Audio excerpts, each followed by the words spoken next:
Beginning of stream stuff. I don't even have any. I don't have everything ready. We're out of it. We're so out of it.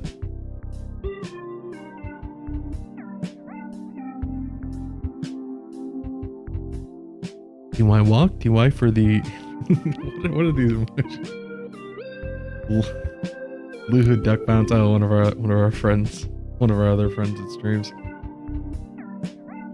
That's a good emote. I need good emotes like that. Yeah.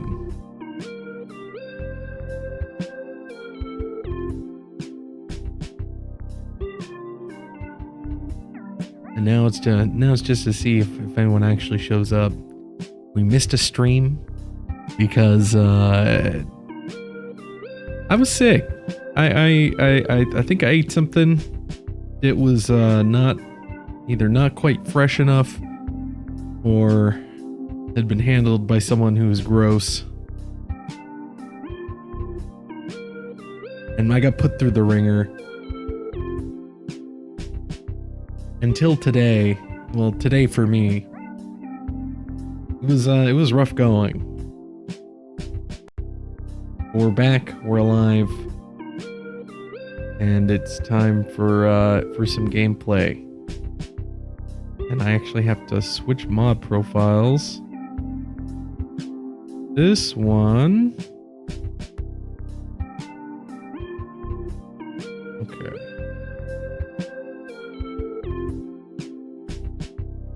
Because we're doing a second playthrough. I'm doing a little testing for a video series I'm considering making. I've talked about it before on stream, but a little solo dupe playthrough with just a ton of mods. Just you know, maybe I'm still playing around with the idea in my head. I've done a test run, and I think I've gotten the hang of playing with the single dupe. I mean, it's just like playing the game regularly, but slower, more methodically. Which, frankly, that's kind of how I play the game anyways. I could be doing so much more, so much quicker.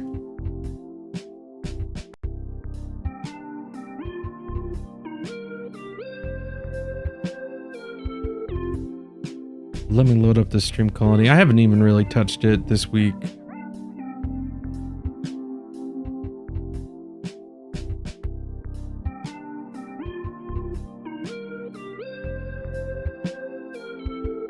There goes the Discord notification. To all one of the people that have joined the Discord. Big shout out to Sketchy.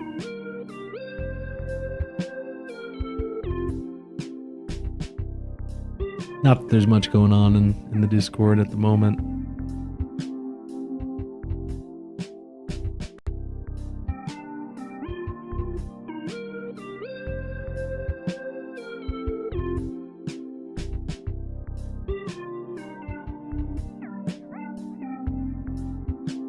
God, I forgot what a process this was. I haven't touched this colony all week. I did a little bit of work on it on Monday morning, but that was about it.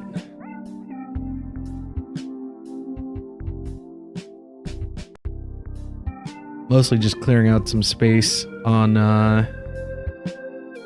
the planet with the tree. Got the fish pond set up, and we just got to get our little geothermal power plant to run everything and to cook the eggs, make omelets.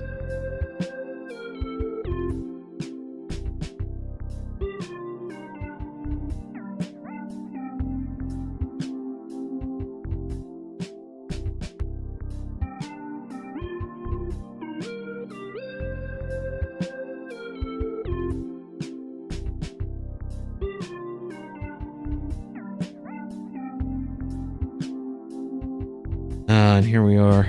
The planet was called Ughola because, well, Looking at it would make one go ugh. The whole place is stinky. Let's see. Let's watch it. Let's swap over scenes and get into the colony. World.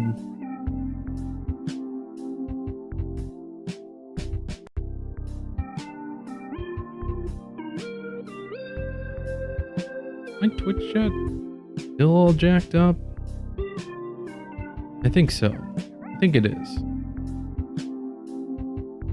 Yeah, it's whatever. There are people in here. Well, if there are people in here and they want to say anything, I'll see it. I'll see it.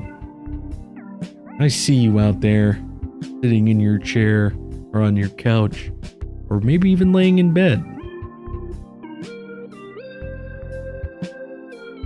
Not really. I can't see shit.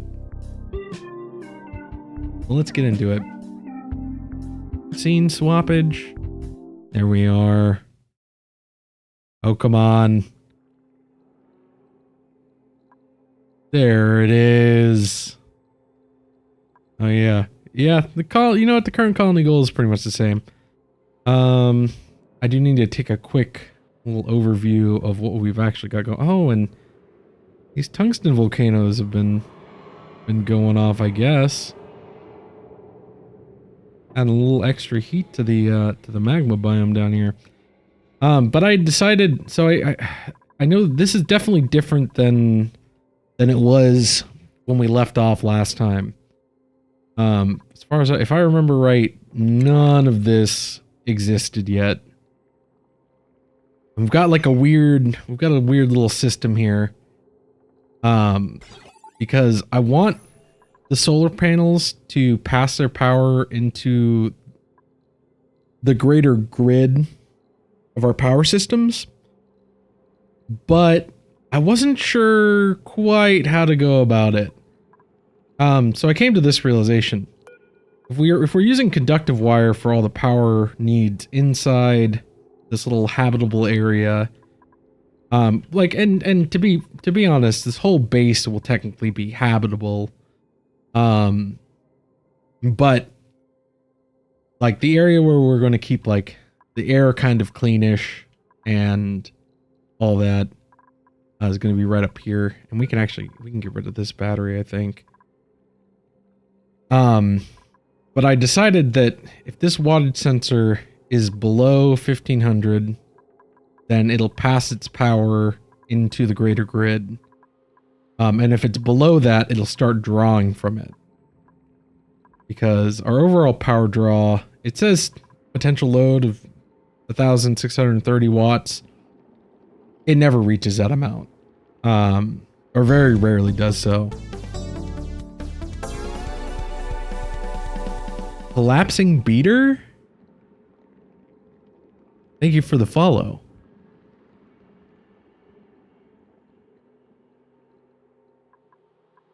Okay. Get out of here. Get out of here with your stream bot BS. Clicky click.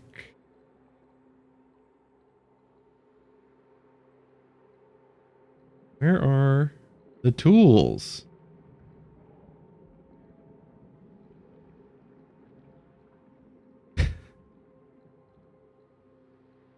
Welcome back, says one. Yeah, a bot managed to get in here and snatch it away. How do I get rid of this? Yeah, we'll do a quick little report. Spam, scams, and bots. Here we go. What was the exact... yeah. Twitch scam. Submit report. And we'll block this user.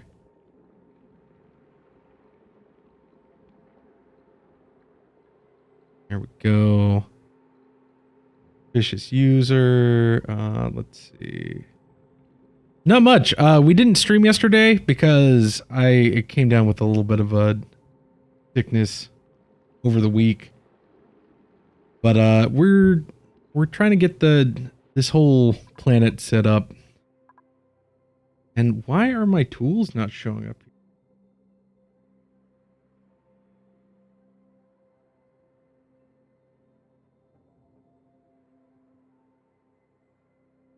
There it is. Hit this message. Oh, and I can't.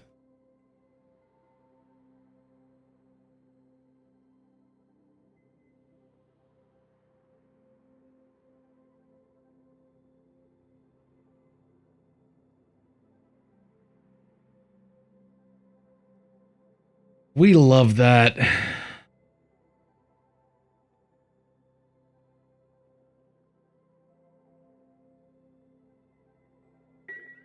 But we're working on getting the Experiment 52B planet set up, or as I've been calling it affectionately in my stream titles, the Stinky Goo Tree. Because honestly, that's what it's there for. The stinky tree makes goo, and it's not very nice. Oh yeah, we gotta kick off the simulation. I'm just so glad, like, fast track is back up. Well, what was going on over here? Yeah, we're running the rust melter. We opened up some space over here. Yeah, things were running smoothly there. Oh yeah, I had a little bit of a mishap on Zagoni.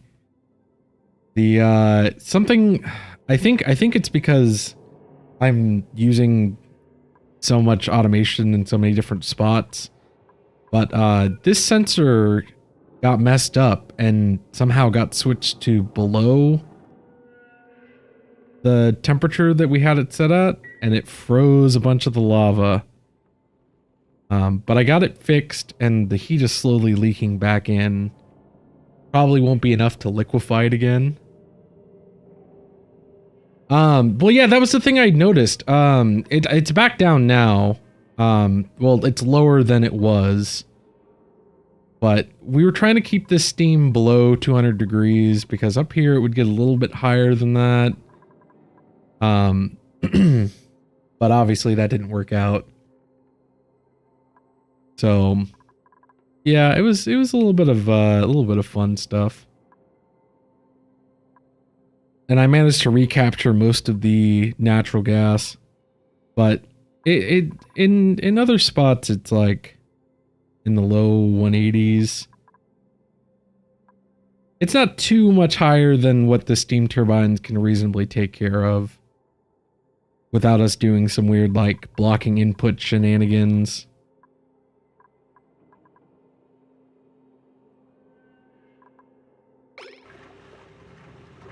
Though I do think it's negatively impacting our metal outputs.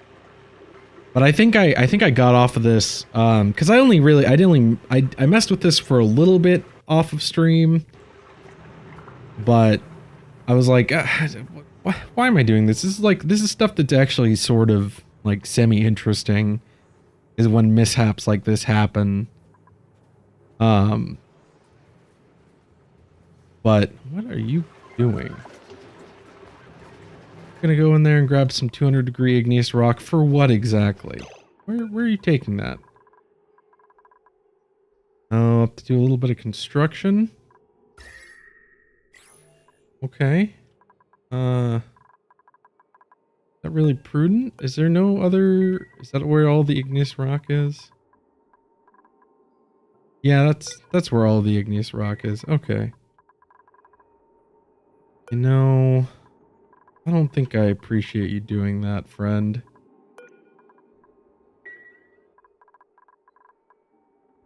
I mean, it shouldn't... There should be enough water that it can handle that, but... They're going in and out and in and out with it. Oh no, it's fine.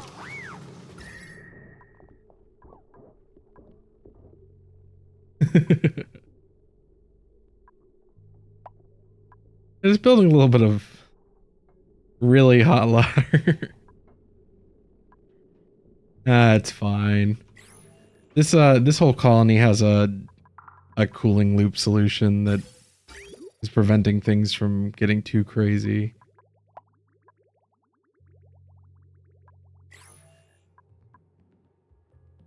But the real focus of the stream is going to be getting things settled out here on Ughola.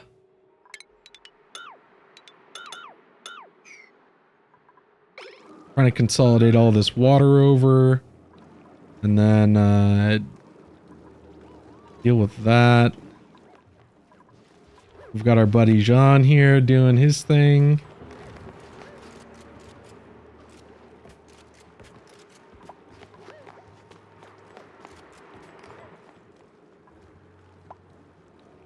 Well, we got the natural gas generators up just to provide a little bit of extra power. But like I was saying just a second ago, we actually have a little semi-sophisticated switching system here that detects if, well, and this is with the power transformers included, but if we look at the power grid here, it's actually set up to feed power into and out of this conductive wire grid. So whenever the solar panels are maxed out and nothing's really drawing power in here, it'll feed power into our batteries, and then if it's ever below that, it'll draw it out. We're also turning slime into algae because that's how we'll feed our fish. Which I think we're up to like a fair little bit of algae.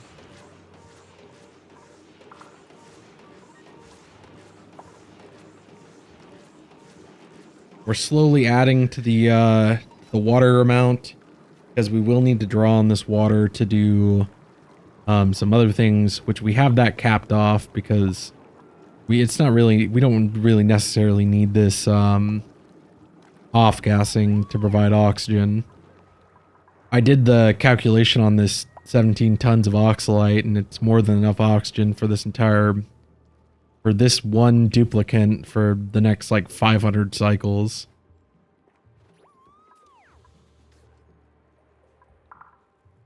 We even powered the mechanized airlock because you know, we want to minimize gas transfer to space. I could always put a little bit of water here, I guess, but seems like an awful lot of work for something that'll be mostly temporary.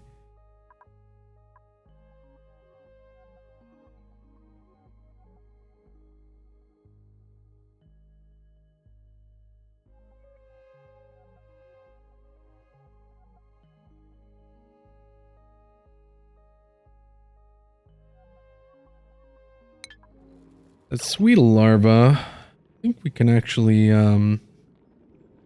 well, that was the other thing that I was thinking about, is that like it sucks that we don't have any renewable water on this planet, because otherwise, like, if we could do, I guess if we farmed some trees, we could always get some ethanol and maybe do nosh beans, because that would be a little bit easier to feed the fish long term. Because unless we did puffed ranching, there's no real renewable slime on this planet.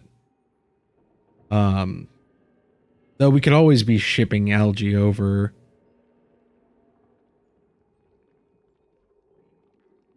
But it's all just things to think about. What are you doing in there? You're just idling, okay. You're just hanging out in here. You know, the air is getting kind of thin in here. We probably ought to bring all this stuff inside. Oh yeah, this could be... We'll disable hysteresis on this. Turn it all the way up. In here. That one as well. And that should have him get some storing errands. Well, there's still a little bit of oxygen left in here.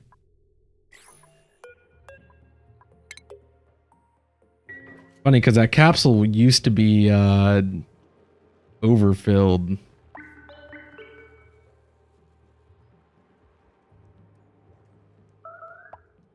But yeah, so I think what we were doing was coming through here and just pushing this water to the left. Get it all kind of stuck in the same spot. And the interesting thing is the radiation here is like strong enough that that even though we're dumping, we're also dumping our excess pea water.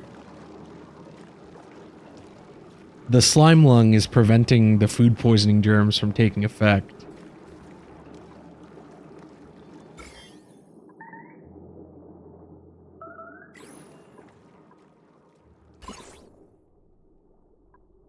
There's just the radiation out here is pretty, it's not super strong, but it's strong enough to be annoying.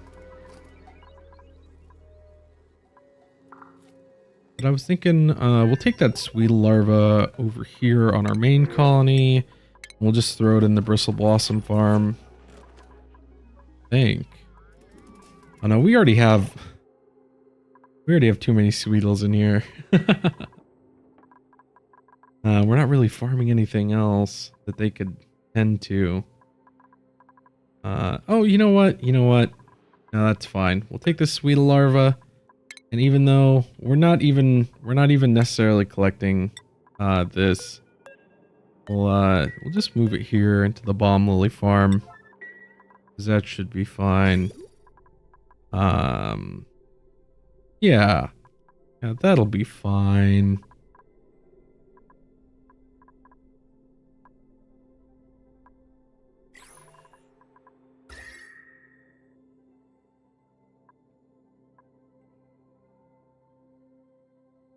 Yeah, now that we're not getting, I think the Automata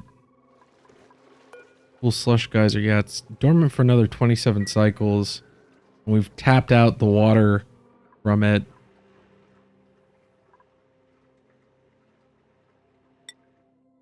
Because I was a little worried about this. Because, yeah, we're starting to run low on polluted water in the main base anyways. I need to set up a more robust reservoir system,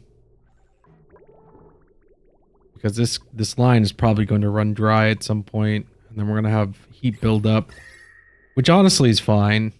This whole base is like sitting at like 21 degrees, which is actually closer to where we want it sitting than it was before.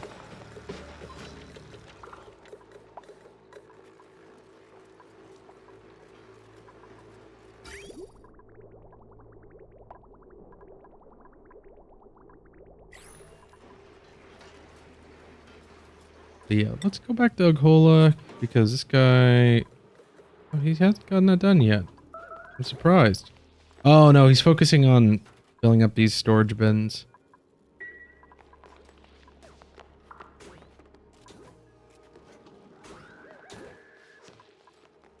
You bringing like 10 kilos at a time? Oh, he's bringing like 1,600. Yeah, he'll be up to that for a while.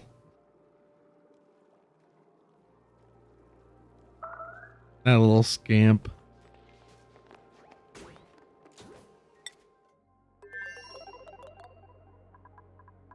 Yeah, we were working on getting this whole top portion of this base walled in so we could get all the rest of the resources that are available here, since we now have all these bunker tiles. I'm just trying to refresh my memory of what all was going on here, because it's been a little while since I've looked at it. We've got a little bit of polluted water coming in from this petroleum generator, since this colony also doesn't have any renewable water sources. They kind of need that to breathe.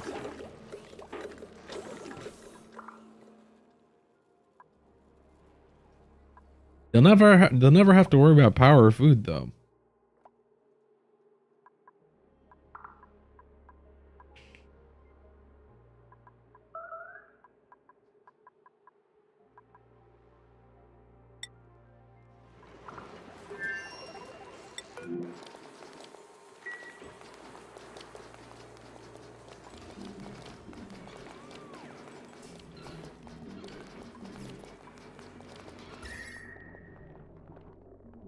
Also, I'm surprised it's still so cold over here. I would have thought most of this... Well, I guess there's tons and tons of debris here that is all pretty cold. You have 400 tons of 9.3 degrees in granite.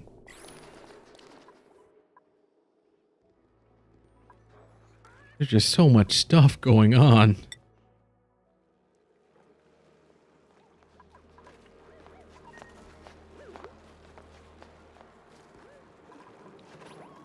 There we go, we got that done. Now we can get rid of another layer. It's gonna be slow going.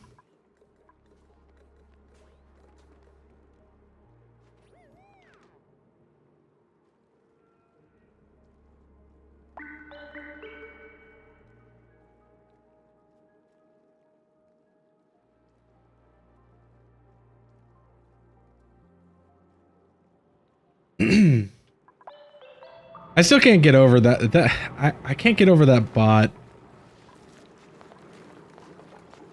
The price is lower than any other competitor. What are you on about?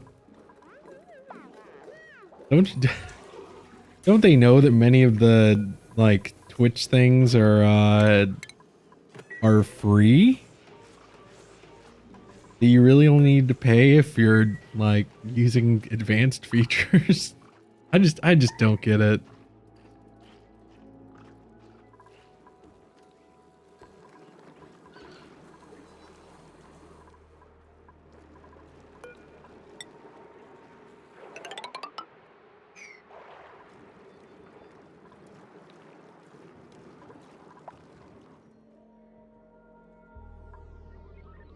So yeah, I'm thinking we'll have a little 2 turbine setup over here.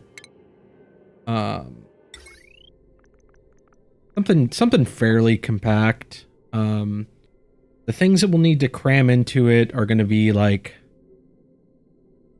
an aqua tuner to cool the entire planetoid essentially. Just to keep things like at or below, I'm gonna say like 35 degrees. Just because we don't want things getting too toasty. If the water ends up getting warm, that's honestly fine, because all these paku will just turn into tropical paku, and I mean, a fish is a fish is a fish, in my opinion. And the tropical paku have a pretty wide livable range. I mean, paku in general are pretty resilient creatures. Minus the gulp fries. Gulp fries are... They're for when you want to have that sub-zero frozen base going on. With their negative 50 to 25 degree livable range. Kill them by looking at them too hard kind of fish.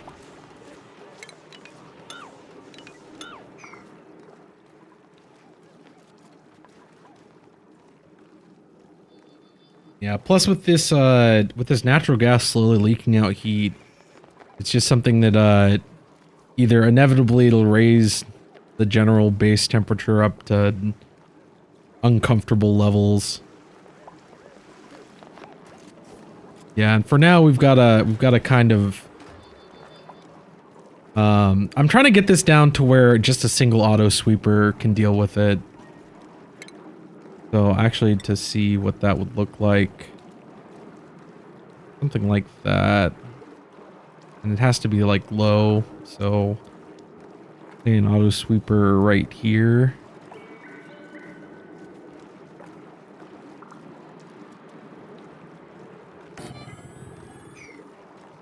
Do we even have enough space for all of that water to take?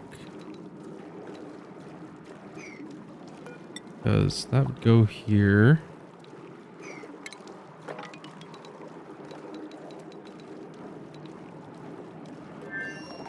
It might be tight. But it's probably doable.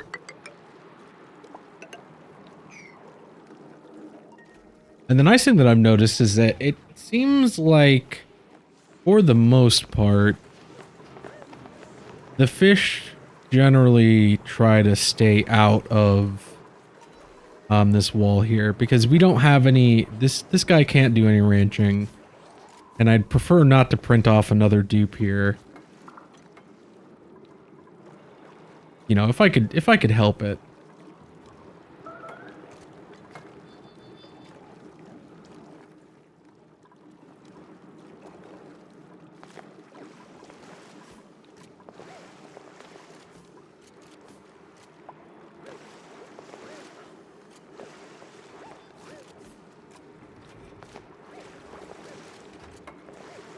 Now, does that mean that we'll never have a different duplicate here? Probably not. Entirely possible that at some point we'll have to do something like that. The main problem is just that John here, I think, is pretty close to his limit on what skills he can take. Because we put him into mechatronics engineering, and he has no interest in that at all. I probably could have chosen a better dupe to do this with.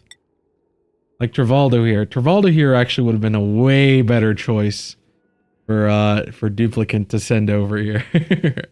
But we need Travaldo on our main colony because skills are just great. I mean, look at that. 26 machinery. Because they were doing all of our NG tune-ups, and they're running all of our operating. And oh god, they blow through the through those refining commands at the metal refinery like nothing. Which is why we're out of lime on that planet.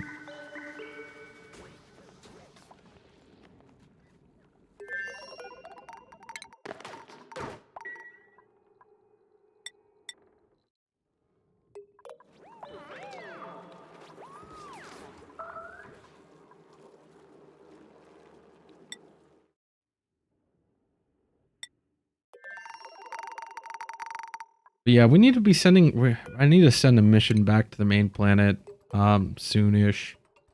Got all the metal that they're going to be running. We've got all the poke shell molds and eggshells. And I think there's like...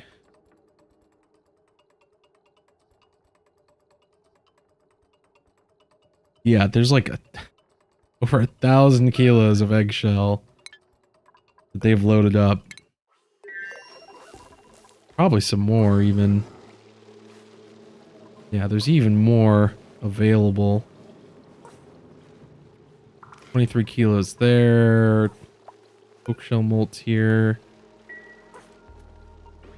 We just did a sweep command, and they've dropped a ton of metal right here as well.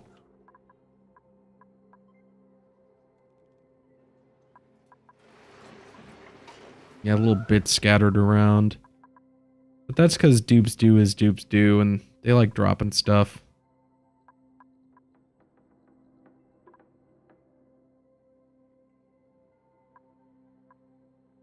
But the problem is that when we send that mission over, we're going to have to... The main problem is that our rocket port really doesn't have room for all of these, for all of it. They just don't. I think actually, though, I think we can get rid of this rocket port. If we get rid of that rocket port... And I thought I saw a tile that was like 800 degrees. I mean, these, it makes sense. In fact, some of these igneous rock tiles are probably going to melt at some point. Slowly radiating their heat outwards. But not quite fast enough with how many missions we've sent out. Did we get any more artifacts last time? We did, but I think we already analyzed them. Actually, I want to do a quick check out yeah, because we did the Home Sweet Home Colony Imperative. We're working on the cosmic archaeology. I think, did I remember to grab... Yeah, we grabbed the useless machine, so when we bring all this eggshell and pokeshell molds and all that, it will make its way in here. 100, gee, goodness. 128 kilos of eggshell there, 4,000 grams there. There's just so much lime that could be used on the main colony. Because right now that's our main pain point as far as steel is concerned, is that we just don't have enough lime.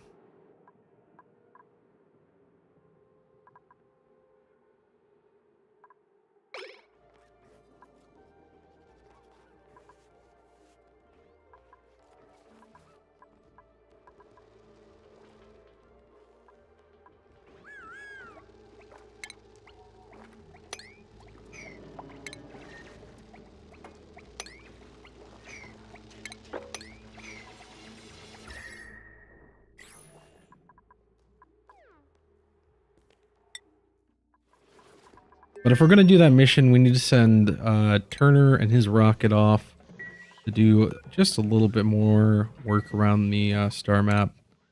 Because I think we grabbed...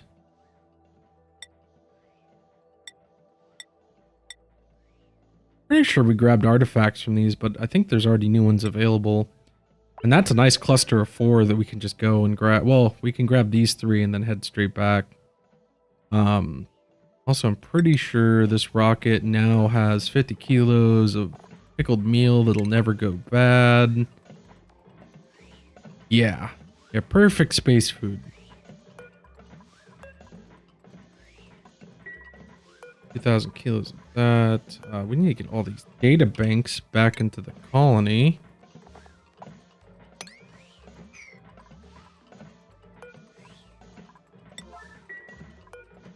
Because we just have a few more entries on the research tree to knock out. I'm all scatterbrained because it's been a little while since we've been in this colony doing anything.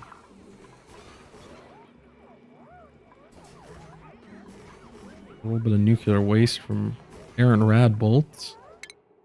Because I think yeah, there's not much left on the research tree for us to get.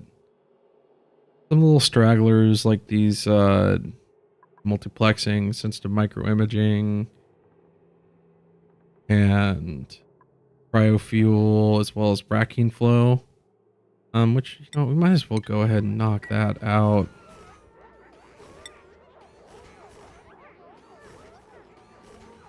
Oh yeah. Yeah, we'll knock that out. We'll knock out cryofuel. We'll set up a little cryofuel production facility up here, I think.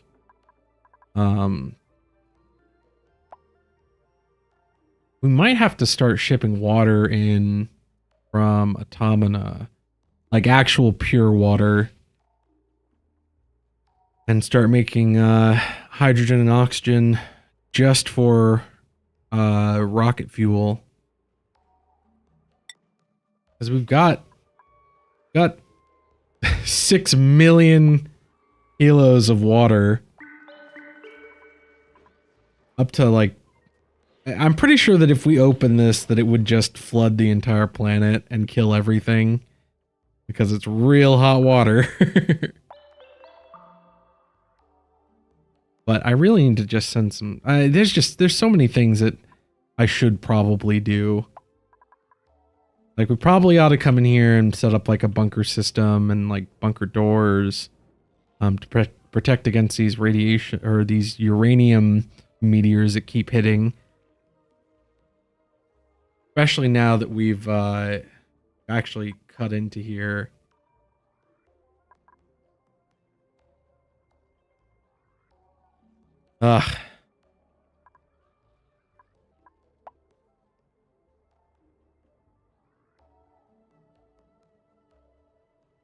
Means that we probably ought to set up some docks up here for them to do work.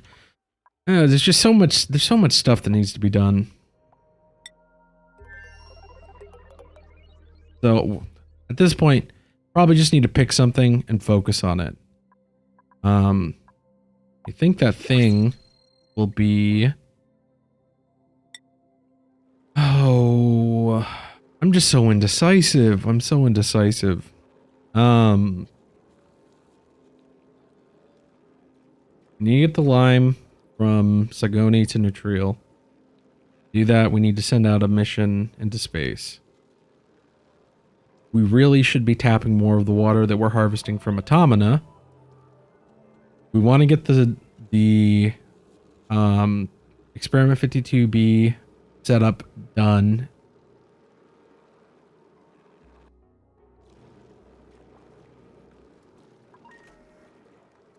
Really, we need to get some demolition over here, take care of some of this stuff. Maybe we could just have John dip into that just briefly. Okay, I think order operations here. We're gonna send this ship out to do a mission. Just grab another trio of space artifacts from these 3 asteroid fields. Because it's been enough cycles that they've already respawned again. So that's what we'll set up here. Set the destination changes to crew only because our crew is Turner, who is eventually going to be the dupe that we send into the temporal tear. If you weren't here, if someone if you weren't here last or one of the other previous streams, Turner crossed me in an early stream. He kept trying to kill himself, and so we're gonna send him into the temporal tear when it's time to do that, because it feels like it's his dream, it's his yearning to go into the stars and never come back. But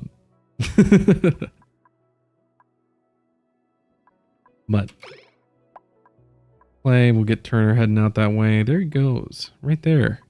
Heading up the ladder, putting on his little suit. And this time I won't forget to take him out of his suit whenever he gets up there. Because everything's all stocked up, batteries are full, oxidizer tanks, liquid fuel, all of that is good. Begin launch sequence, get out of here. Probably still has data banks in his ship, but I don't really mind. Oh, no, there's only 12 left. They managed to get a good chunk of them. So he'll take off his suit. Yeah, I didn't forget anything. I think probably important that we let him eat the food that's here. Oh, he's got it. He's already got it enabled.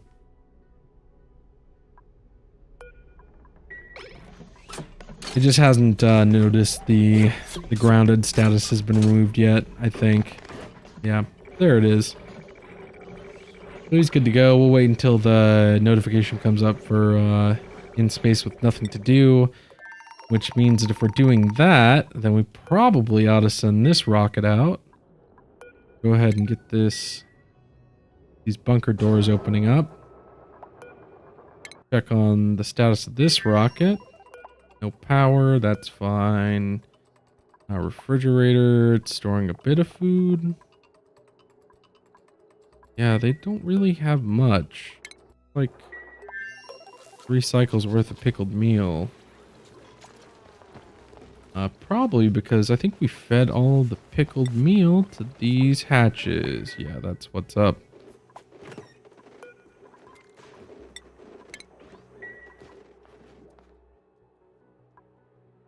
Now we can fill it up with some other food. We don't need to wait on that. We can just put like some swamp chard heart or something in there.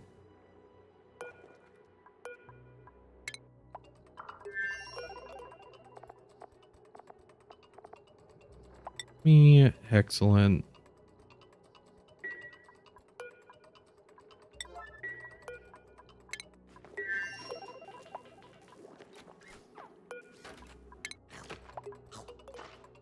Doing in here, bud?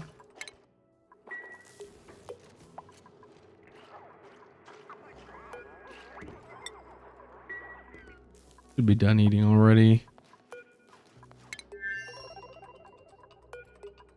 But yeah, we'll get some hexalent stored in there because I think they've got,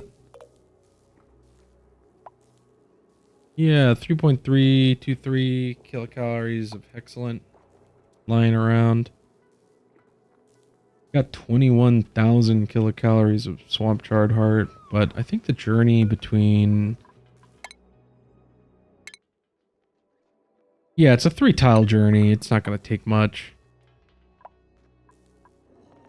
Do need to wait for him to get his little sleep in.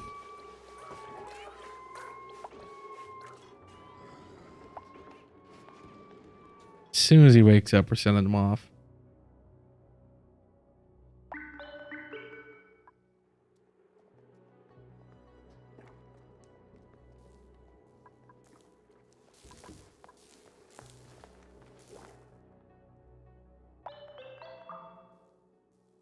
All right, he's up. Change his destination to here. Change this to crew only and launch sequence as soon as you can. All right.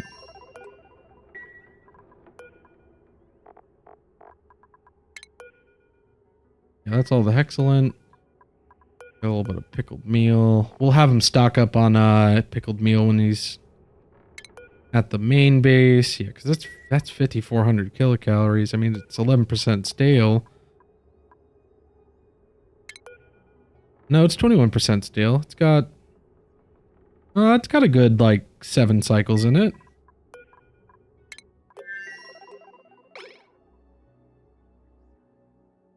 Get out of here, lamb. You've got stars to go see.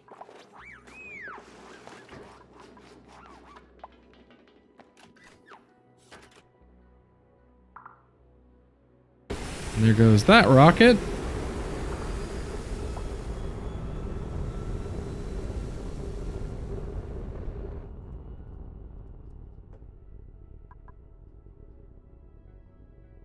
And we changed out all these wires for cobalt so they shouldn't melt.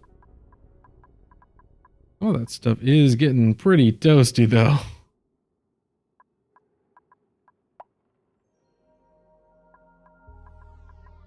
That's no worry. Go ahead and close the bunker doors behind him in case there's any meteor showers. And he should land as soon as he gets there. Yeah, not even a cycle.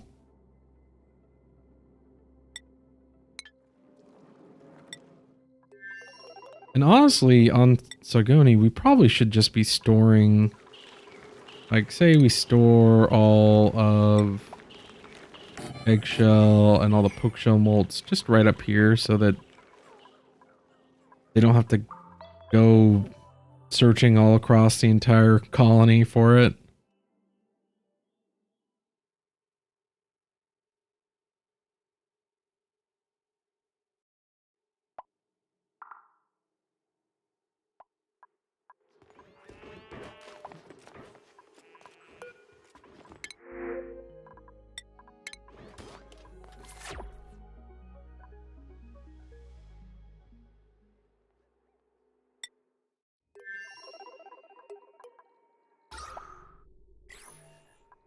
And it looks like Jean has completed the atmosphere in that rocket pretty fully.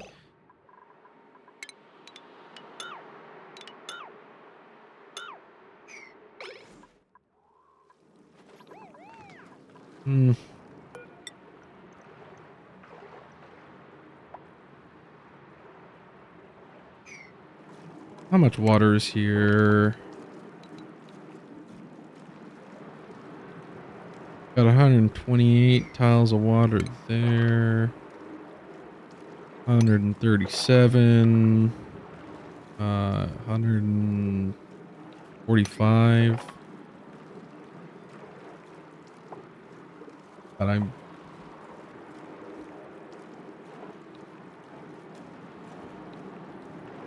145. 152. 159. 62, 162, 164, 166.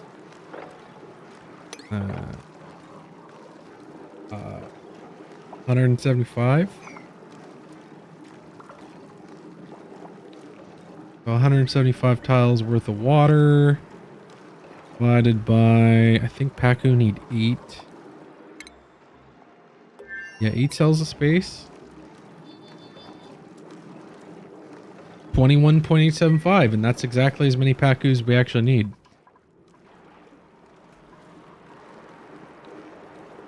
It's actually a little more Paku than we actually need.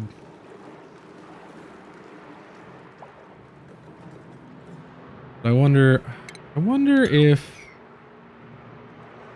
because it's gonna be a pain to get rid of this this here. So what if instead we built this wall here and then just took out this wall and used blocks to push this in.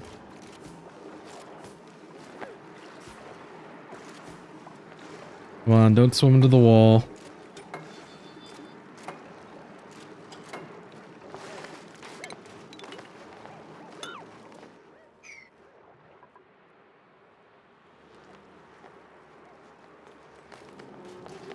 Well, maybe we can even catch it.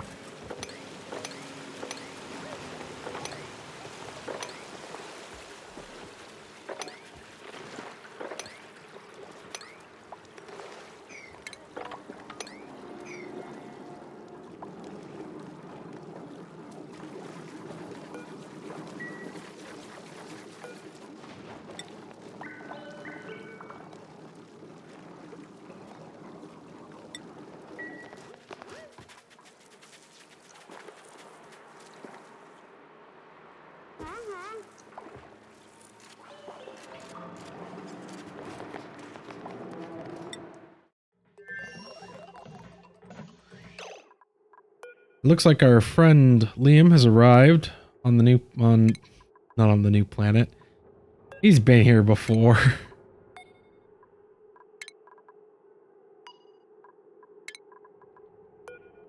He gets to come back, tell all of his buddies all the wild things he's seen out there in space. Now we need to reclaim all of these items.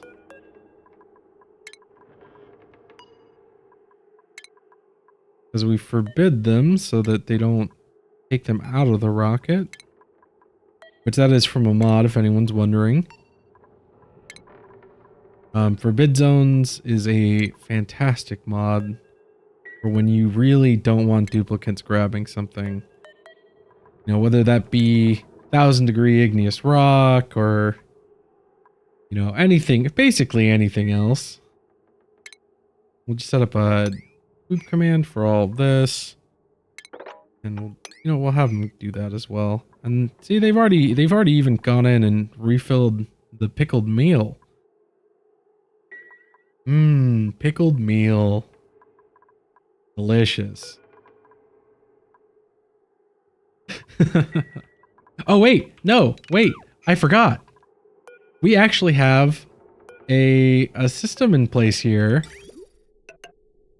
for them to do this in an automated fashion. They don't even have to touch this.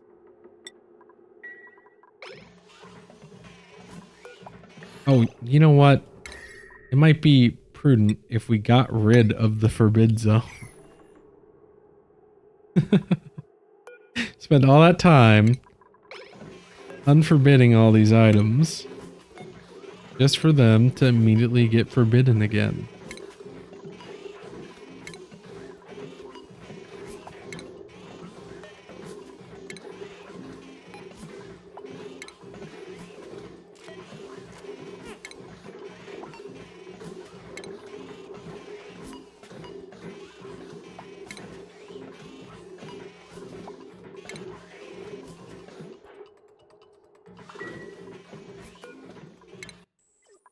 Yep, and there they go.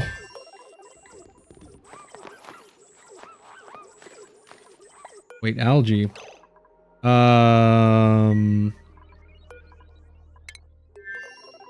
Oh, you know what? We also forgot to take Liam out of his suit whenever we sent him across. I mean, less than a cycle. The suit's got more than enough air for, like, most of a cycle. We'll have him sweep the polluted dirt. But all this other stuff can be transferred in automatically.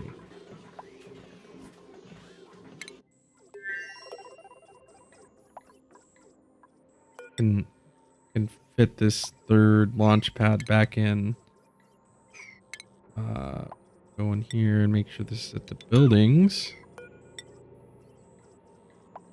Yeah, we could fit this third launch pad back in so that if worse comes to worst, we can still have our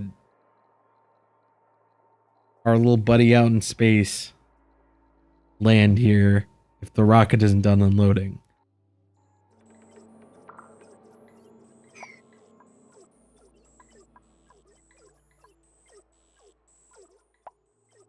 Look at that.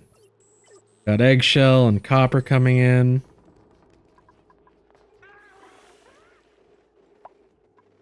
They'll be able to get the steel production back up and running.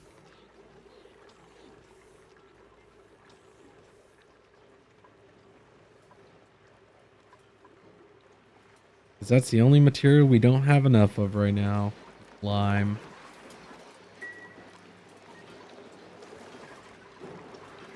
Actually, I'm curious where the refined carbon. We have 11.5 tons of refined carbon. That's more than plenty.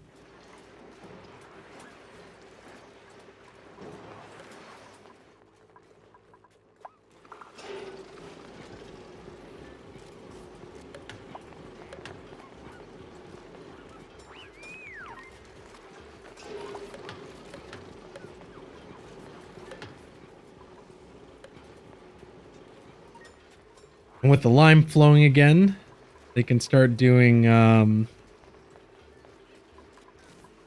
running the rust melter.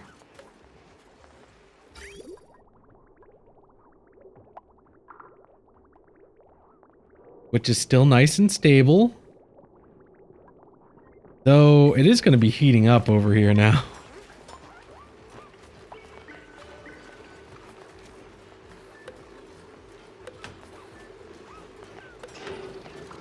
Just a little, it's a little warm.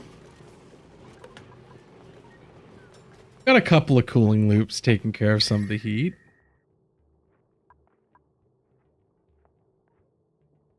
In a couple of locations.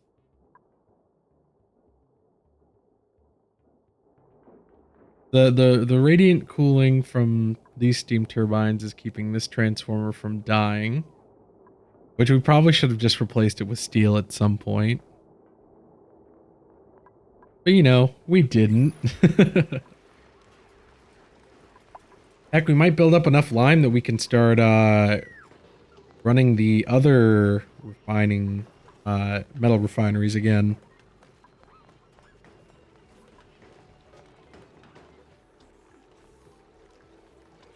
That's a thought. Maybe wishful thinking.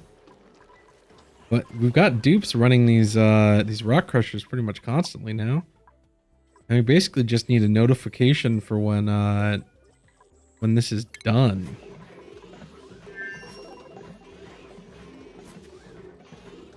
And maybe we can have dupes helping out too. Oh.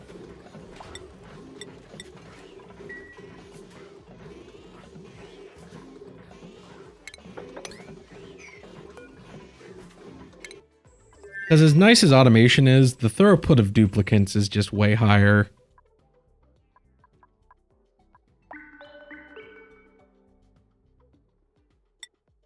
Go back to Ughola.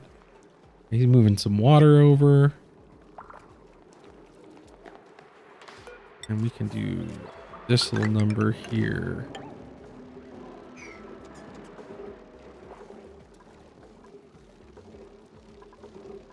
Oh, actually, we want him to grab the last of that, last of the bottled polluted water that he managed to catch.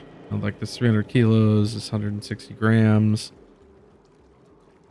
Because water is a scarce material here. We have about 8 tons of polluted water to play with. Which I think should be enough to run a cooling loop around this entire planet. Or at least around the areas that we want livable things in. Because we might just core out this entire section and just leave it exposed to the vacuum.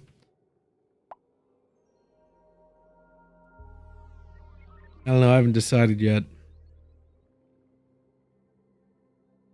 I was also thinking, because I think this is a... oh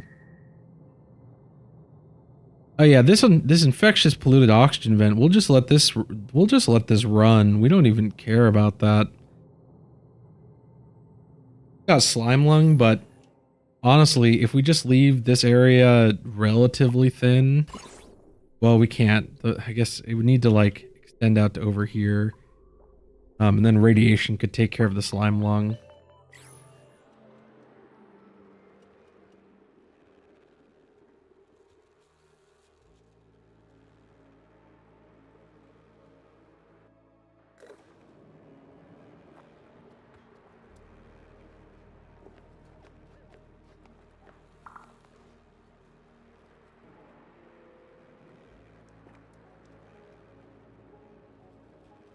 And we had to give Jean mechatronics engineering because you also need electrical engineering to make to make steam turbines. You don't have electrical engineering, they just can't do it.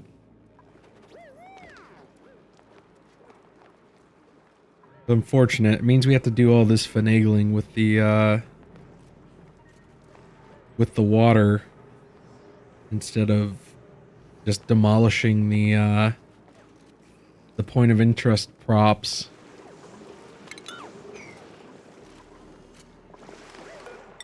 But I think with this setup the way it is, we can pare this down to just 2 auto sweepers.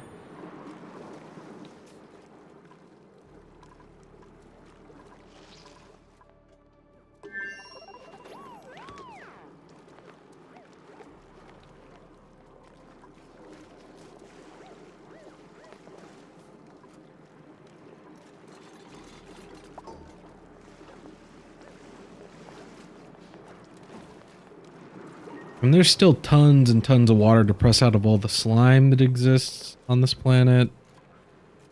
And yeah, I think we're good on water, at least for the foreseeable future. Because as much as I love the puffs, because they have a complicated, or they did have a complicated farming scheme. The update really simplified it down a lot, which I'm not complaining. I think that's fine. But I did find it very amusing, how much the general auction not included community kind of loathed, puffs for that very reason. And now they're kind of no hassle.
John spends another night in his plastic paradise. Look at the, what does that even show up under? Miscellaneous? No? I guess you can't, the materials overlay won't show you plastic, except for, I guess in this one specific case where we built some pipes. Oh no, not even there. We have a mod installed that lets us build pipes out of plastic. So we've got, if we look at the pipe overlay, we've got plastic pipes here, got plastic water pipes.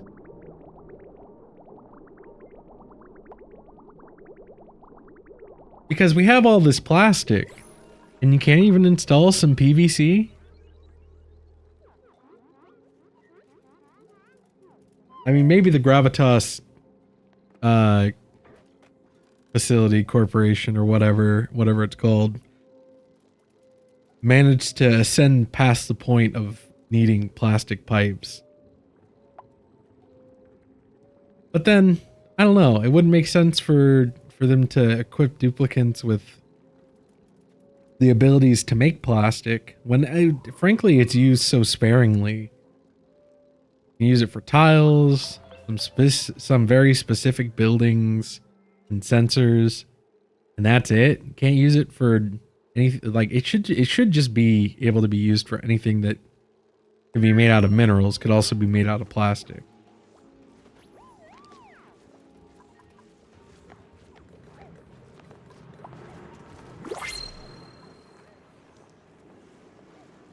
He's gonna run around gathering up all that fish. I think honestly we're gonna get rid of the sweep zones. Go ahead and cancel that. Cancel that.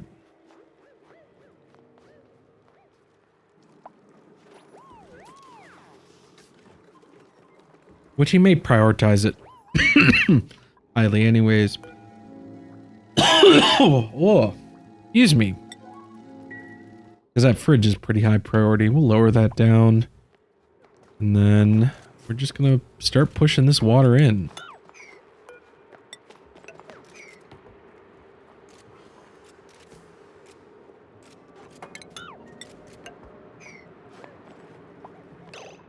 Yeah, that's what I thought. You got stuff you can do right here. And sure, the pressure is going to skyrocket, and it's going to start taking damage. But we can deal with that. If we do this quick enough, it'll burst out.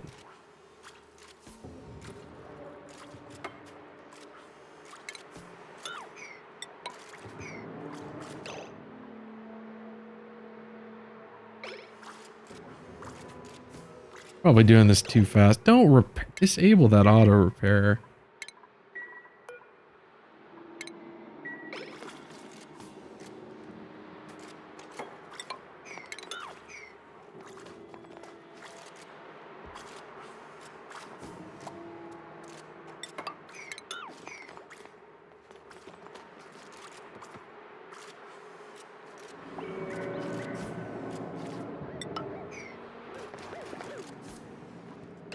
No, I don't think so.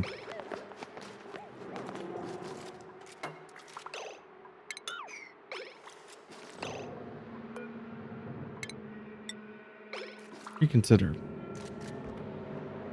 Yeah, you can reach it from this side. Don't you see?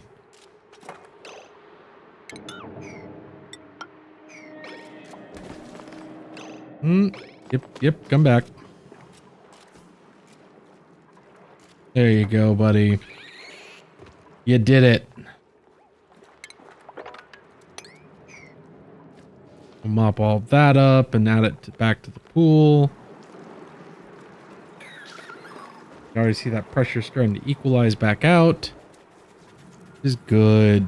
That's what we like to see.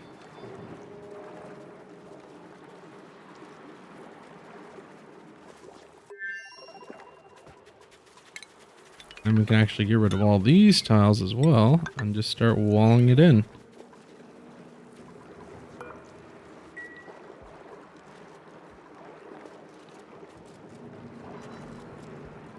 I guess get rid of those. Move it down a layer.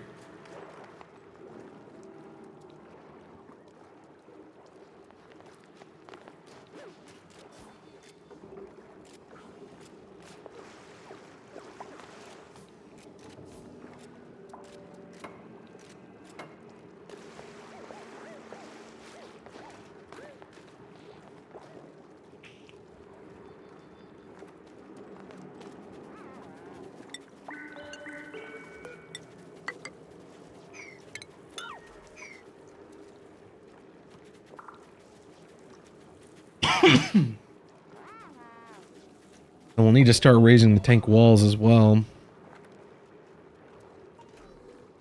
Because then we can set up a little collection area for the overflow.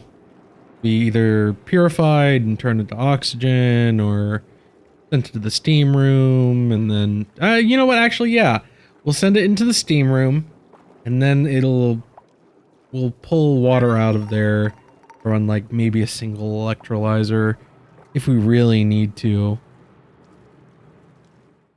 The hope is that once this planet is done, that this will be fully automated, including shipping the fish, or the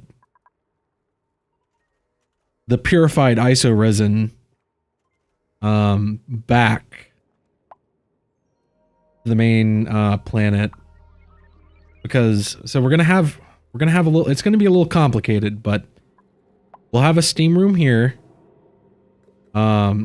That'll be at like 200 degrees. And it'll be connected to a second smaller steam room that will be temperature controlled to around a little under 125 degrees, I think is the deal with iso resin. Let's look at iso resin real quick. Yeah, so liquid resin, you got to heat it up to 125 degrees. It turns into 750 grams of steam and 250 grams of iso resin. And iso resin turns into liquid naphtha at over 200 degrees. So actually, if we just temperature control the steam room to say 180 degrees, then it'll be just hot enough. It'll be hot enough to turn the liquid naphtha, or the iso resin. Okay, let me collect my thoughts. To turn the liquid resin into iso resin and not into liquid naphtha. And simultaneously, it'll be hot enough. It'll be well over hot enough to turn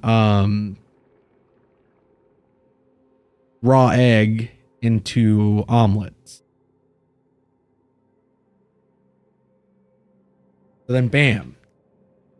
That gets us more iso resin, which gets us more steam, which we will have to collect or just convert directly into oxygen and hydrogen, which I think is what we'll do. It won't be much, but the pressure will steadily go up.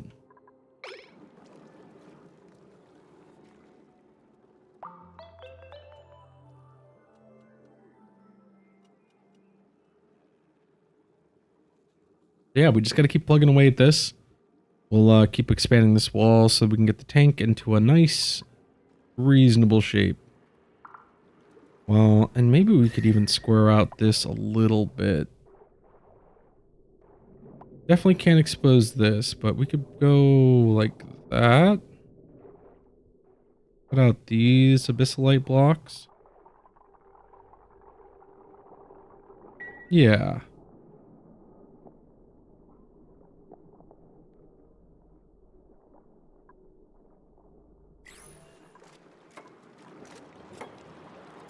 And frankly, we need to get that steam room in soon, because that'll give us an aqua tuner to play with and to get all of this kind of done and set up with.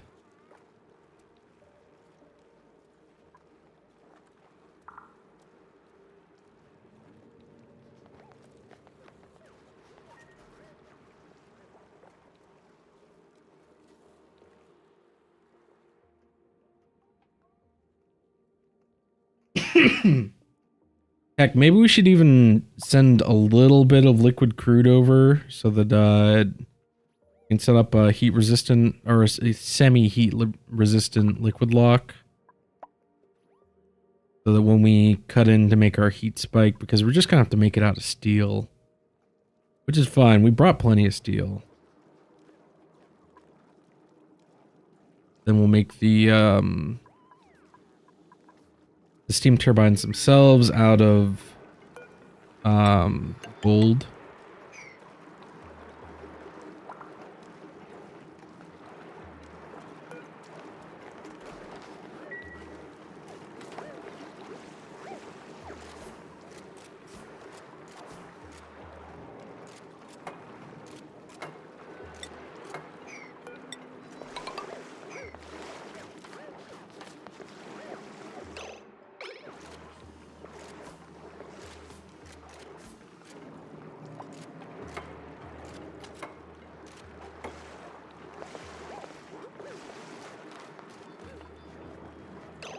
Yeah, and then we were going to do this.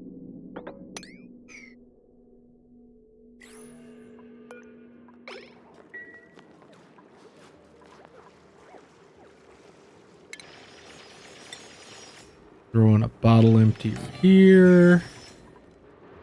Or if we ever get any excess water that we just want to dump in here.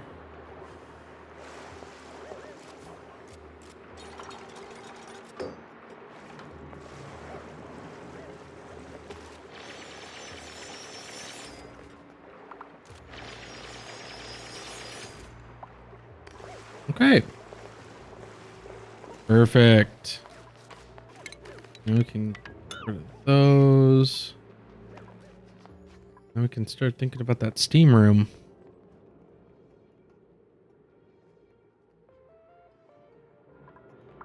So if we were going to do a whole steam room, I think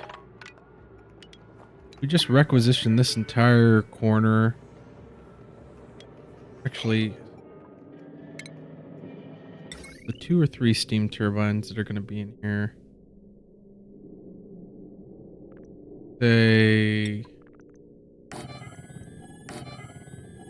We could squeeze in 3 steam turbines. Because if we set it this low, then it'll be underneath the neutronium, which, I mean, isn't really like an end-all be-all or anything. It's not really a condition for this to work. But I figured that, well, we can cut out of this abyssalite a little bit. And maybe even getting some of that flaking would be useful. So let's say this is our steam room. So we would need a spot for a pipe to come in and for a conveyor to come in. Then we would have a conveyor receptacle or 2 for our eggs to come in. Say right there. Actually, those will need to be made out of steel.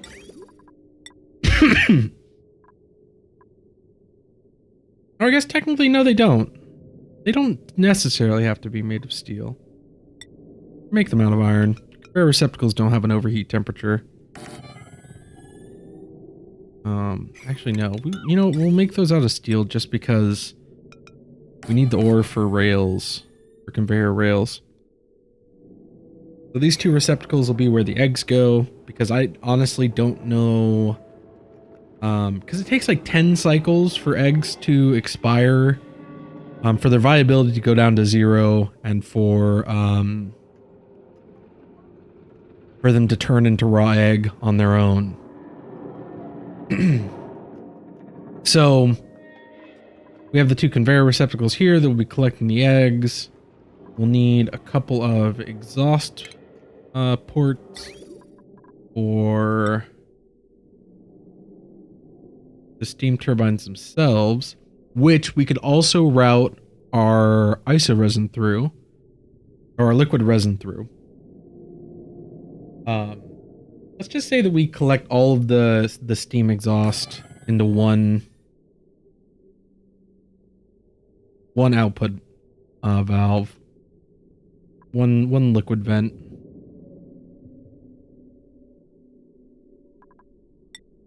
So then we would do some pipes.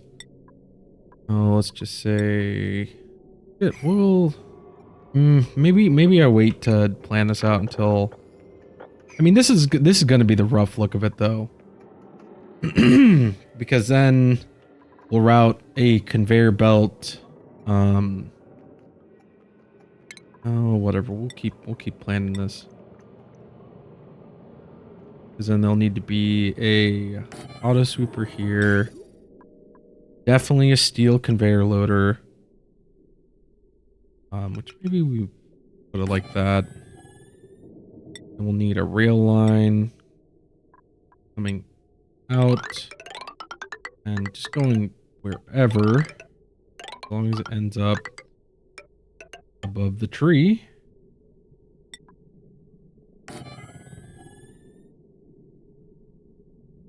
Output vent, conveyor chute there. That's how the eggs will get out. And honestly, we don't care what temperature they're at because they're going to be immediately eaten by the tree as soon as they get there. We need to set up the collection area for the liquid resin, which will just need like a single pump. Because I think the resin comes out of the middle of the tree.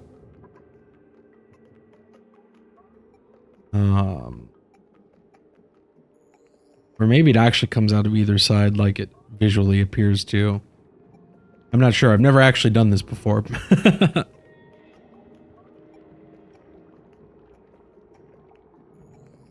Here, we'll do a little chicks.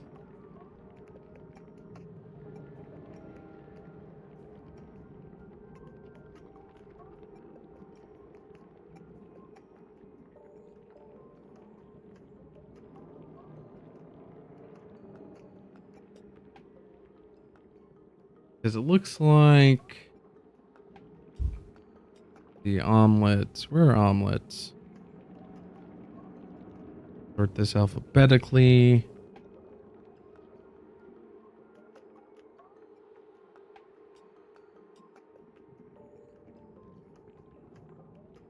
You can eat 57,000 calories of omelet every cycle.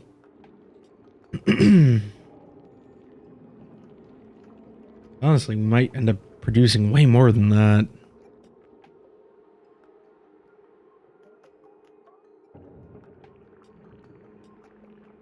That'll produce us 286 kilos per cycle of resin. And 214 of that will be steam. 72 kilos of that will be iso resin. Which can make us 477 kilos of insulation, or 205 kilos of visco gel per cycle. That's not too bad. Certainly not like the highest production, but I think it's up there.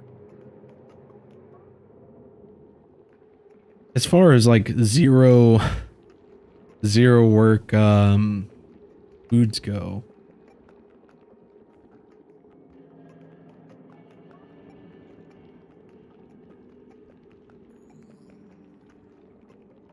Tied with fried mushroom. It is 8, 9, 10.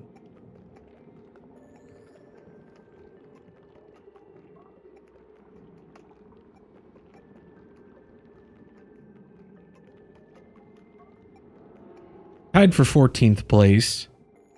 You know, we're not going for min-maxing or nothing. Though technically the best food for it is hexalent. Not that you can actually farm that stuff. I guess berry sludge would also be better. That kind of seems like a waste. And then the even better foods. I mean, you're thinking... I mean, it's not even necessarily doubling your output. And it takes, you know, like 4 to 5 times as much work. Which is kind of ridiculous. It's a little ridiculous.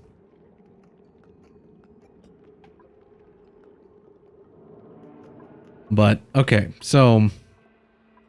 This is kind of the rough shape of it. We'll have the eggs come in just straight across here. We'll have 2 conveyor receptacles because the conveyor receptacles hold a pitifully small amount of material. I mean, look at that. They can, oh, well, I guess that doesn't actually show it. If we look at the one that's over here on Nutrial, that's holding our eggs. I mean, look at this.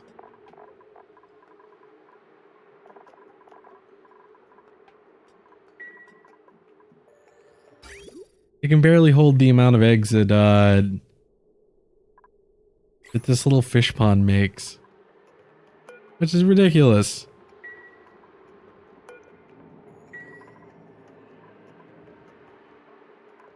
Starving? Why is that fish starving? It even says it just ate from a feeder.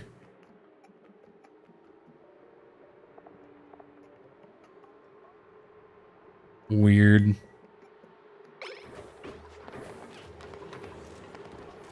I've seen some places say that the fish feeders and fish ranching is kind of in a weird spot right now.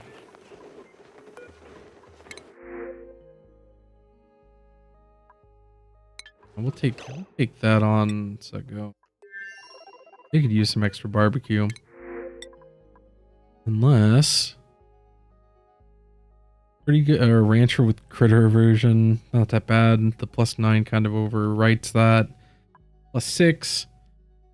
Supplying cooking starts with super duper hard digging. Starts with mechatronics engineering. That's always cool to see.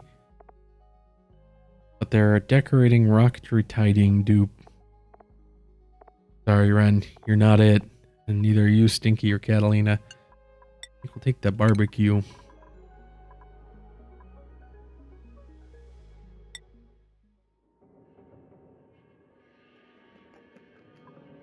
Yeah, I think this is the general shape of what we're looking at. We'll set it up like that when we actually go to set this up. We've got some more prep work to do before we can even think about that. Such as coming through here and actually walling this up.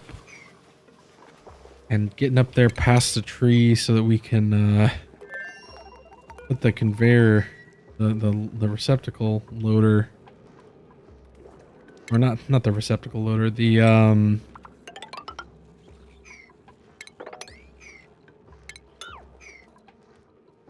conveyor chute, which we'll just go above it. You go way above it to do it.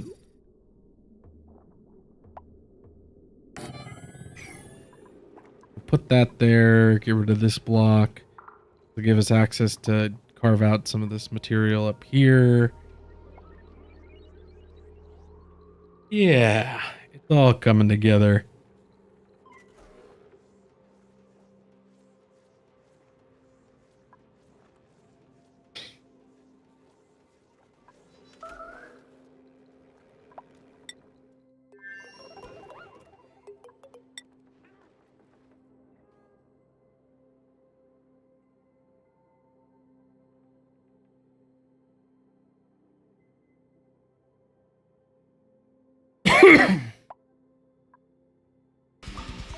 Whoa.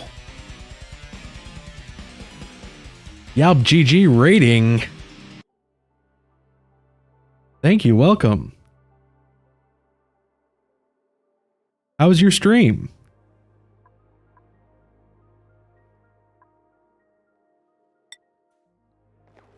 Good morning, Yelp.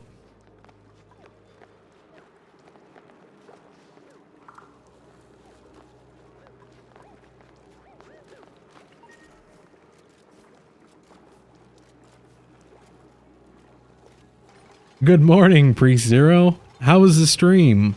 What were you streaming today? Getting a little more oxygen not included in, or playing? I think I saw you were playing Enshrouded.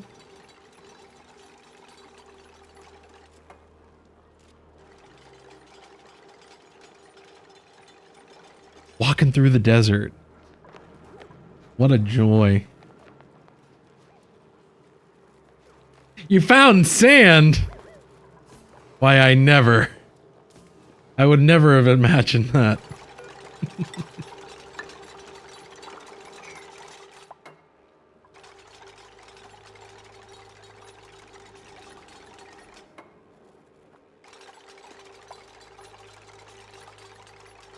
Yeah, we ended up, I ended up skipping yesterday. Just, I was a little sick. Little stomach bug.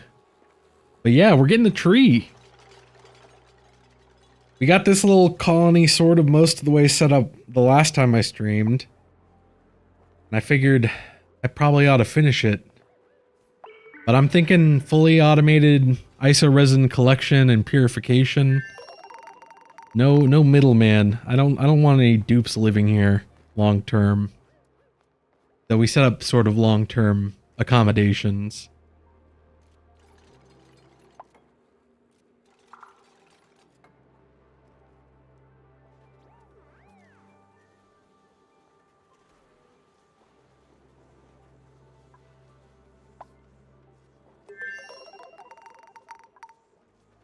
Yeah, I don't know. Like, it had to have been something I ate like midway through the week.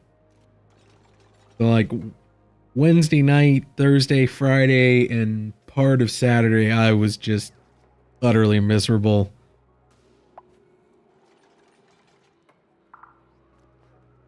But it ended. I woke up this morning, or well, I woke up when I wake up, and just like, oh, it's over.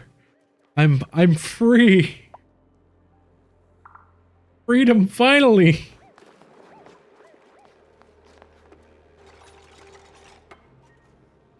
But I was talking about this earlier, but we've got some weird power switching that I'm doing here. To pass the solar panel power across when this base isn't pulling any power. A little, what would be a feedback loop, but through automation is kind of like a one-way either-or kind of gate sort of thing. I don't know what it actually would be called, but it does the thing that I want it to do.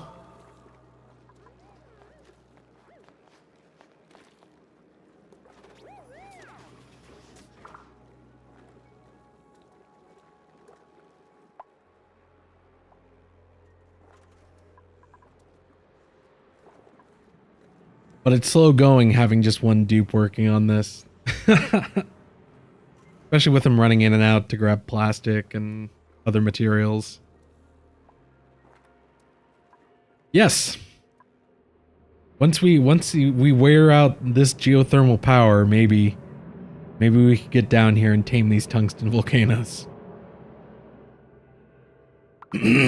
As well as the one that's up here, just out in the open. This one I'm not too happy about.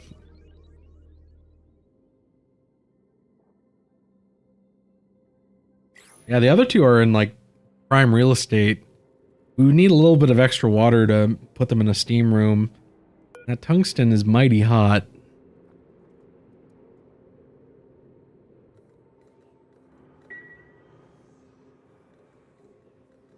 I mean, nothing a little obsidian couldn't mostly take care of.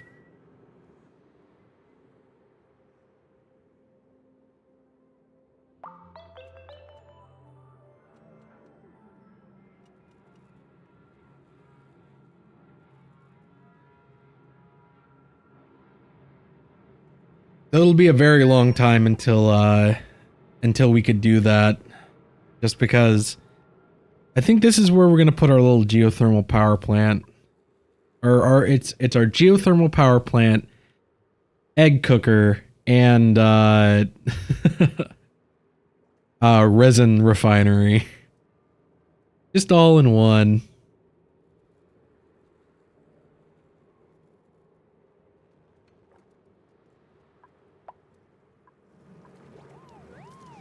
Oh, I'm gonna have to have him mop that. Actually, I probably ought to mop that already. It's gonna be dangerous to mop up there by the tree. Maybe the liquid will off gas. It'll eventually disappear. May take a few hundred cycles, but would eventually do it, I think.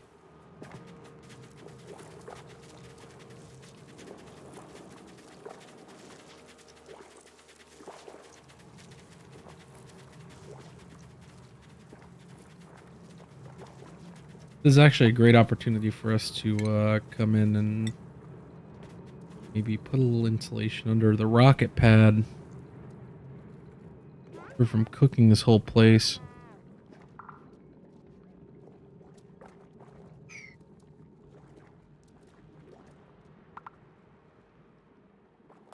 Or I guess if we vacuumed it out, it would also do it too. I don't know. I don't know.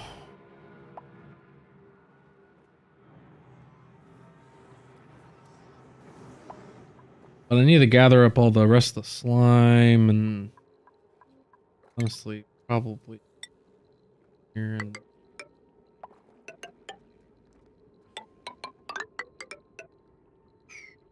that's probably too close for comfort.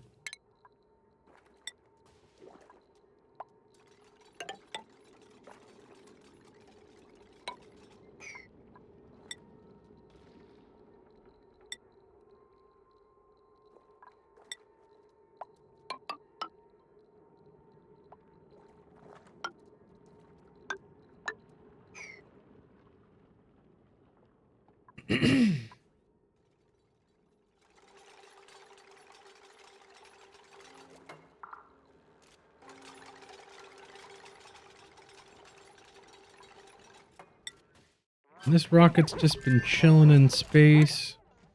Go ahead and tell this guy to move over. Turner's out here collecting up some space artifacts. We're at 5 out of 10.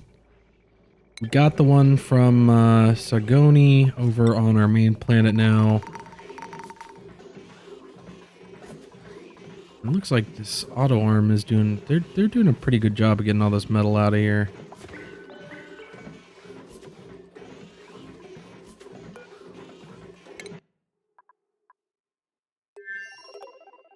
Yeah, my little colony is turned back into a hive of fervent activity.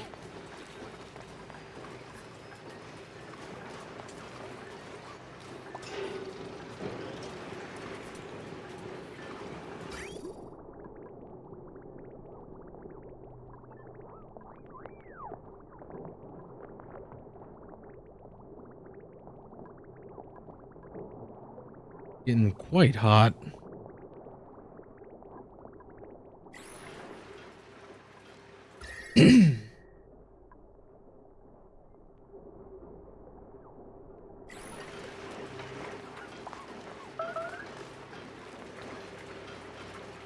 Starvation?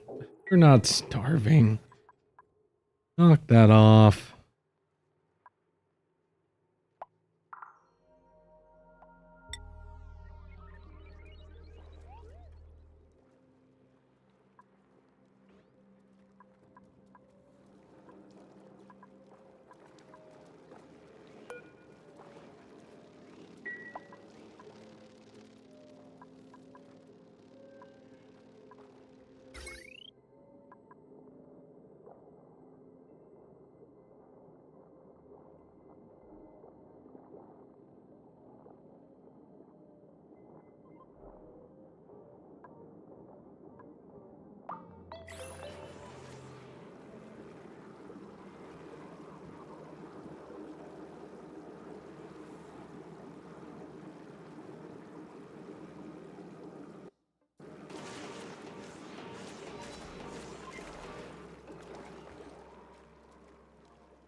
Once we have all this encased in, then we can focus on pouring out the planet.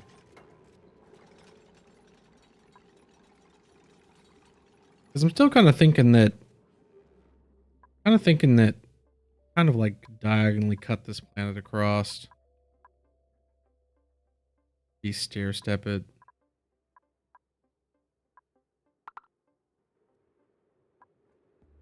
Volcano on the outside. Or what will essentially be the outside.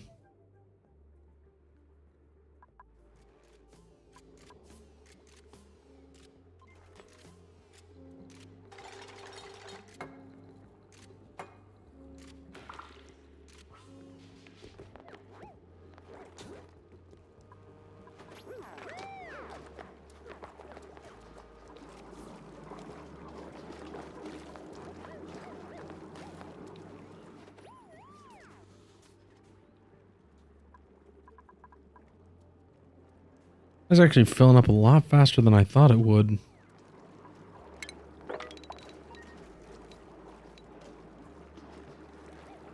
$172 tiles of water.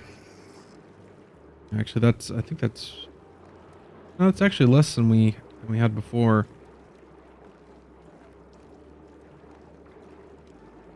But 21.5 fish. I think that's still more than enough eggs for the tree.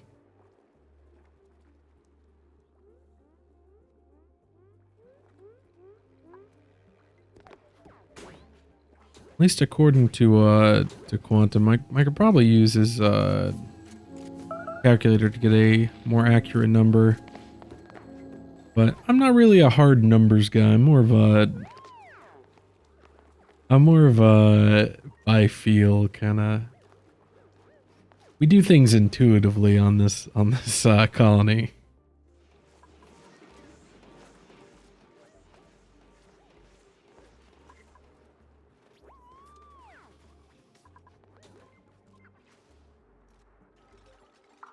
We run on rough numbers and guesstimations.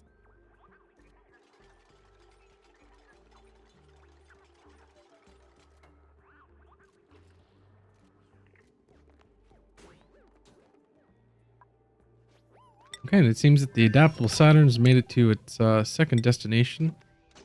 We can send it on to its third and final artifact collection location. See how they're doing on the metal sweeping. Still about 80 tons of gold and 27 tons of cobalt to move. I'm sure they've been dropping it all over the place out here. Surprisingly not.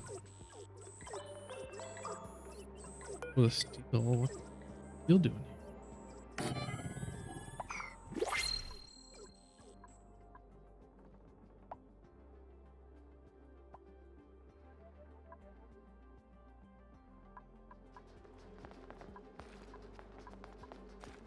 Put a drop door out here. No metal. You're too focused on bring all that eggshell into lime.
And the rust melter is still going pretty smoothly.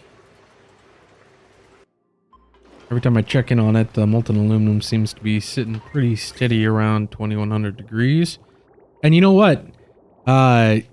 Actually, I did go through, and in all the spots that are not being actively cooled in some way, like in the spots where it's touching molten iron or touching like ceramic, anywhere it's going behind like insulated pipes, I replaced those pipes with obsidian because might as well. Means they won't melt. Even eventually. Anywhere where they're touching air or, you know, like I said, the molten iron or these metal tiles, we still have them made out of ceramic because they're, realistically, they should never get hot enough to melt. Now, oxygen not included being the game that it is, shouldn't and likely wouldn't obviously mean that isn't or won't is off the table. Something strange could happen and it could all blow up at a moment's notice. But we'll deal with that when it comes.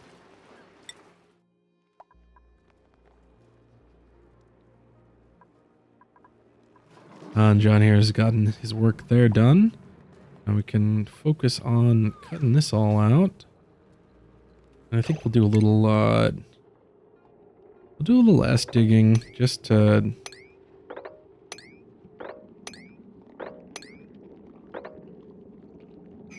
if we go this way for the last turn.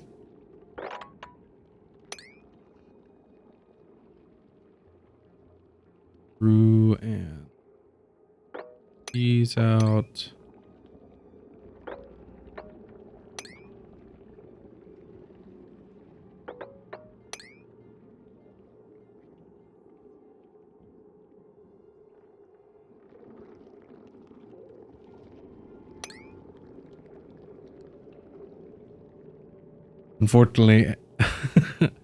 Unfortunately, Amelia was under the watchful, baleful eye of Zerfnamra, who sees all. I see all.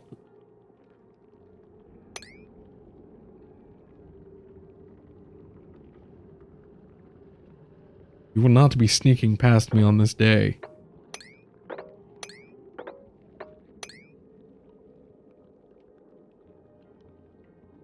It's not going to happen.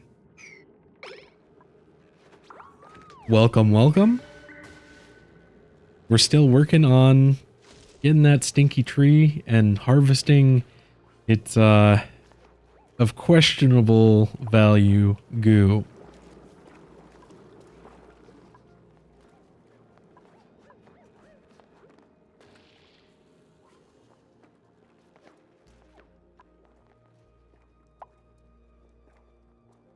Mostly because it's still one of the things in this game that is fairly novel to me.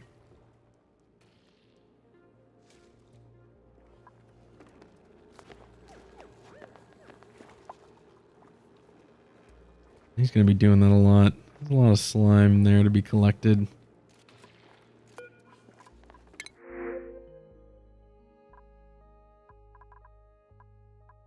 Fish food. Taking the fish food. And you know what? You know what? I forgot last stream to open any of the pods, any of our new blueprints on stream. And almost Emily, your curse hit me. And we got I think we got a wallpaper. We did get a wallpaper. But the other two, they were clothes. And one of them was a pair of gloves, and I think I screamed when it happened. I was just, no! Curse you! Curse you, almost Emily! You've taken this joyous moment and turned it into a sham!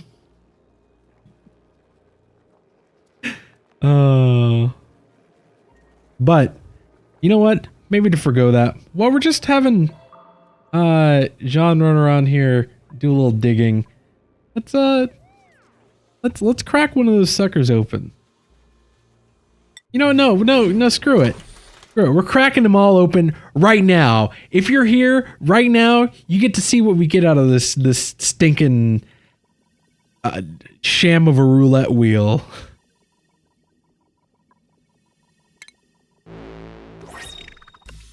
That's pretty cool. I like that.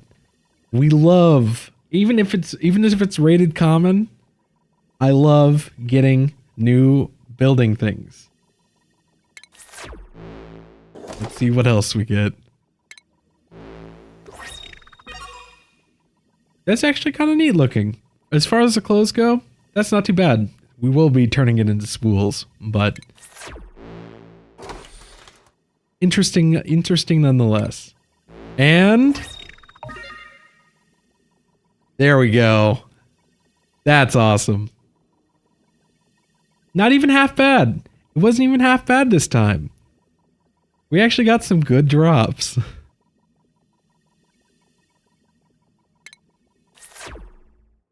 And they're the blueprints. If you were here for it, you were here for it. If you weren't, then it's over. Laura Harper 1 says, "Heyo, first time chat. Thank you. And heyo to you as well. How's it going?" Not much. We're on the Stinky Tree planet, and we're gonna press this tree for some of its goo.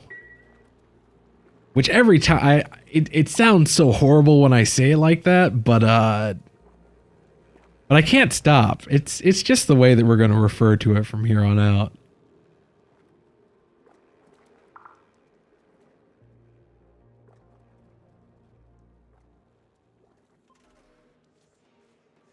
This tree is too vile of a creation to speak about elegantly.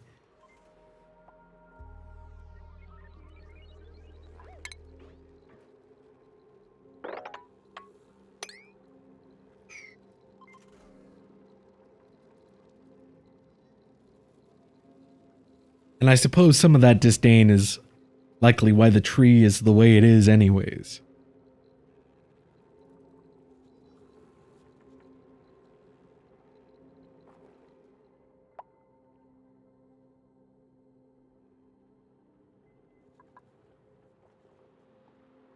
But another cycle goes by and John's stuck here on this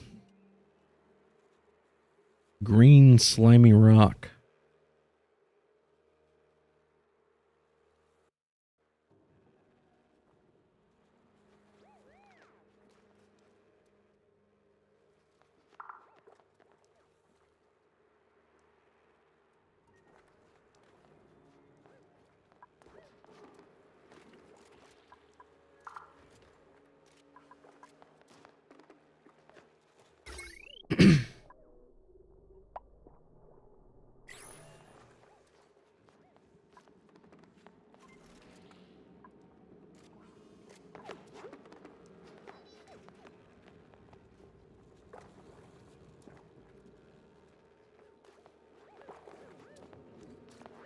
I need to turn down the priority on this thing.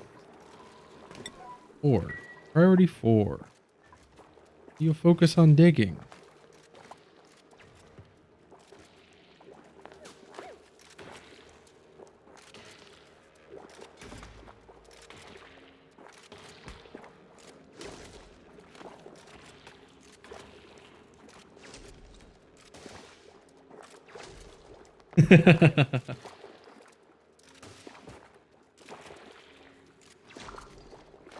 Accidental caps lock, but honestly, the emphasis is likely needed. I never experienced it because this is like I was saying earlier, this is like something novel in the game to me. Because I never really went out of my way to deal with any of this stuff. But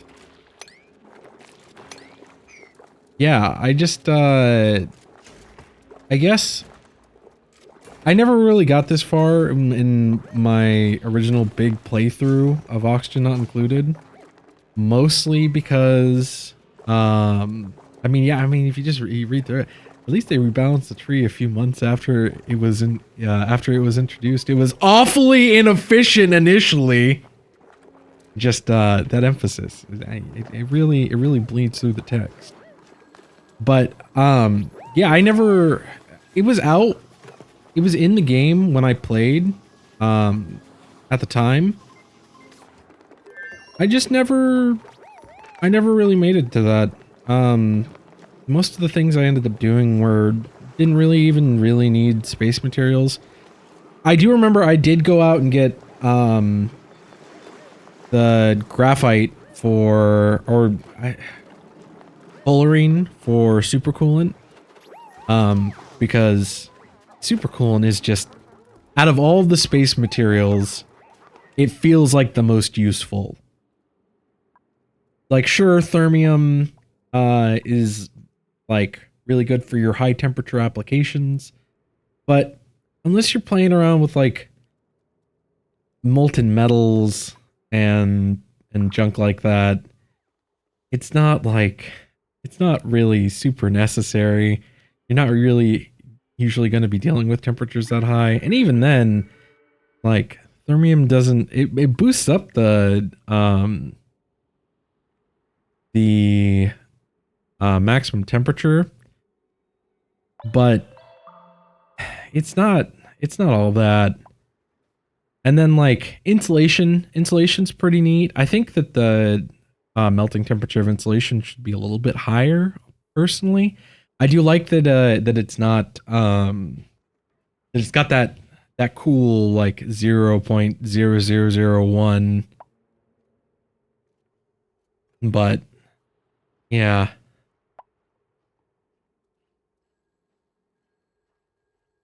Well, yeah, and I guess since it can be used for everything, like, that's the one spot where it gets extra points for me. But then, like, you can do the same thing with steel. And if you can get your steel production going nice and solid, and then you're pretty much set. Gotta bump up this. Bump up the sweeps.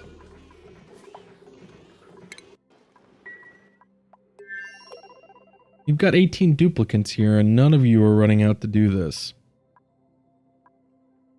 Auto Sweeper's doing a good job, but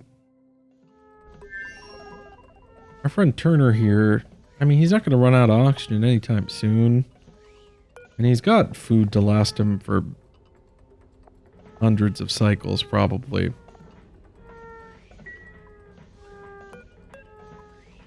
But he's kind of in a precarious situation.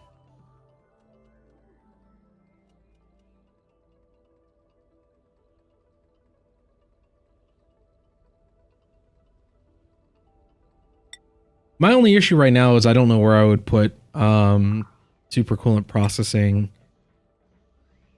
Fullerene, or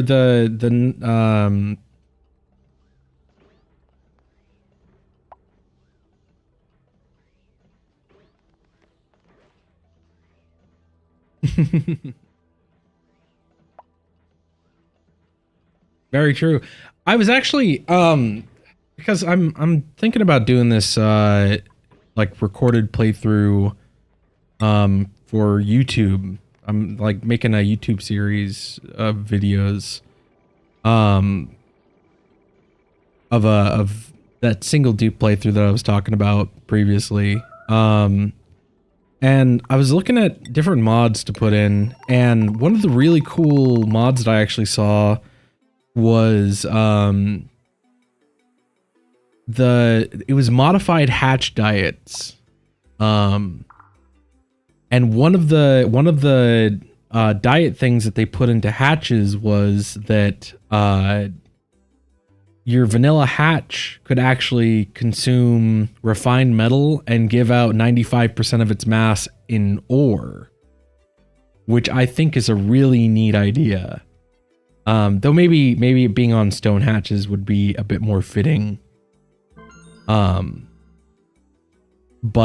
I thought that was really cool because there's so many sources of refined metal in the game, and there's no really reasonable sources of um, of ore, because frankly, these are a joke. This is a joke. Like even the ones that give like high values of ores are lackluster at best and just generally annoying at worst. And space mining is just such a hassle.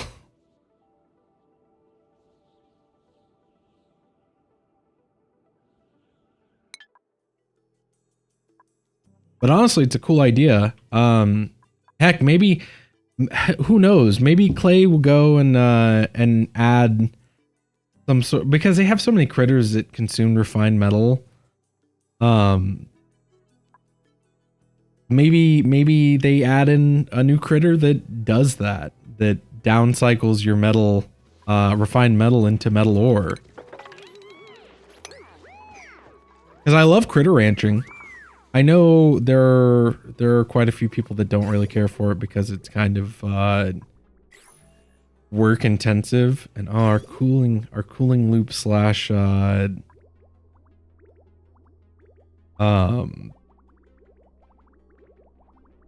water pipe is completely run out.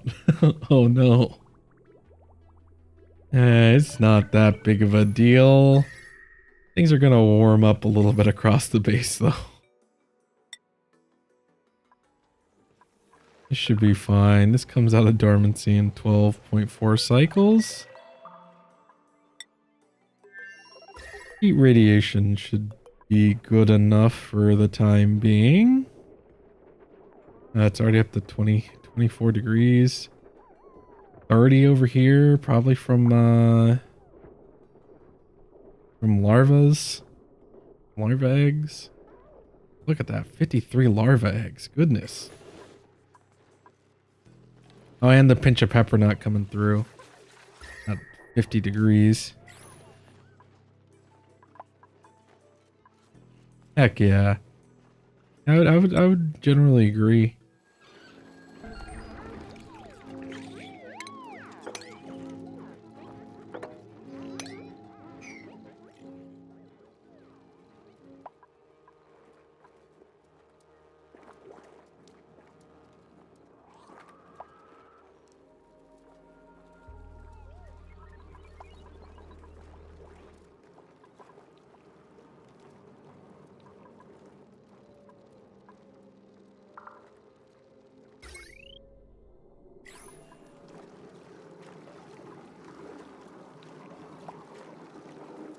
Put a filter on these.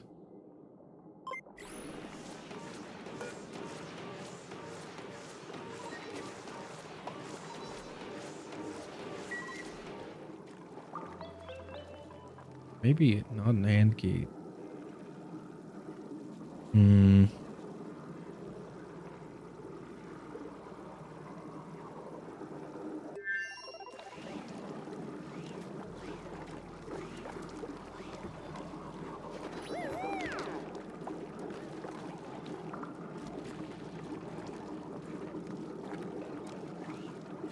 I was trying to minimize how often these run, but I think I've kind of like maximized it. I think second smart battery up here connected to this grid. Pause real quick so I can actually look at this. Yeah, like this.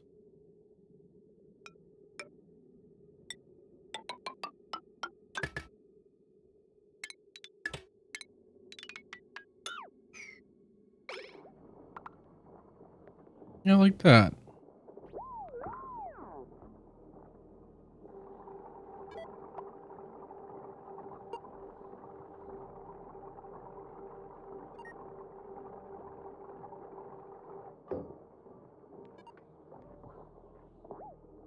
I think Rimworld with the pack might have the well, I don't know, because the pawns, they're just so like flat looking.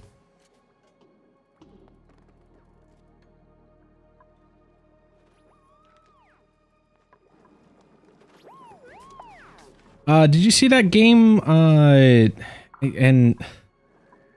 it's kind of silly. I with the when Next Fest was going on Steam, because I saw like a single clip on YouTube of someone playing it, but there's that game that it's currently in development. It's not super far into it yet, but yeah, no, I definitely I could see. Well, I mean, especially Factorio.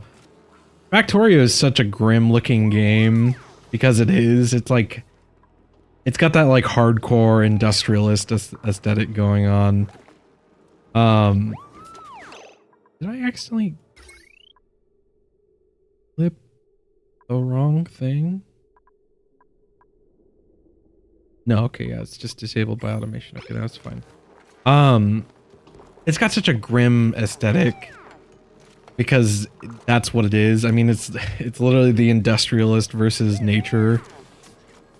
But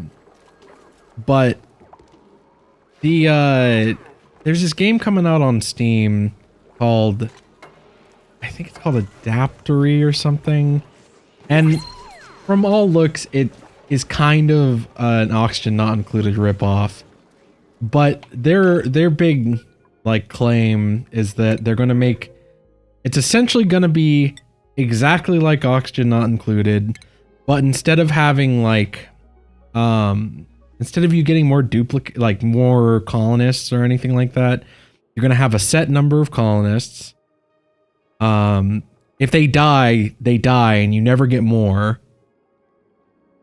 But they will like write journals and form relationships with each other.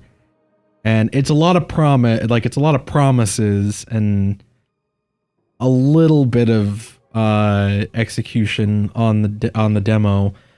I played through what was playable at the time, and the art styles is kind of cutesy. Like conceptually I like it, but we'll have to wait and see because the early alpha version they had Adaptory. You know what? I'll just link the page in the chat.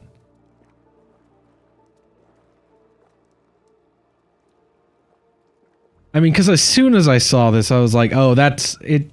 These people must have played Oxygen Not Included or were like really inspired by it. But there's the link to the page. And yeah, looking at it, it's a 2D from the like a cutout perspective, like Oxygen Not Included, colony building game with little people that run around and build stuff and machines that make things. And like I was even able to go in and build like a liquid lock and set up like an electrolyzer and all that and start exploring the planet. And they need to do a little bit of work on their physics because it was weird because the gases wouldn't yeah, absolutely. Very, very heavily inspired by Oxygen Not Included. But that being said, it'd be interesting to see someone else take a crack at it. Hell, if this kind of game became its own genre, like I would be interested to see what comes out of it. I would hope that it's more quality over quantity. But we'll see. The devs seemed really, really excited to work on it, and they said that they've been working on it for years already. So here's to hoping that, you know, they do a good job of it and they make something that they're happy with, and that it isn't, you know, something bad, essentially.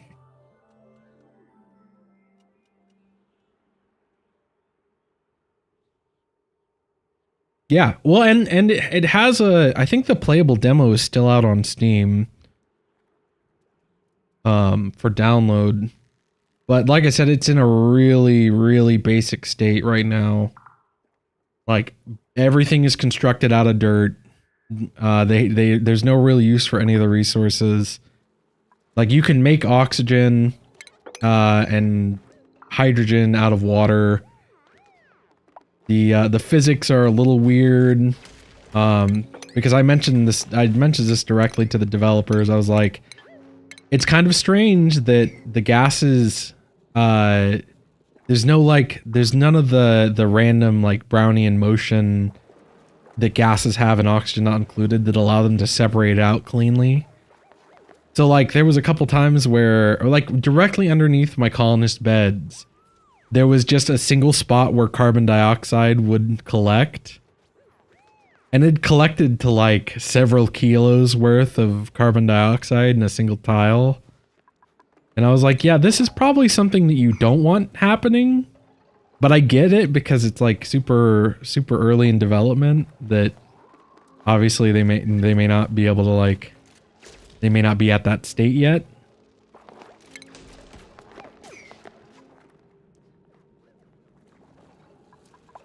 But it is what it is. It's a we'll have to wait and see sort of thing. Okay, so I was gonna come through here. Cut all that out.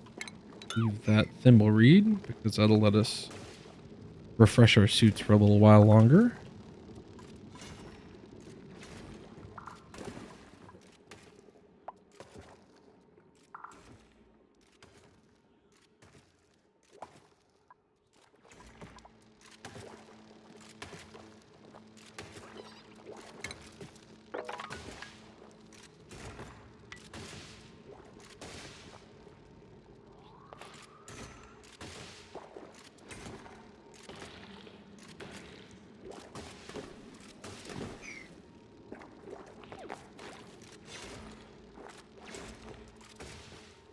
Which is both the like one of the things it's both one of the things that I love about Oxygen Not Included is that it's such a, it looks so innocent. It looks so cute and innocent. But it's actually like this big writhing like tentacle monster underneath it all of like all these interconnected systems. Like, and I've it's one of those things where like, because I feel the same way about like the music I enjoy is that there's gonna be a very small, like a very sparse group of people that I will encounter that will love this game. But my general friend group has like, I've gushed about this game and they're like, I'm glad you love it, but it seems like too much. It's overwhelming. And I'm like, yeah, I get that. Because I would love, and I think maybe that's part of why I started streaming. I've started streaming it, is so that I can connect with people that play the game, and maybe do things like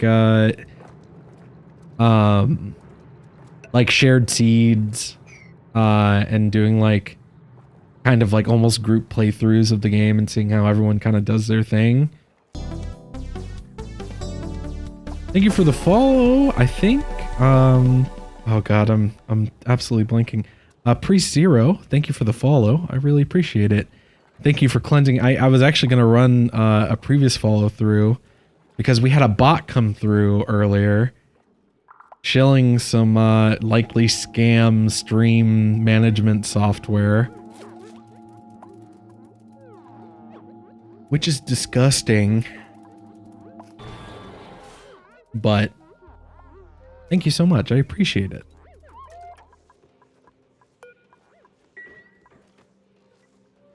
But yeah, it's a lot like, because I'm into some like obscure, well, semi-obscure like progressive metal stuff, and whenever people ask me like, well, what kind of music do you like, I'm like, well, I like these groups, and they're like, oh, I've never heard of them. I'm like, yeah, no, I expect that.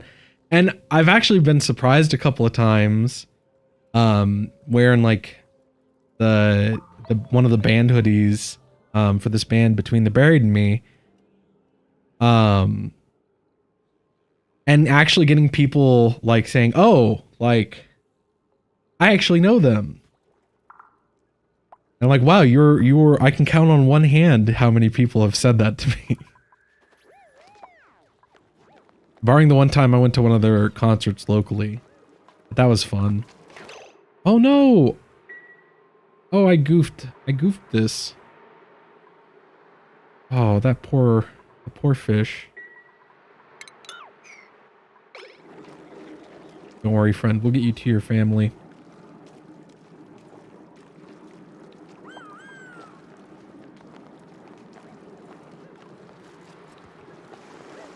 Be free, little fishy. Go out to the sea.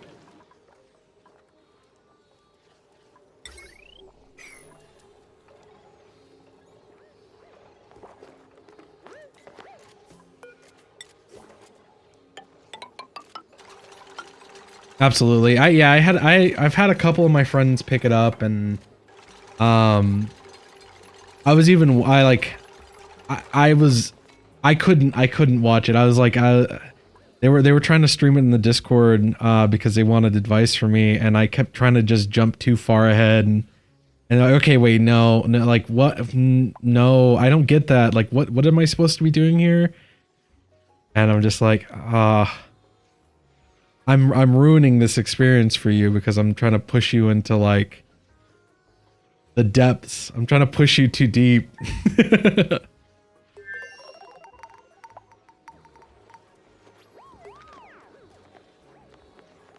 Because I think there was a point where I just had to be like, you should look at the wiki.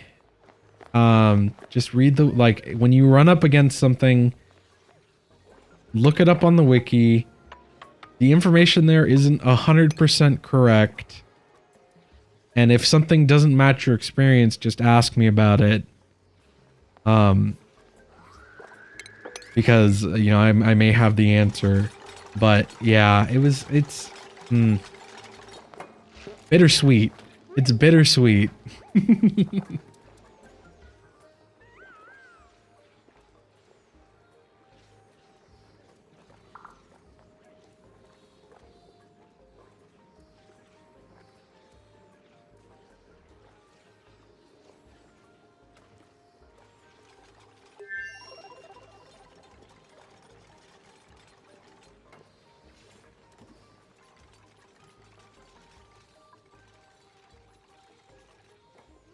In my opinion, the only thing that could really make this a more perfect game, at least from my standpoint, is if there were more mechanical contraptions.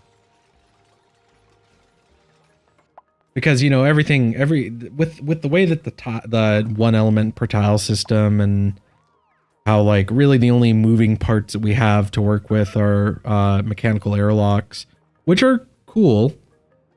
You can do a lot of interesting things with them.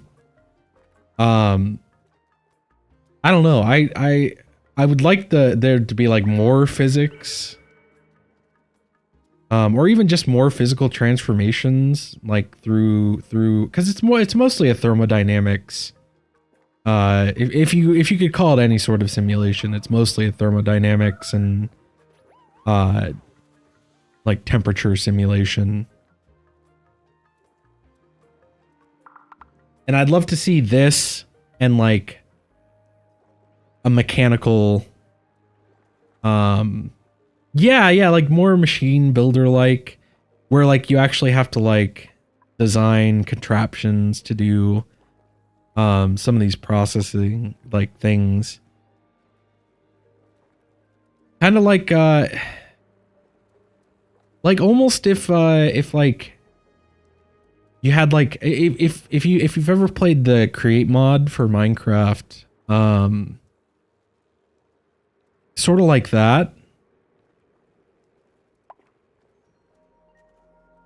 but in a game like this. You know, like machines and axles, gears, like mechanical interactions. You know, like instead of building a crusher machine, you would actually have to like build like a piston and like a crushing head into like some sort of, you know, like dense, durable block.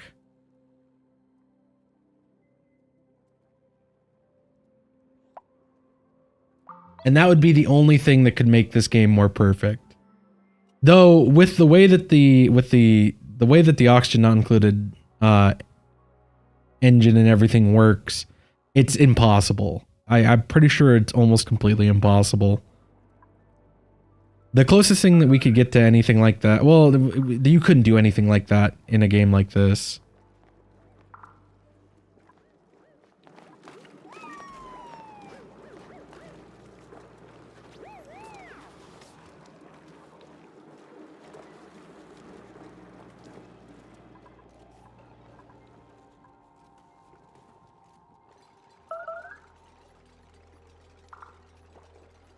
Yeah, exactly.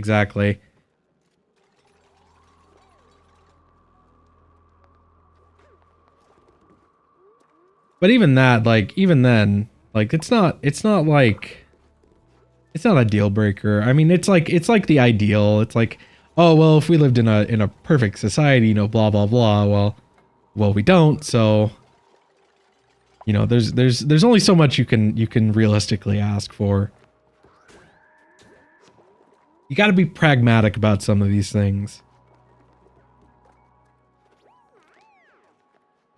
And if I really wanted it bad enough, then, you know, maybe the response would be, well, why don't you make it? And my response would be, I don't have time for that. I've got a day job.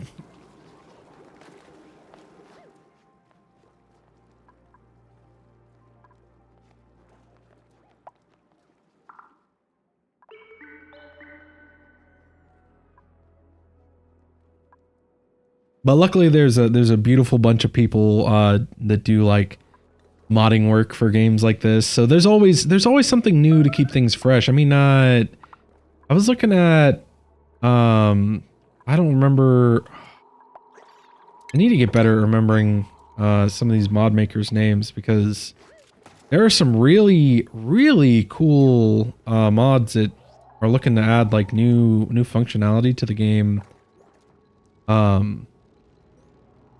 That have a lot of potential to be really awesome. Like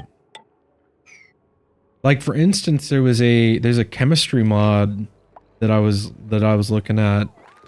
That is still in the works, so it's not like complete yet, but it adds back in like propane, which, you know, is an element in the game that is currently unused completely. Like asphalt and some other materials and chemical, like buildings that do chemical processes that actually can create and utilize those elements that aren't in the game.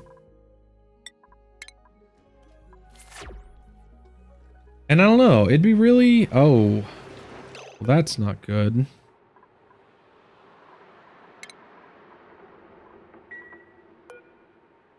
We cannot...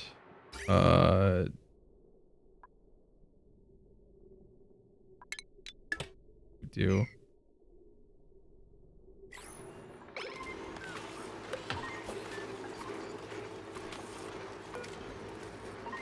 That is overheating because we made it out of igneous rock. This was being actively cooled, but now it's not.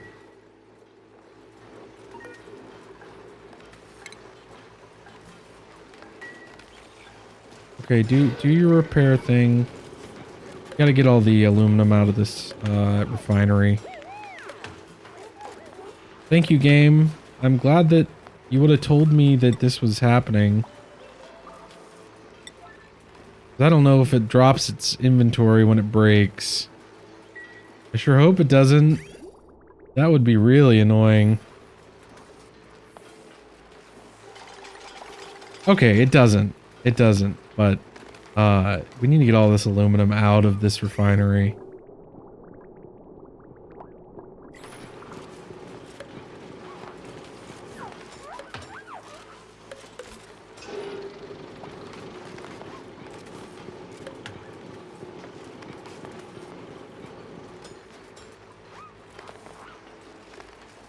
Oh, it actually reset the temperature of the metal refinery.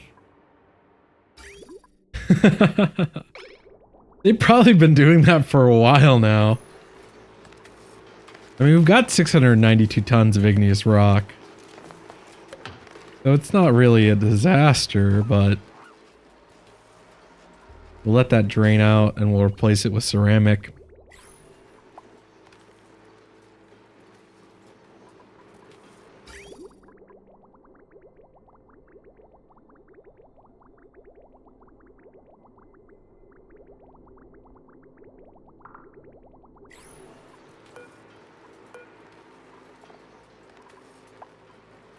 Material, we'll change the material to ceramic.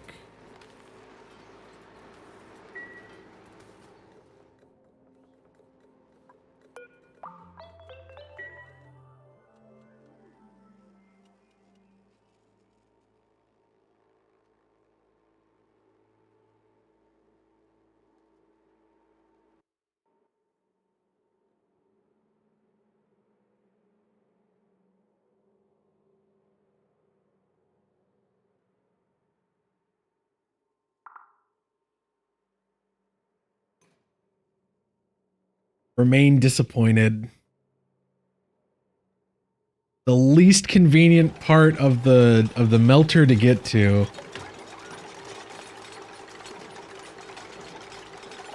It's never gonna happen.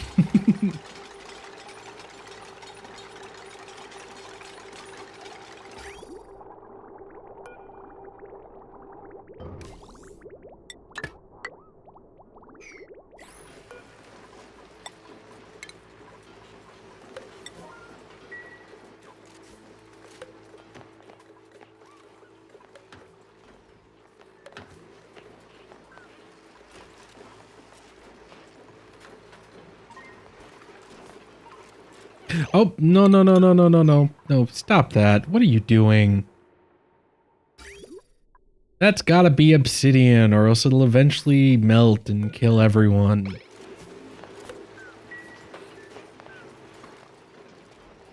Goofy dupes.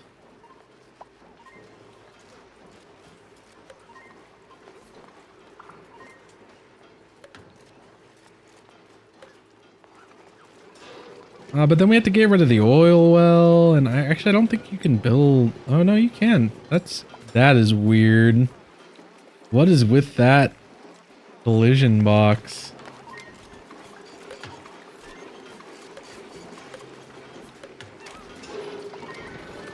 I guess it still counts as occupied space, but I think it's just because of the oil well. Huh.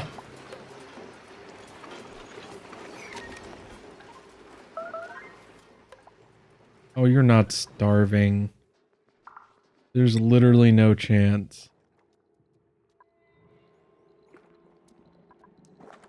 And I think on the side, just up like that. No, no, no, no, no, no. We don't even have to do that. The way that we're okay. So I need to pause. Got to think for a sec. Come down across like this.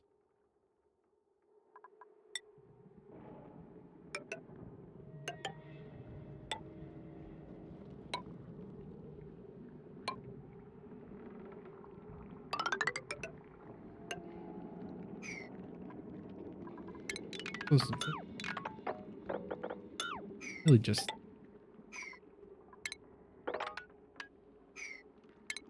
this right?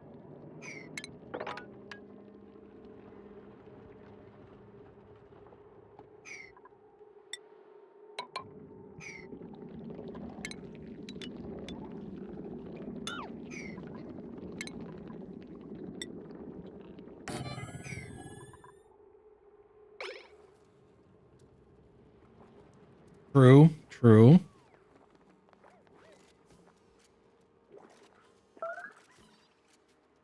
But doable and doingable are two different things. Clearly.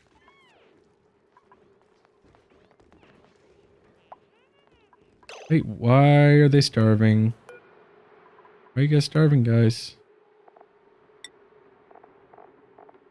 Oh. Oh, whoa, whoa, whoa, whoa, whoa.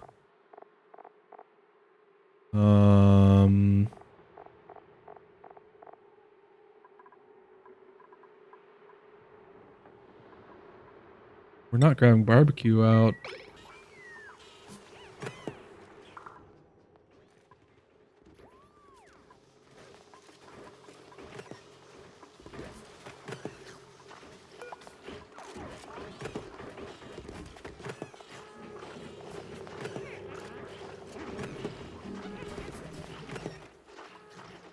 They were actually starving.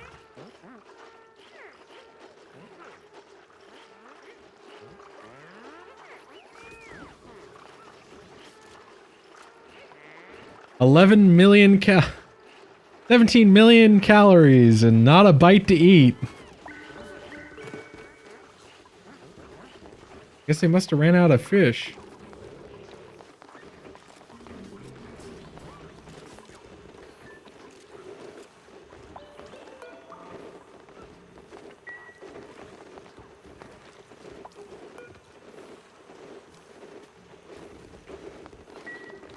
It's no problem.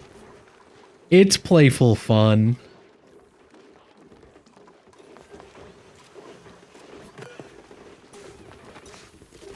And no one was eating because we didn't have anything edible out.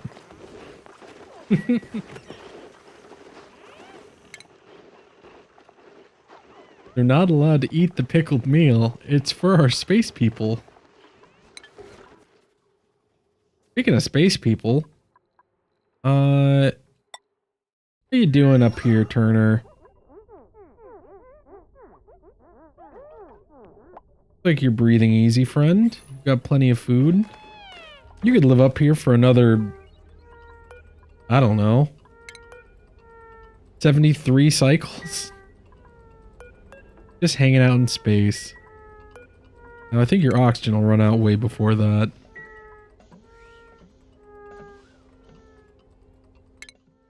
But I think it's time to send this ship back to... Oh, you know what? I probably need to refuel this guy. 360, 900 minus 360. Nope. 540. Take my hands off the controls. Getting some save lag. There it goes. Okay. 40. Reset.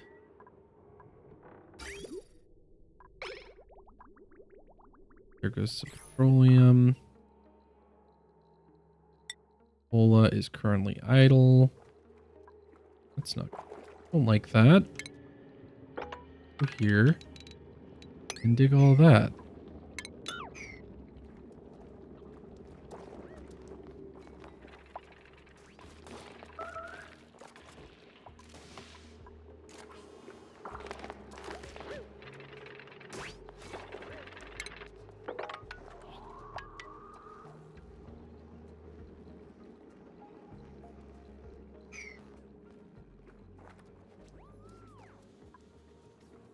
I think that's the area the magical space heating happens in.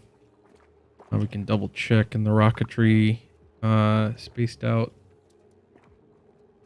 page on the wiki. Launch.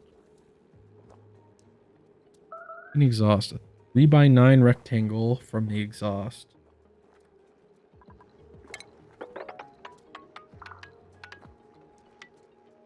Okay, yeah, so anything in this range needs to be insulated or vacuumed.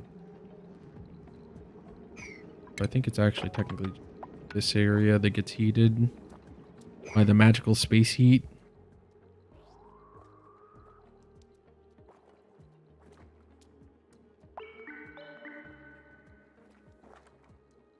What in the world is up with this thing?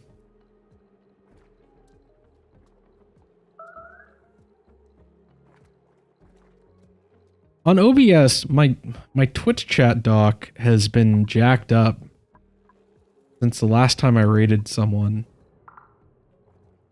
Also, how did this shine bug get out? I guess it flew out through a gap when we had a gap? Weird.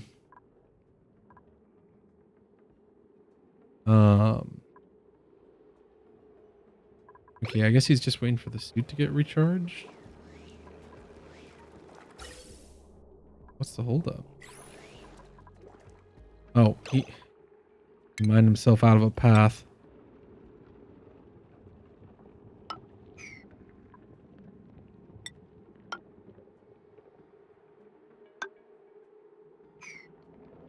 There's where we'll start doing solid tiles again.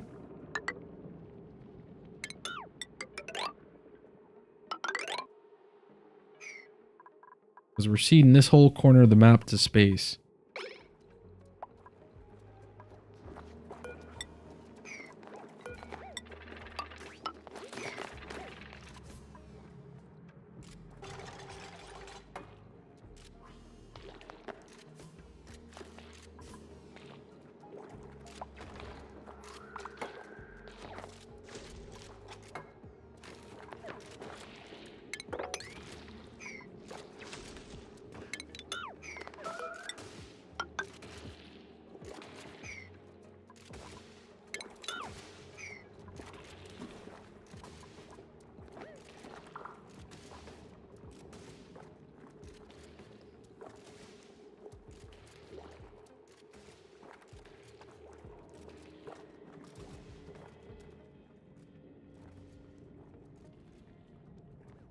Okay, the rocket should be refueled. Now we can send Liam back on his way, back home. They already got the meteor shower, so I don't think there's another one coming in for another... I'll pause, look at the star map real quick.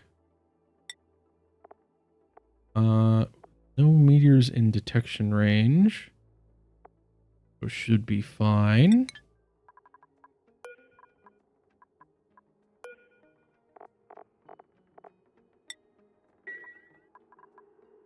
And I'm off with a good little bit of food. Yeah, what do we change this to crew? Change their destination. Sagoni. Or, yeah, Sagoni. Next year, watch for him to run in. There he goes.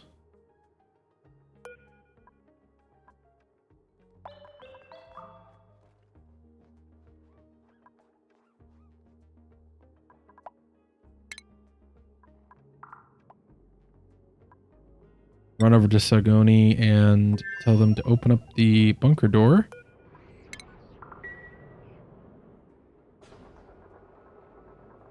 Luckily, no regolith piled up in that specific spot.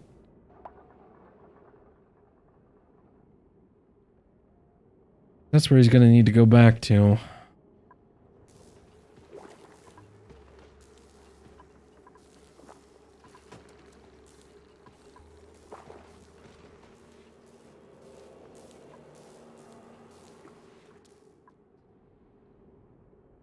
Okay, I'll take him a couple days. Ughola, why are you trapped here? All you've got is clay. Okay. Okay, buddy. Getting you out of this predicament right now.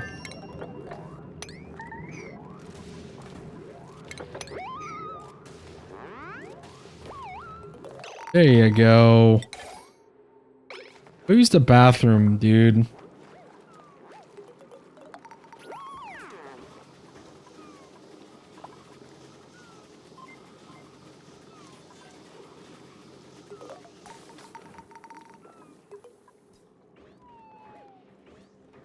I don't even know how he got down there. I guess he must have walked down to here, installed this tile. It's duplicates. It's duplicates, I swear. Yeah, it's just John. I probably should have sent someone over with deconstruction or with like a building focus. All John cares about is digging. He was part of our mining crew for Rutora when we went on that whole expedition.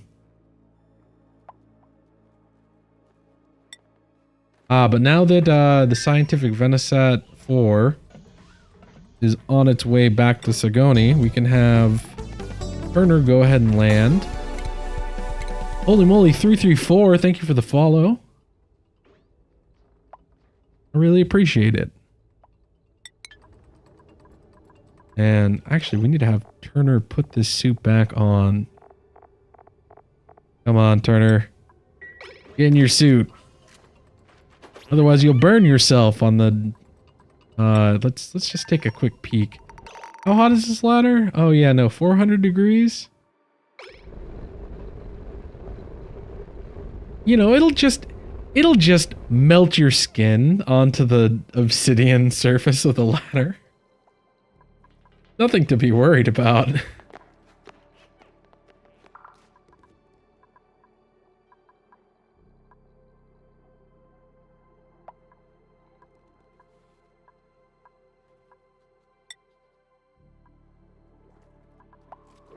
But yeah, Jean's here all on his lonesome, just doing a little bit of work. His morale's currently low because he trapped himself on the other side of a wall and didn't get his dinner and being a little whiny baby about things.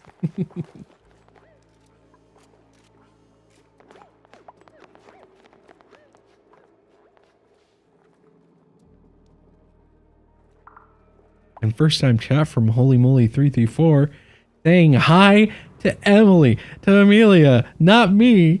I feel so neglected. No, only kidding. Only kidding.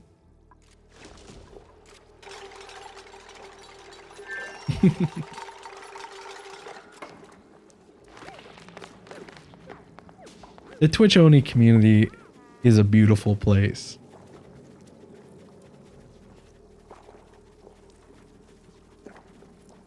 Across all the streams that I've checked out, because honestly I wasn't much of a stream watcher, but you know, when I decided to start streaming, you know, you gotta get some advice from take a little inspiration from your peers, I suppose. I mean, yeah I've seen.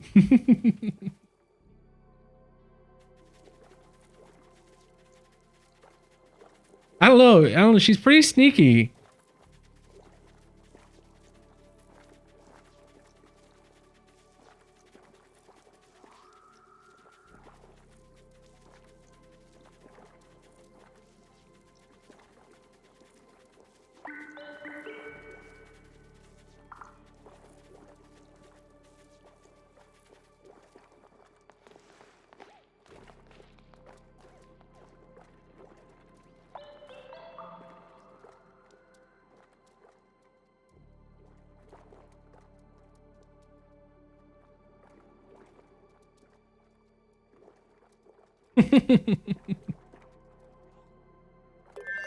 I can stop watching Oxygen Not Included content whenever I like.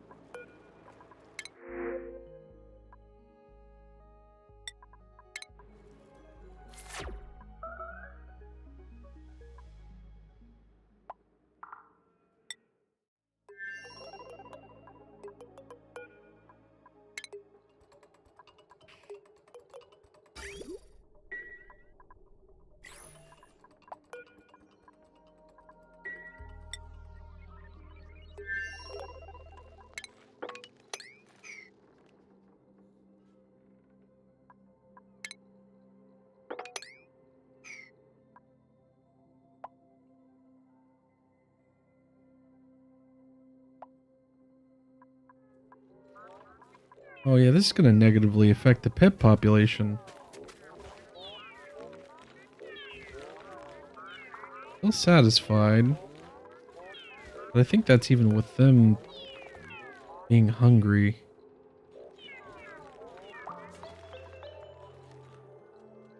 Oh, and I never replaced these. Oh, that was something we did. That was something we did last stream that I forgot to actually finish setting up.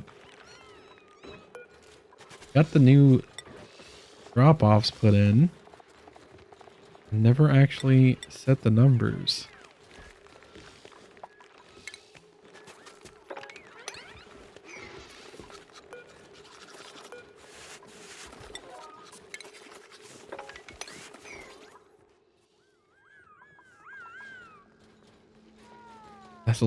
That's a lot of shine bugs.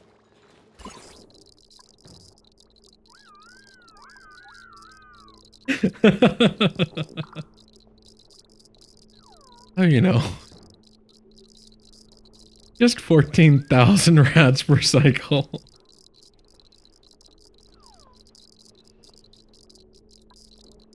No big deal. It's no big deal. Just out of curiosity. Just out of curiosity. 1,000 rad bolts per cycle. I know people have gotten more ridiculous numbers with nuclear waste. That's the beautiful thing about this game, is that it's not about being good at the game. It's about surviving. And no matter what stage of the game you're at, it's okay. It's all good.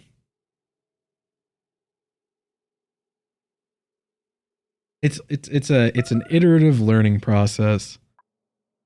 It took me binge watching like probably a few hundred hours of gameplay before I finally decided, you know what, I own this game. I should play it. And reading the wiki like some religious people read the Bible before I was really comfortable enough to like get colonies to, you know, like this state, which, while horrendously unorganized and likely incredibly inefficient, I mean, we've survived for 2,000 cycles.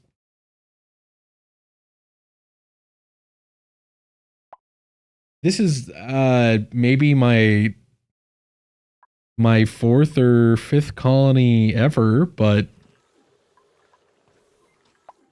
I don't know. Something about this game really clicked with me. Where we can do crazy things like running molten aluminum through a refinery to melt rust into iron to make more steel. All the steel we can eat.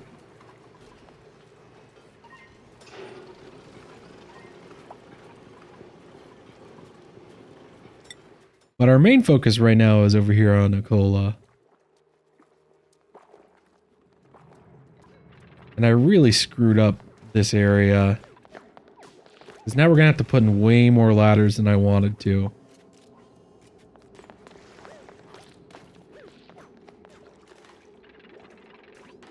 Actually, I think, oh...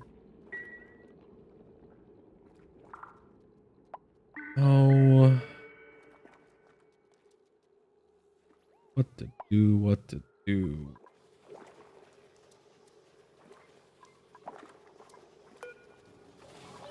I actually want this on a slightly more aggressive threshold activation level.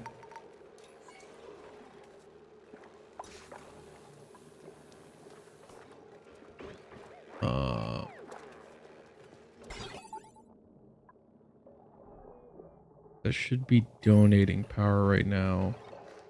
I think. Is that... Oh no. Okay, wait, no. Now that we have it on this side of the of this transformers system.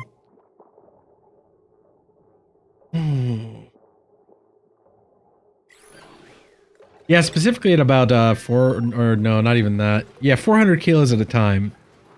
If we can help it. 400 kilos at a time. But what about all this salt? Ooh. Yummy salt. Oh look, it's 600 grams of salt and 600 grams of salt-ish. Oh, here's two kilos. Another kilo and a half-ish. 40 grams. 10 grams. Oh, nice. Oh, wait. I think. Oh, more salt. Oh, no, this one's got dirt in it too.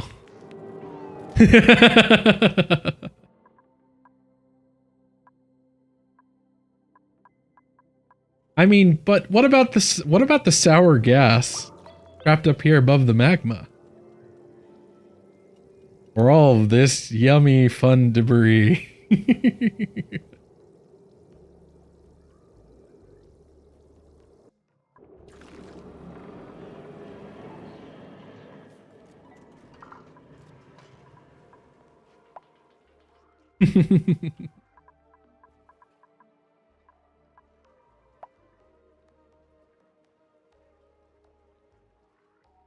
Halfway here to have fun playing the game. Halfway here to torture Amelia. To just put her through the ringer. How did you get here? Have you been breaking things, little slickster larva? You're in the wrong place. You're in the wrong neighborhood, friend. In fact, I need to grab these guys. How did this happen?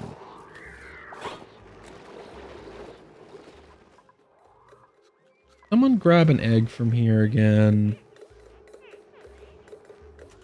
No? Up here, so.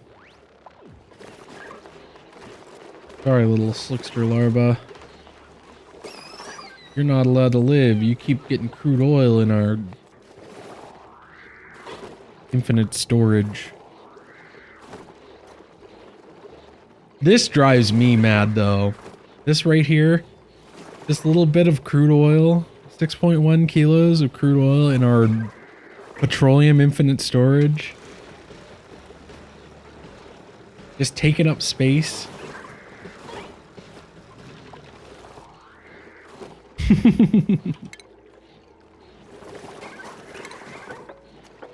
Funny you mentioned that. There's actually there's a mod specifically for that. It checks for debris in places that dupes can't reach. I think it's stuck at the end of the research tree, but it teleports debris from enclosed rooms under a certain size. Just for those nice, tidy, clean rooms.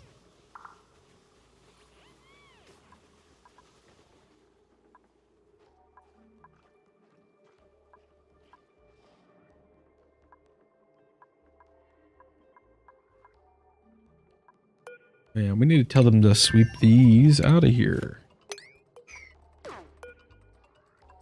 Bring in the databanks. I need them for my research. We will make very many machines with this.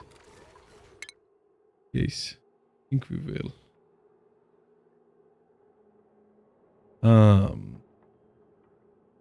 They finished the Brackeen flow. And now we can do the dreaded, cursed biofuel propulsion research. Knock out the last little bits of automation research that I will literally never use in my life. And then we'll have completed all of the research. And you know what? I just noticed we have a couple of delectables taking up space in our little ranch here. And I'd rather that they weren't.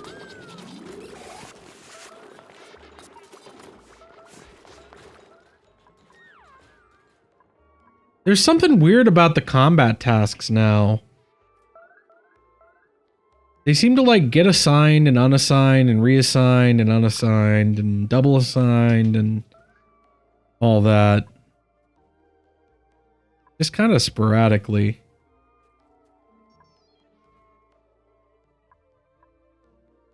But we don't need those genetic dead ends of delectables in our shovel ranch. Honestly, I'm surprised that we're up to this many. How many are even in here? 27?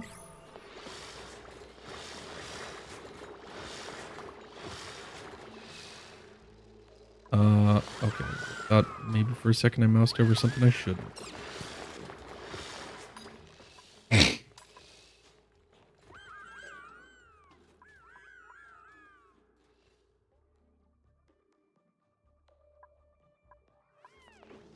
How did you get out here?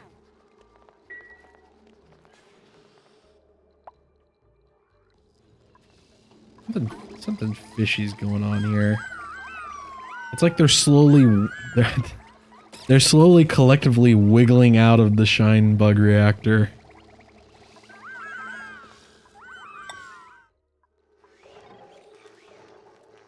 Okay, wait.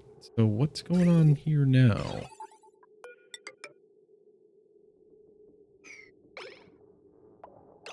Oh, no, wait. No. No. That's got to be knotted the other way.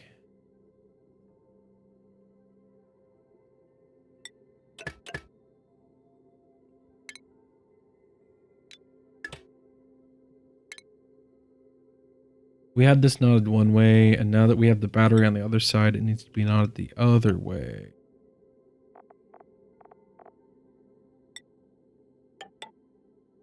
Gotta tie the knot backwards.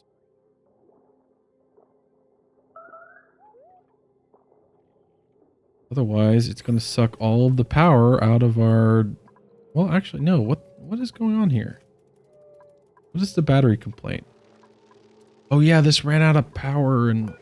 Why is this not running whatsoever?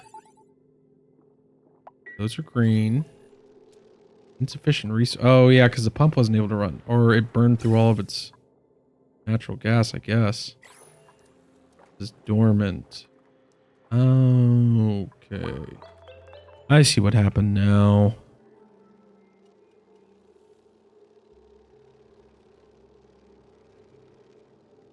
Luckily, our solar panels produce enough power for the interior base to run regardless. Let's see if this fixes it.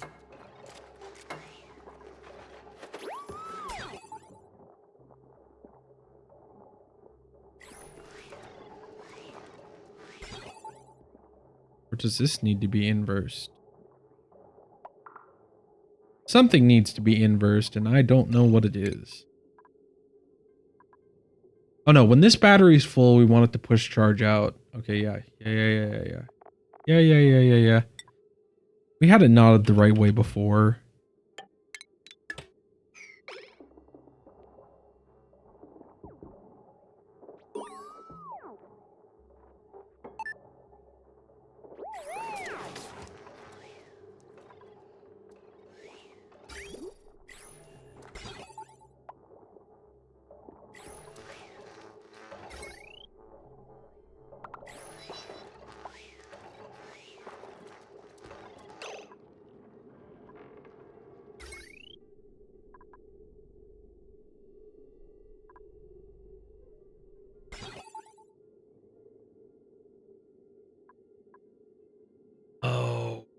Oh no, I'm dumb.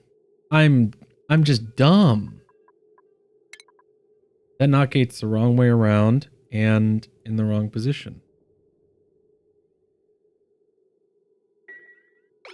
Yeah, that's the output. These are both inputs. They're both red because I'm dumb. That goes there. That goes here.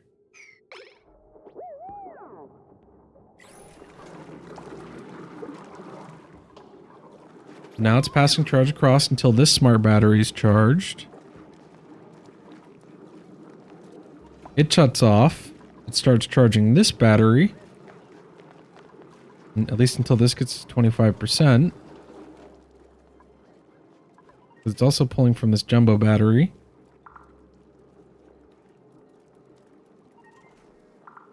There, and now it's pulling it back.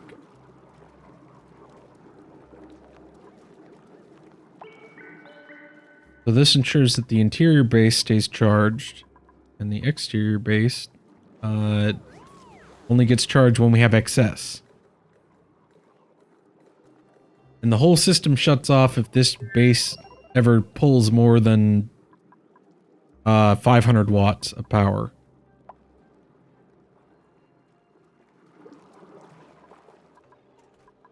Now we can come back through here and continue our work on coring out this corner of the planet.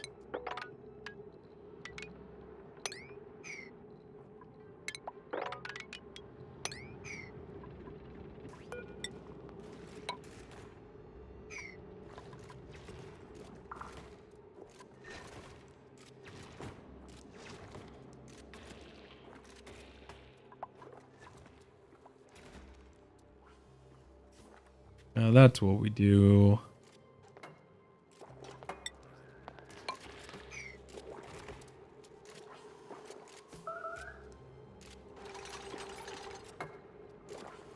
That radiation warning is just from someone deciding to look too closely into the shine bug reactor.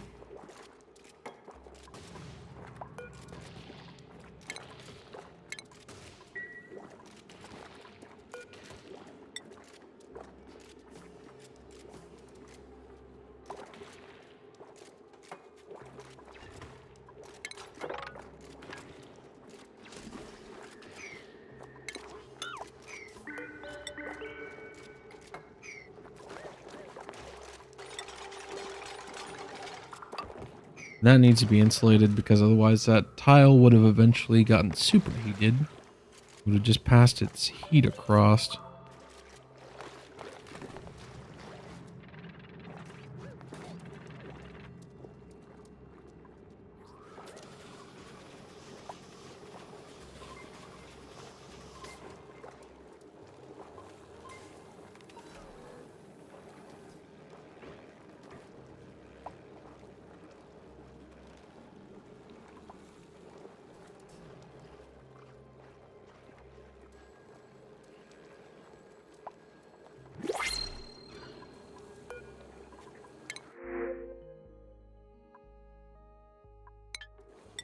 I could use that coal.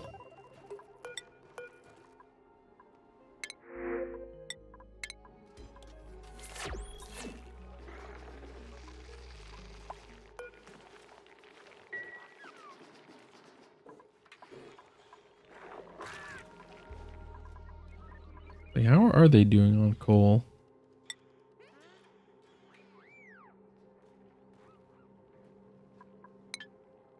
Oh yeah, they've got enough to just barely keep these somewhat full. Has backup generators. And steam pressure is low, but temperature's great as they get over here towards a little salty.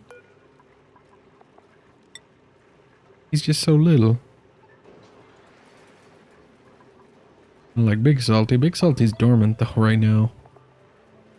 Another 16.5 cycles, Big Salty will be out of commission.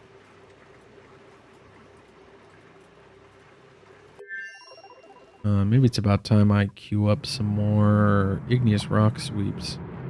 Oh, we need to get an automated system in here. For goodness sake. All this igneous rock just languishing away at the bottom of a hot hole. Yeah.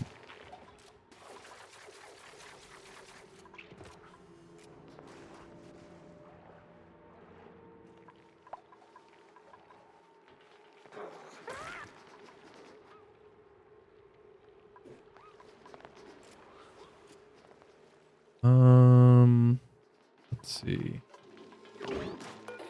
Are they sweeping igneous rock to this location? No. Sweeping igneous rock to this location? Yes. By the power of dupes, I command thee to move this igneous rock from down there to up here. I mean, you guys aren't moving igneous rock out here. Yeah.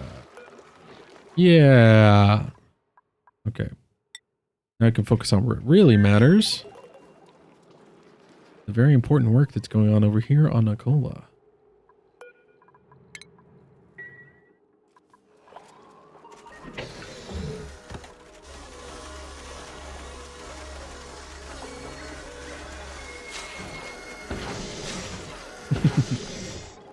That's fun.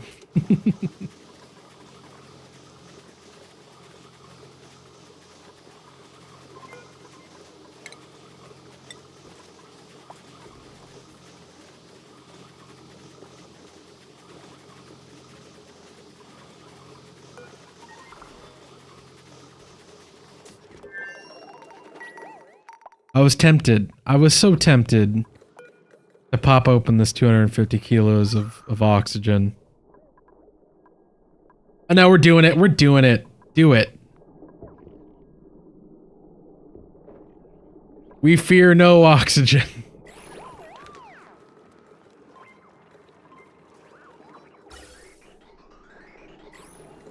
The explosion of oxygen across space. Will it cause popped eardrums? Sure. Was it worth it?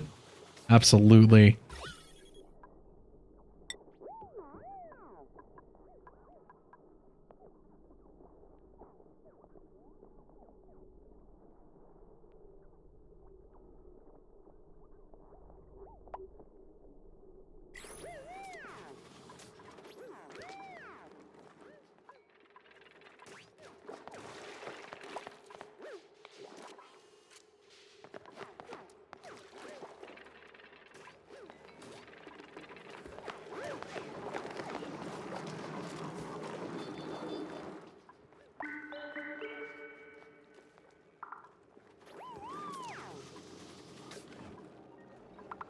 Morale?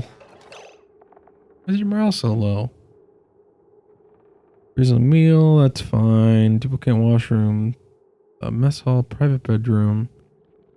I wouldn't even give you a recreation room. That's what you need.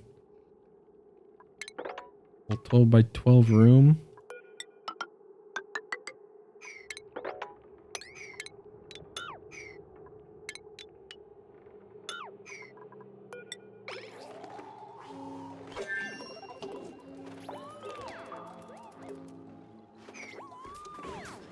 Truly a solo dupe paradise.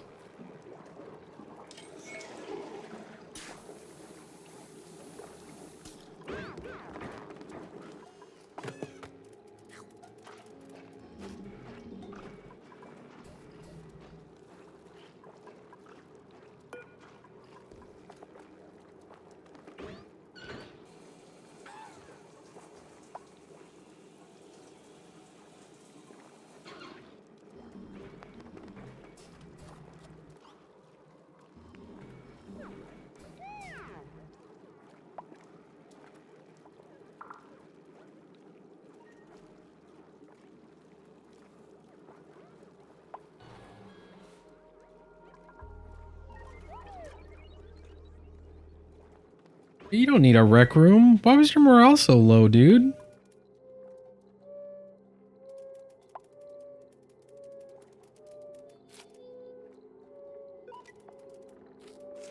You're not even getting stressed out.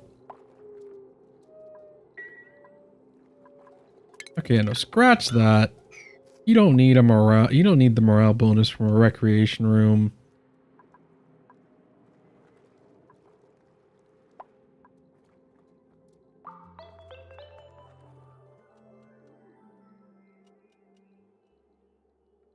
Who was I kidding?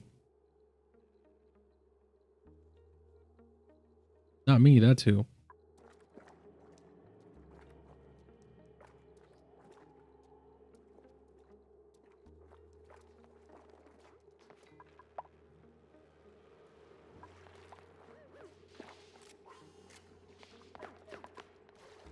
Can't reach over there.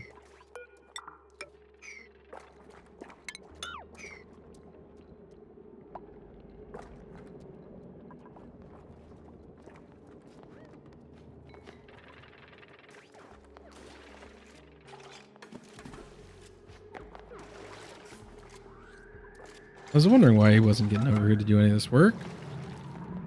There you go.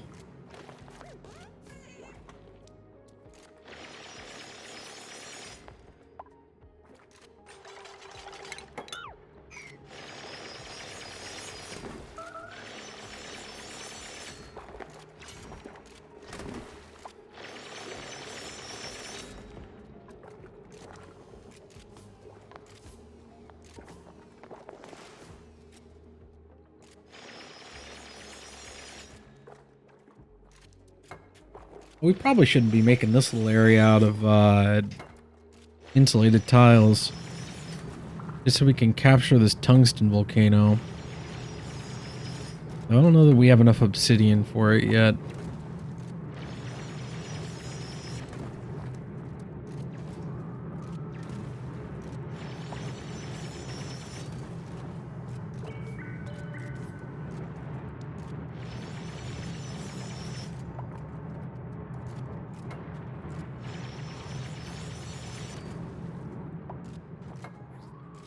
Oh, and you probably ought to stop here as well. The corner build in the rest of that, or else cause us some minor headaches.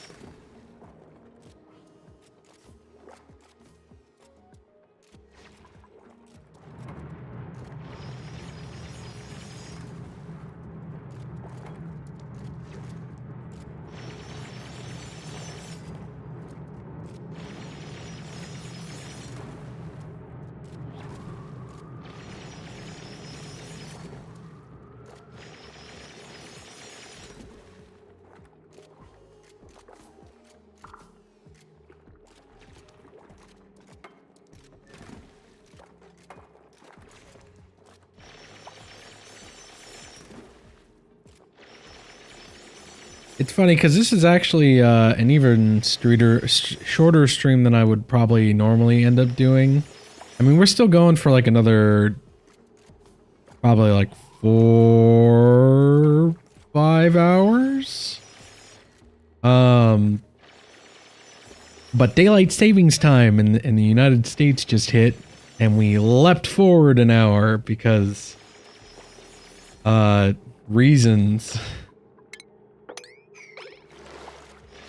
Reasons that elude me. And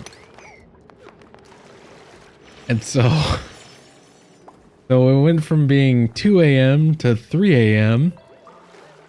and I was not prepared for it. I wasn't expecting it. It happened.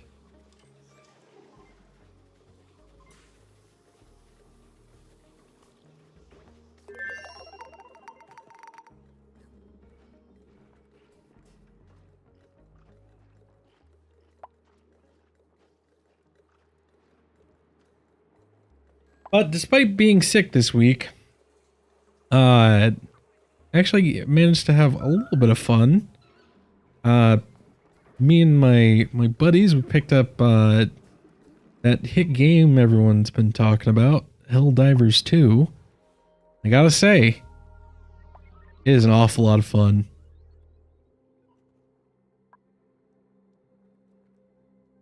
There's something extra that really resonates with my American identity in going to places full of bugs and just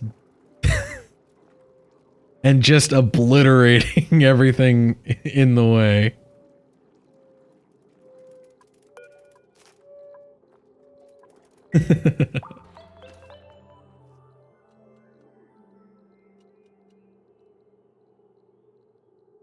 But I'm excited to unlock some of the new weapons in that.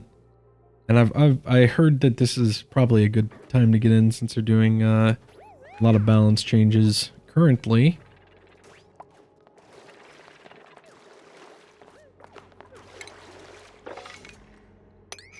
We can get rid of that tile.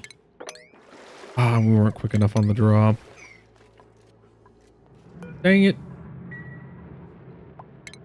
You know what? Mine those tiles. Spread the water out even further. Which side has less? Actually, they're about even.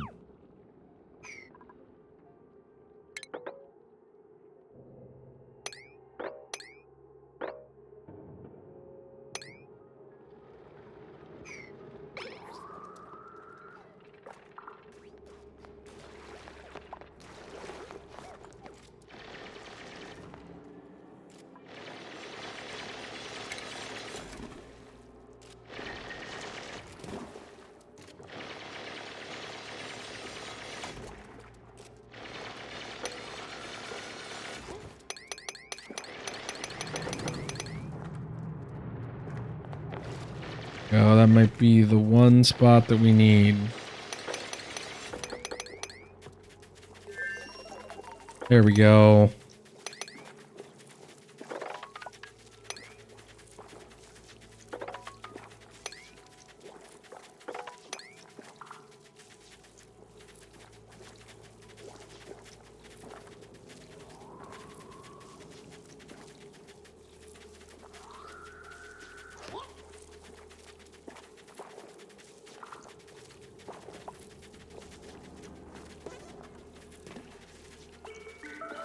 What a Herculean mopper. Just mopping up hundreds and hundreds of kilos of water. All with that dainty little sponge.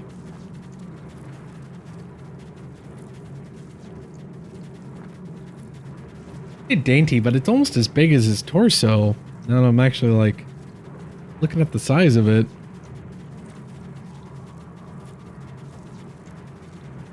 Where do the duplicants hide that sponge?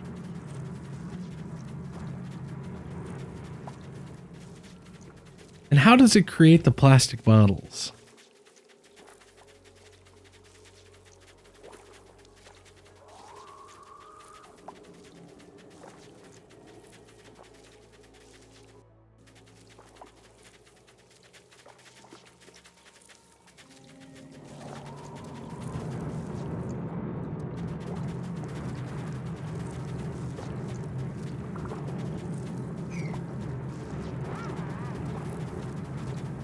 $2,000 kilos of polluted water. All with a sponge. Can you imagine soaking up that much water with a sponge?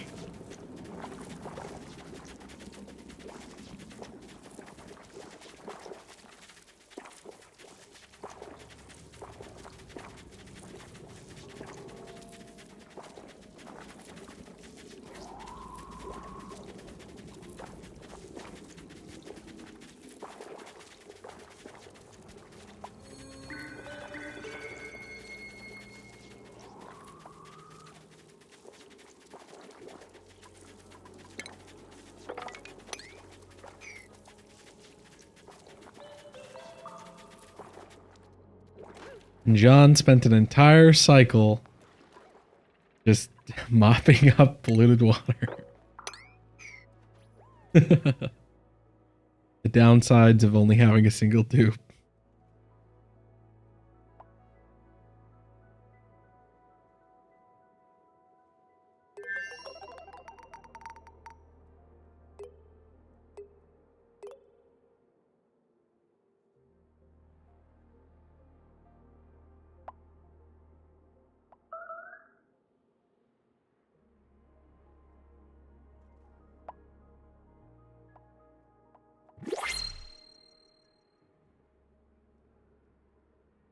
A new pod.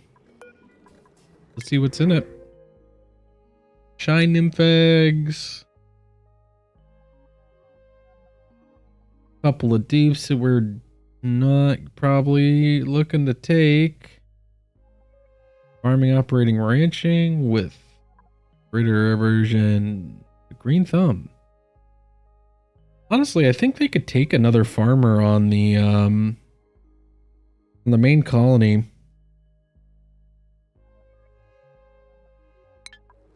I think the pinch of pepper plants have not been getting their farmer's touch. Yeah, they haven't been. They've been making lots of micronutrient fertilizer, though. Why is there so much micronutrient fertilizer in here?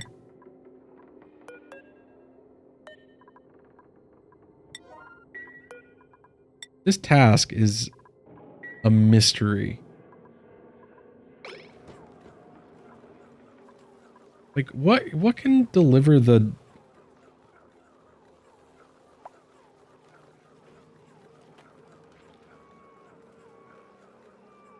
Can anything else deliver them?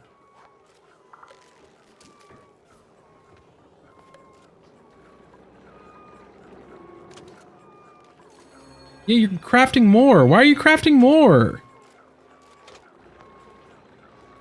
You just come down here and just craft as many as you can? There's already 25 down here.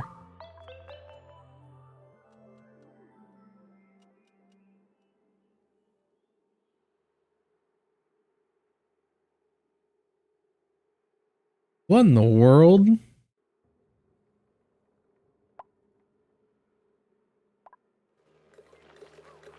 There's only 8 pinch of pepper plants down here. And yet...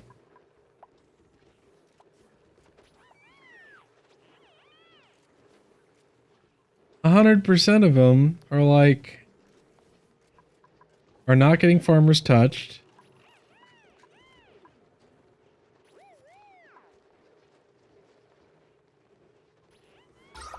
And... huh, it's weird.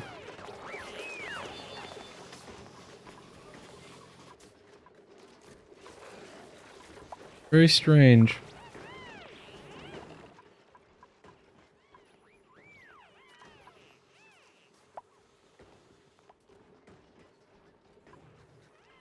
Really need that, oh, that cool slush geyser is running now. Okay. Then we should start seeing some water coming around here. I think. Someday? Unless... hasn't piled up enough. Oh yeah, because the one thing that's annoying with polluted water is it's off-gassing. So this was probably at 500 kilos at some point, but during the dormancy period, it just got above that. Honestly, while these, how long is this dormant for? The next 13.2 cycles. Why geotune that? Maybe only one, actually. Actually, maybe only one.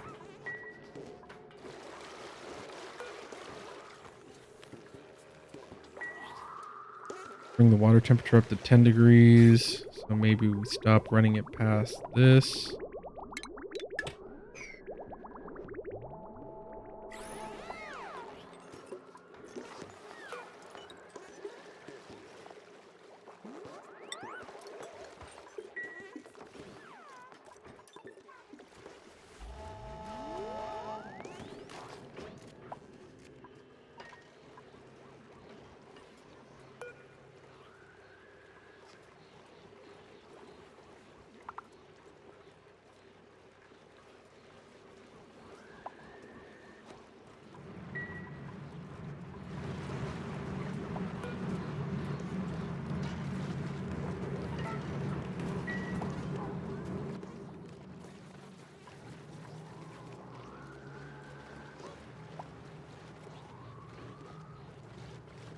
And honestly, with this loop being completely empty,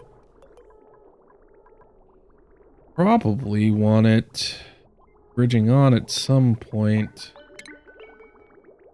Say Right here.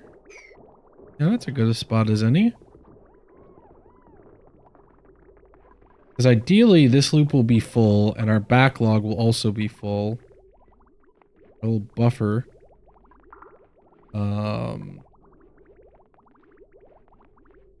Yeah.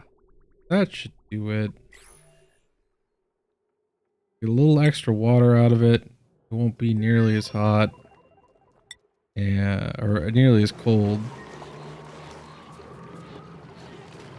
We'll just get more of it.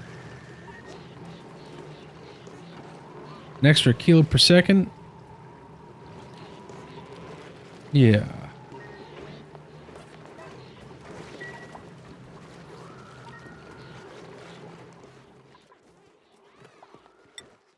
Take a little while for that to back up. It'll take even longer for it to get over here.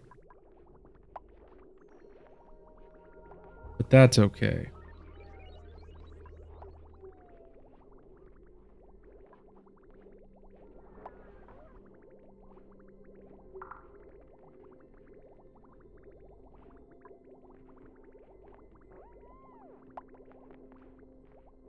Oh, maybe this bridge being here is not the call. Maybe it being right here is better.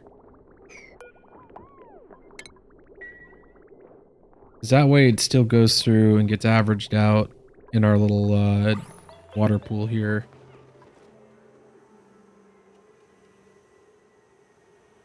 Yeah, that's what we'll do.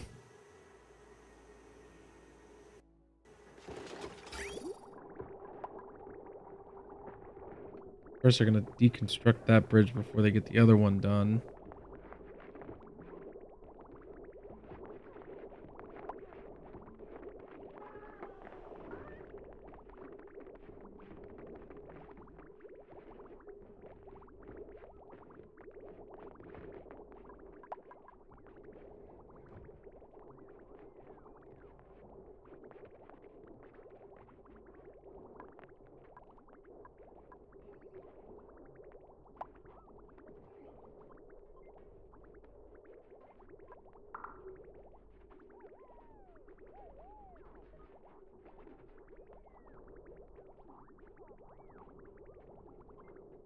Then the rest of it will go into our clay production till this is full again. And then the rest of it will bypass out and start going to the pinch of pepper plants, which will need it pretty soon.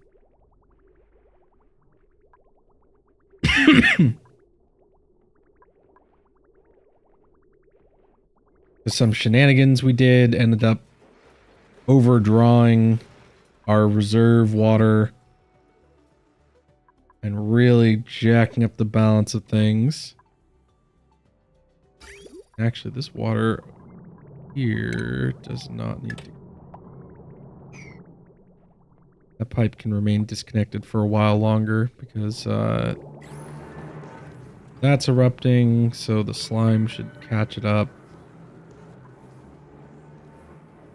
Yeah, okay.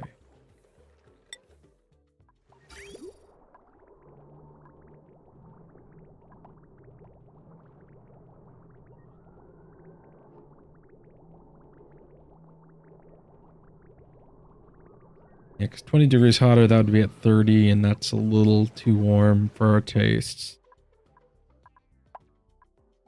Yeah. Yeah, it is pretty rough right now. If, like I said, it's an extremely early alpha.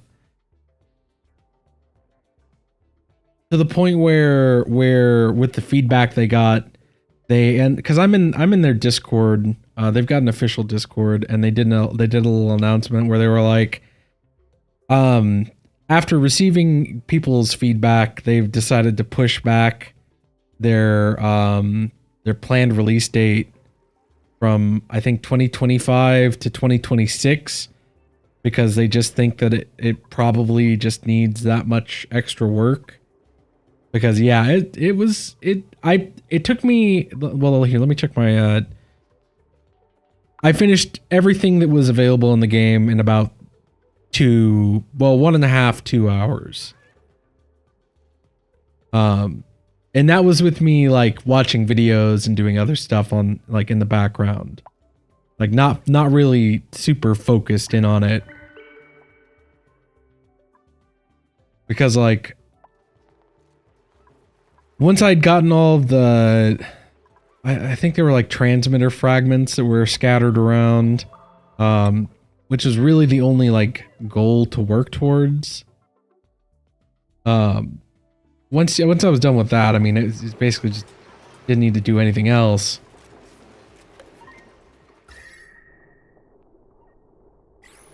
God, it's hot over here.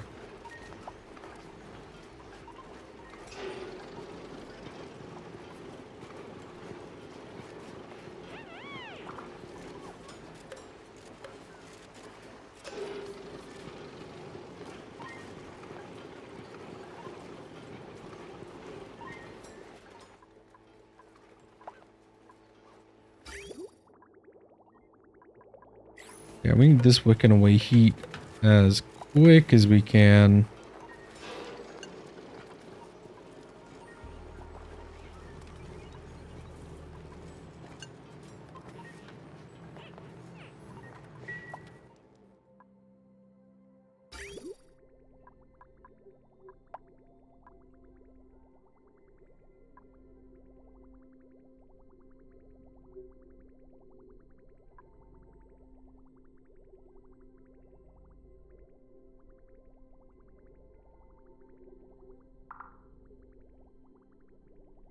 Yeah. And that's kind of how I felt about it. Is they really need to bring something new to the table with it, or yeah, it's just a clone. Which, like, if that's what they want to make, I guess that's what they want to make, but yeah, at the same time, it's like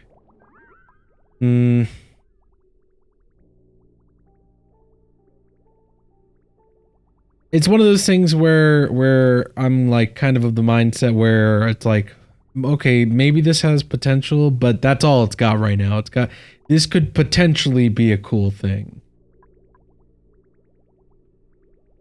Now it's up to them to do the legwork to actually make it into something interesting.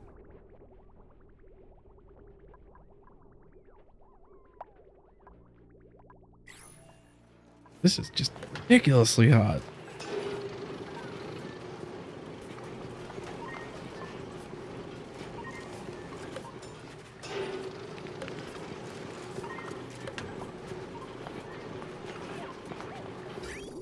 All that heat leaking out from? I mean, I guess it's from these insulated pipes. Yeah, 225 degree ceramic insulated pipes.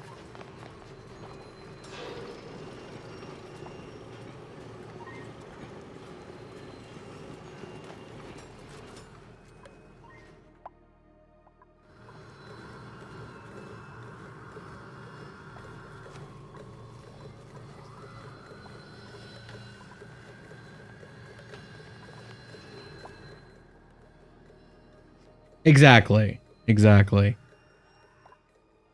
Let's keep an eye on it. If it turns into something cool, turns into something cool. Okay, wait, how did you get in here? Why? Tell me why.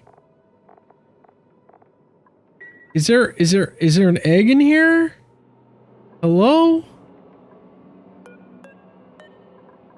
Why are you here?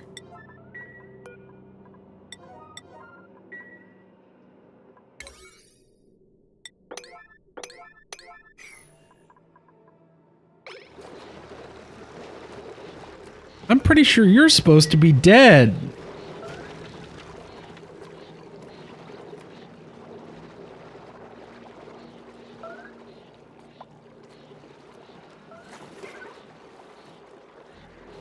You were the bane of my existence, you little slickster. How did you even get in here? That's set to molten slicksters only. Okay. No slicksters allowed. Okay.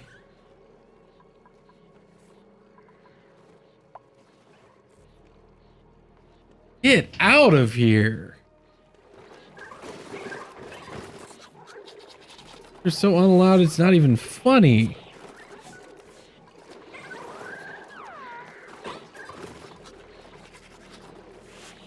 At least make its way into...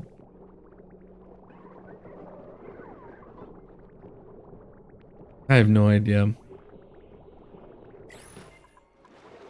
How are these doing? 8 out of 8, 8 out of 8. Got a couple of extras hanging around.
I don't know why they're not putting the fertilizer on these.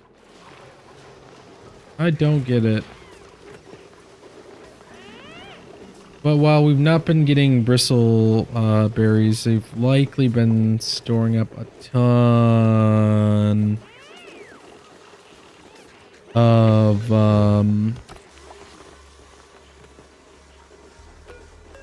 pinch of pepper nut. I wonder how much pinch of pepper nut we've got stored up here. 400 kilos of pinch of pepper nut? I don't even know if that's a lot.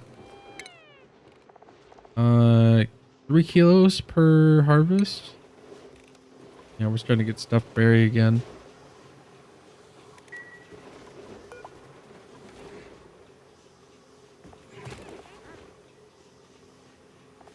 See, that's weird. We didn't have barbecue selected, but they have surf and turf.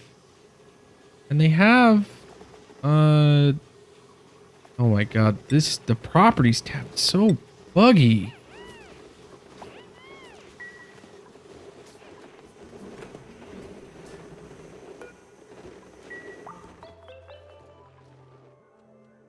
Has anyone else noticed that the properties tab is like excessively laggy at pretty much every stage now?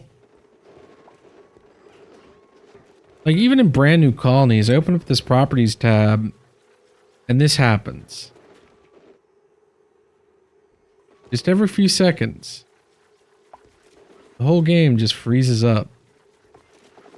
Because they've crammed like the whole germ interface, the whole power network stuff, and the material properties all on a single tab.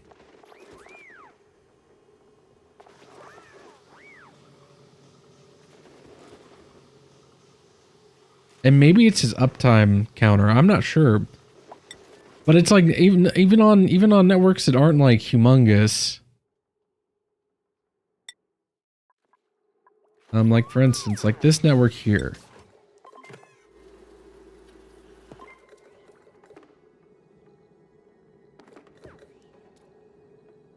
Like the calculations for this power network shouldn't be causing this many problems.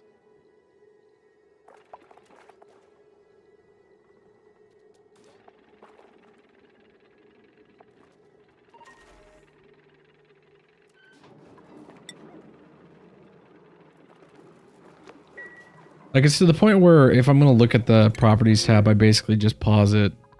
Oh yeah, we were taking this run on Neutralial. Yeah, that's what we were doing.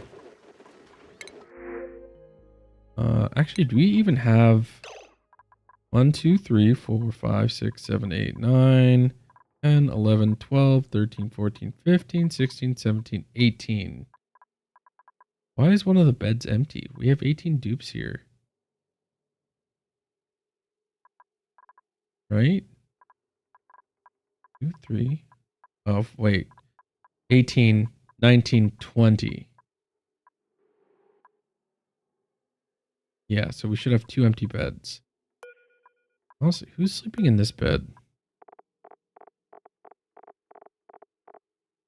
Mari?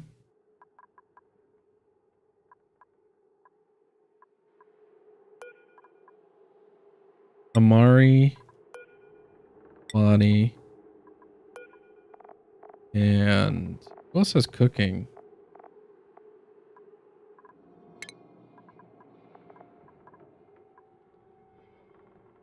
Bonnie, Lyra, Joshua, Devanita, Steve, Mima, Amari, Quinn. Mima. Mima will live down here.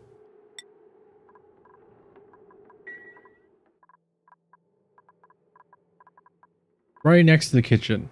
Right where they're gonna live.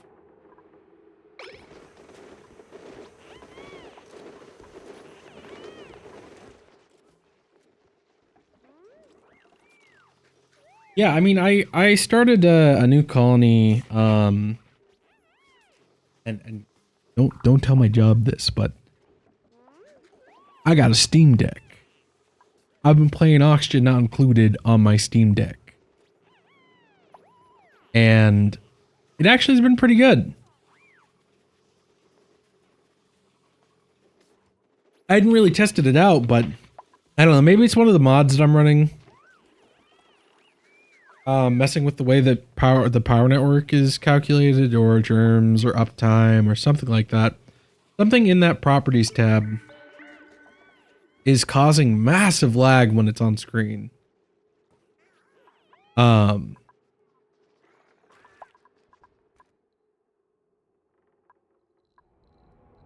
what did we get?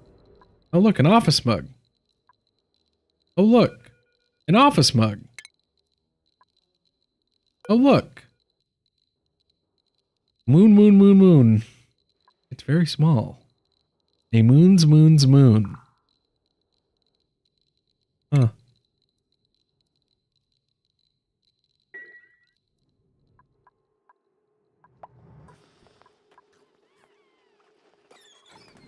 I didn't say that. Stop twisting my words. I have a Steam Deck, and I've been playing Oxygen Not Included on it.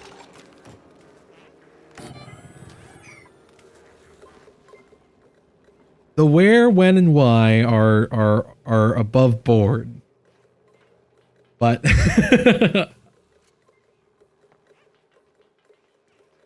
it actually runs surprisingly well on it. I was surprised. There are a few quirks with the way that like mod loading works on it. The automatic restart that would normally happen when you install a new mod or anything like that just doesn't seem to work. And I don't know if that's a Linux thing or what. But yeah, we're taking this Ren. They got farming, operating, ranching, and that's what this colony could use. And we need to put them on a different schedule and forget about them for about 100 cycles. Let's see. There'll be another rancher. We've already got like 3 or 4 ranchers on the schedule 1. We put them on our schedule 2. Because we're getting to the point where we're starting to have these being alternating schedules.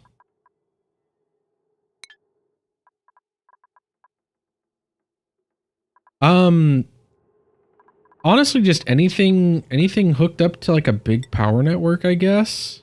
Because even with the game paused, and I don't know, like I said, it may be a mod thing. You have fast track on your game, right?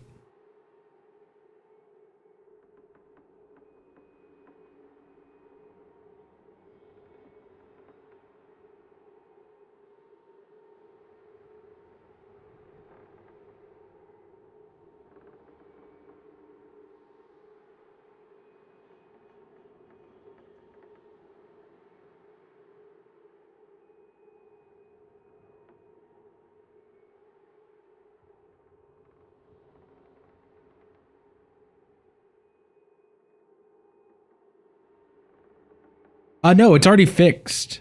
It's already been fixed. It was fixed last weekend. Actually, I checked it on, well, I guess I probably checked it on, like, Monday or Tuesday, and it was already fixed. So it's back up now. So maybe it's Fast Track, because I know Fast Track does what are supposed to be optimizations to the power network calculations. And maybe something about that isn't playing nice with the properties tab. Maybe with the way that it calculates power consumption across the network is a little funky. So that would be because that's the one thing I could think of that would be messing with that tab.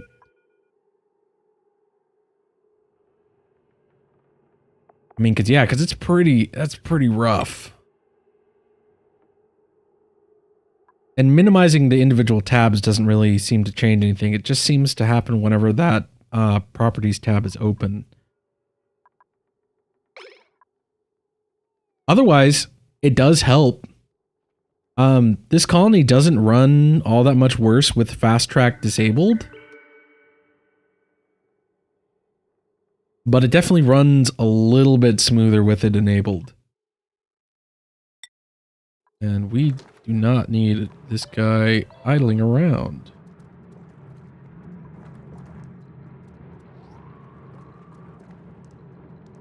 I think what we do from here is ladder up here.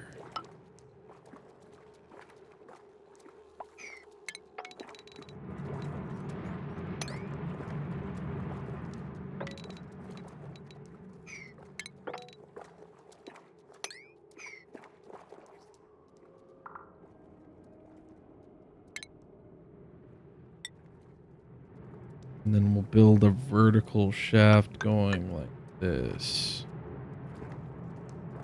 So that we can vent all the hydrogen and chlorine out into space. Or whatever, we'll just have the gases mix. I don't really care.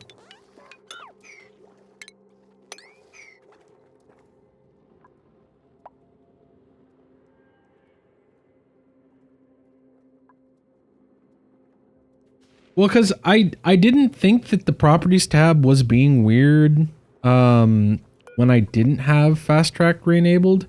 And maybe I just need to do some testing in my own time. But yeah, it's just weird. I mean, hell, even mousing over... Well, I guess it was probably save lag. It was getting ready to kick in.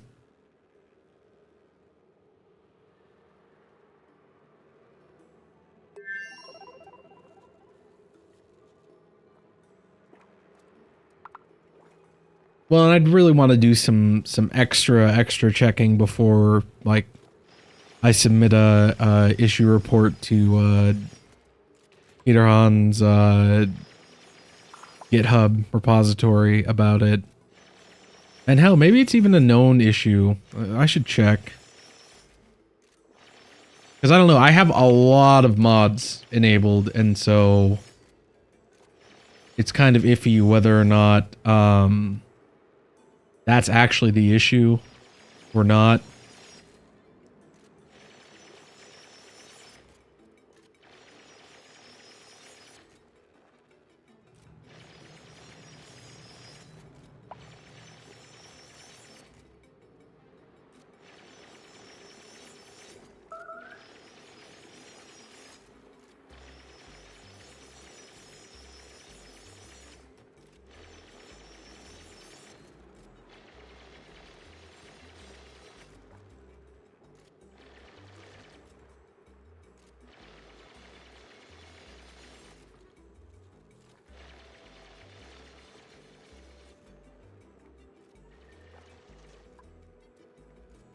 Yeah, I'm not seeing anything listed in the GitHub repository for it. But like I said, it could be an issue with one of my other mods. I don't, though, that being said, I don't have any mods that add any new materials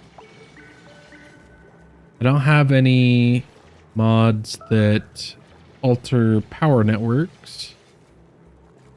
I don't have any mods that alter the way that germ functions work. I do have a mod that alters how the sidebar works with the hysteresis storage.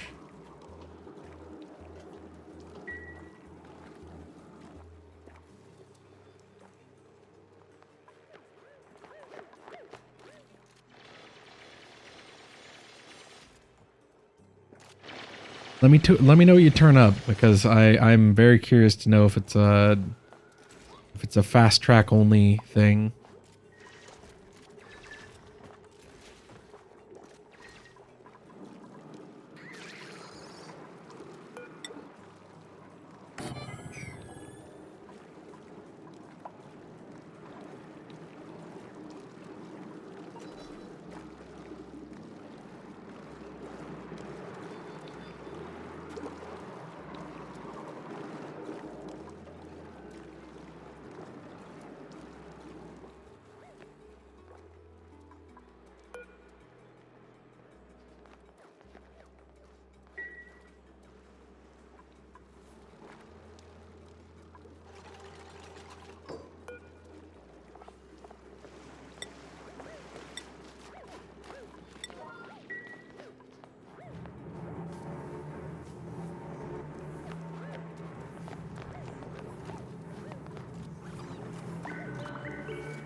It's not even your computer. It's just the engine. It's just the engine. There's only so much that the game can do with the resources available on a computer.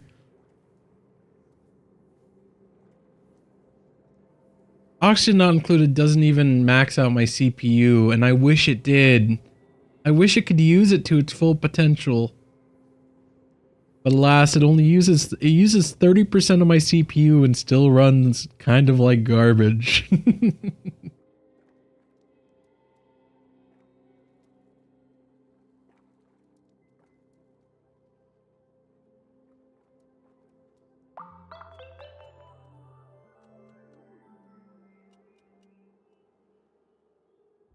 Unfortunately, I've heard that it's mostly because the game is built in Unity, and Unity doesn't really have any elegant solutions to using multi-core processing or multi-threaded processing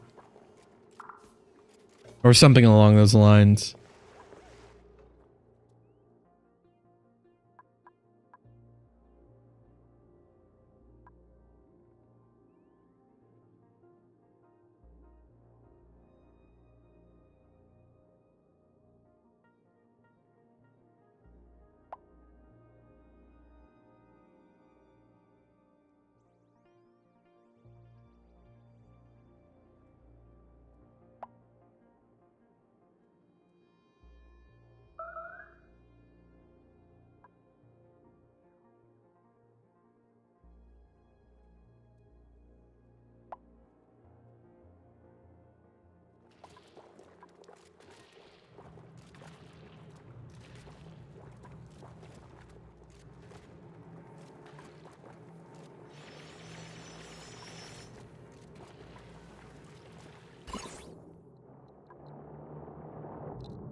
I'm wondering if I can get away with using just plastic pumps on the tree. Just use a bunch of them to get full coverage of the entire ground level.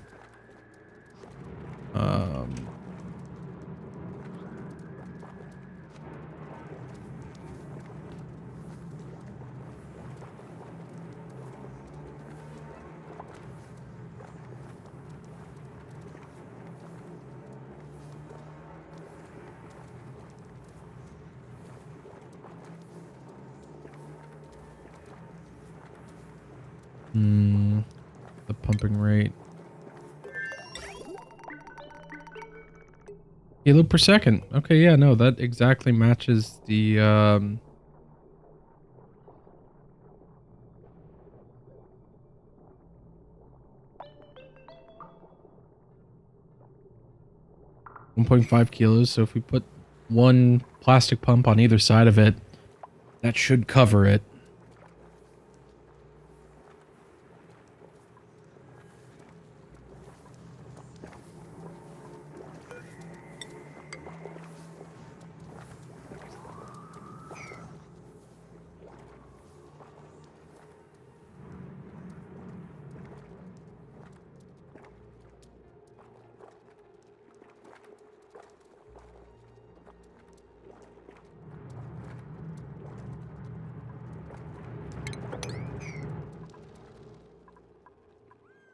Okay, well this cycle goes over. Oh.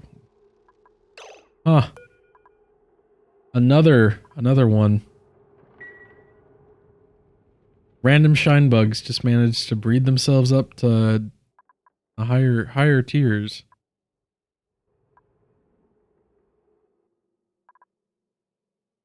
Random chances. Ain't it a beautiful thing? And then Sagoni. We didn't forget anyone in their rockets, but we do need to shut these doors. Don't need any space debris ruining our day.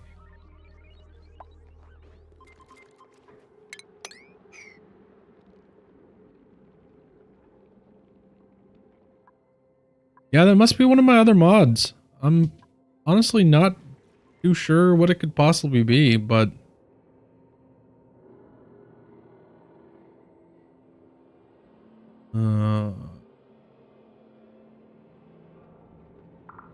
that's always fun.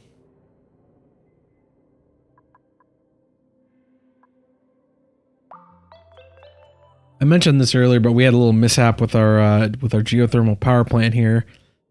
Something about this automation got flipped, and it was dumping as much heat as physically possible into the steam room for a while. We got it back under control, but not before it it sucked out enough heat to solidify a huge chunk of magma. I still got all this at nice hot temps, but ooh-wee.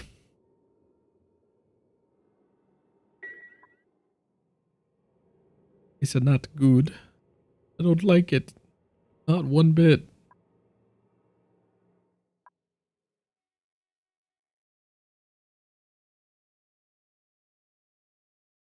Yeah, that's what I'm sitting at. We're cycling between 18 and 21.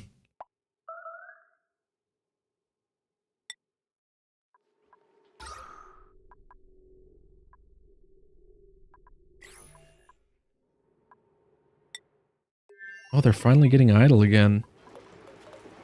Oh yeah, we've chewed through all the lime that they brought us, I guess.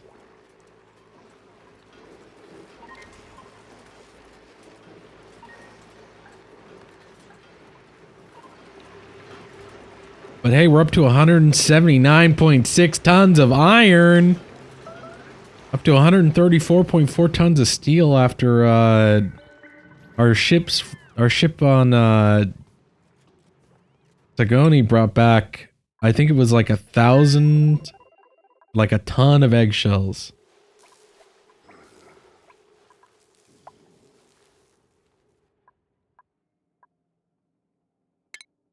Yeah, I mean, I guess there is like, I mean, depending on what your specs are, there's a little bit of performance that can be wrenched out of um better equipment, but there's only so much. It's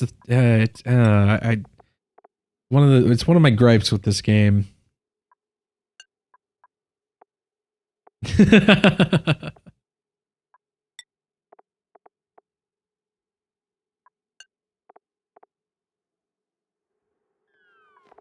The complaints of the privileged, I suppose.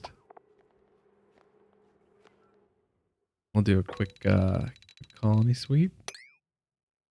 Go ahead and get all those eggshells and all the eggshells and all the poke shell molds and get all that and stuff it in the rocket, please. Please and thank you. But you can't reach that, so that's fine.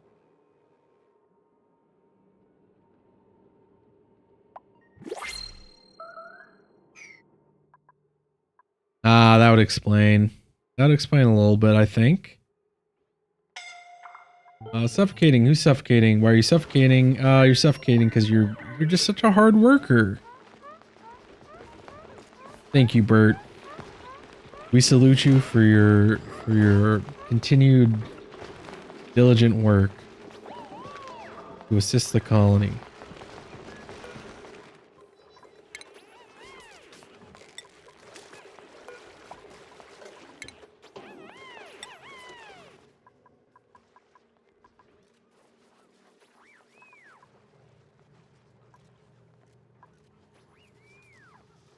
That makes sense. And my current I should list my specs on the Twitch page, but our current specs, I've got 64 gigabytes of RAM. I don't know what speed cuz honestly, I don't really care.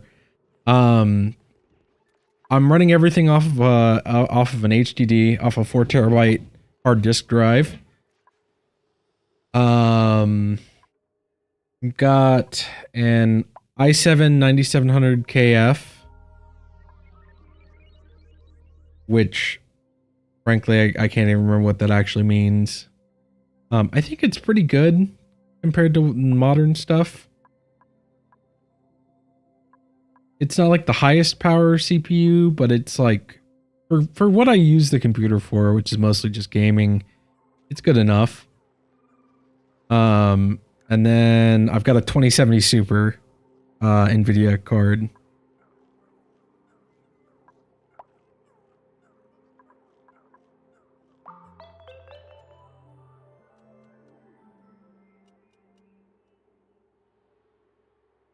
I managed to kind of luck out and get most of my big upgrades done a few, like 3 or 4 years ago.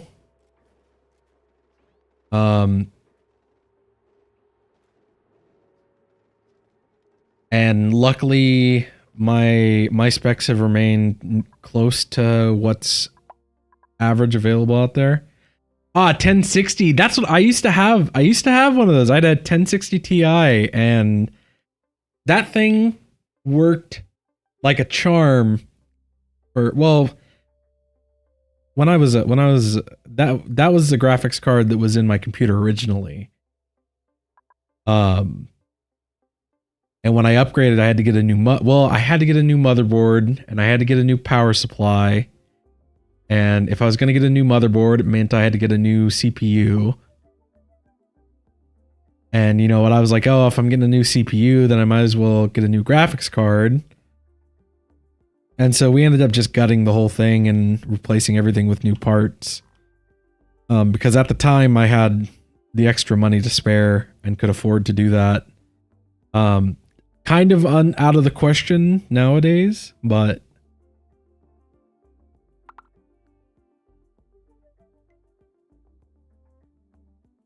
fair enough. Absolutely fair enough. Seems that Jean has worked his way through all this. Start cutting all this back.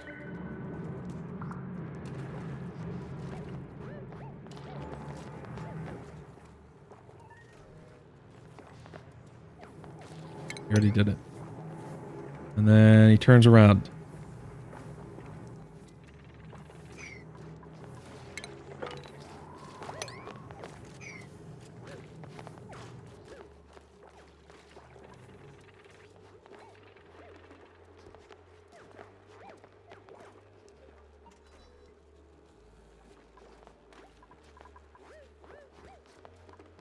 The 42.1 tons of algae.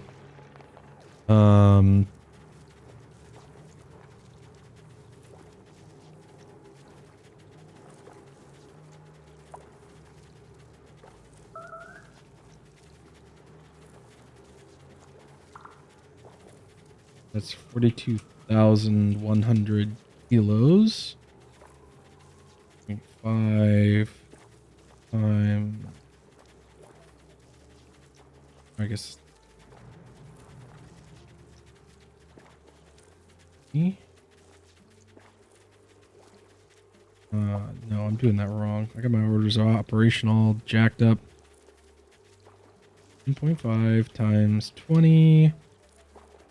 150, so 42,100 divided by 150.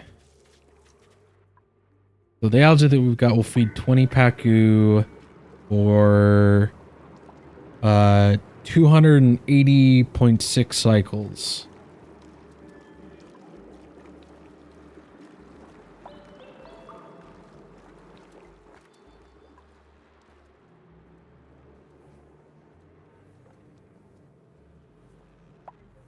So in those, you know what, I should just use the calculator.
We need about 8, is that really it?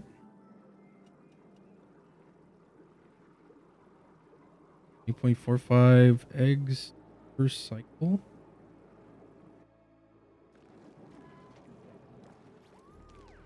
So we only need 18 pacu to do that. How many do we even have here? The number's going to be skewed because elderly and the new ones are all mixed together.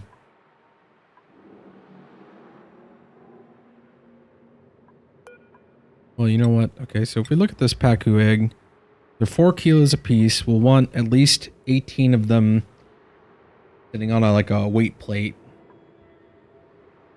Oh.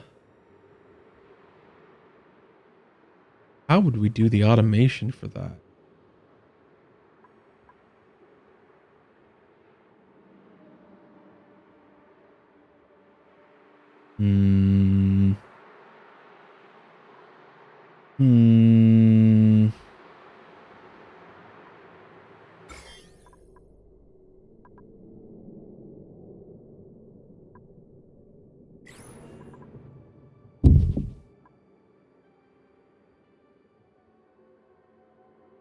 So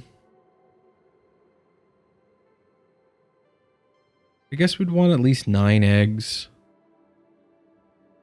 9 eggs sitting on a weight plate. Problem is that so the pacu eggs take 5 cycles to incubate. The Pacu eggs take 5 cycles to incubate. And we only need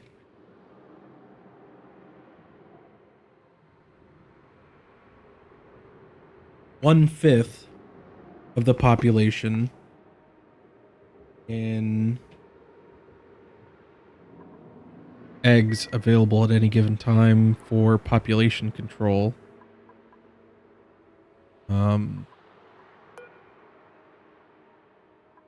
Then the Pacu itself lives for 25 cycles.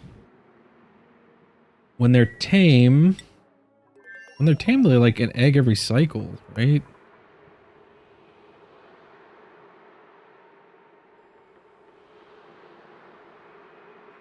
What's up with this Pacu status? Mood satisfied.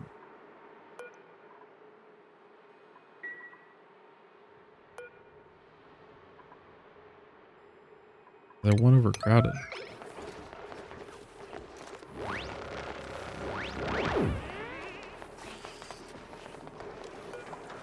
Okay, so now we can actually get a good look at this.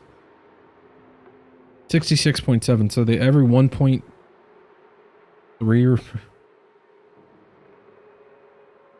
a little over 1 cycle, they'll lay an egg.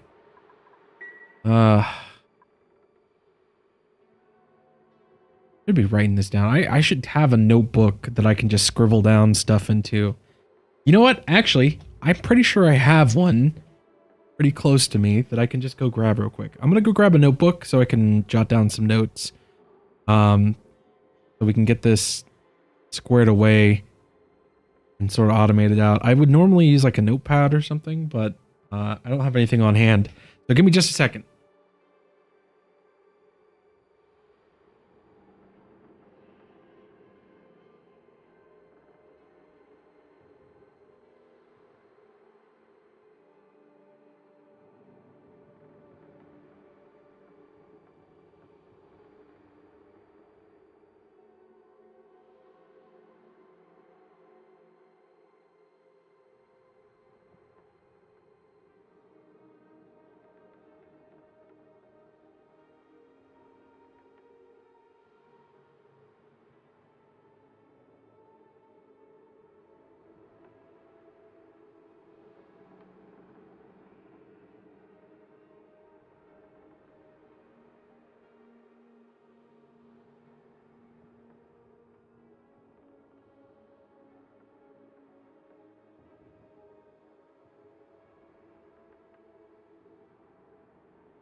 Worry not. I've just got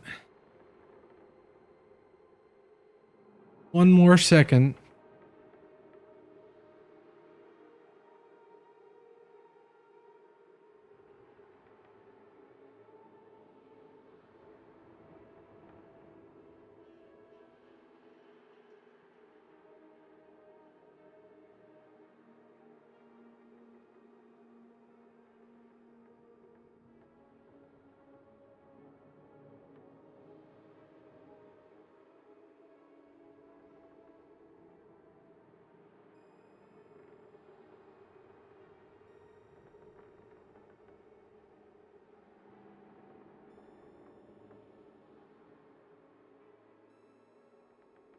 Here we go.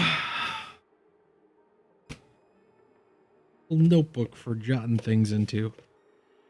Knew I had one somewhere around here.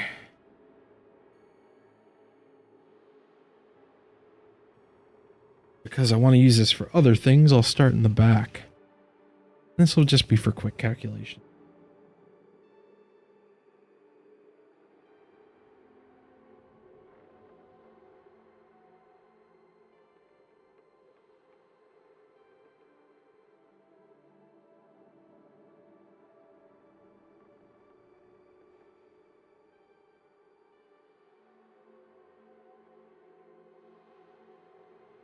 B52B.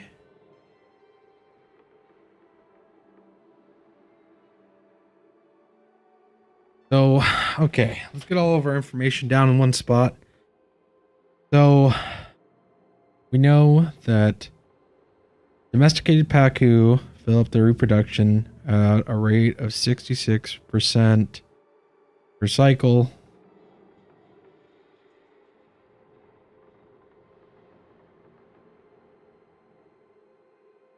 We need 18 pacu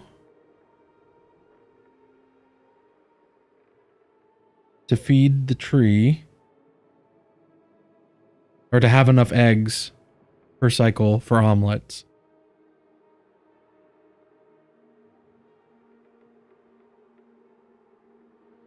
And that's for, see here,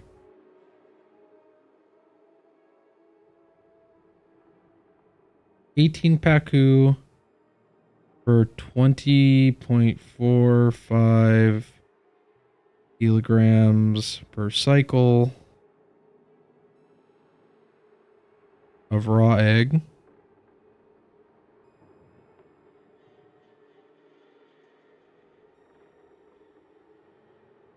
So that we can make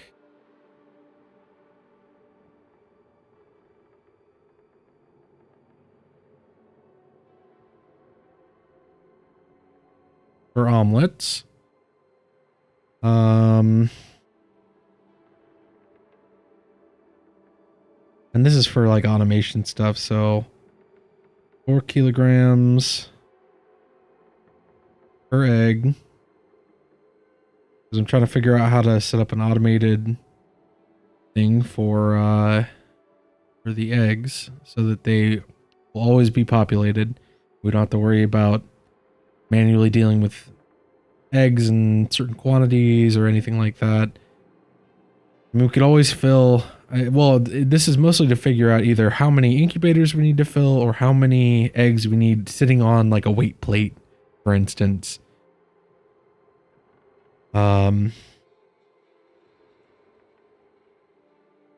Eggs take 5 cycles to hatch without incubation.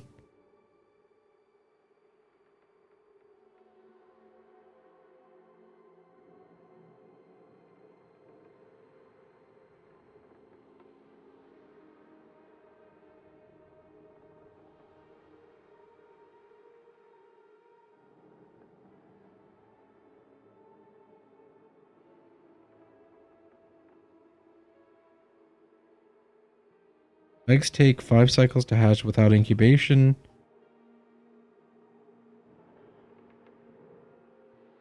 And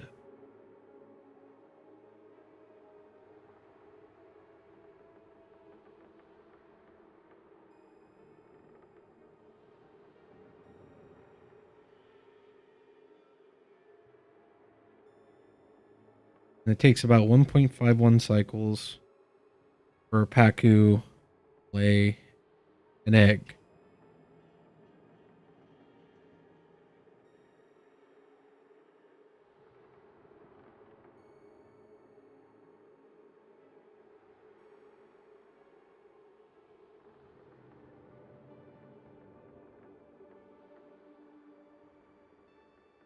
Right.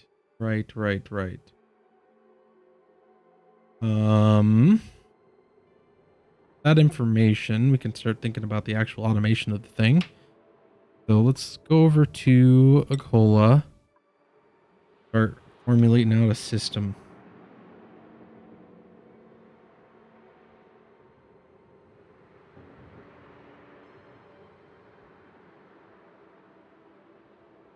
So every 1.51 or every little over, or actually should be less than 1.5. 66%.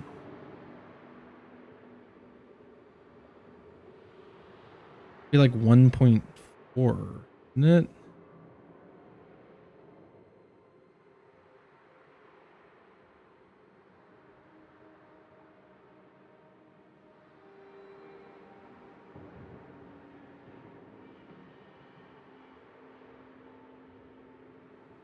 Zero 0.66 per cycle.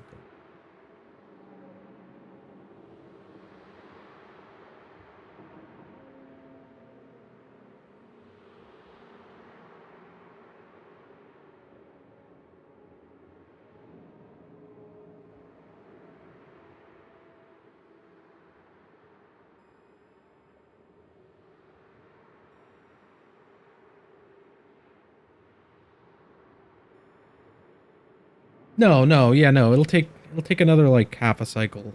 Okay, yeah, so 1.51 should be right.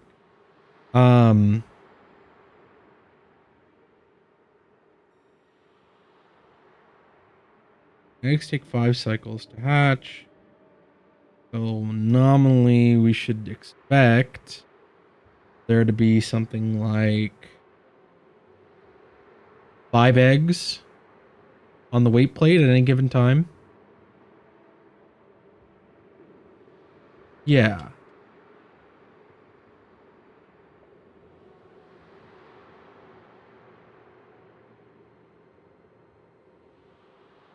Yeah, then that should work. I guess we could also use a critter sensor.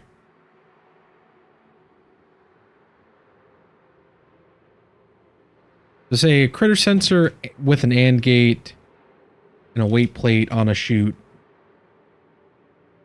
Basically checking to see if...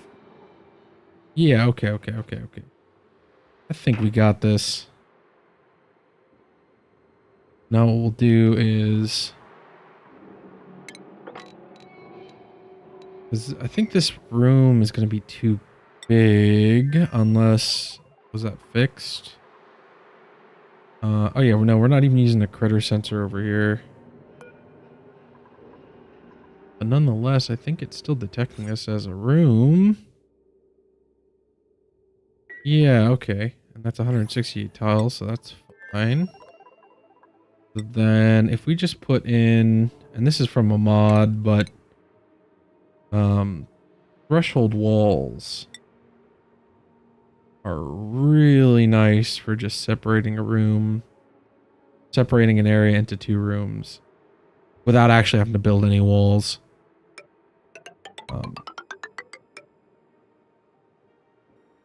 We'll build some threshold walls right there just to separate this into, well, actually we'll put them up here because it's going to be kind of like our floor. So that we can still access this and put in all the automation stuff, and it still counts these water tiles without actually separating it into multiple rooms. But then we'll put a gold critter sensor right here. Put a gold weight plate right here because we want it to be outside of the water.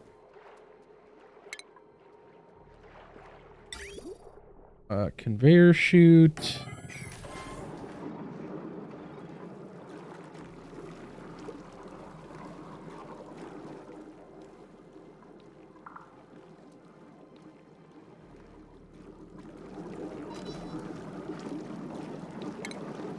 And then an AND gate.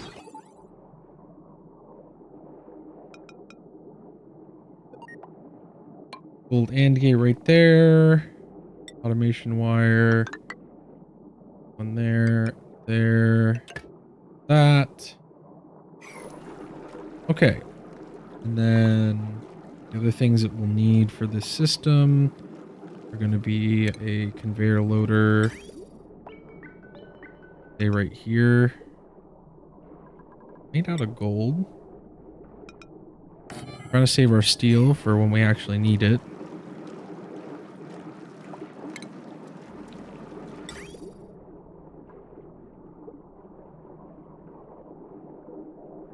And then we'll have a conveyor rail coming up into there. And then assuming that it passes the check, come back down and head off in this direction.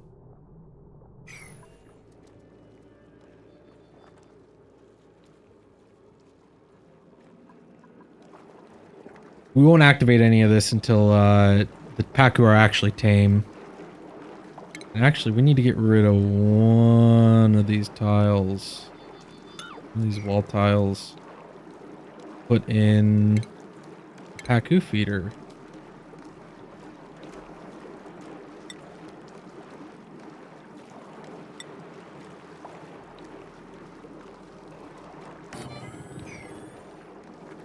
Because that acts as a solid tile, so it'll block off that space.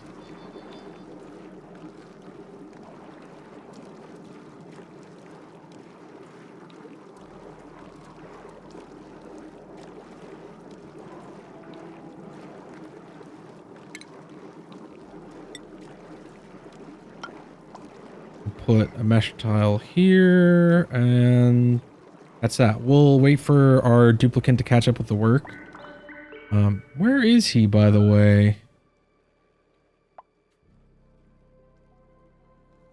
Oh, he's mopping.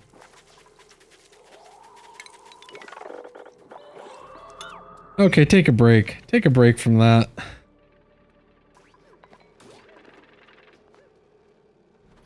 You already managed to grab 1,800 kilos. Which is rapidly dwindling. Look at how quick that's sublimating. I suppose it can't go over pressure.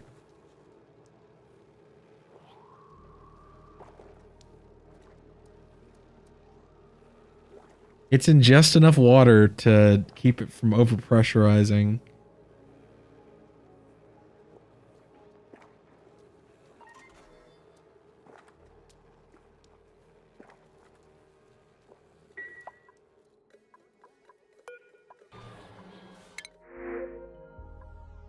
I'll take this grapefruit preserve. Actually, we'll take that on the main colony.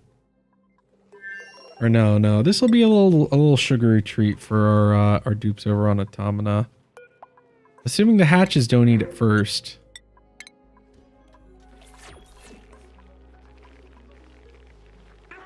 Uh-oh, there it goes.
On this day, the sky sent us angry rocks yet again. Guy, what did we do to you? What did we ever do to you?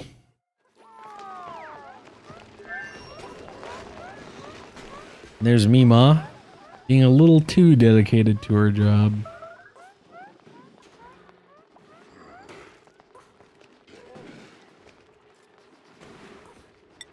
Head back to Ughola. He's getting that threshold wall put in.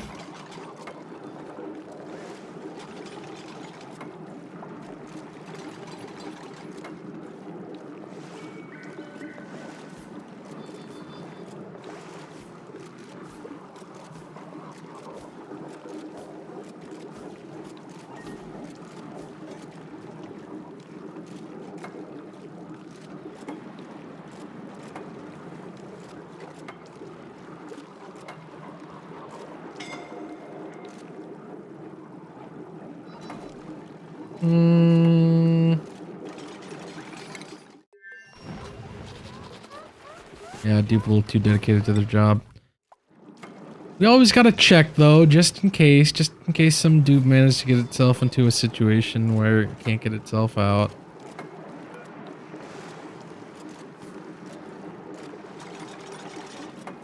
Yeah, if we want 5 eggs, that's they're 4 kilos a pop, that's 20 kilos of egg.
We're actually making better progress on this than I thought we were going to be making, though. I think that day off did me good. You know, even though it was spent being sick.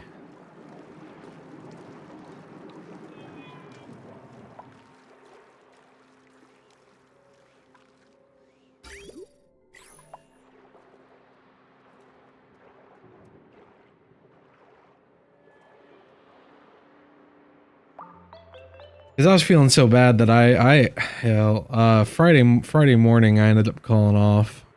Because, it just... If I went in... Because I went in Thursday morning, and it was rough.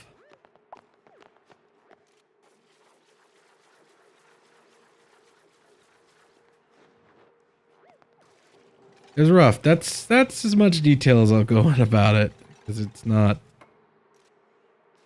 It does not need to be spoken of in any great detail.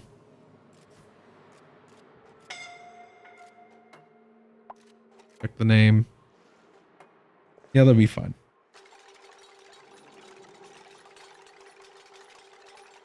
Okay, go away.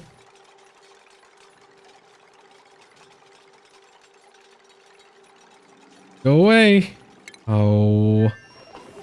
Meep, you're literally gonna kill yourself.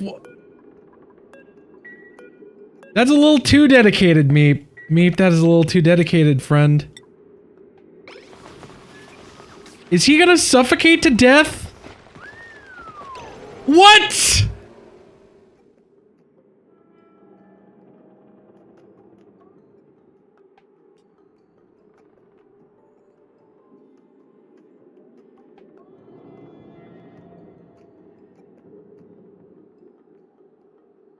That is way too dedicated to your job.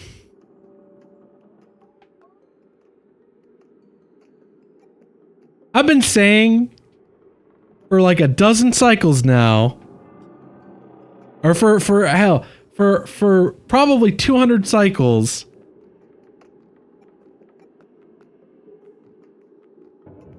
that this dupe, oh man, they're too dedicated to their jobs. And this duplicant literally died.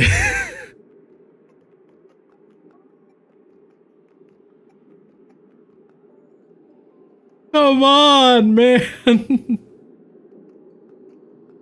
Come on, what are you doing? What? Meep. Meep.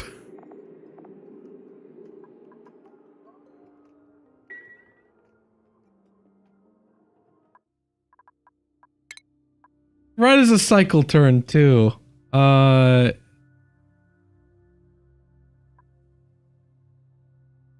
you kidding me? We gotta get a clip of that though. We have to get a clip of that. That's ridiculous. Oh, I think if I click this. Oh no, that just makes a 30-second clip copied to the clipboard. I don't even think that's gonna catch it.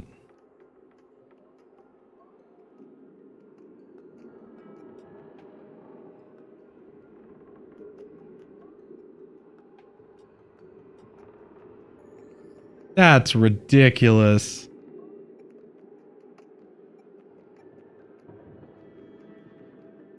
I think I can add a marker. Yeah, let's add a stream marker there. Something went wrong. Excuse me? Add stream marker. Try running that quick action again later. Okay, whatever. We're reloading. That was stupid. Oh. Oh my god. Can you imagine that? Being so dedicated to your task that you just up and die because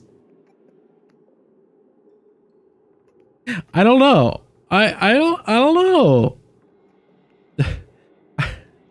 I've been thinking about swapping out this this spot and putting suits in for a while now. And I just never did it because it didn't seem like it would be that big of a deal. But then, of course, Meep here had to go and prove me wrong. Even though he has all the air to breathe in the habitable portions of the base, he chose to stand here grooming Drecos until he died. Meep, you fool. Don't worry though. As the masters of this world, we can go back.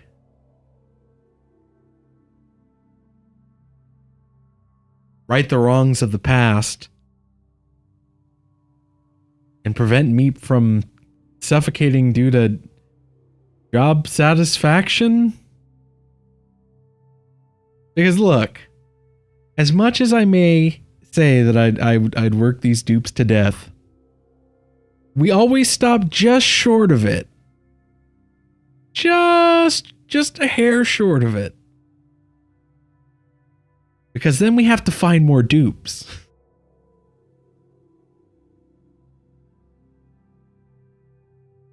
After going all this time, without having a single dupe die. Heck, we haven't even had that many dupes get scalded. Suffocation has been a minor workplace hazard here and there. And there was that one time that the spawn broke because the hydrogen generator decided that it was done working.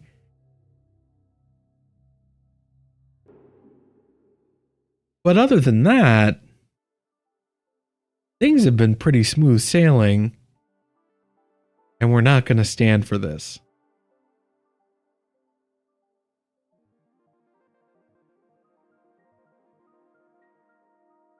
So we're rolling back the clock. Oh.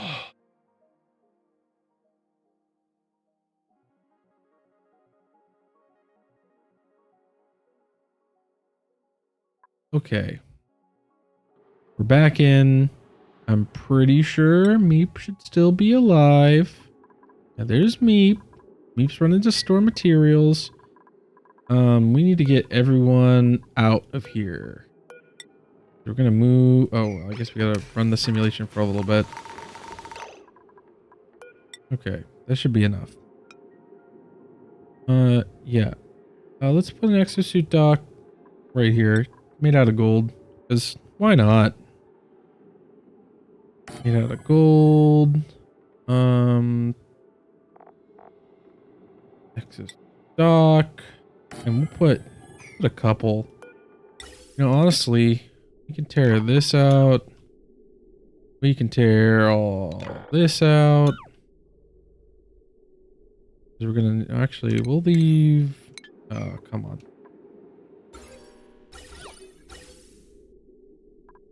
We'll leave this in. And actually, yeah, we'll still get rid of all of this. Get rid of all that. Dock, we need to get rid of this gas vent. And as soon as Devin leaves, we're not letting any more dupes into the Draco Ranch. This has been giving us warnings. The Draco Ranch has been warning us that it would take a dupe if we didn't do something about it. And then it finally actually did it.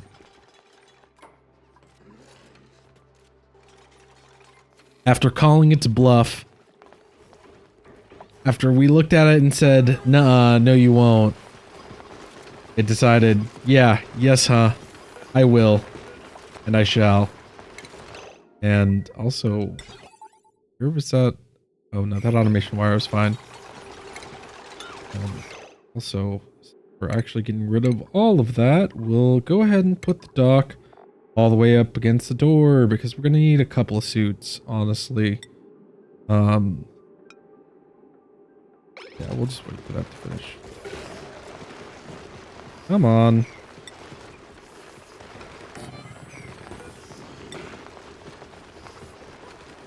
And we'll build the Atmosuit docks out of lead or out of gold as well.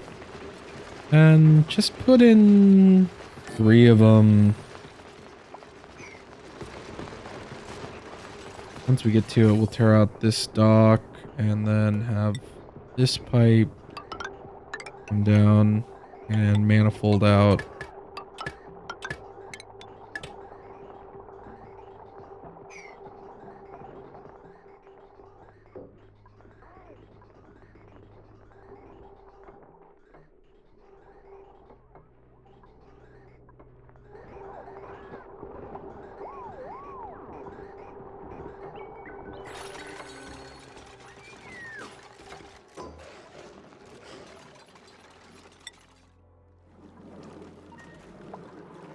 Work on Ughola is done. We can actually get an accurate count of how many Aku we've gotten here.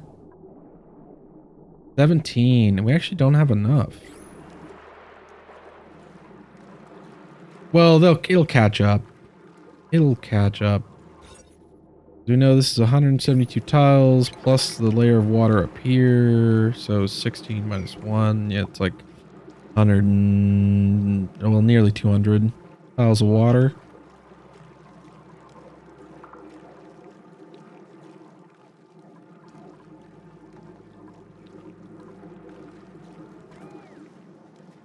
So that's fine.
We'll probably have to make some more suits as well.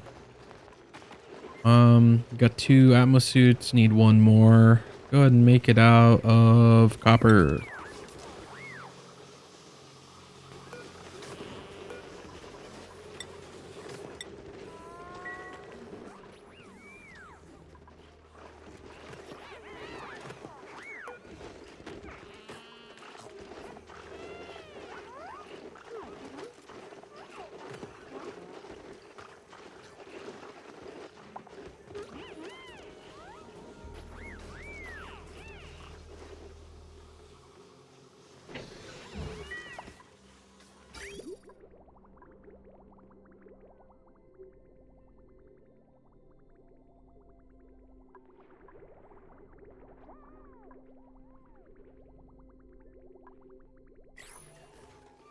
Reservoir should slowly be filling up again.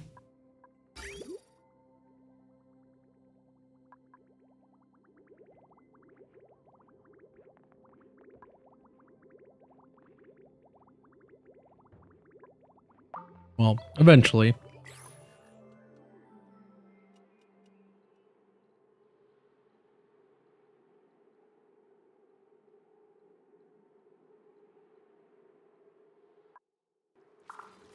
Goodness. Oh, my right mouse button is not working. I'm curious. I'm pretty sure. Yeah, we got the strawberry speckle wallpaper. Yeah. Okay. Yeah, this should be mostly safe now.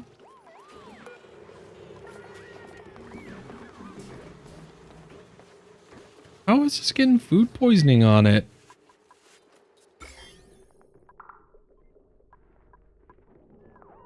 Why do these have germs on them?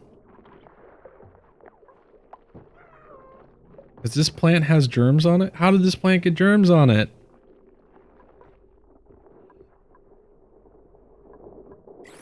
Are you kidding me? Joke?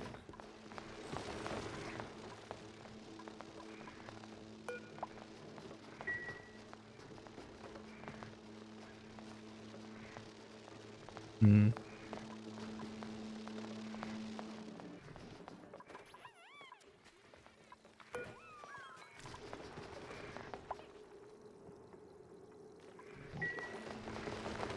Grab this shine nymph and move it into the kitchen.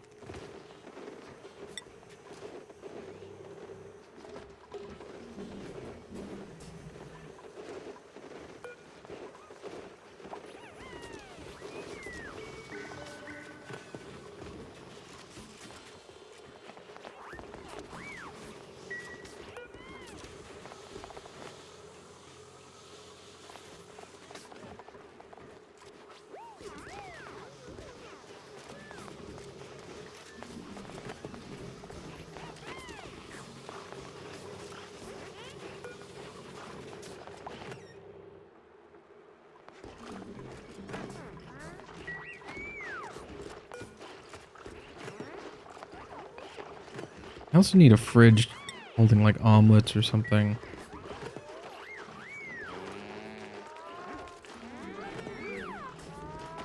Otherwise our dupes aren't eating.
Someone will come along and do it soon. Boom. And there goes 9.7 tons of oxygen.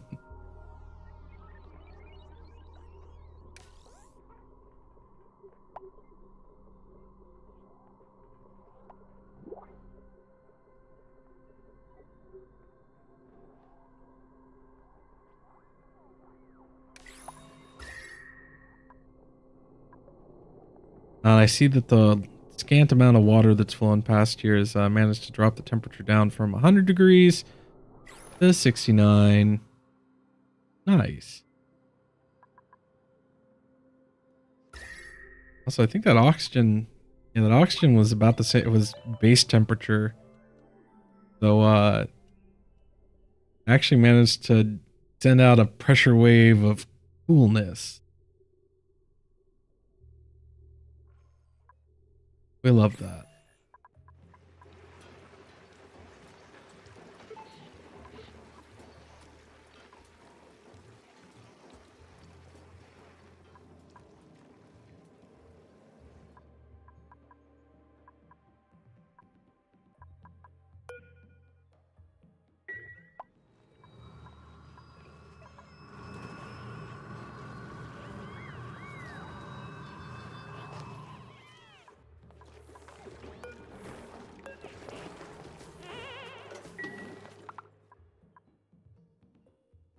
You should have a geotuning laboratory on this planet.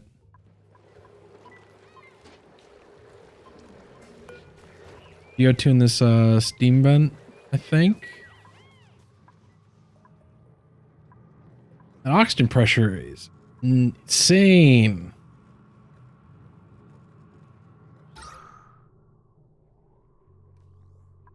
It squashed down that atmosphere like nothing.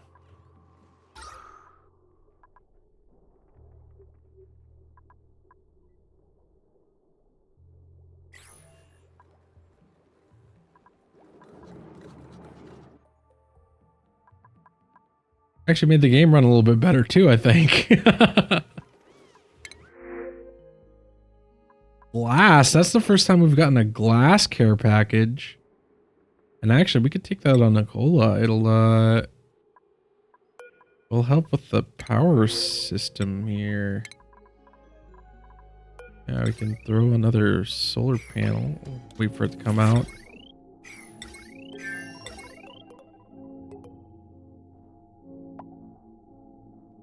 this say right here.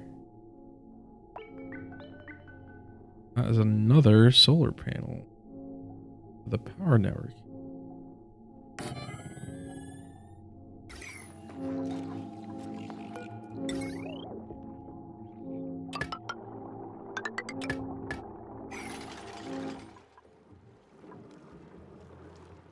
I mean, not that they'll need it.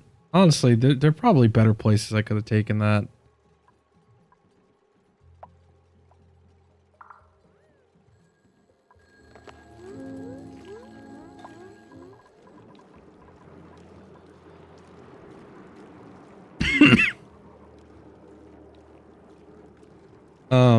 But what were we doing over here? Gonna start working on this geothermal power plant, I think. So yeah. Come in right through here. Actually, no, we're gonna drop down. Because I'd like for all this gas to kind of like siphon up to here if possible. I mean, obviously the chlorine's just gonna drop. But let's throw in a ladder run. Say right here. That's a little too far.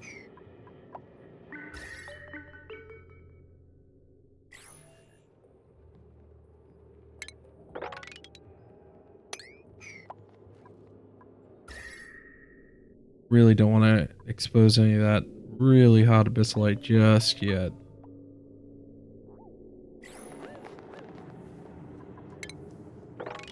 That's good. And we'll even go ahead and start pouring this area out.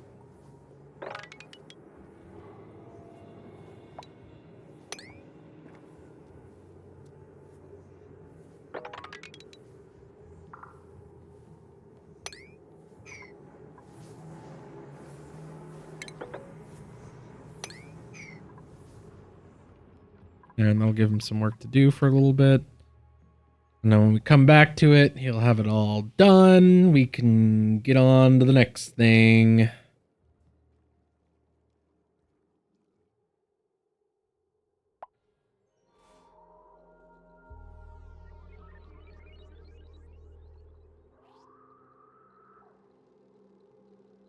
I'm realizing that we're going to need to replace all of these tiles with insulated tiles, I think.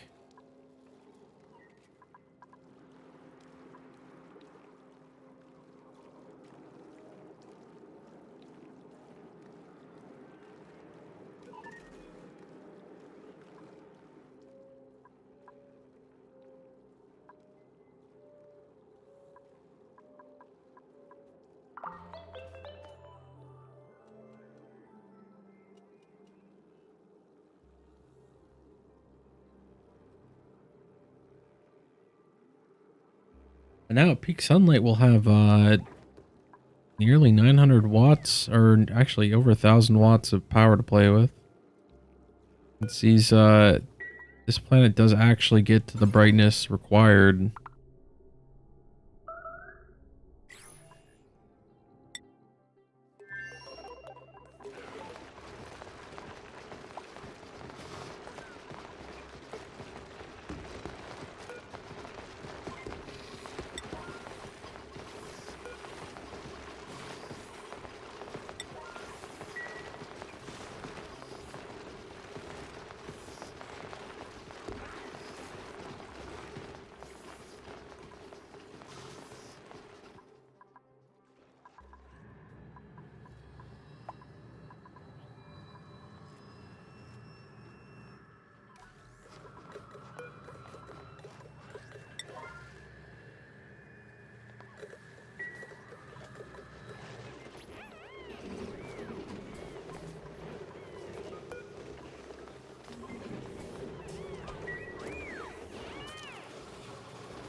Oh, the pressure's too high. It's stifling the pinch of pepper nut. Oh, what a disaster.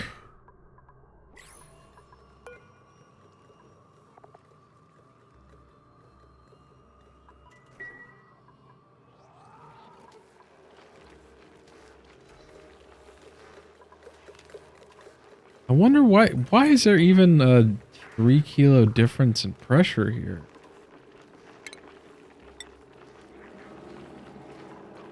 That's bizarre. Airflow for pressure equalization, I guess.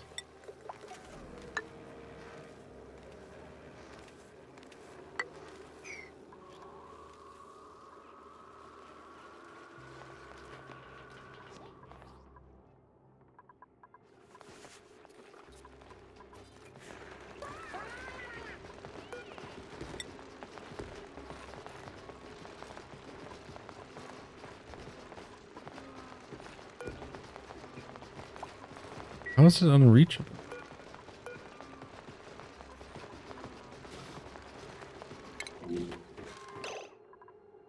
Real quick. Valdo? Show me your navigation.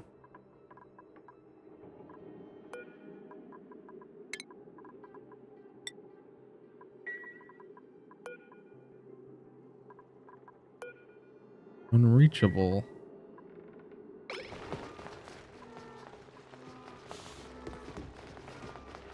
Bizarre, there's a fully fueled Atmos suit right there. Is it because there's another checkpoint past it?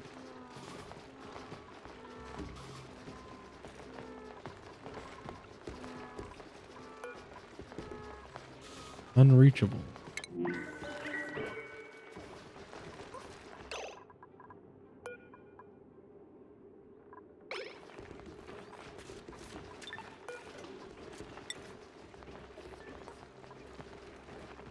Still unreachable. Oh, duh. I'm a dingus. I'm a dingus. I may or may not be dumber than the average bear. We changed the door permissions and then forgot about it in like not even 10 minutes.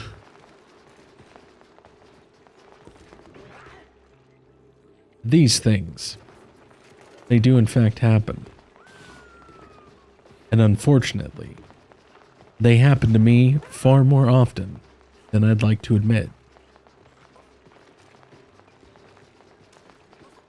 Okay, so let's get that setting switch back. Like, how about now? How about right now? Oh.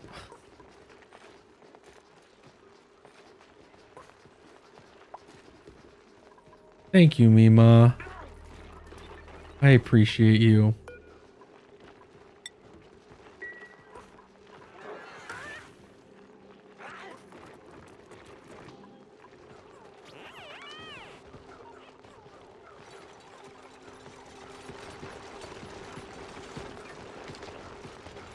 Oh, what in the world? What are you doing, suit? The suit dock just dumps all of its oxygen? Oh, this is not going to be good for the local Dreco population.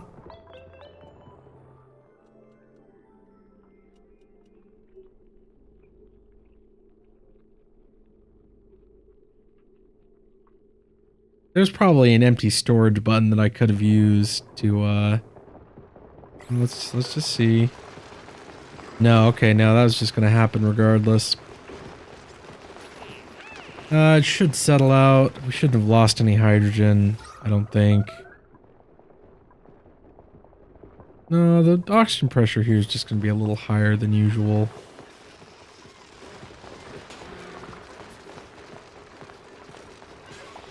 And the non-zero amount of hydrogen might have gotten deleted.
Look at that. John's almost already done. Got a little bit more to do. Sure, he's building those ladders out of obsidian. It's just, quite frankly, a bit of an impractical choice.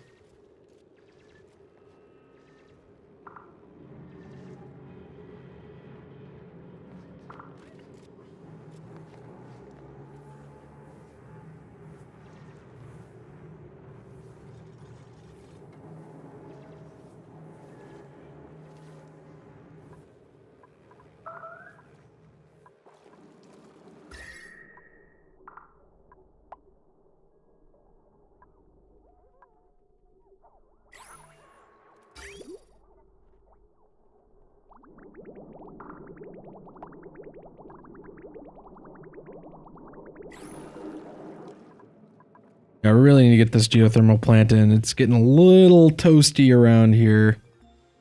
Well, in some spots. Probably doesn't help that this polluted oxygen vent's putting out oxygen at like...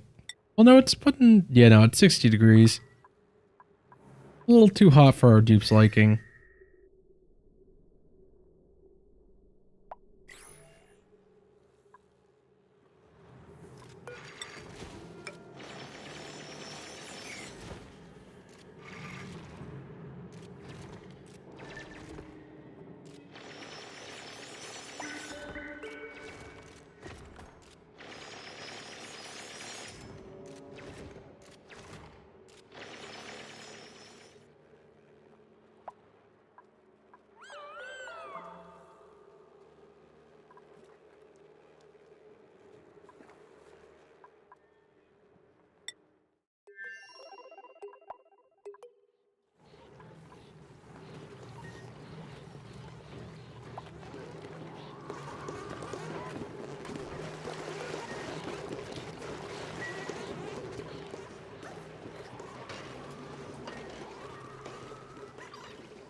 Now that's all disconnected, we can actually hook that back up and get rid of the rest of this pipe.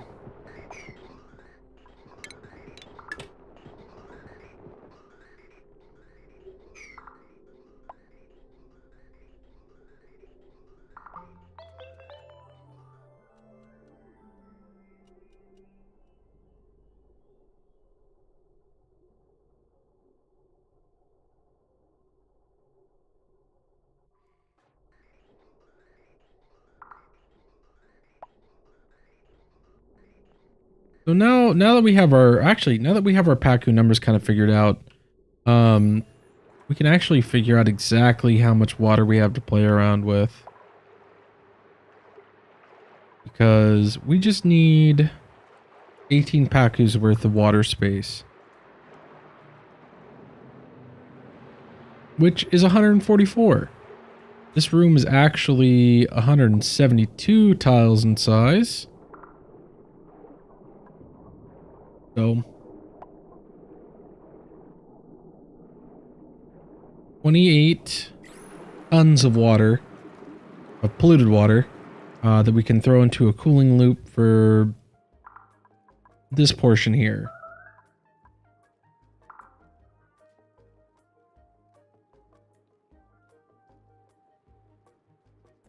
That should be easily doable. We'll use sedimentary rock for the medium. We'll throw in some gold radiant pipes wherever there'll be a large amount of heat. Specifically on... Actually, we can use these conduction panels even. We can start getting the rough outline of this cooling loop kind of figured out. I think we'll definitely have one here. These two sharing one. These two can be sharing one.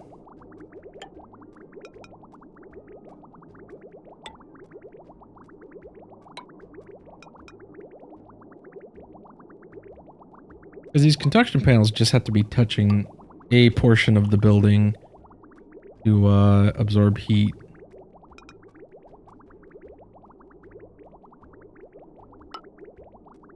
There, and definitely want one here. And I was thinking that we'd put a conveyor loader and an auto sweeper up here somewhere. So maybe there's the auto sweeper. There's the conveyor loader.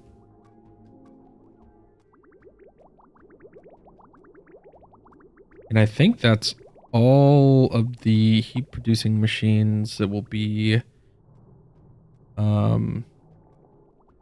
outside of our little steam room. That should really be all that's necessary. If I could, I'd like to squeeze one in there, but I don't think that we could. Unless, of course...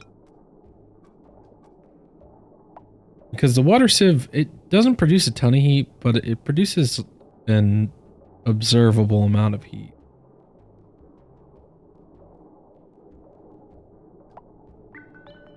Fit one there. Just have this loop up. Like, go up like that. Come down. Yeah, we can start putting in these pipes as well. Because we just want to temperature control the whole place to 30 degrees. It doesn't need to be any colder than that. And honestly, the tree would tolerate worse.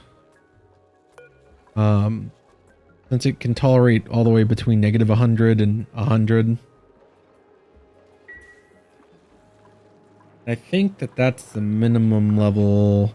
Or no, that's well above the minimum level that Tropical Pacu will accept. Though really we don't care what morph Pacu the Pacu are.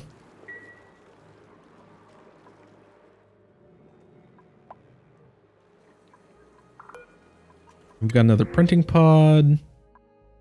We'll take the iron over on the main colony. They've got plenty. But more is always better.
And this will be here just in case we start shipping in the Pacu food.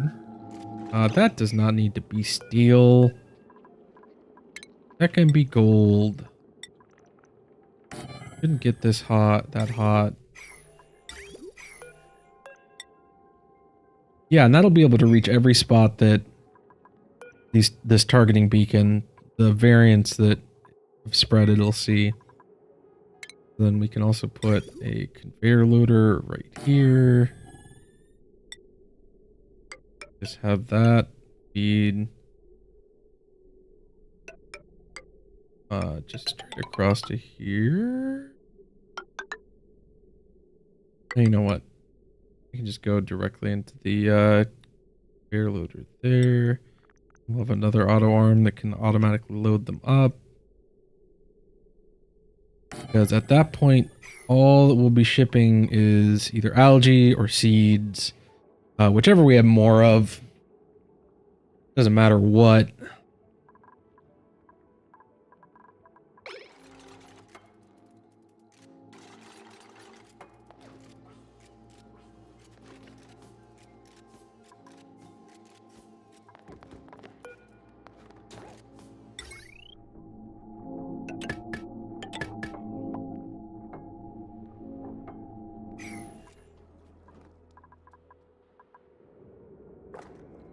We've kind of got the skeleton of our old geothermal power plant here, though. Yeah, I'm liking the look of that. There's 1, there's 2, and there's 3.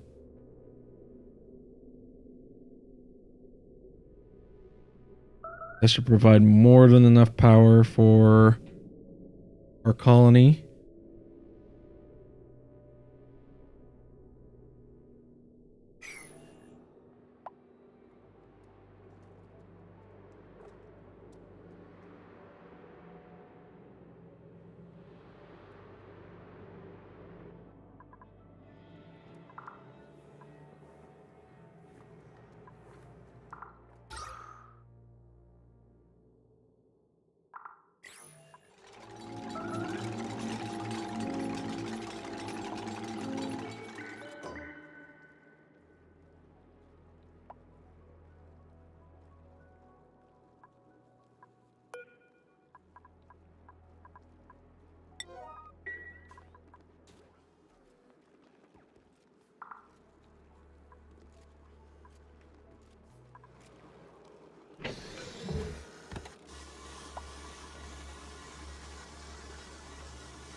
Wow, we've really almost worked through all the slime on this planet.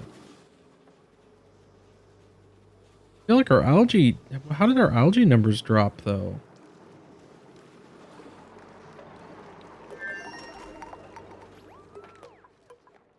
Oh, I guess because dude access was blocked.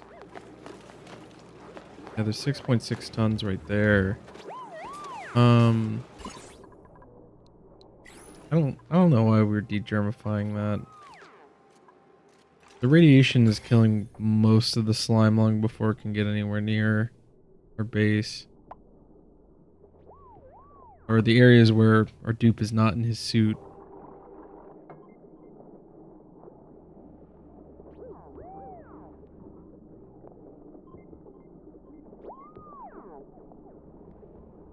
No wonder he wore out his suit. Jumping in and out of that thing every 2 seconds.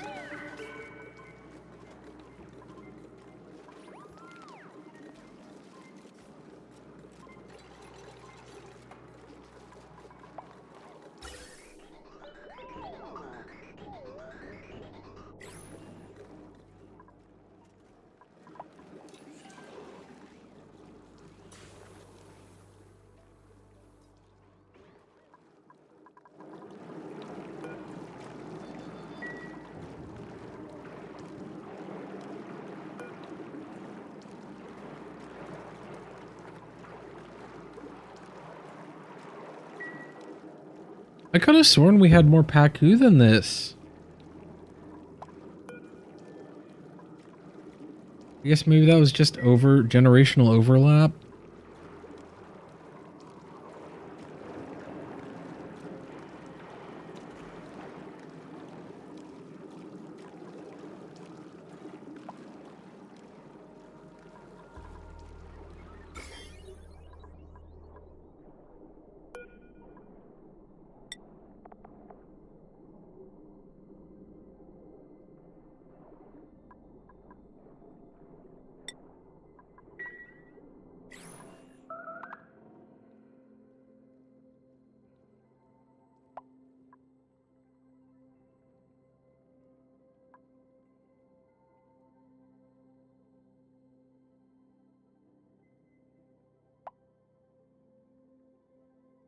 Yeah, either way, it's no big deal.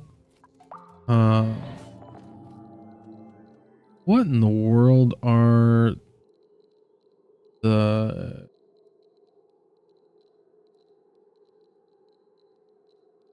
I wonder what the payloads are under, or if they're even under anything.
We'll tile in the sauna room so that, or the steam room so that, you can get an easy vacuum out of it.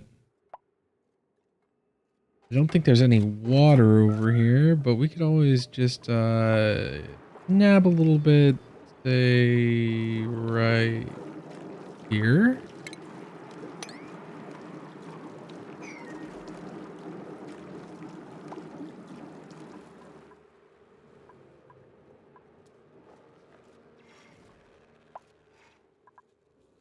Oh wait, no. We legit got some salt water just for this occasion. Because obviously, if we're going to be making a steam turbine room, let me make sure they're still here in chat. Obviously, we have to do something that leaves debris behind. In one form or another. I think this is a perfect opportunity to leave a little bit of salt in the steam room to drive a certain someone just a little crazy wackadoo.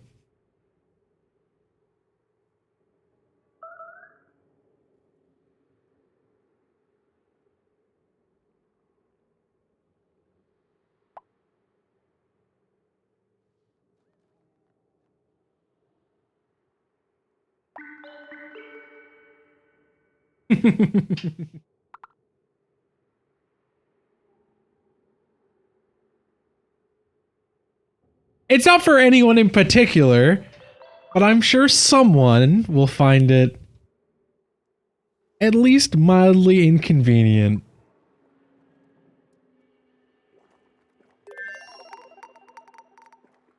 And every time they see it, it'll just bring them a little spark of joy.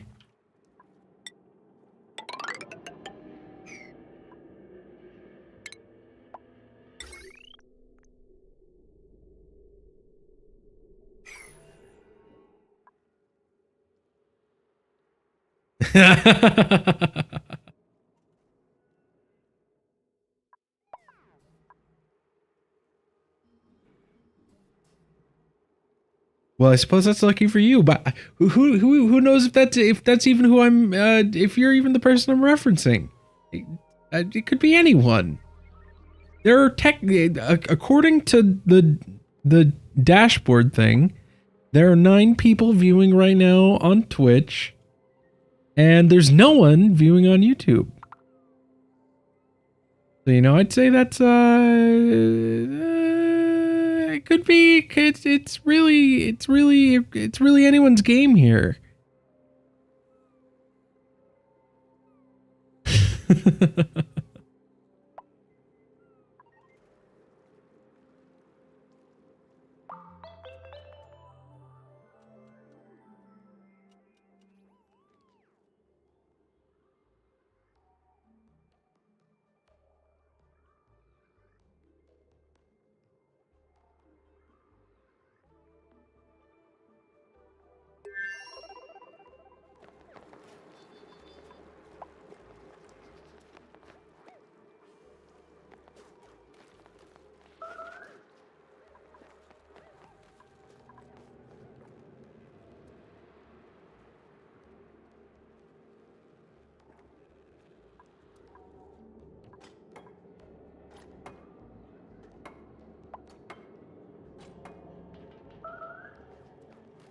We will be getting the majority of the debris out, though.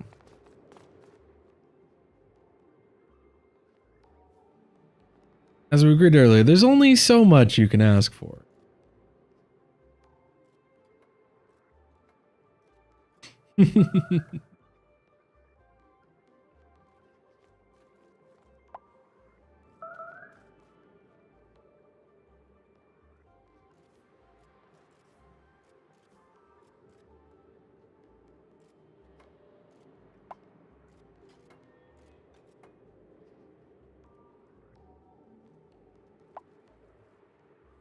Oh.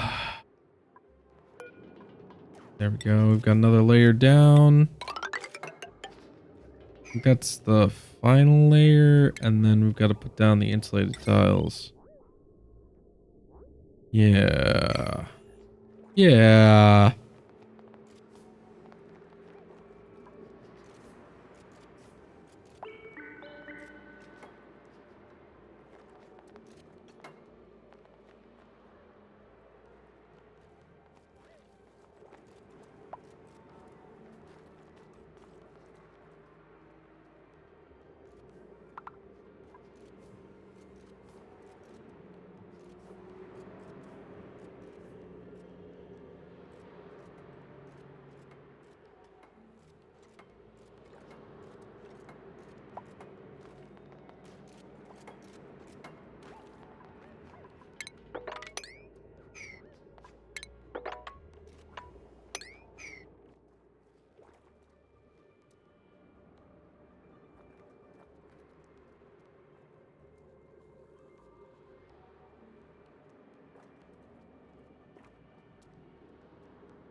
Really, I could have. My bitrate shouldn't be too terrible. So I don't know if maybe Twitch is having issues or what.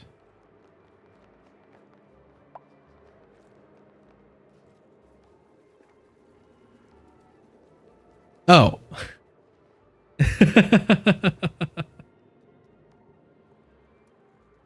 Would you like to try again?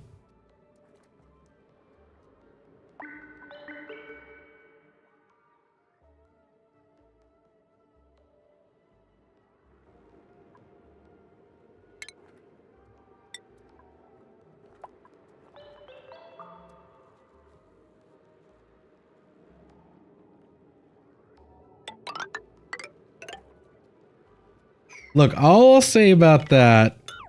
Well, I'm gonna make a clip of it because it was ridiculous. You know how we were seeing those suffocation notifications coming up, and it turned out like it was almost always a duplicant in the Dreco Ranch standing right here, just you know, just a little too dedicated to their job. They decided that that breathing was almost more important, or almost less important than grooming the Drecos in the Dreco Ranch. Well, in this specific instance, Meep had decided, you know what? I'm going to start grooming the Drekos right before the cycle switches over and the autosave hits. You know, the part of the cycle that is the most laggy and also maybe causes some things to bug out just a little bit extra. And I saw the notification come up and expected it to go away pretty quickly, because normally it does. But obviously, that didn't happen. Meep stood there, calling a Dreko to be groomed, and even after I gave him a command to move elsewhere, he decided, you know what? I think I'd rather die.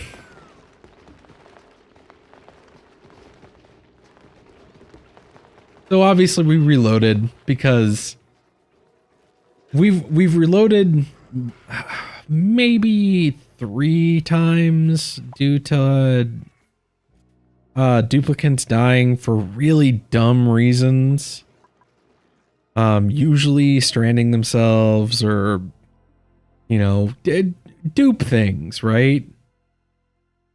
So yeah. I'm gonna make a clip of that because that was ridiculous. Because I was like, okay, that's probably one of the groomers. We'll wait for it to go away. And then I waited and I was like, okay, go away. Oh, okay. Time for you to go away.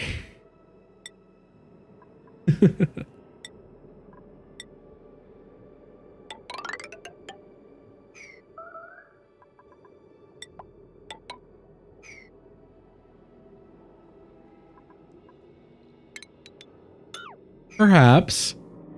But perhaps also, when the, like, duplicants, for the most part, they seem like overly cautious when it comes to breathing. Like, I've seen dupes turn around at, like, 3/4, like, when they still have 3/4 of their breath left. When, like, safety is only a few steps away. To prevent themselves from even getting close to suffocating. And yet, in that ranch, they just kept, like, staying there until they were getting, like, critically low on oxygen. Because those suffocation notifications don't pop up until they're, like, at less than 1/4 of their breath left.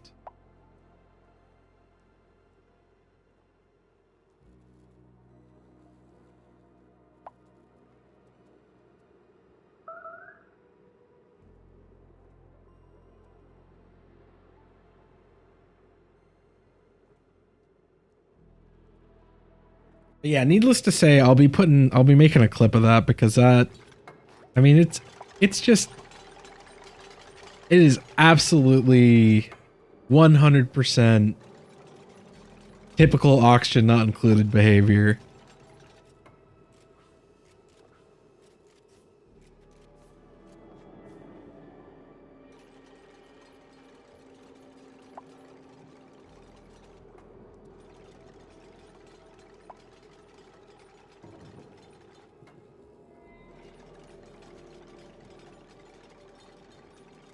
And I was just stunned. I was absolutely stunned when it happened.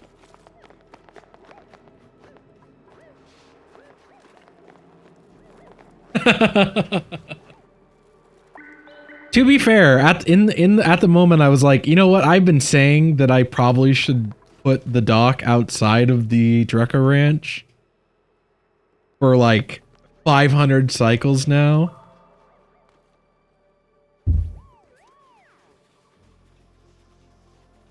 So I accepted my part in it. The 50-50 split at the minimum.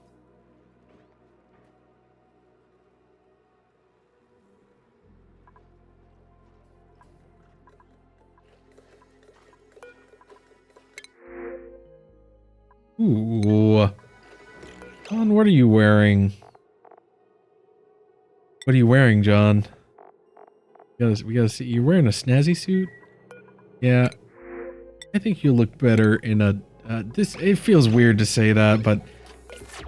I'm sure you'll be excited to be in a snazzier violet suit.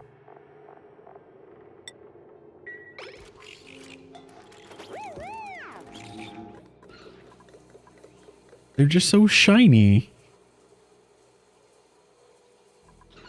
Speaking of that, I've been wanting to put a, we need to put a clothing room somewhere, or like just a couple of stations for like a, clothing refashionator or something somewhere.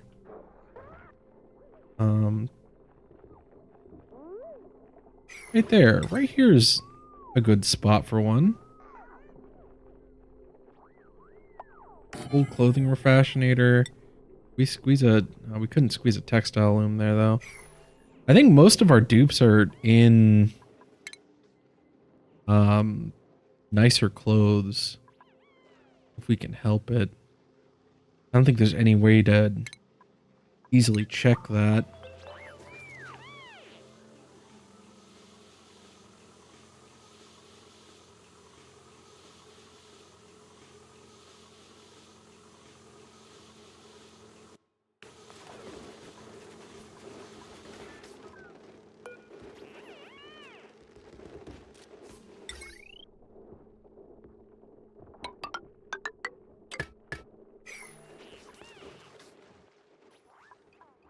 Yeah, I'm gonna hook as many things up to these four power lines as I can.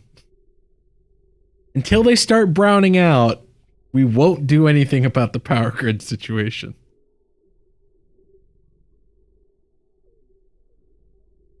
I looked into that. And yeah, it's locked behind affiliate. The goal on screen is actually too short of our actual follow amount that we're currently at. We're currently at 36 followers. We're getting really close. You know, with the 3 or 4 followers that we get per weekend of streaming, I think it may be, unless we have a big burst of followers, which, I mean, if there's anyone viewing who's been at least mildly entertained, I would appreciate it to the extreme. But also, you know, it's up to you. But I want to get there.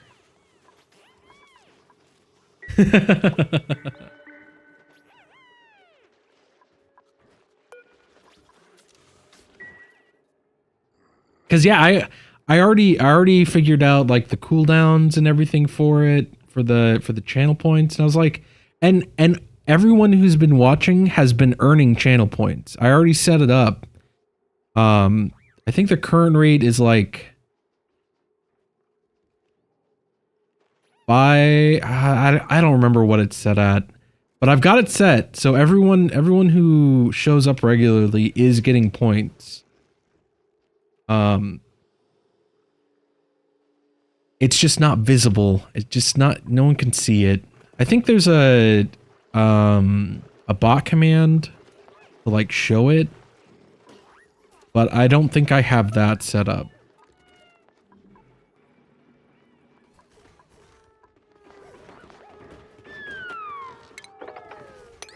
Well, you know what? We should have put that up here. Make a little arty room up here for the yeah, we're gonna you know what, we're gonna move the skill scrubber. We're gonna swap these locations.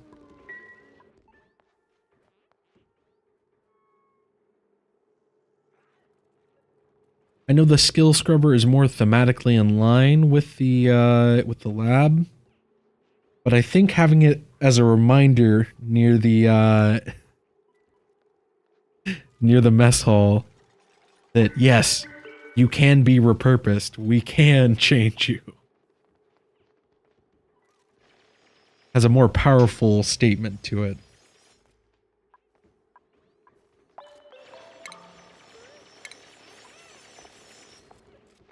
Then get... I think we can... Yeah, we definitely can fit a textile loom and a clothing refashionator in here.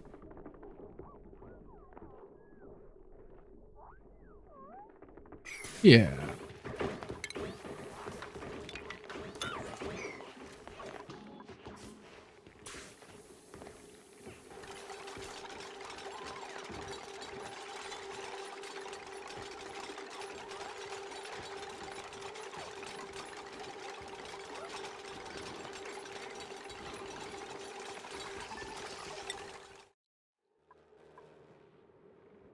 All right, now we just need to move the salt water over here. We can go back to goofing around on the main colony.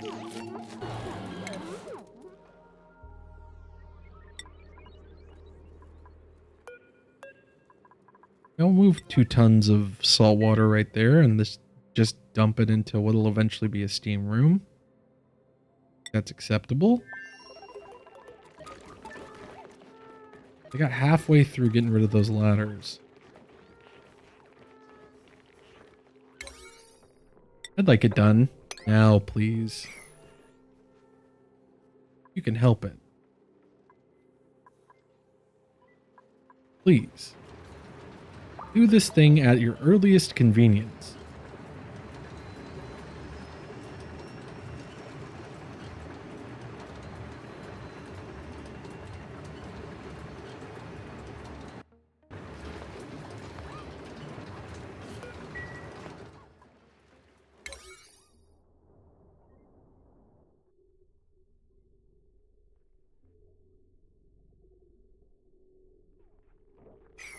Okay.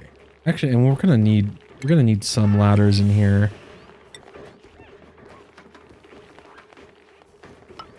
This is another, so that's another mod that I think is really cool.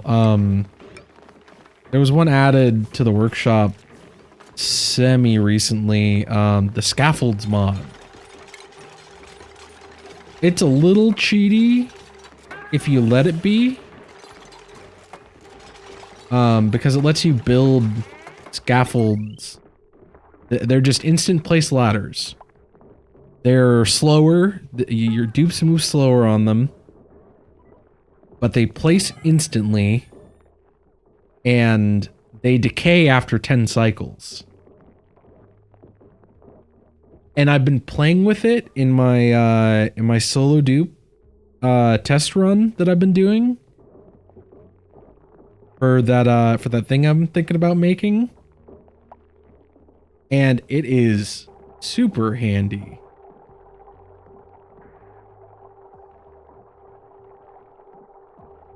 Especially for those people that cannot stand debris possibly being in their machines.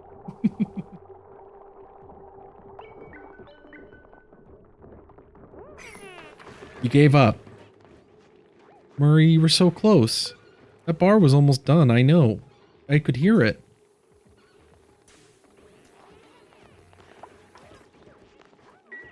Oh well, we can think about the wallpaper design. We need to do some drywall in here.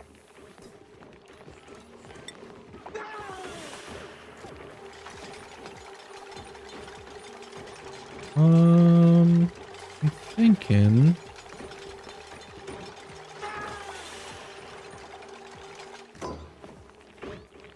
Okay, I gotta pause because I want to mess with some designery. Big circles. Oh, multicolor.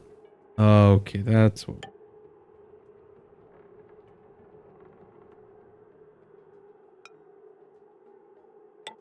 I always start doing this and then we spend like an hour doing this.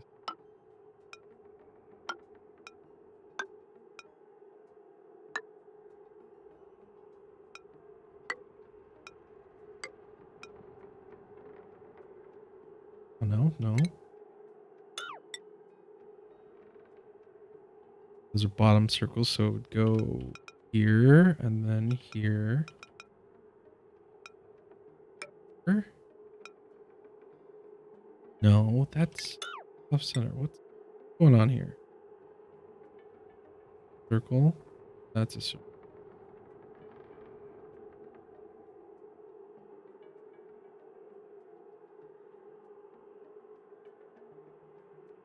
Well, yeah, but then you have to remove them, and then, like, yeah, it's just annoying.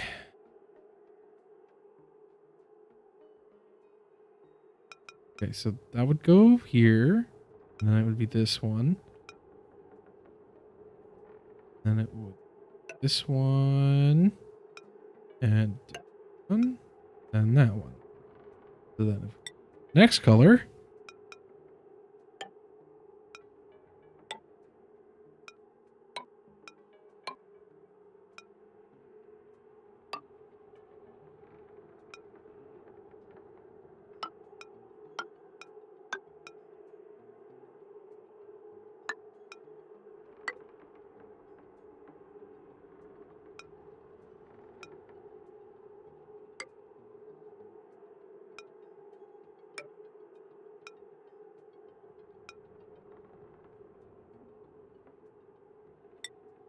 Next color.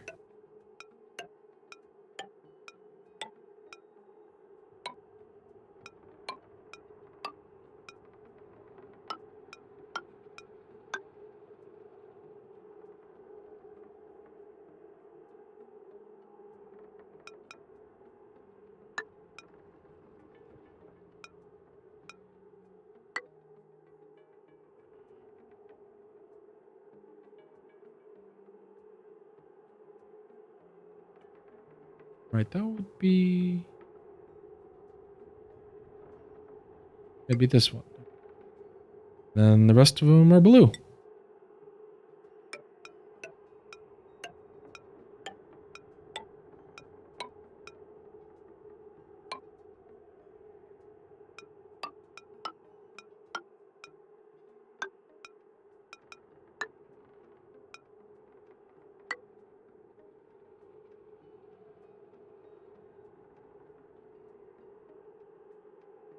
There we go. Sneaky Squirrel, ahoy! First time chat from Sneaky Squirrel. Ahoy, what are the color squares for? Decoration. They're purely for decoration. This is our little fashionista room, so it's gotta be abstract and very colorful.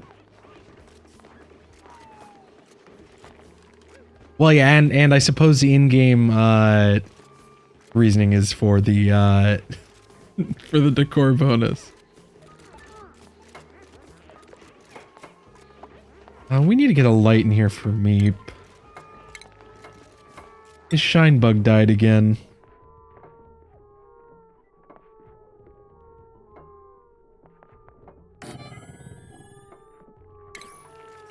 Poor fella, he's been sleeping scared for I don't know how long now.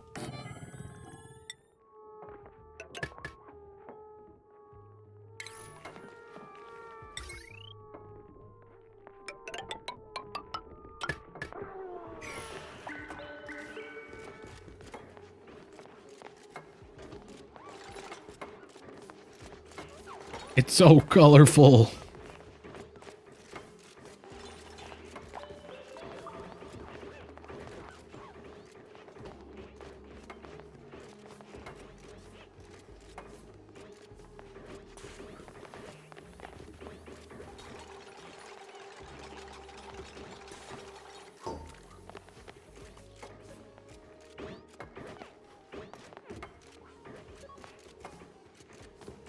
Oh yeah, we need to connect the power wires for these things. So I think we're going to reroute this power line.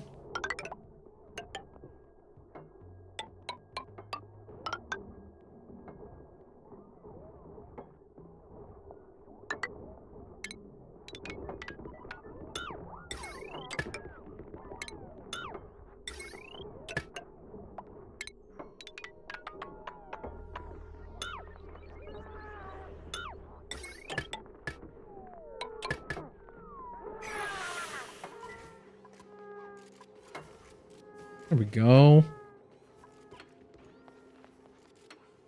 Kind of noisy, but it's nice and colorful.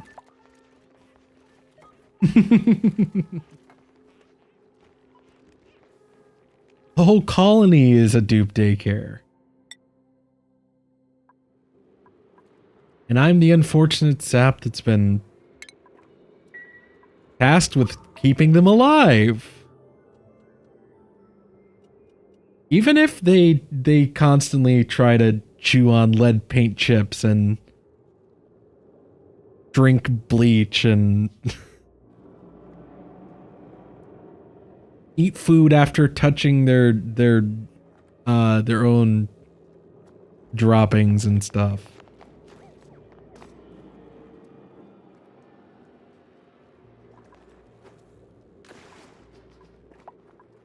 We do it not because it's necessary, but because it's the good thing to do.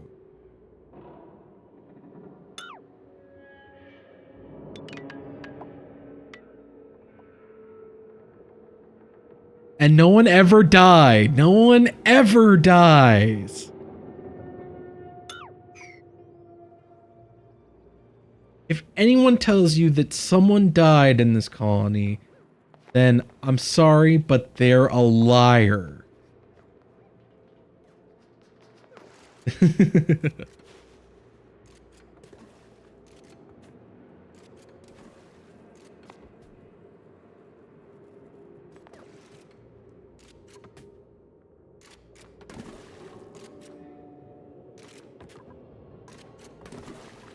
Okay, this should be safe.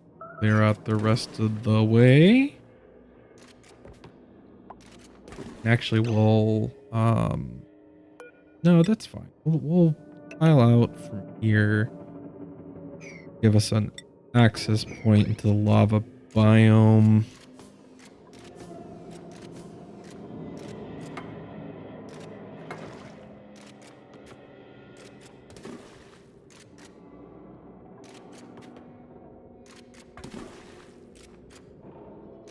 Not for everyone, and there's a lot.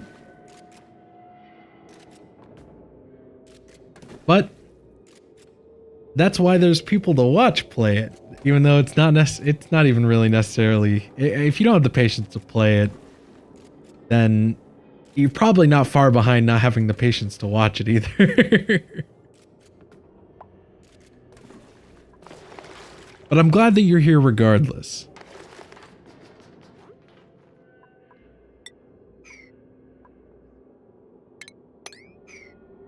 Get a little mop in there.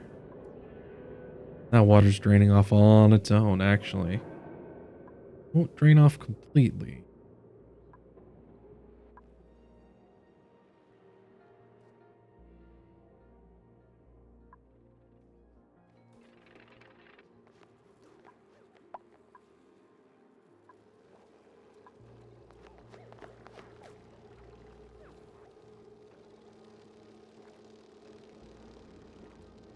I mean, look at this pressure. This bottle of water is like evaporating at record speeds.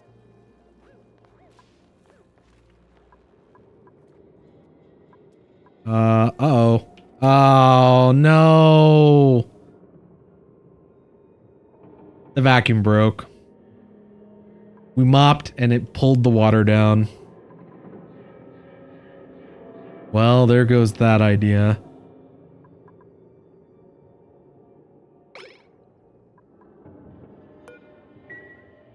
Ugh. Maybe a liquid with a higher viscosity would have been better.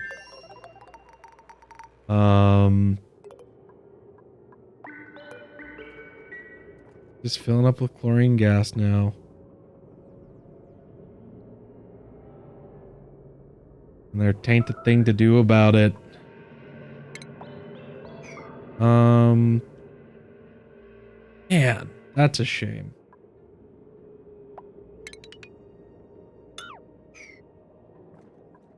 Probably doesn't help that the pressure's pretty high out here.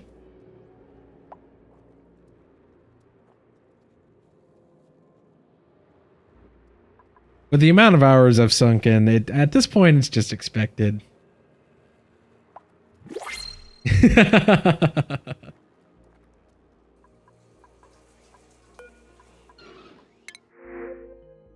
I don't know. Throwing in the odd chaos advice. You know, you might catch me slipping. A classic cummerbund. We'll put I think we put meep in the classic cummerbund already.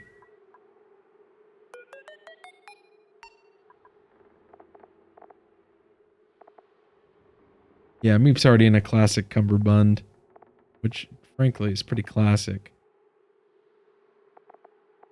Oh, do we have a cook that we can put?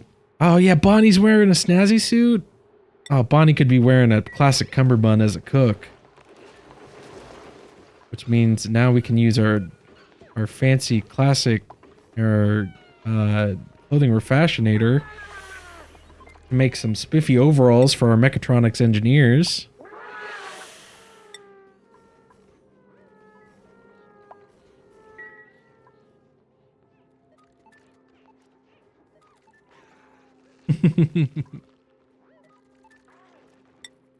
I'll be upset, but I'll probably still find it funny.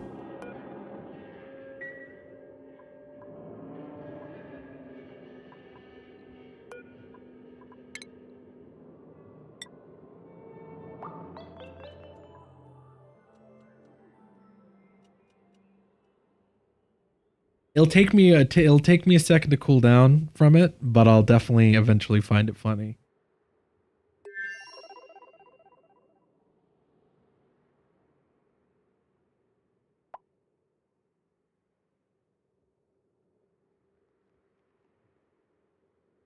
That's a guarantee. I can guarantee it.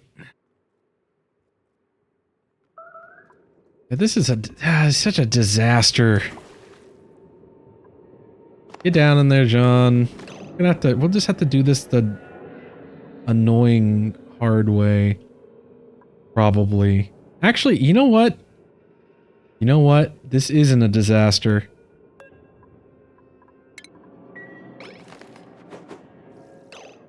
This is an opportunity. This is an opportunity knocking at our door. Fluorine? No, neither. I'm a security guard. I have no college education. I tried a couple of times and it didn't work for me.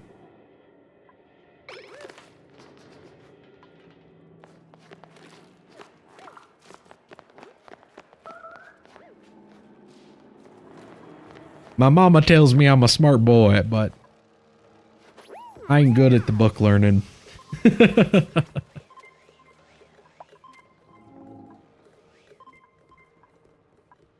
I'd probably spend a lot of time playing this game anyways, so I figured, you know what? There's always the off chance that eventually, in some far-flung future, I could maybe even make some money playing the game.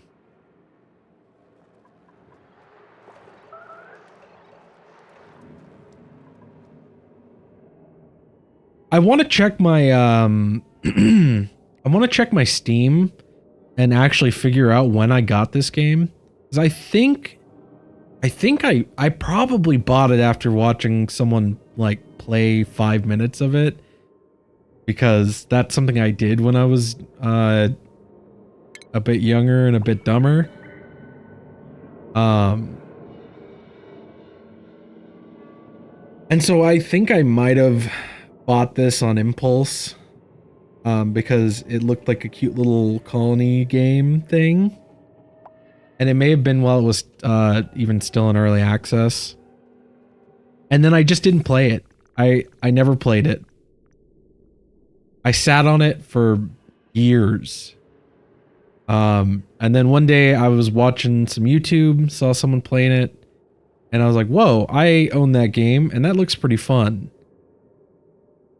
And now here we are. So what am I going to do about this?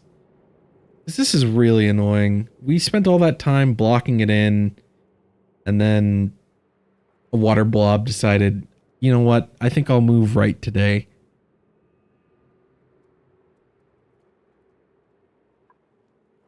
Here's what we're gonna do. Here is what we're gonna do. We are gonna set up a little thing right here. Right now. It can't be in this line of sight. But I think right here.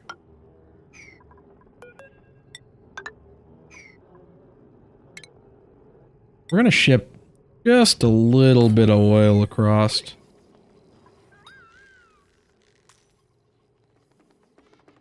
Or maybe even some naphtha. Can we get some naphtha? Where can we get some naphtha? We could get some naphtha here. Any other spots? Oh, I know where we could. I know how we could generate some naphtha real quick. Oh yeah, there's definitely some spots we could generate some naphtha.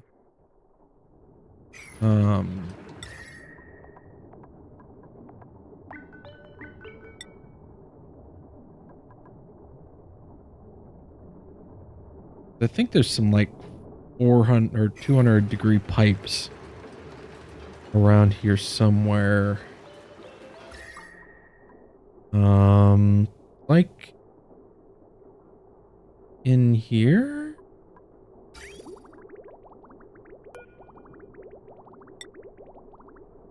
Oh yeah. Yeah, 1,000 degree igneous rock pipes. Absolutely. It's gonna superheat this area very briefly.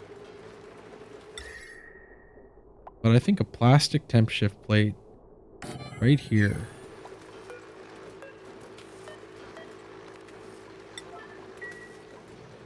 That should exchange heat with these 1,000 degree insulated liquid pipes and melt itself. That's what me thinks, at least. That's what me thinks. And the green signal if this is below 1,000.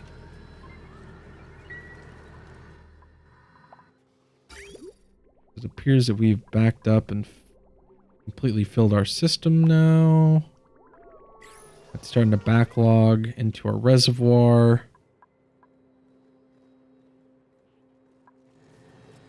There goes that plastic.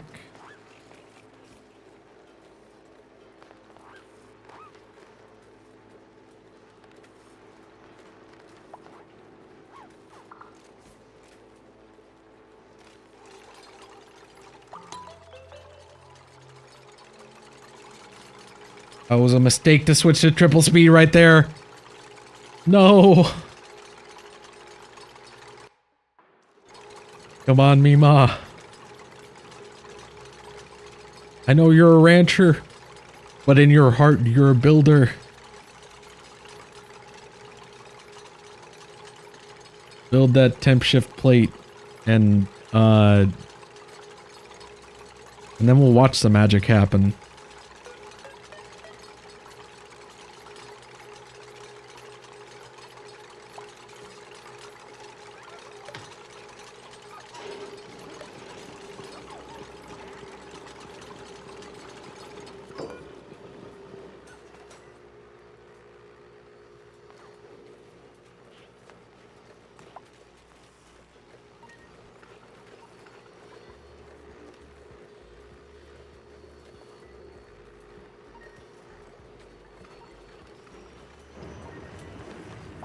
So it might take a little while, but I'm pretty sure this should be exchanging temperatures with these insulated liquid pipes. If ever so slightly. I mean, I guess it's not very thermally conductive, but its temperature should rise higher than this metal refinery. Or maybe not. Maybe I'm just being a goofball.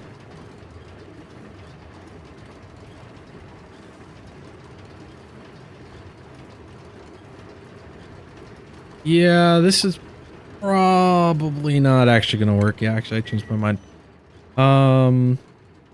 Let's see.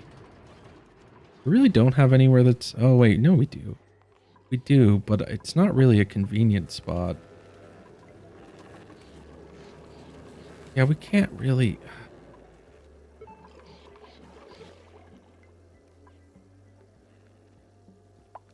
That granite would technically be hot enough. That granite would technically be hot enough.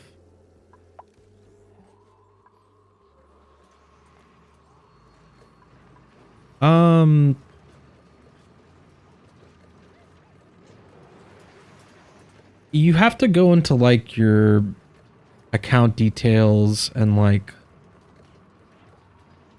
you have to look at like your purchase history, and I think you can scroll back far enough.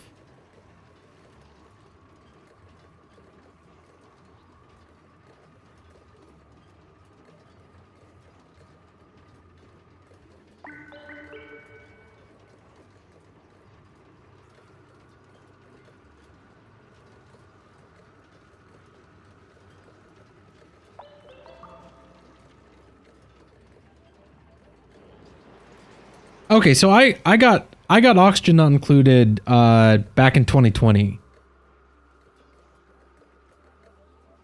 I bought the Spaced Out DLC in December 2022, which I don't know if that's when it came out, but that's when I got it. But I'm pretty sure if I looked at the playtime history for it,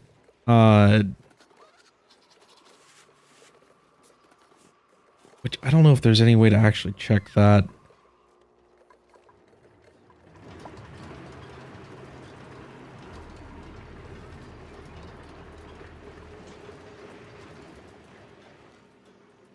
But I was pretty sure that, I don't know, that I'd owned it for quite a while longer than...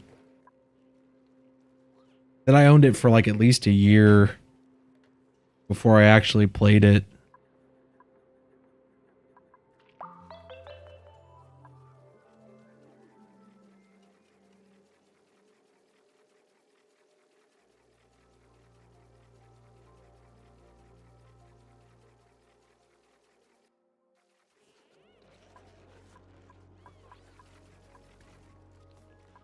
Man, it's weird that I don't actually have anywhere easily accessible that I could melt naphtha.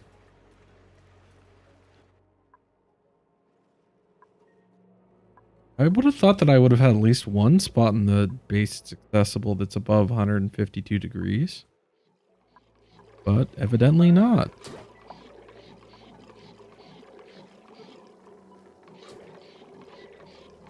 The only spot I could think of is if we went back here and onto this molten lead. But then it would mess up our little liquid lock here. Ugh.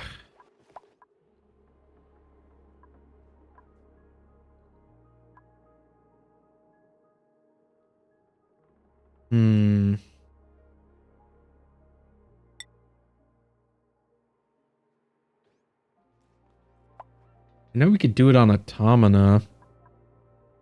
Because it's 180 degrees.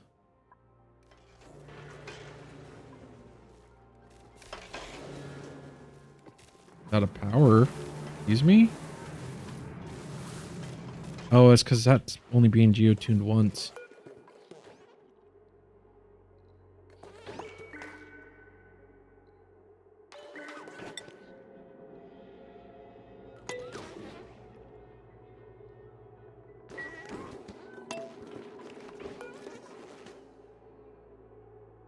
Oh, get me off this properties tab.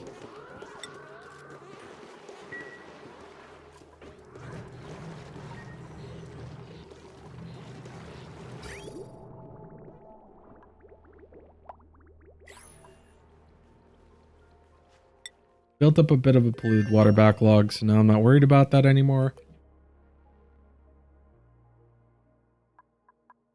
Man, we really don't have anywhere that I could just throw some plastic down and immediately get liquid naphtha. Um,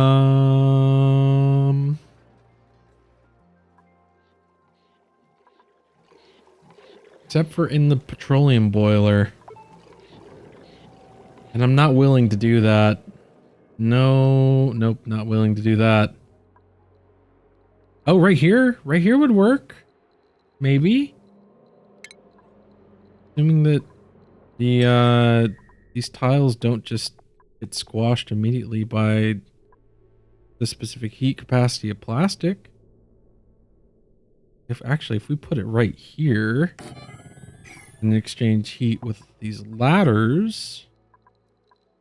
Ooh, right there would be even better. Right there and right there. You know, just put a bunch of them. Let's get some naphtha in here.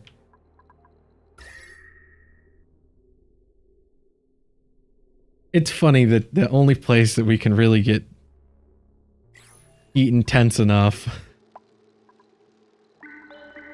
for this is oh, right there too. Right there too would work. Come on, dupes, let's get it done. Baba wants some naphtha. Come on.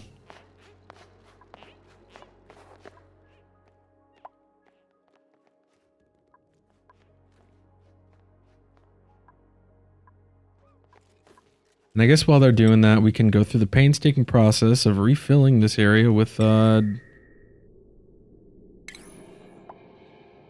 tiles.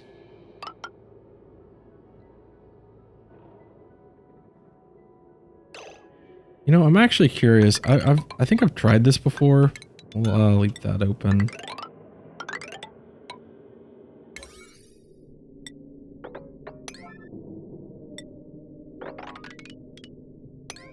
Oh, you know what?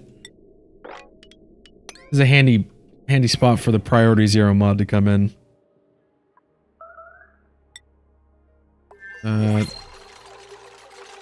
Oh, let's see what it does. There's no atmosphere for it to interact with. But I'm pretty sure temp shift plates interact with buildings too. In a vacuum? No?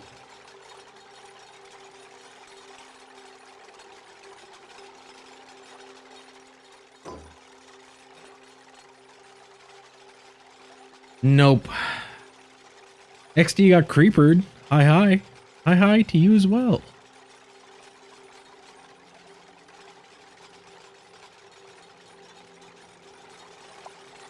Oh, but that right there is working. I guess ladders don't really interact with their surroundings much.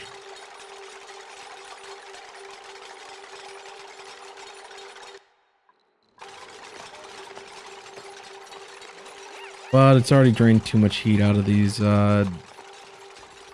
tiles to be useful.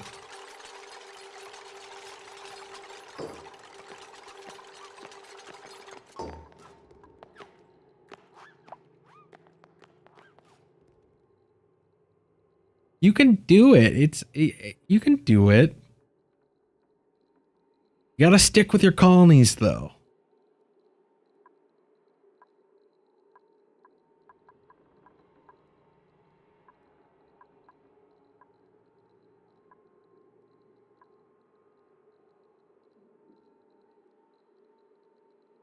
We're about to do a little shenanigan, I think, because I think this temp shift plate might melt, but then it's going to be kind of in an inconvenient spot anyways.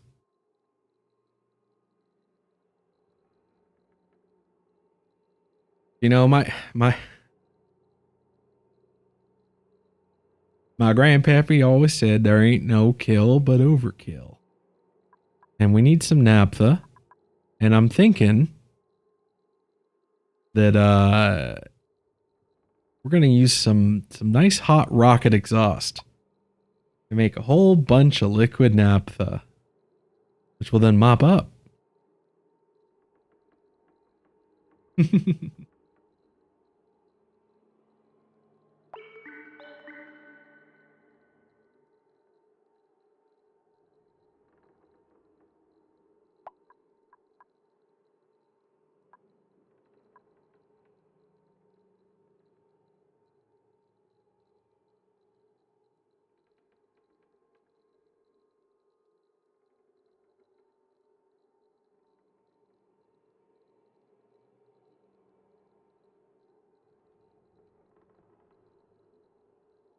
Everyone knows you, Almost Emily. Everyone knows who you are.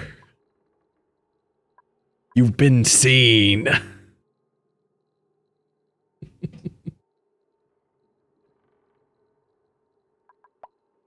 Okay, so this one is slowly heating up. But now it's slowly cooling down.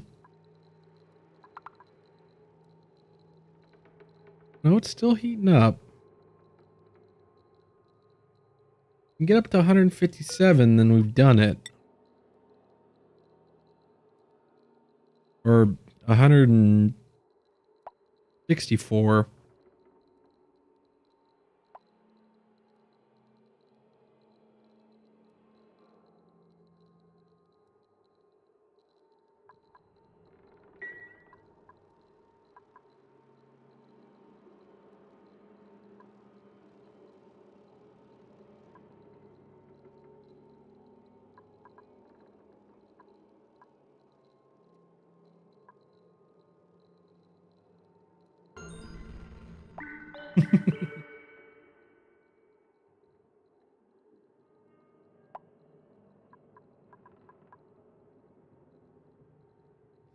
Okay.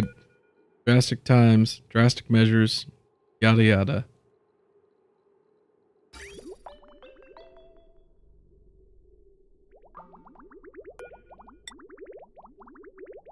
Actually, does this rocket have enough range to just do like a single launch? Range remaining 4 tiles.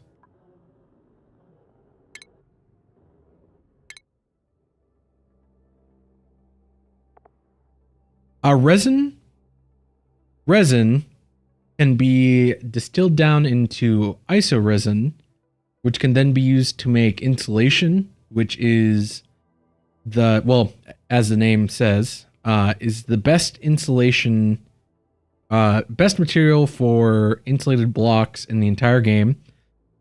It has the same properties as abyssalite. So it's got, on paper, it's 0 thermal conductivity, but it's actually like 0.00001 thermal conductivity. So for the most part, oh, it's called insulite now. So it's used for insulite, which is almost a perfect insulator. But it can also be used to make viscogel, which is an extremely convenient fluid for making blob locks and for double liquid locks, because it has an extremely high viscosity and you don't need a lot of it to pull it up into a too high like vertical liquid lock. And it's reportedly extremely stable. I've never used it because I've never made it. Same thing with insulite, and actually that's why we're working on doing the experiment 52B tree right now, among other things, because I've never done it before. So, hey, it'll be a first time for me, and maybe a first time for other people to see. And that rhymed, and I didn't intend for it to. But little surprises like this happen.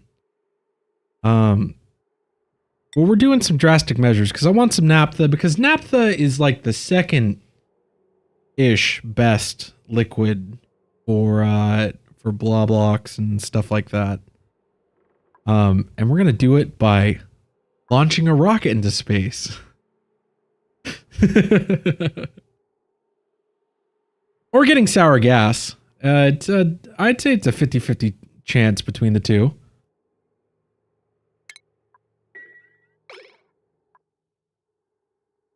This rocket currently has enough fuel to get into orbit and get back. The exhaust comes out at like 700 degrees, which is well over the temperature to transform liquid naphtha into sour gas. But most of it should disappear into the vacuum pretty quickly.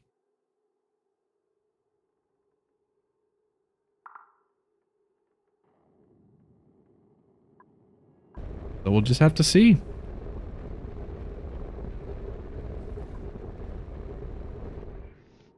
Okay, turn that bit into, well,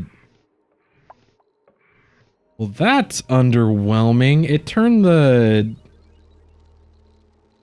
Okay, turn that into liquid naphtha.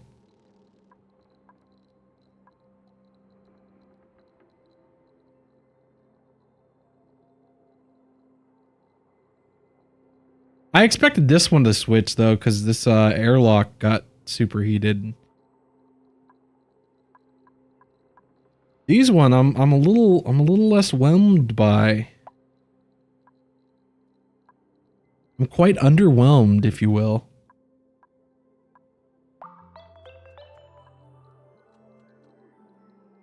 But the nice thing is now we have this hot liquid naphtha, which we can use to make more liquid naphtha. And these blocks are pretty hot too. Well, we can send a dupe out to mop this up. We won't be able to mop this one up, but that's fine.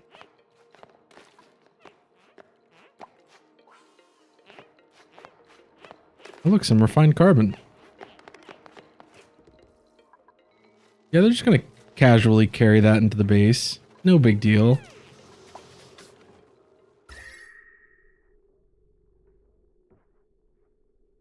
You know, the base could use a little extra heat.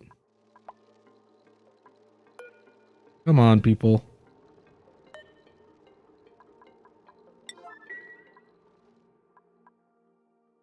Also, the game does not like something going on right at this very moment. Performance just suddenly tanked. I think it's because we have a rocket in space.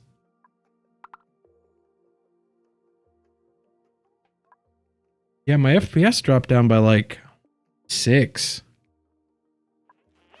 There we go. We got a few kilos. We got 60 kilos of liquid naphtha right there. And in fact, if we go and what do we have right here? Some copper. There should be enough copper right there for that.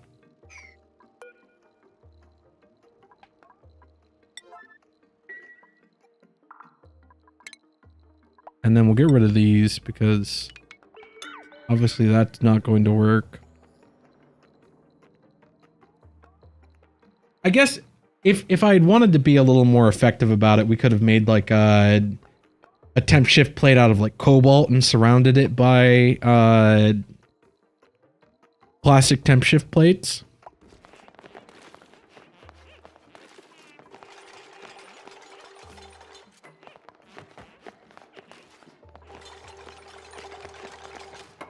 But they build that tile and then we can mop up the rest of this.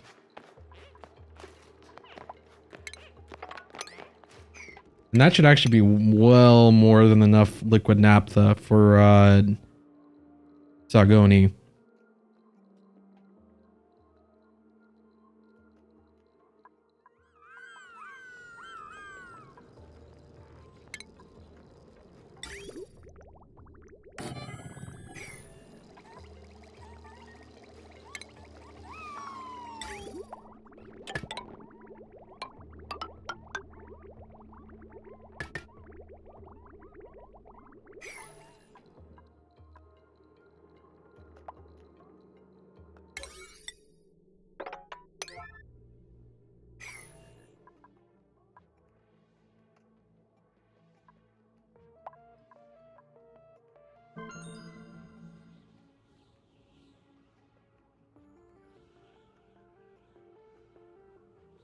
Yeah, probably. That's kind of what we did with that one that actually melted. Because it was touching this manual airlock. Get this done while you guys are here.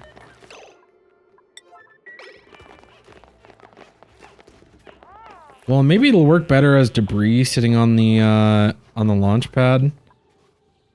But what we'll do is we'll go ahead and select liquid naphtha. And we'll put that on a priority 9. I'm assuming that this is enough space that none of it should spill over.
Just a matter of time.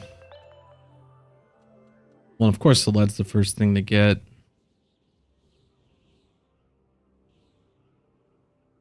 Well, like I said, this 800 kilos should be more than enough.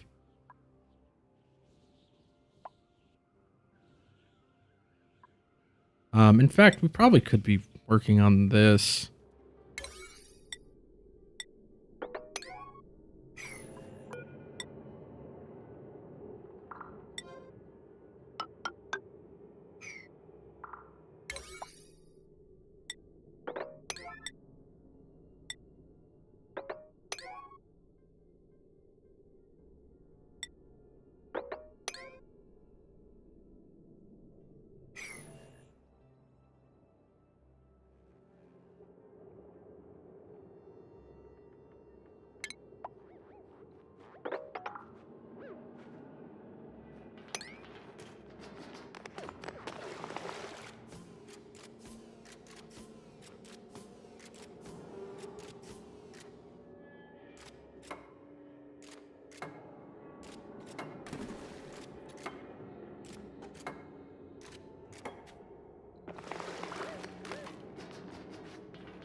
That actually does that. No, it doesn't.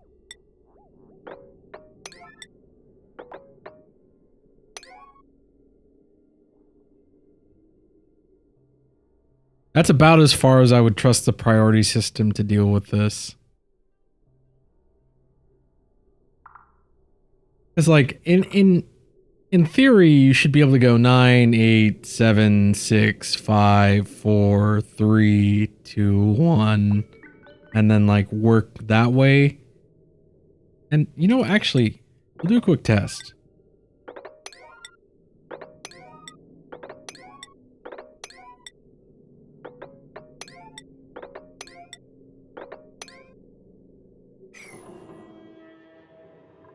As far as I'm aware, pretty much everything below 4 will never get done because there's always some task that's at... There should be some task at a slightly higher priority.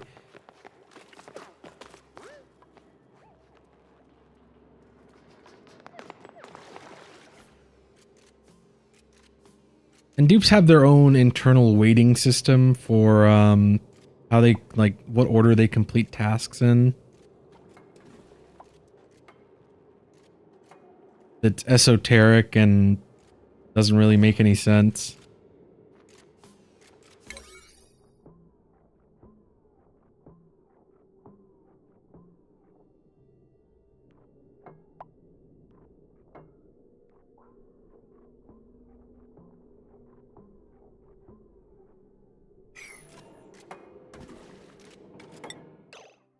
Oh, yeah, Turner's still in his spacesuit. Can we send him back yet? You guys done with this? Oh, you sure are. Look at you beautiful dupes going to work. Okay, Turner, go ahead and come home.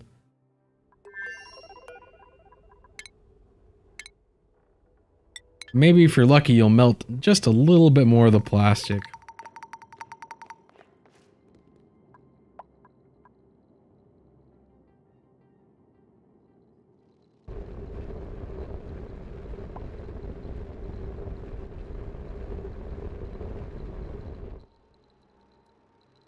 Poor luck. Okay.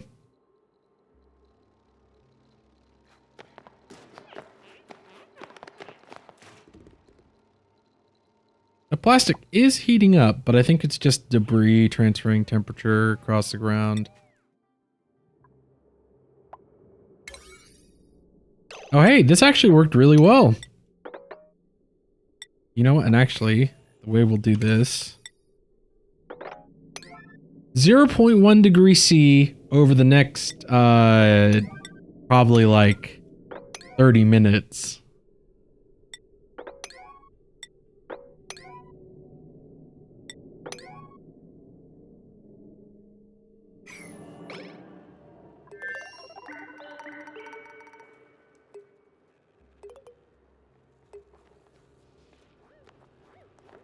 I'm actually surprised the priority system didn't do me dirty there.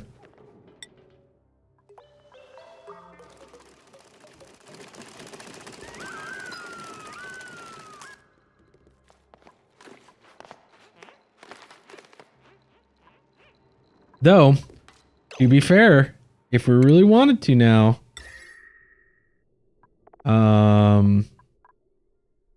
probably put some, say, like that. That would probably do it. It is a big ol' load of naphtha.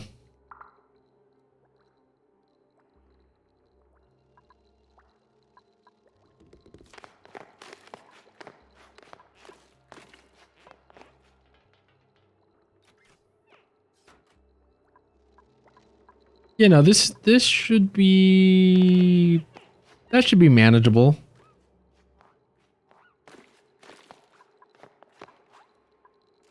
True, and it's already cooling down.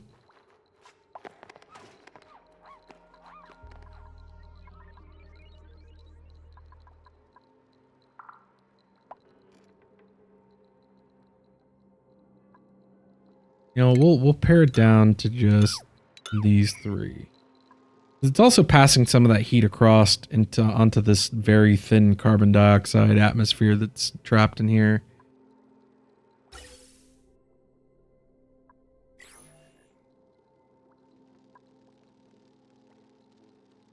But you know what?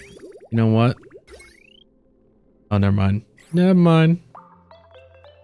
Those wires got melted a while ago.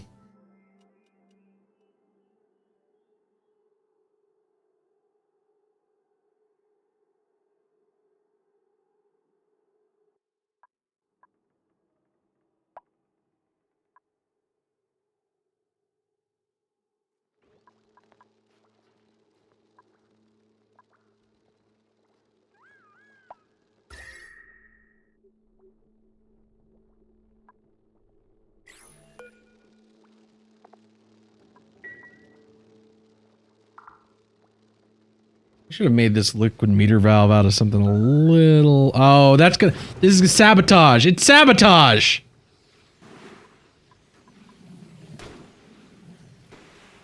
The heavens are cursing us!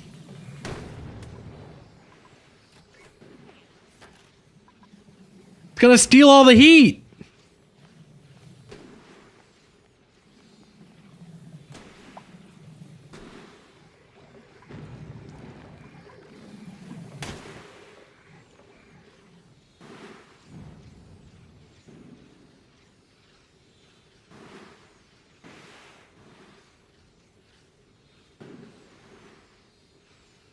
God saw my plan and laughed and said, "Not today, fool." Maybe. I mean, there's a little bit. That's gonna wick away a bunch of heat.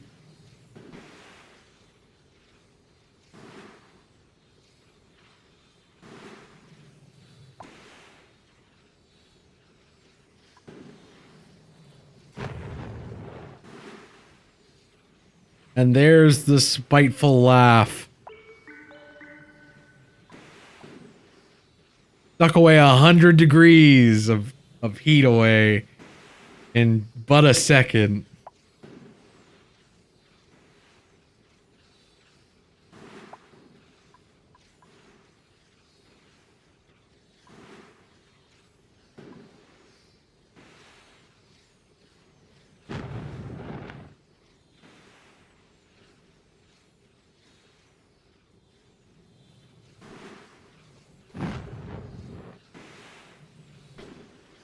Hey, but the meteors have a sense of aesthetics. I mean, look at that.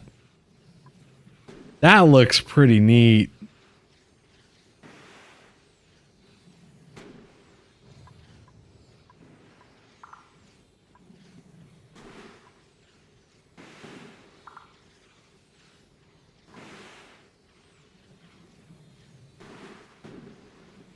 Oh, and that's going to be pumping water across.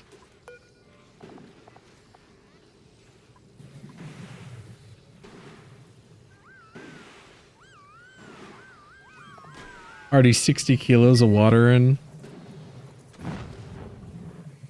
Okay, that's a little too high, though. Go like right there. Just carve it out from there.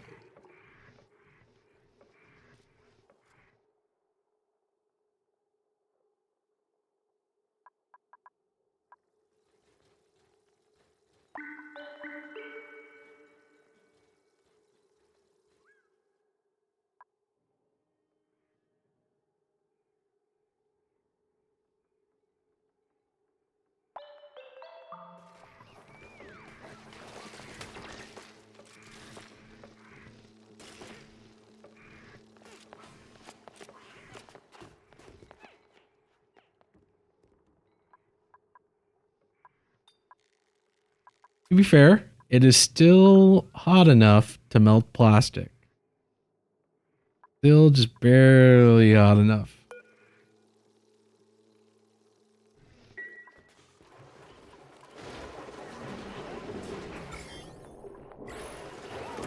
Honestly, we need to move this shine bug into here. Probably too hot for it. But it'll get some of these. Oh, no, they reset, I guess. Or maybe it got too hot. Okay, no, that's fine. That's fine. That's fine. You don't have to do that. Within the workspace buff. Bathe the food in a little bit of radiation, just in case there's any residual germs. Perfect. It's the perfect plan. Steel? I love getting 100 kilos of steel. It's not really useful for much, but 100 kilos of steel. And hey, we managed to save all of the water.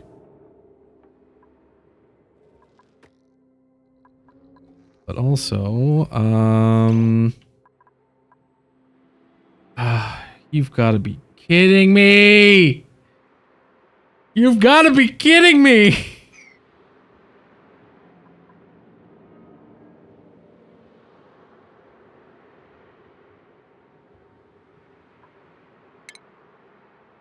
There's a solution to this, though. Don't let your dreams be dreams. Because here's a little life hack pro gamer tip from yours truly. The pitcher pump is magic.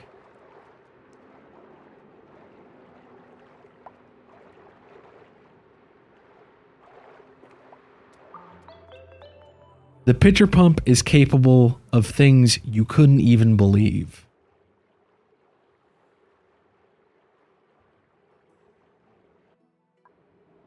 Capable of sucking up fluids thousands of degrees hotter than its melting point. And able to safely siphon fluids of varying densities. Don't let your dreams be dreams. You too can use a pitcher pump to suck naphtha out of a pool of pea water.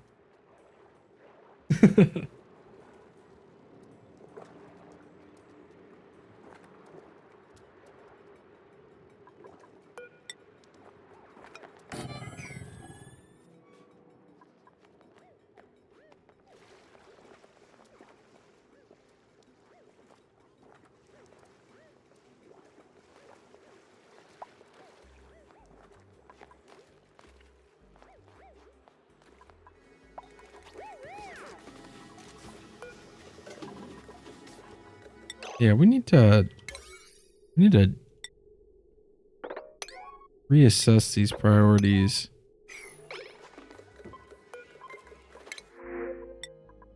And also take that steel.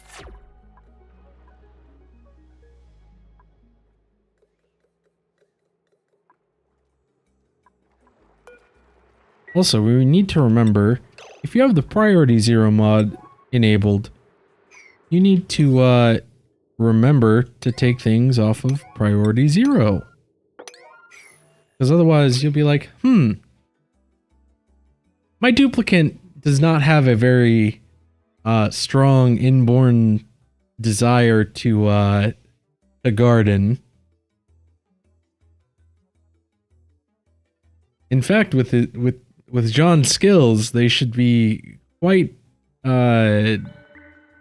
quick at the draw on building tasks and digging tasks and things of that sort.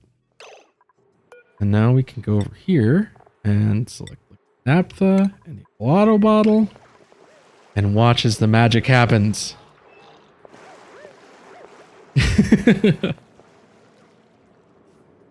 It's just too goofy.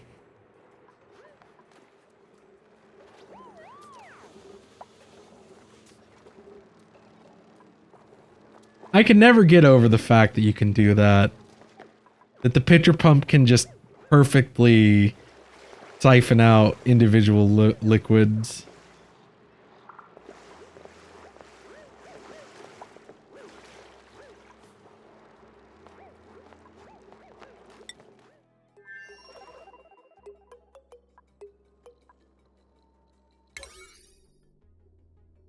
I was wondering why these weren't getting built.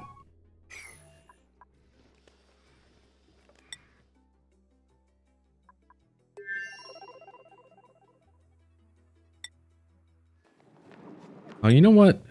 While we're doing, like,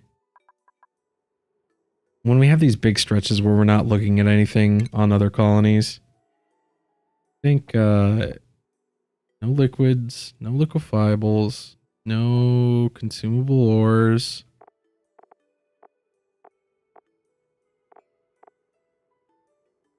Edible, no critter eggs. No consumable ores. No breathable gases. Just a little,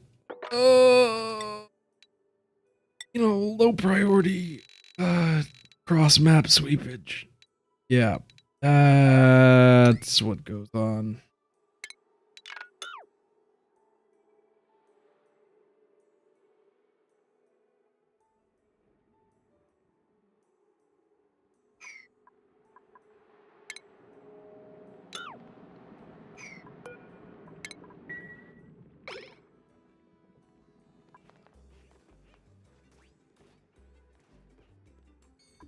Except for in here, we have tons and tons and tons of lumber, and we don't need them to be sorting all the lumber by which log looks the prettiest, or whatever esoteric measure they would be taking.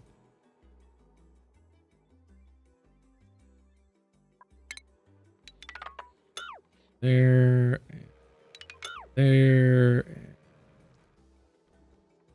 and not from in there.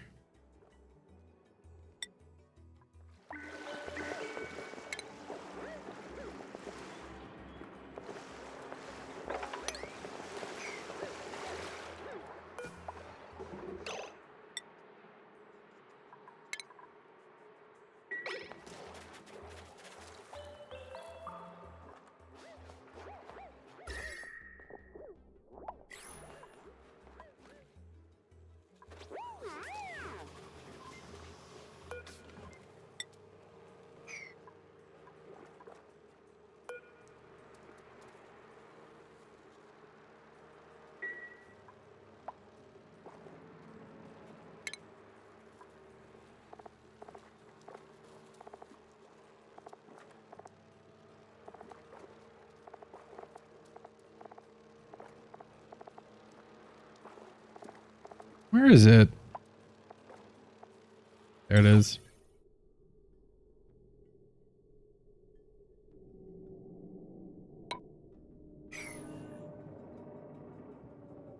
The pedestal. The mightiest of the furniture.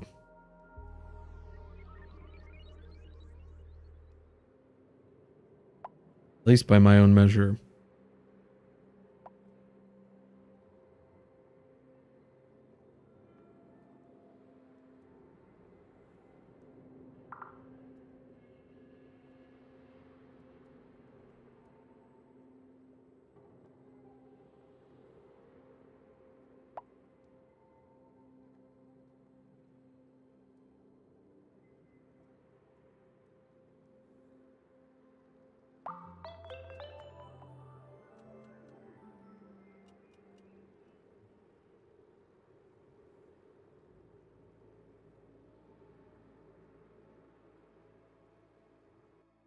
Now we can get back to the important work that we were right in the middle of doing when things went terribly awry.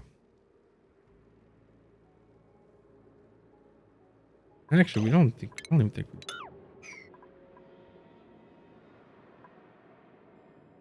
there's no, but that bottle's small enough.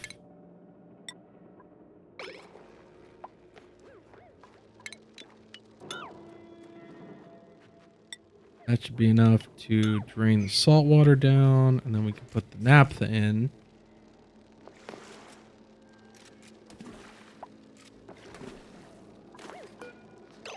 Pause. Go ahead and move the naphtha to here. Might delete a little bit of water, but that is fine. Actually, move it to here.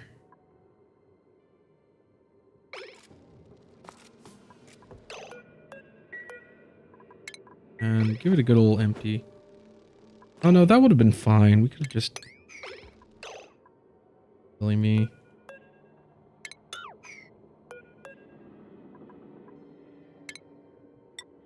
There.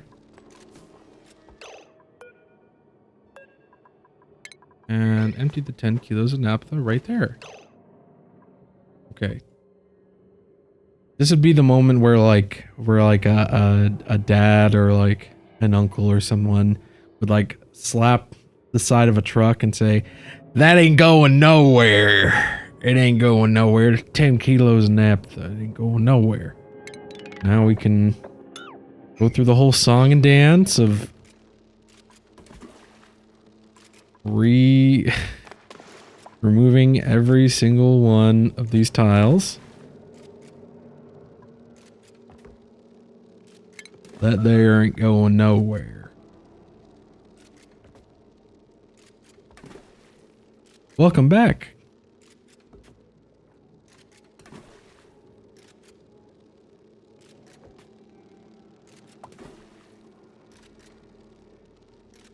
Fortunately, this time we didn't get creepered. Though I'm glad you are back here.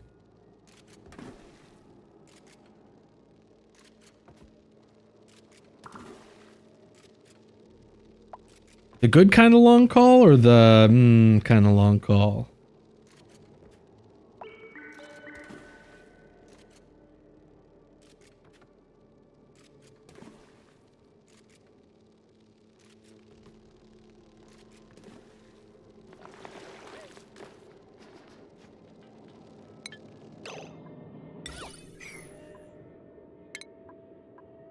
And we put tiles right there.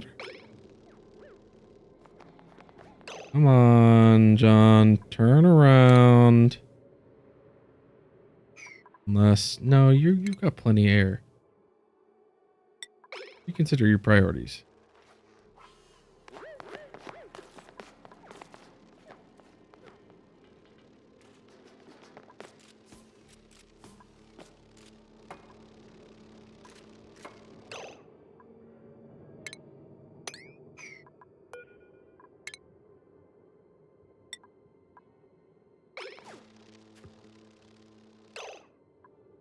Well, that's awesome.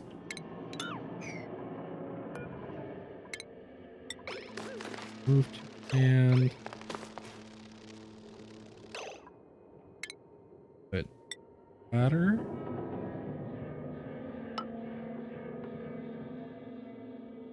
Or no, ladder right here. Does not need to be obsidian. Sedimentary rock is fine.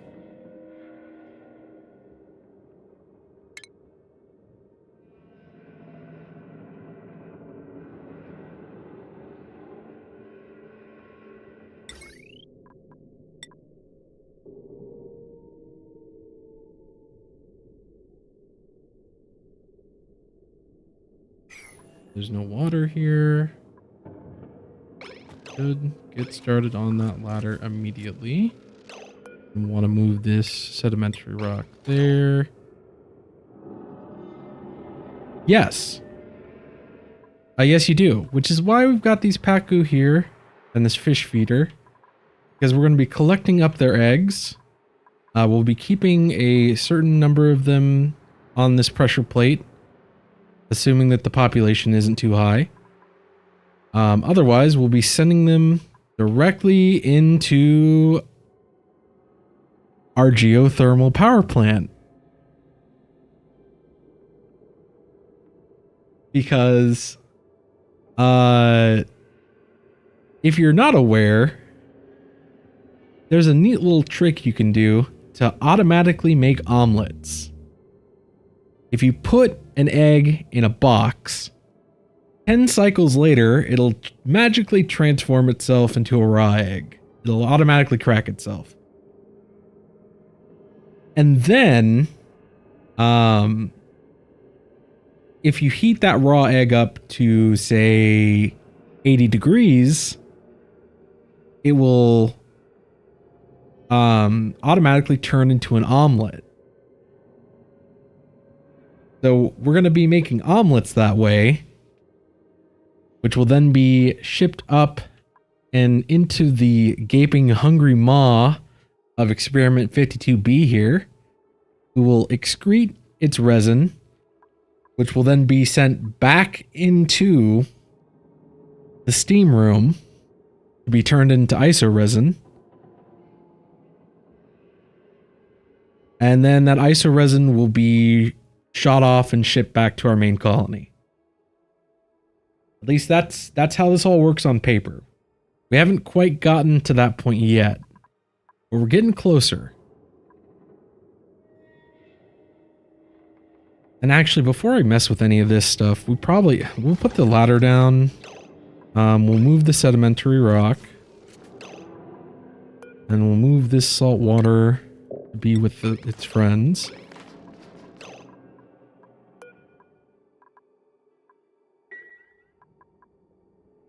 Okay, hold up.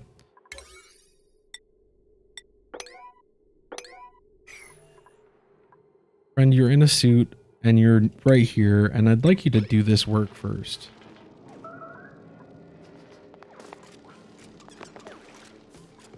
Okay, so now we need to start thinking about our steam turbines. So, first off,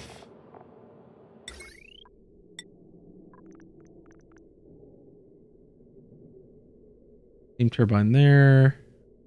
We get rid of this ladder.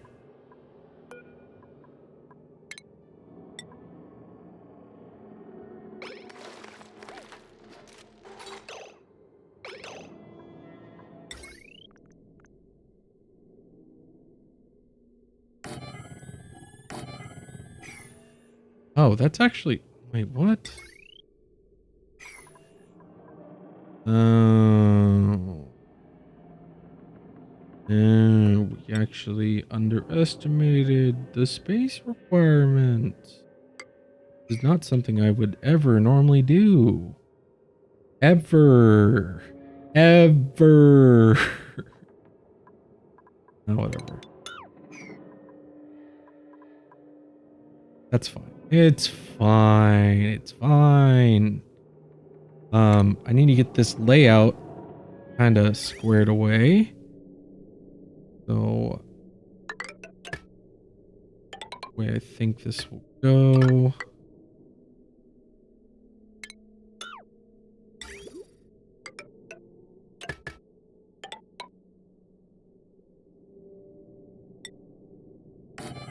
Right into the center of the steam room. Actually, we can. No, it doesn't matter which side it goes to.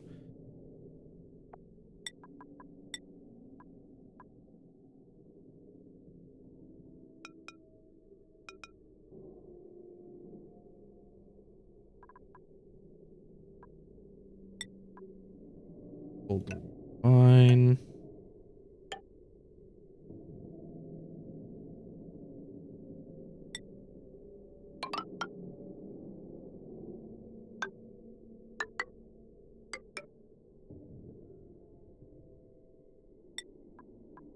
Now it's just a question if we have enough stone. Then we'll need a thermal aqua tuner. Put that like right underneath that.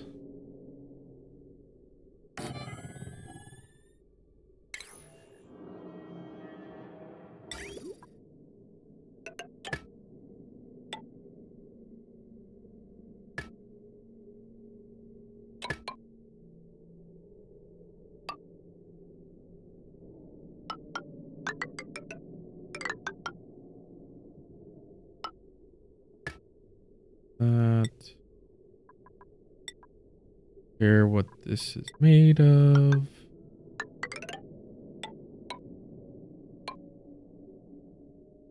Okay, and now I actually need to think about what the cooling loop for this entire planet's going to look like. I'm thinking, because it'll hit the turbines last.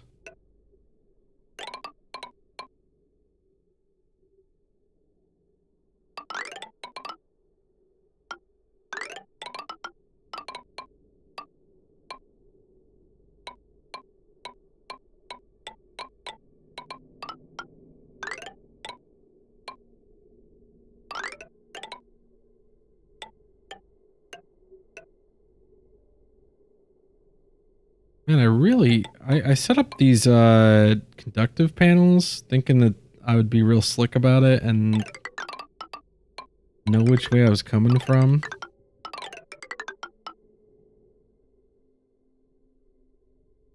But this will go like this.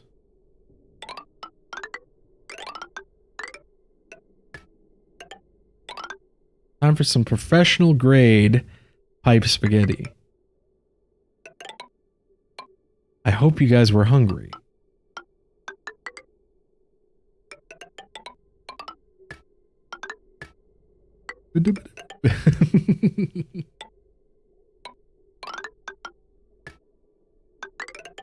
I love how musical the like the pipe lay placement sound is. Really just all of the building sounds in this game.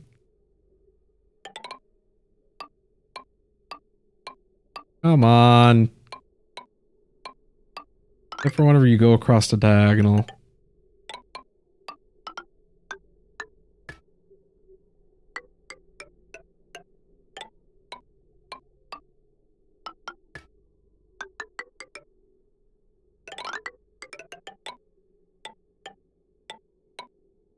Oh my goodness, we've got it all twisted up. Come on.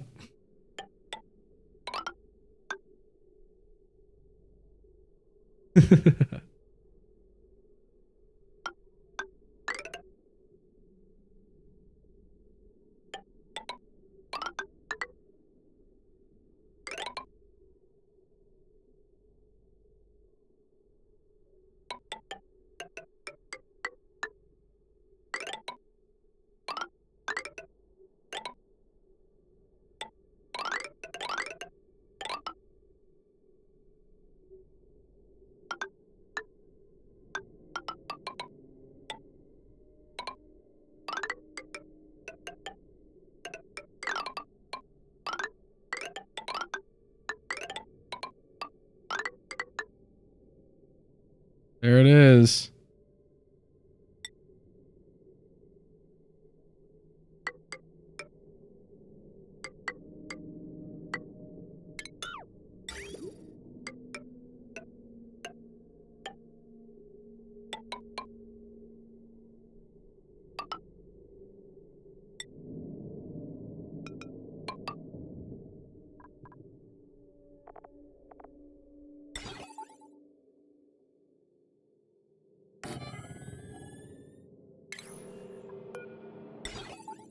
And we'll throw in, yeah, we'll give him some time. It's really,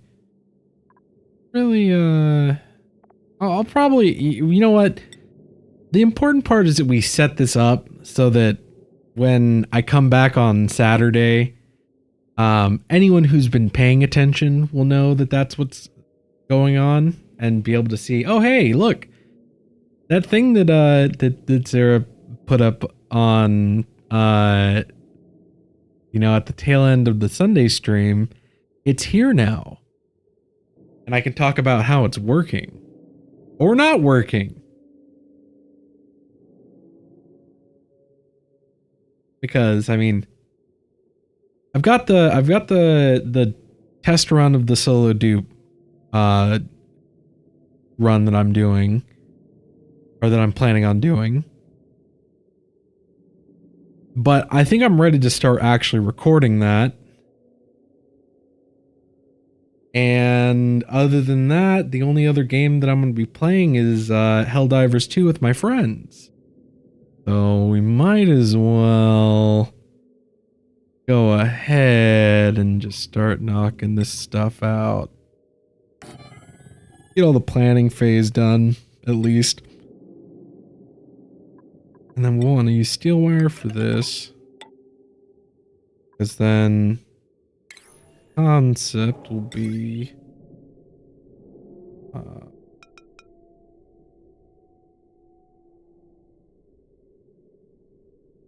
steel door. Yeah. Bunker tiles.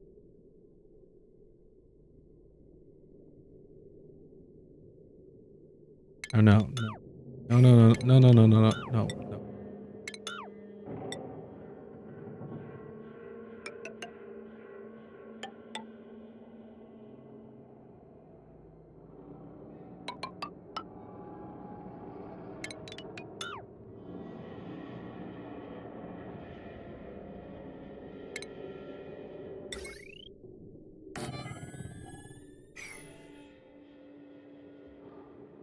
Because this will be our heat exchanger.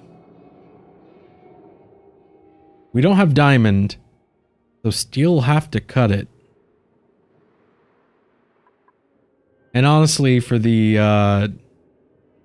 it's gold. Every time!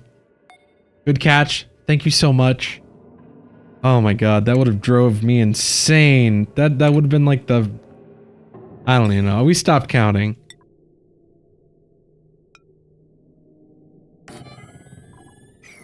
The quadrillionth time that's happened. No. It probably won't happen this stream. We've got a lot of work for this dupe to do. Just throwing in a little cooling loop. Because then before we even do that, we have to get all the shipping stuff put in. And this is just planning phase stuff. Because we also need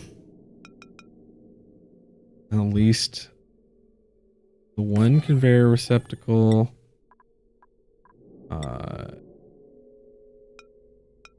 conveyor loader, and auto arm. And that should be able to reach, yeah, that'll reach everywhere that the eggs will fall at. And then we have to do all the power routing.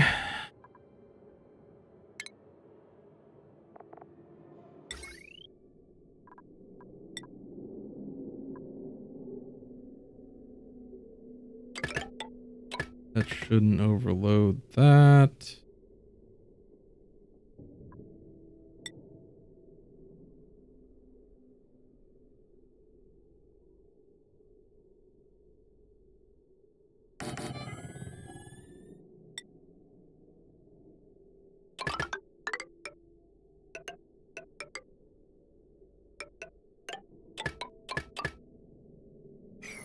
that is there.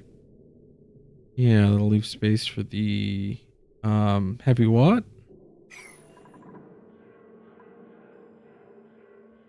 Okay. Oh. And then the shipping will look something like this.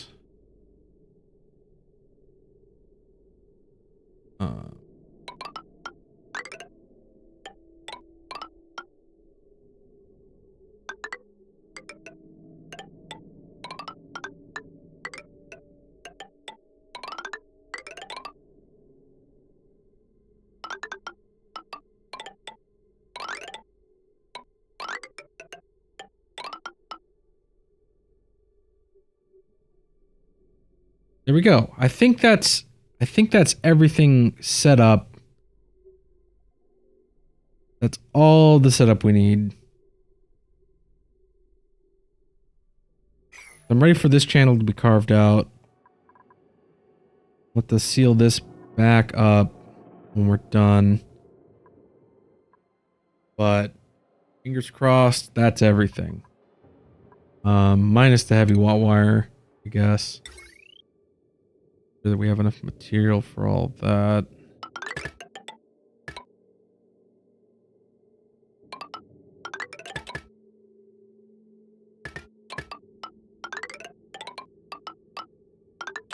Yeah, easily.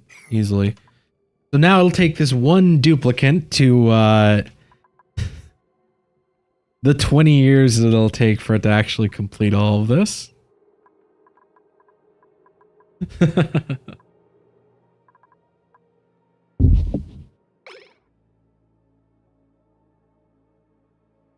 And now we can actually squeeze out the spots where either things are unreachable or other things like that.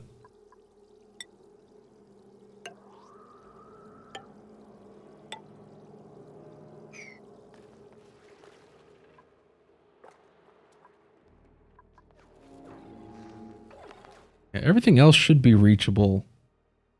We did a lot of work to make sure that most places on this planet are reachable.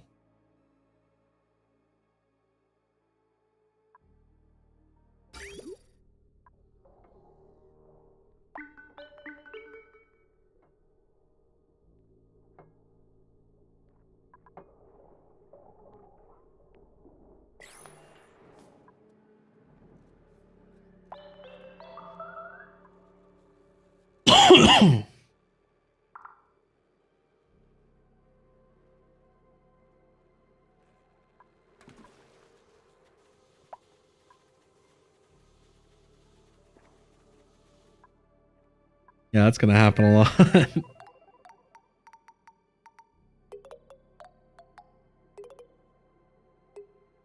All right. So it will take one duplicate a decade to finish. Now, and there's nothing dangerous going on. Unless, of course, you know, this 10 kilos of liquid naphtha decides to move, which it shouldn't. But it might. But it shouldn't. But it always could. But it won't.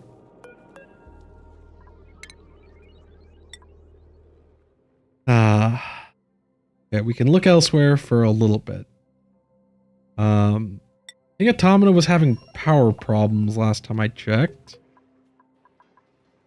Which have seemed to at least partially have resolved themselves. Temperatures are fine here. No, don't worry. I turned off microphone privileges. Oxygen Not Included doesn't have microphone privileges. Yeah, Oxygen Not Included never had microphone privilege. I'm not crazy. You are.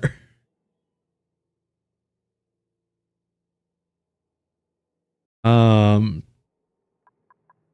we producing enough power over here? It doesn't look like it.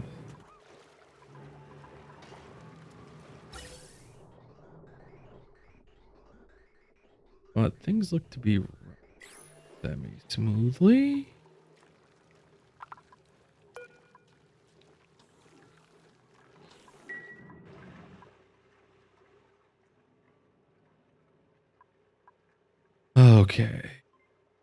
And then on Zagoni, yeah, they're just doing a bunch of huge sweeps. Making sure they got enough food. Lots of fried mushroom and barbecue. Probably more than they'll actually be able to realistically eat.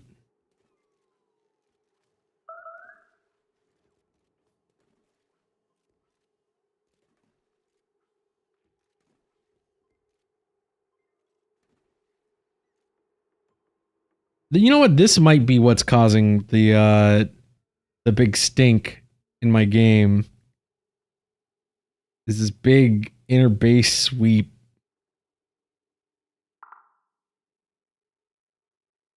Where things are likely getting picked up and dropped elsewhere. And not in the actual sweeping location. But we'll just let that run. They'll take care of it or they'll drop it. Eventually the sweep commands will be done. And we'll have to think about it. So that just leaves Neutral. And I don't know, there really isn't much to do around here. Oh, actually, let's just take a quick look at the colony summary. I don't think we've gotten... Oh, we did! Got the Radical Trip initiative. And apparently this initiative has never been fulfilled. Except for right now. But it didn't fill out. Looks like it got stuck in the animation, actually.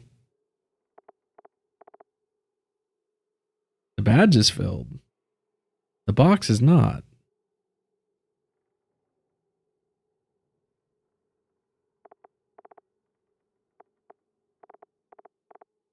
Well, let's see.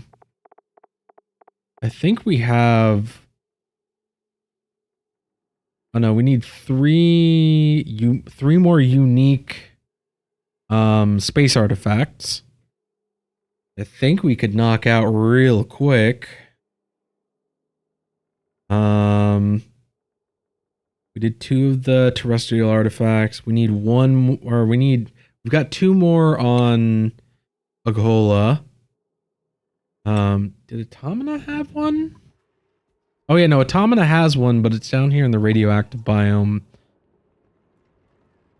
And honestly, I don't want to disturb the bees for as long as I can until I have something set up to sustain them long term, since I don't know that. Pretty sure that's our only radioactive biome on the entire map.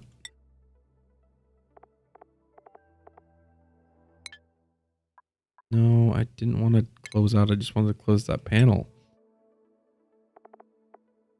Yeah, I think that's the only radioactive biome that we got.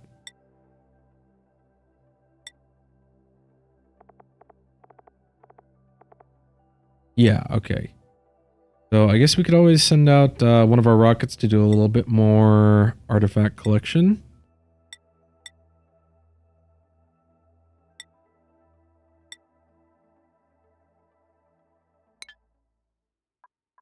And then maybe we send a mining ship out to do some incidental mining. We had to cut short our last mining mission because they didn't have enough food. Their food went bad too quick.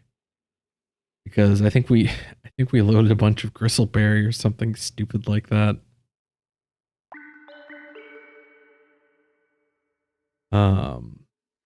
We could always ship some steel over from Neutral and actually get a bunker system set up. Maybe harvest all this uranium. I don't know.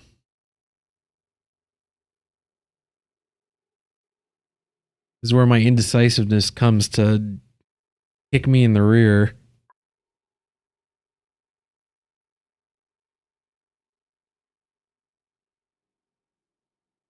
Because really, it was Ughola that I was really wanting to focus on today. And as it is, we've kind of done all the focusing we can.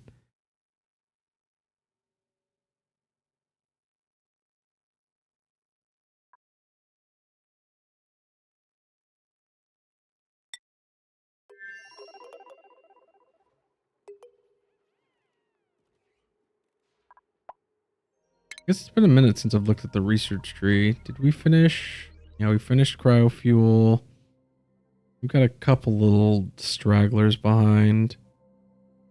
Go ahead and knock these out. We won't like stare at it while it's going on. We chewed through all of the lime that we had built up almost instantly. I thought we were going to have a nice little backlog, but there just never seems to be enough lime.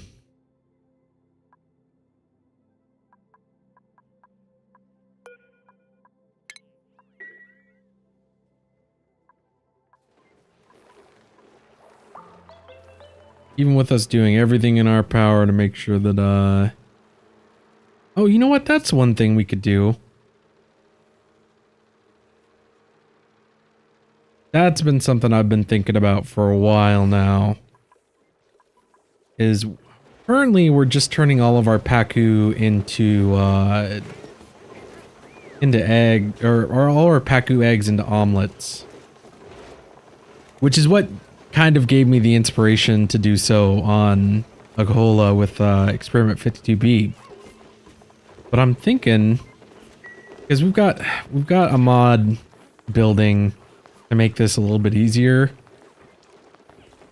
But I think we can build a little station. Like say right here.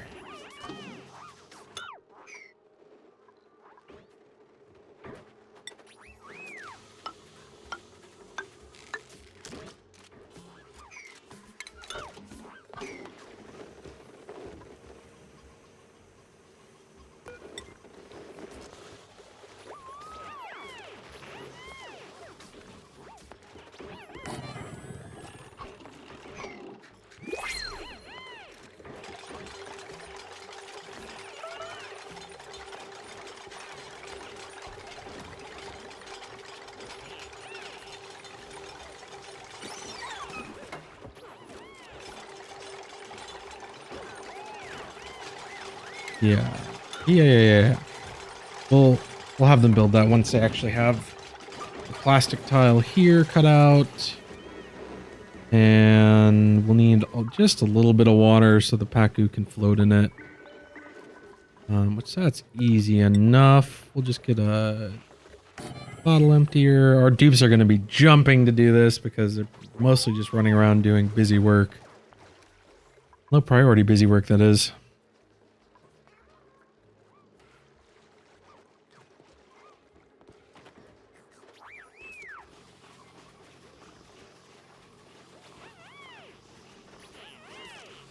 Because we could be turning a larger proportion of our fish into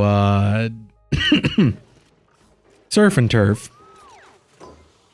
But we're not. Mostly because it would just be a little bit of a hassle.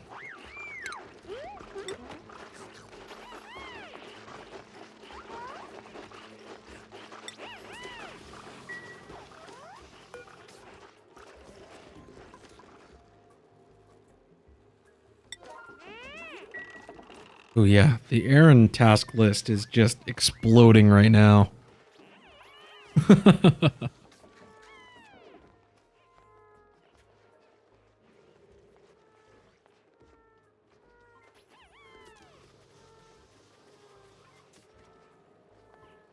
Here comes the water, I think. Yeah, there it comes. 100 kilos of water, that should be plenty for our purposes. Just enough for fish to swim in. Not be flopping. I think. Oh, we'll do another bottle just to be safe.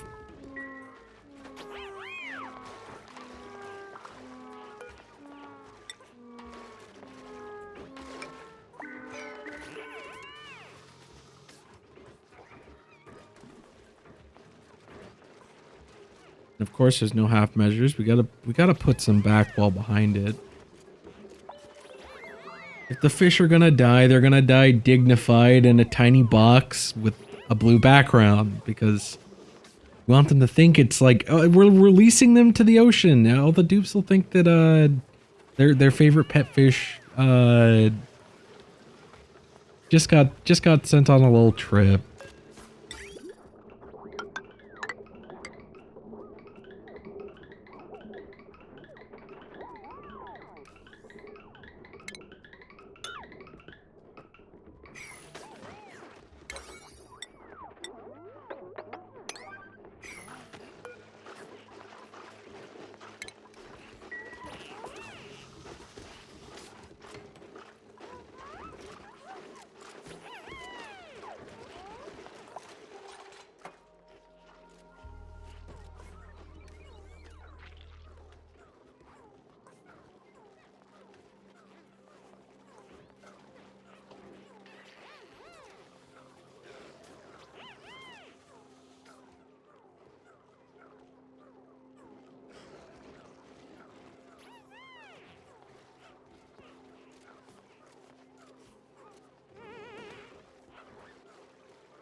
Combine do it in just a second. Actually, we can go ahead and get rid of this bottle emptier.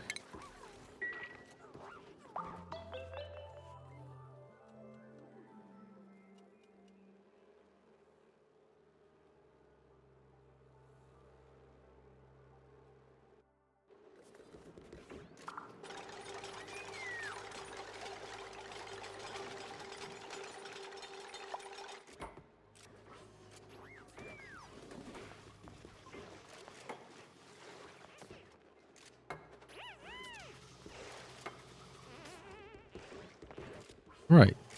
Now we've rerouted that rail. We need to bring... Oh, I shouldn't have deconstructed that rail.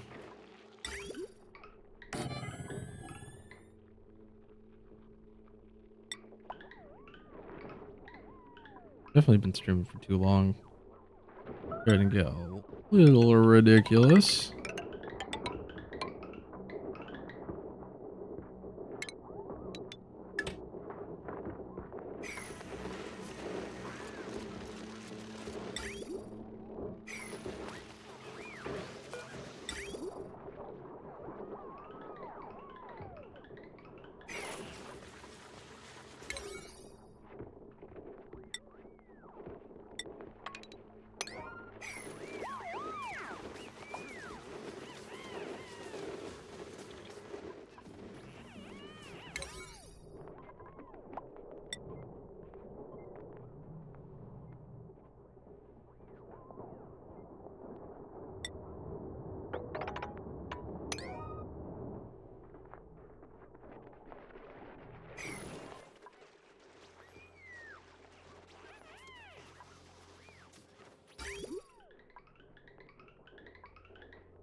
Here it comes. Almost managed to get this one conveyor line in. And here come the eggs. Okay. Now, just box it in completely. And put this fancy pants new station that honestly is something that Clay should add into the game, to the base game. The fishing station and the butcher station, because frankly, the process of converting critters into meat is a little tedious. And why are there so many hatches here? Excuse me. Oh, that's why. That's why. We never set the filters.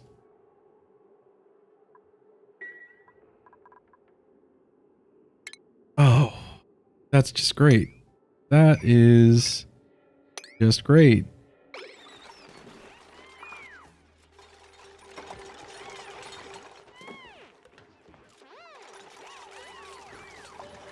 I wonder why performance has slowly been dropping.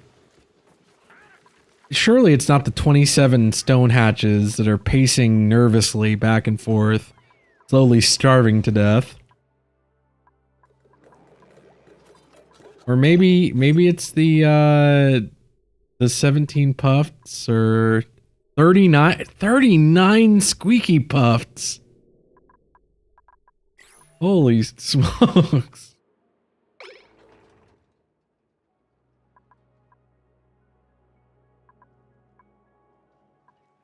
Or could it possibly be, I don't know. How many Paku are here?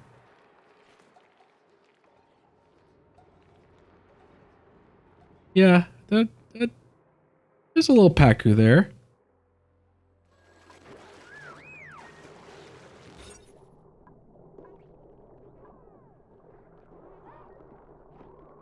Yeah, let's have a look at the ledger. There's 14 puffs, either puffed princes or otherwise in here. There's 13 critters in this little room.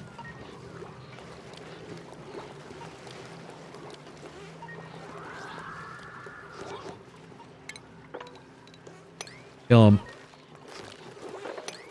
Kill them. Real quick. Just a little Thanos snapping going on, you know, we're just gonna, we don't kill any of the puff princes though. You don't touch the puff princes. You never know when you'll need another one. Oh yeah, true. Here, yeah, let's take a look at some overall numbers. Our overall power has actually dropped. Overall power produced has gone down by quite a bit. Actually, it's like almost cut in half. Though, to be fair, at the same time, there was a huge amount of power being wasted. I think that's when, I think this was when, a bit of automation got jacked up on our colony of Sagoni, and our geothermal power plant, which also doubles as a metal volcano tamer, the automation on one of the heat transfer spikes got flipped so that it was always on, and it was just sucking as much heat in as possible. And so I have the turbine set to actually flip on when the temperature gets too high, to try to like cut down the heat. And that's probably how that happened. Calorie generation, it's been pretty stable because we've not been picking up a whole lot of dupes.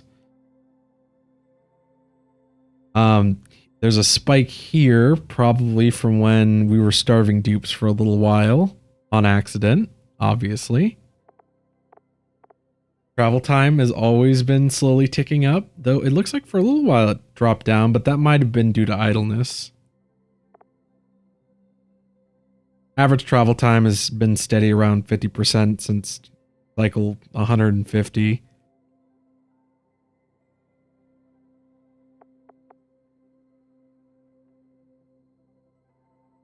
We've only at most had 2 rocket missions going on at any given time. But here's the real charts. At one point we had 109 wild critters, and it's been steady around 50 to 60 ever since about cycle 1,300. But our domestic critters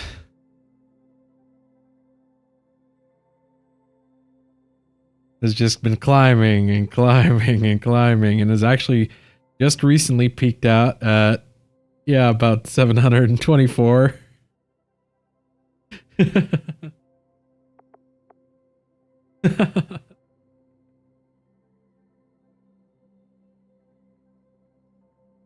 The dupes work for about a third of their day, which means I guess the other third is or the other like 20% is leisure time. And there was a little bit at the beginning where we were stressing out our dupes, but been pretty much no sweat. I love these graphs. The thing that I really love though is these time lapses, and I know they're buggy as hell. They are buggy as hell. And they don't work on most of the planetoids.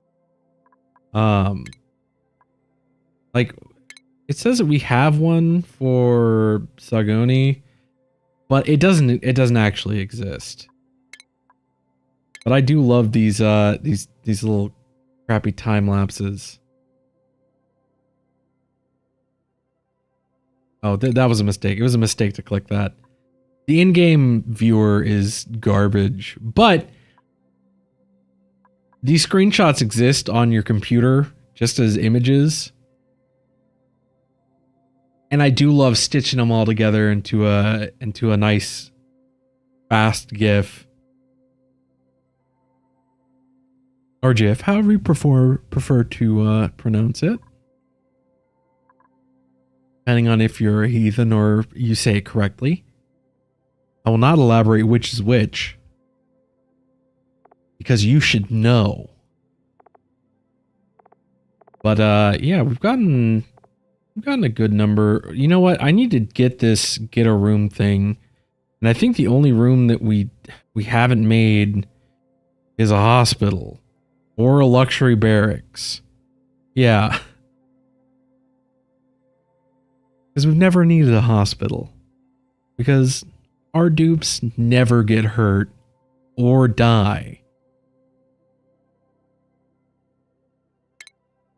But yeah, so yeah, we've got a lot of critters hanging around. It's probably partially because of this Dreco starvation ranch. Yeah, there's 49 Drecos in here. Another handful of pips. I mean, just in the ranches alone, there's a bunch of them. We've got 8 Sweetles kicking around in our bristleberry farm. 27 Shovels.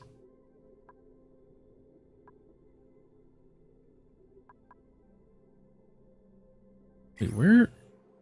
Oh no, it's sleeping. The Volpup.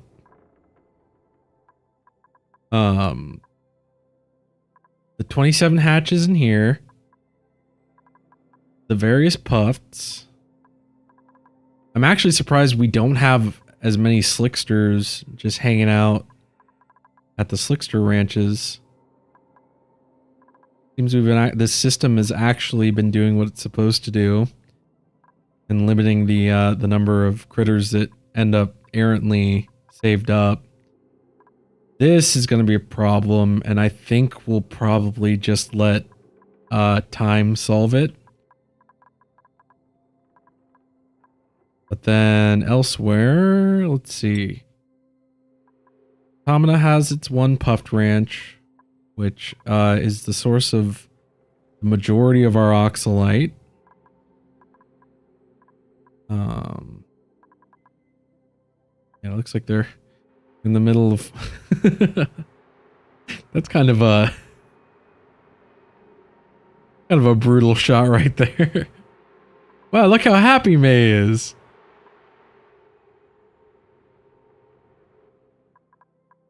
And then on Sagoni, I know we've got our little Sage Hatch Ranch, and they're all kind of in various states of starving or not starving.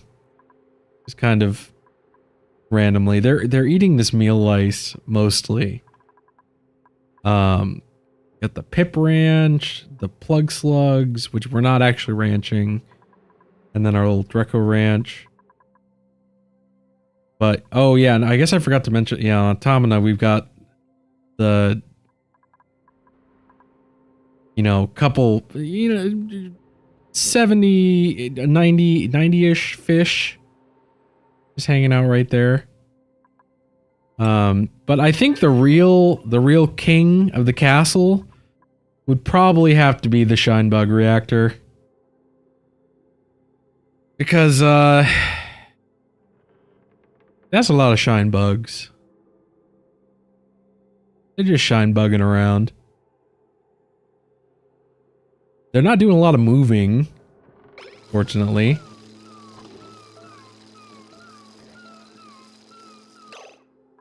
But, you know, they are projecting a pretty bright beam of light at all times. And a very, a fairly frightening area of effective radiation. We flipped this on earlier just to see the generation numbers. And it's getting 1,259 rad bolts per cycle.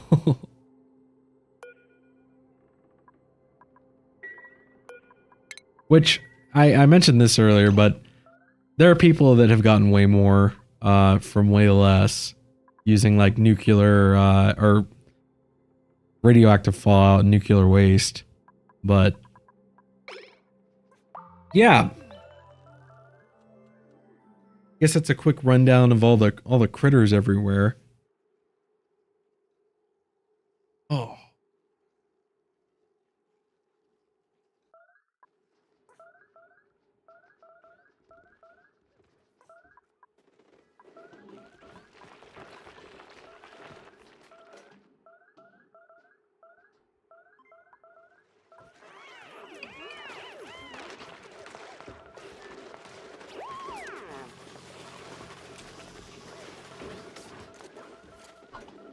Not enough depth. Okay, hold up.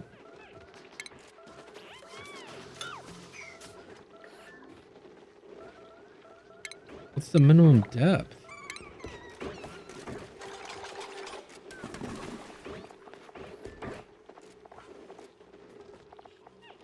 Where is that fish station?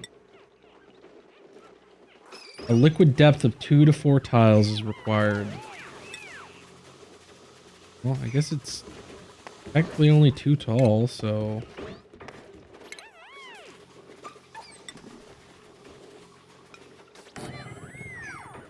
That's gonna be laggy. It's gonna cause lag, because the fish are gonna have room to pathfind.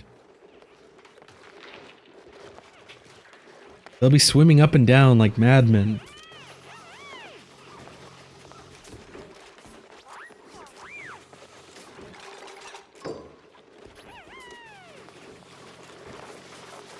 That's gonna take way more water.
There we go. I think that's about as far as we need to go with that.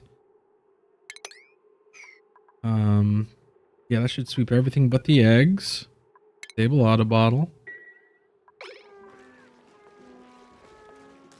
I think that should have any deliveries.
Oh, does the... You gotta be kidding me.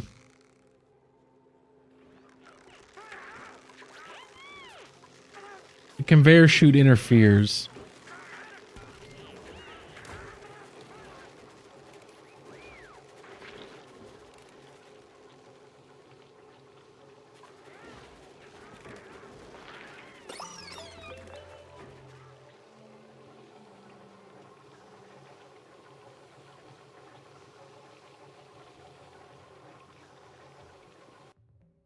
Oh, I just want to kill fish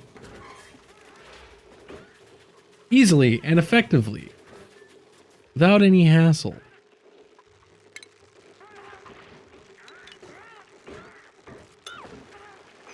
That's not gonna work. That's not gonna work.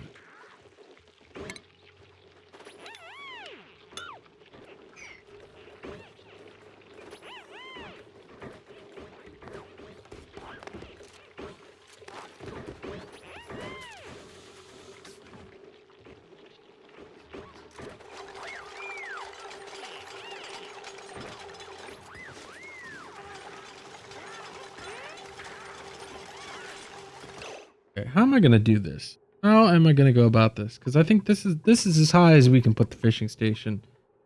I really don't want to put more water in here.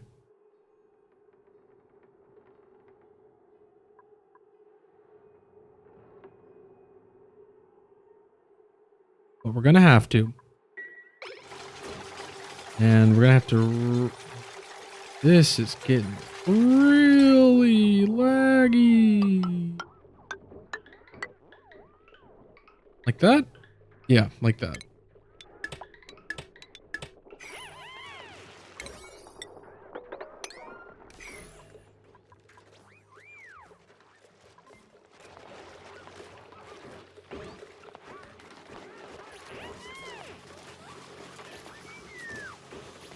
Take a little peek at how progress is going on Ughola. It's not going too bad. Actually gotten a lot of the pipe system put in.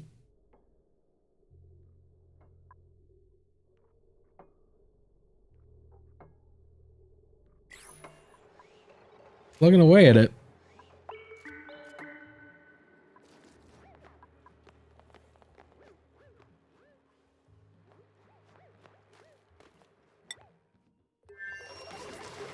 Okay.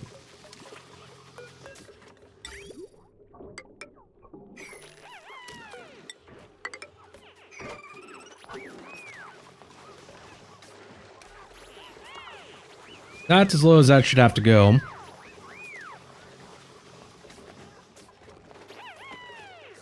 Then we can get rid of this plastic tile.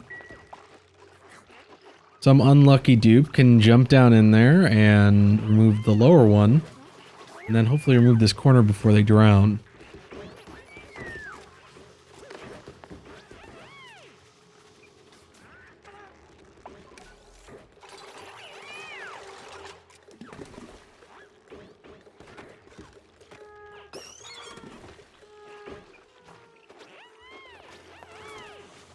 Oh yeah, I forget. We gotta keep bumping these priorities. I mean, they'll probably get it done eventually, but...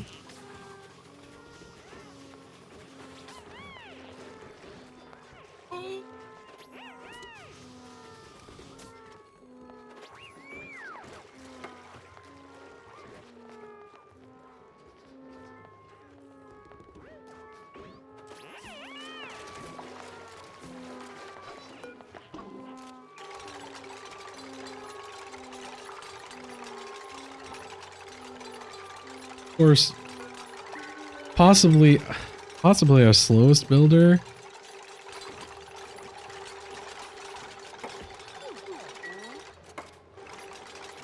No, go do anything else, please. Please, go give someone else that task.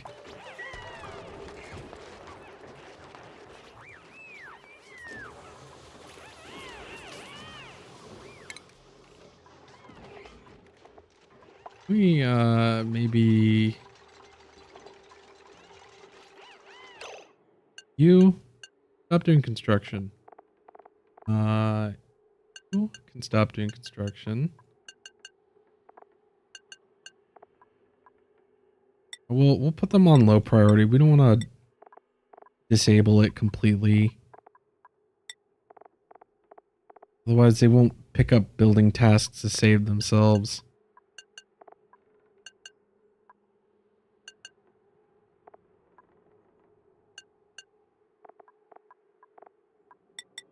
They're a mechatronics engineer.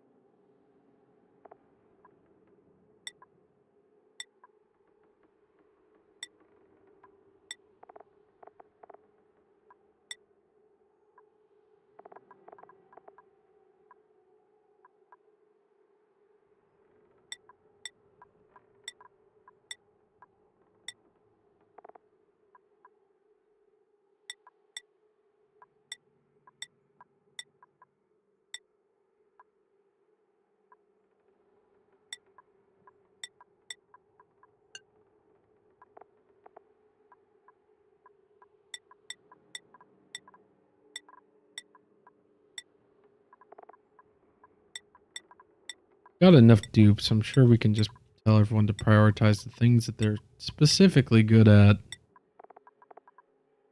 And everything shouldn't immediately fall apart. If it does, we'll reflatten the priority curve because things have gotten annoying.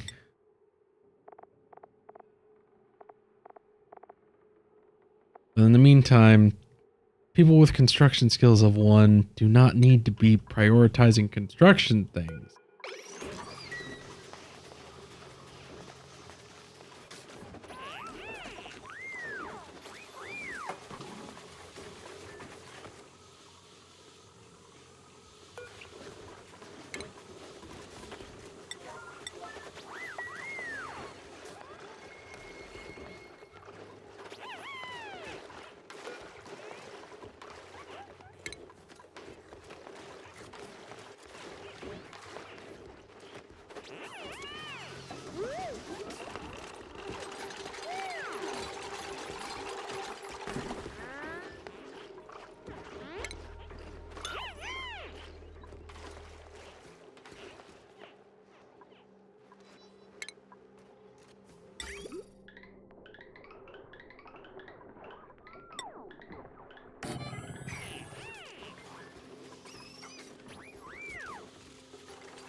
I hate to keep tweaking this, but I think we just need to move the chute over one.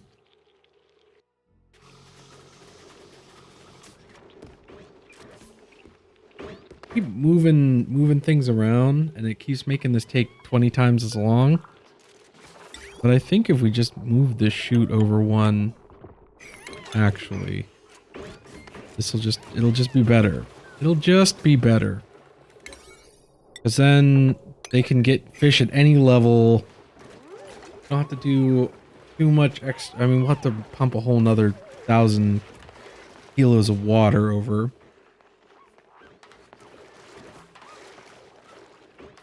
But let's be frank, we could probably be doing this with a pump and not with duplicate labor, and it would probably go by a little bit quicker.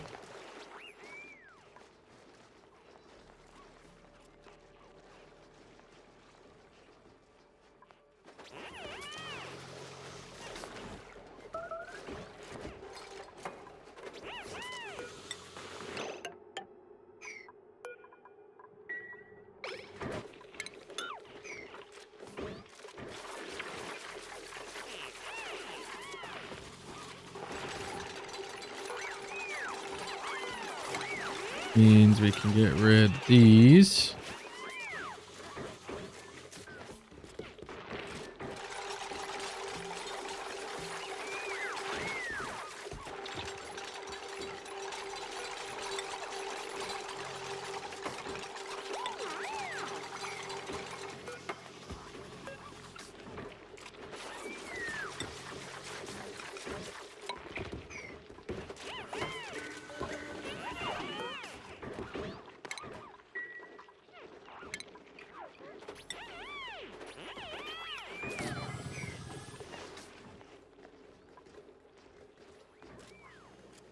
Is more riveting than that rust melter I made.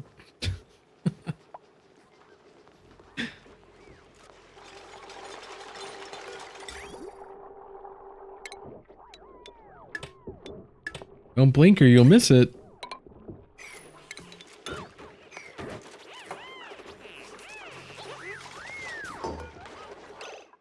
Okay, now we re-enable auto bottle yet again. Collect water.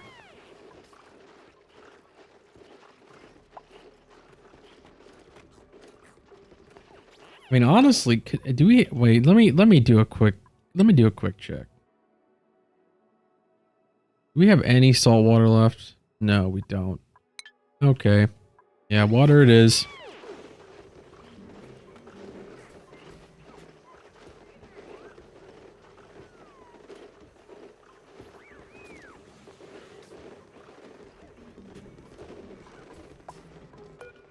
Don't pump the priority on this. It's gonna take forever.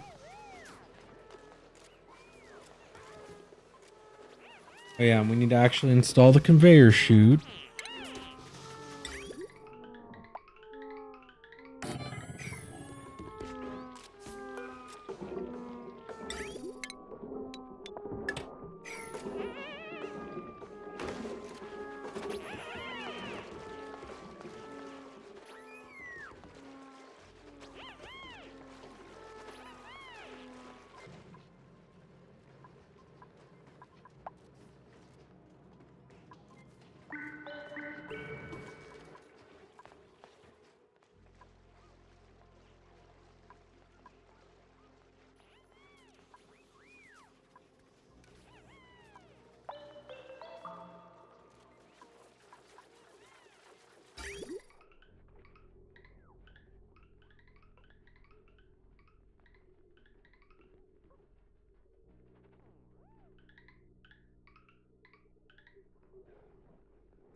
Are they eating raw bristle blossoms? What are you guys doing?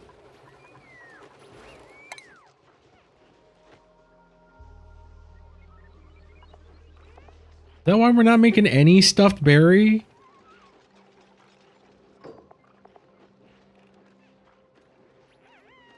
No. No, no, no, no. No. Why? Why, in the name of all that is holy and good?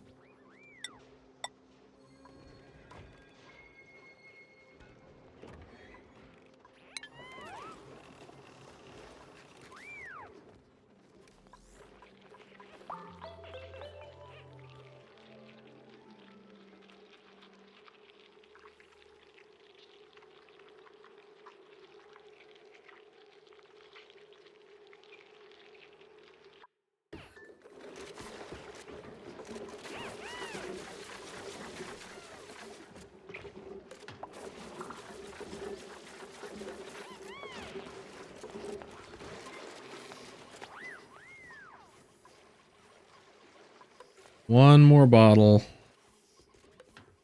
Just one more bottle.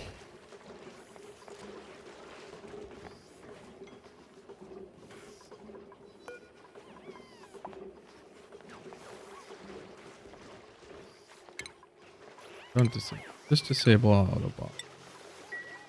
Get this thing out of my sight, for the love of God. Get that out of here. We can get these plastic tiles put in. We need to do a quick little sweep, because obviously we always have to do a quick little sweep because it's just the right thing to do.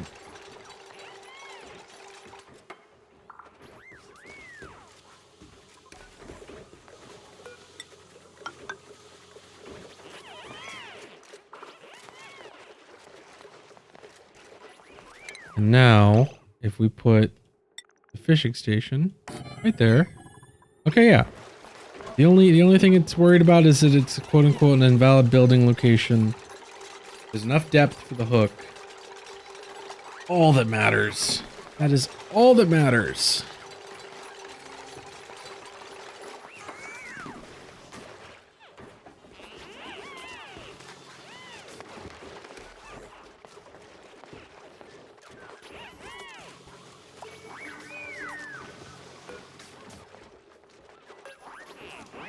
Frankly, I'm surprised that we haven't had any fish hatch yet. It feels like this has taken forever, but it must have taken less than the 5 cycles it takes for a fish to hatch.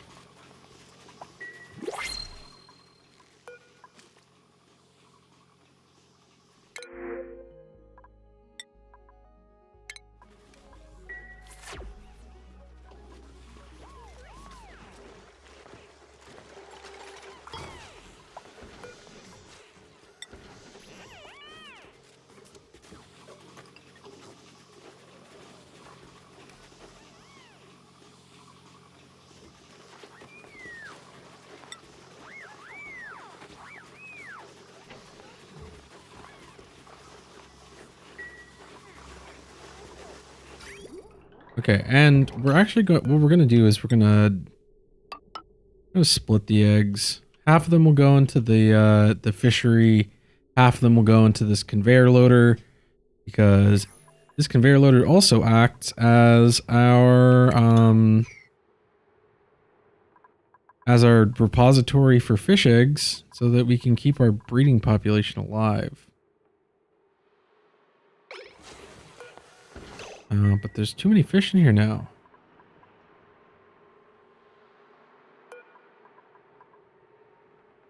Oh, yeah, because we drained the water down too much. Kill those two.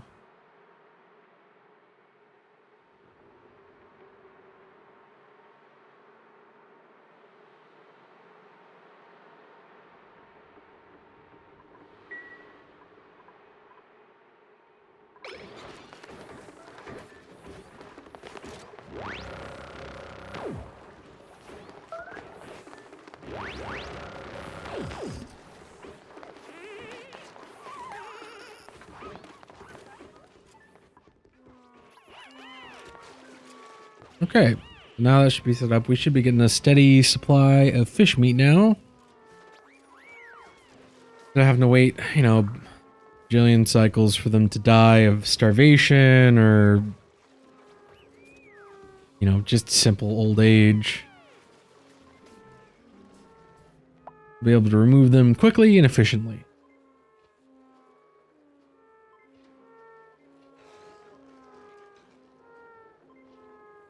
Only took like nearly 20 minutes.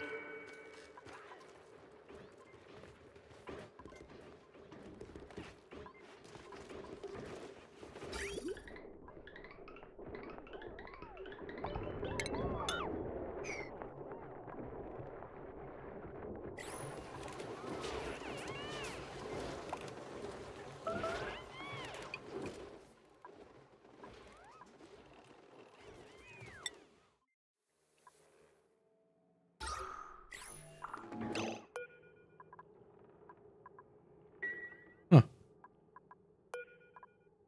Oh yeah, we swept some plastic and they probably just immediately sent it over. Ah, whatever.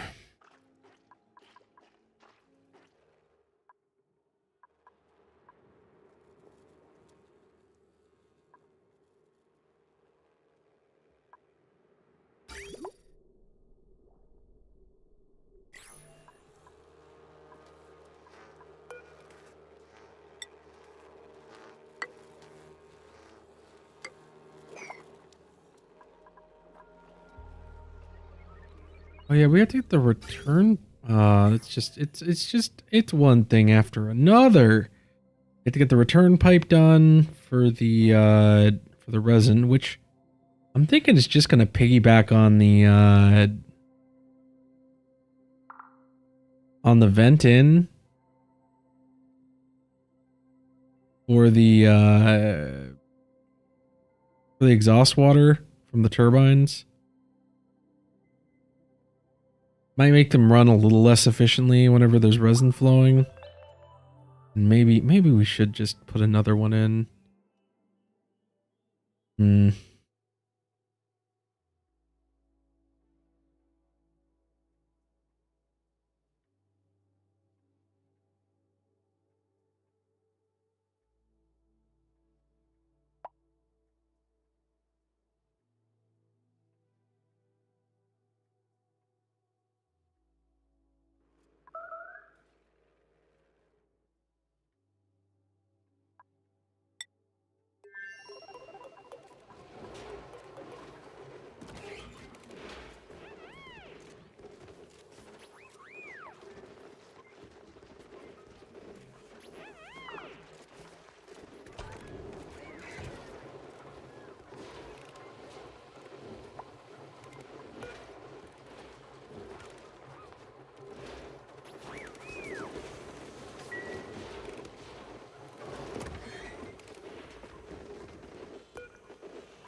Hmm.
All right, folks, I'm starting to get a little sleepy if I'm not really doing much anymore. I'm just realizing that I've been up since about this time yesterday. All right, our first customers.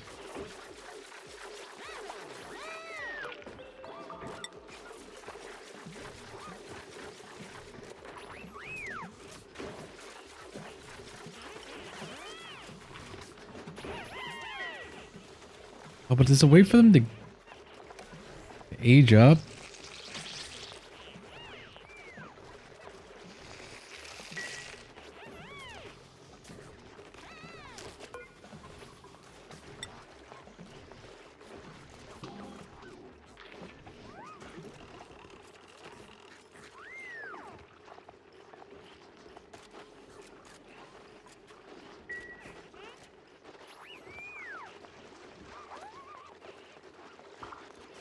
I think we're just gonna watch the fish until they get their first catch. Until our first fisher dupe can come and scoop up a fish and turn it into a juicy little pacu fillet.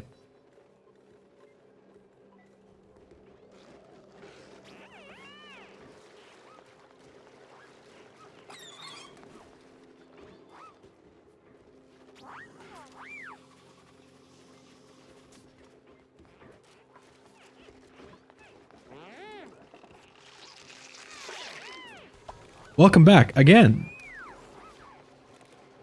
We're reaching the tail end of the stream, so I'm kind of winding down. But we're just waiting for our pacu to age up.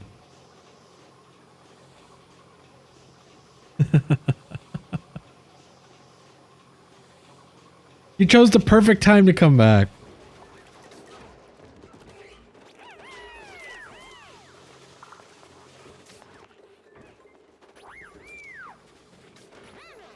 Yeah, though, to be honest, I'm glad that I honestly, I was worried that I was going to be way tireder way sooner.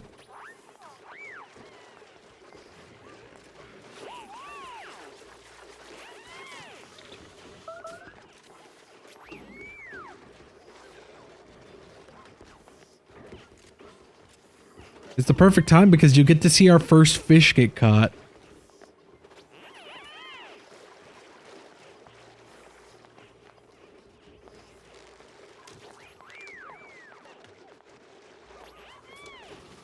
So our deep freezer is pretty simple. We're just running hydrogen in our pipes here through a thermoregulator, and we're just cooling down the hydrogen to a nice frosty, you know, -50, -40 degrees.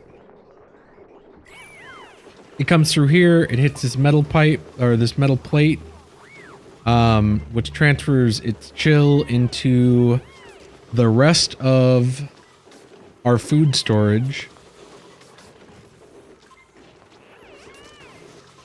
And then just because this is a carbon dioxide atmosphere, it's sterile, and because it's insulated away from the rest of the environment, it stays nice and cold. Real simple, real straightforward. But yeah, we're using hydrogen. Hydrogen is our current working fluid of choice. Because it's honestly, it is the easiest to obtain of the like sub-zero coolants. It's not really great at it, but better than nothing. And once it's cool, like, this thermoregulator runs sporadically. Oh, about 40% of the time it runs. Ethanol, you could use ethanol. The main issue that you'd be running into there would be the thermal conductivity and specific heat capacity. So, like, if we look up ethanol in the database,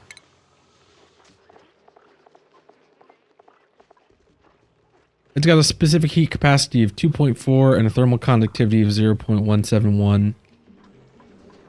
if we look at the same page for hydrogen,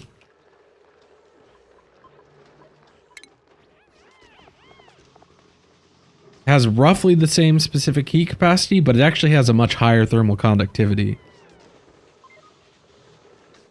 So it can move that coolness into the metal block and also into the food at a much higher rate.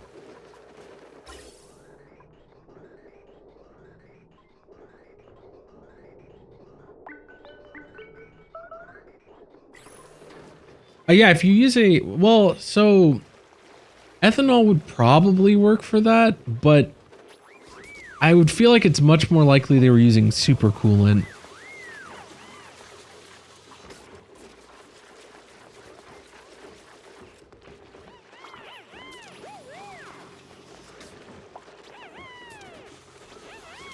I mean, if it works, it works. And ethanol would work, just because it can get cold enough.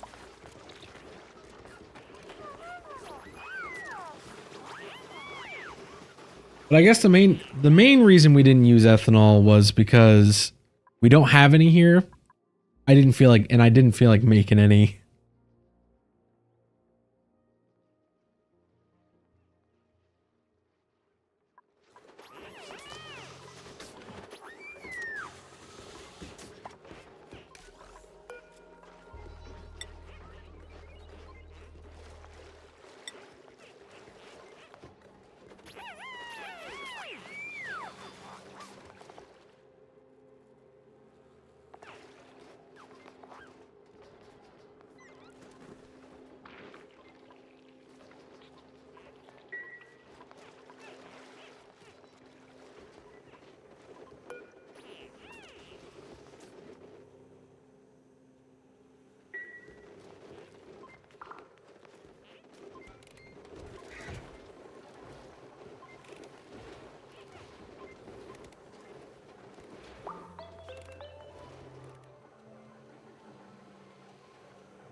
How long does it take for a Pacu to age up?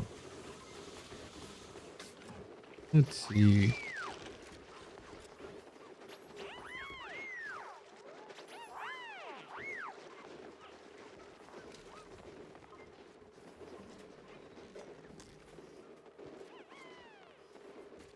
Pacus take about 5.5 cycles to reach adulthood. So actually, we'll be sitting here for a while. Ooh, and we have no way of extracting the eggshells. Oh, actually, no, that's not true. That's not true at all. We just cut out the corners.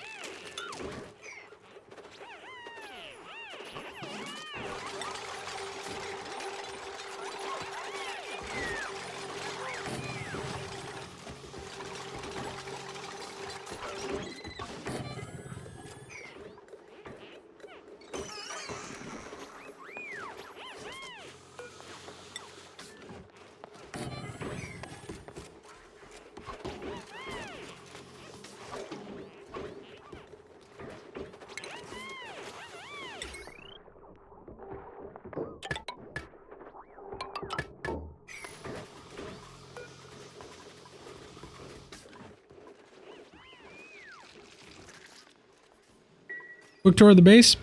Okay. So we've got our main living area right here.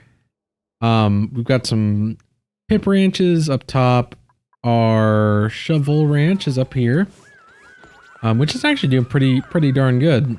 We've got, I think we have more shovels than we've printed somehow. We've got the shine bug reactor up here with our over 200 shine nymphs.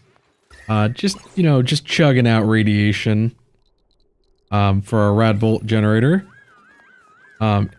Currently puts out about 1,000 rad bolts per cycle. Got the mealwood farm for space food, our bristle blossom farm for stuffed berries, some living quarters of various design. I mean, it's all the same room with like 2 statues or potted plants or whatever. Our first bathroom, or I guess technically our second bathroom, with its own sieve system. And then down here we've got the clothing crafting room. We've got more bedrooms, our research lab, which is fueled or gets its rad bolts from this crashed satellite.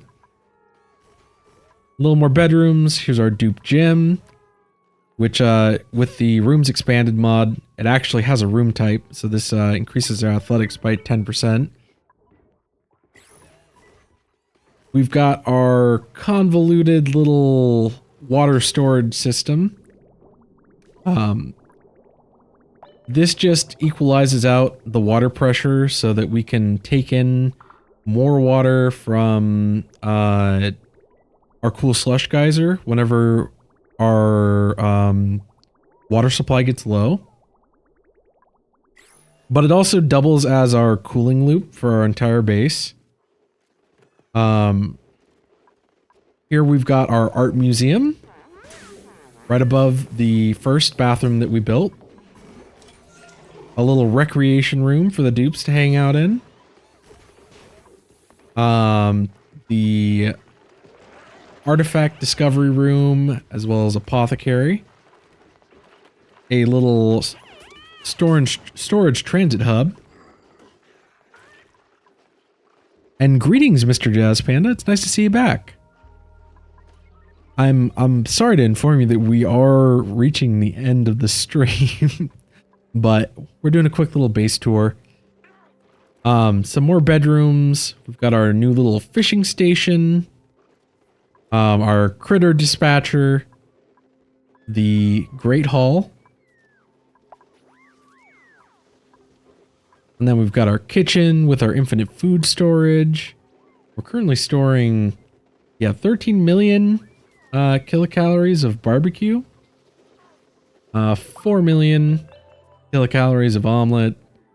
A little over 1 million kilocalories of pickled meal, and others in various smaller quantities.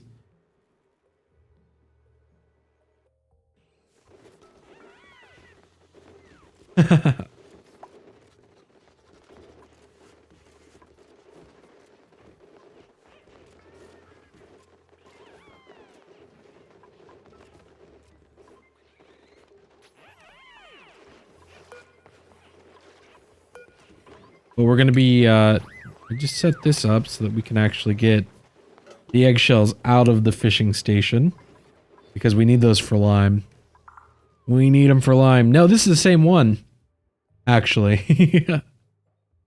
We've got a lot going on. Got a lot going on. But as we move out of the livable or actually, we've got our water storage tank as well as fish farm. Our little wild poke shell ranch, which we're automatically pulling up. Well, I say automatically.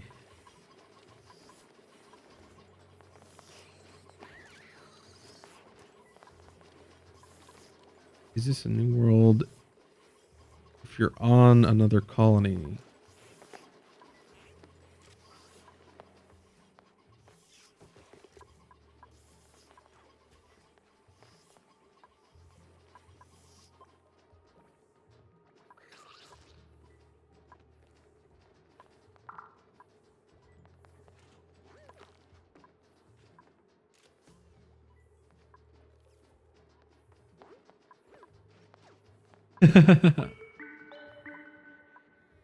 It shouldn't look too drastically different. I think the last time you were in here, we didn't have the infinite storage or the gas range in our kitchen.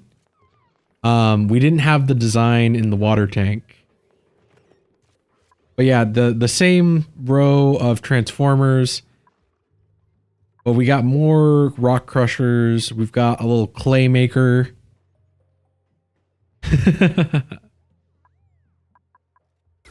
Yeah, this fun little thing.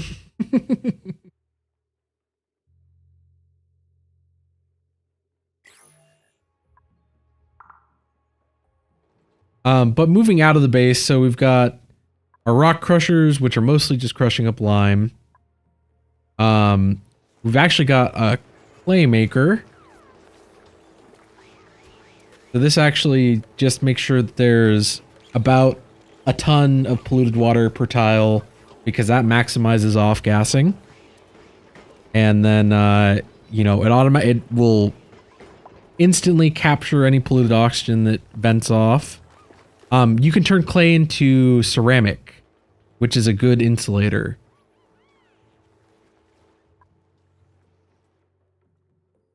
And it might be a good idea that if you're planning on doing so the deodorizer actually uses sand or any filtration medium to absorb polluted oxygen, and it puts out oxygen and clay for just a tiny amount of power. I mean, each one only uses 5 watts.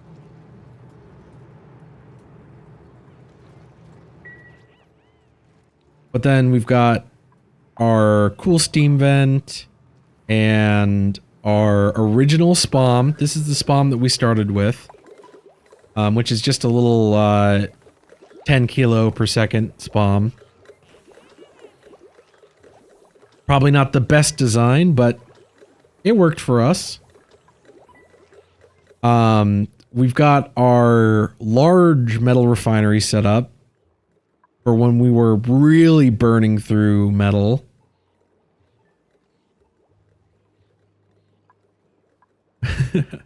We manage the piping and wiring by not. We don't.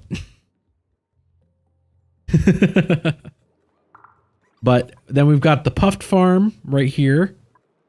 We've got our puffed ranch kicking, which it is mostly fed through this infectious polluted oxygen vent, but the polluted oxygen is supplemented by polluted water sublimation.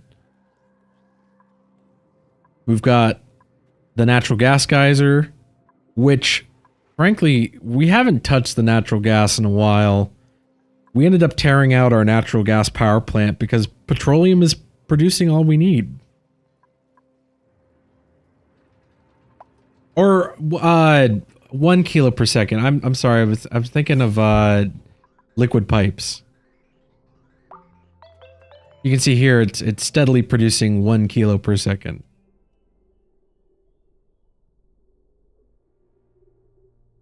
My bad, my bad.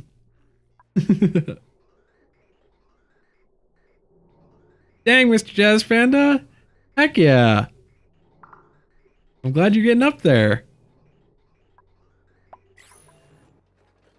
We, honestly, the most that we're using the natural gas for right now is, for the gas range in the kitchen.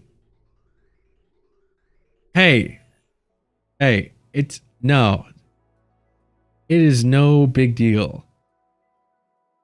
However you play the game is all good. We still got the same petroleum infinite liquid storage. The crude oil storage is completely empty. I think this molten slickster ranch should probably be new. I don't think this was here last time you were here. But then we expanded the regular slickster ranch. The petroleum boiler's still running smoothly. Fingers crossed. I did some tweaking to the automation to it. I honestly couldn't tell you because I do so many things that are not efficient for your frame rate that if it does, I wouldn't notice. But I've also got a pretty beefy computer, so I'm not really too concerned about it. So I would not be the one to talk to about optimal play or performance.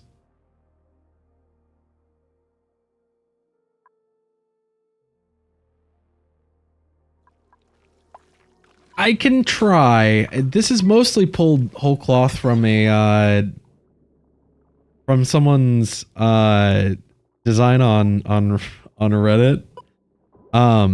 But the general idea is that this door opens for a period of time determined by these filter gates, which in this case is 2 seconds. For 2 seconds it opens and then it immediately closes. Then, when the magma falls down, it hits this hydro sensor, which then opens the first 2 doors. A little bit of automation goes through. It closes the top door, and then it closes the middle door. That is essentially what the automation does.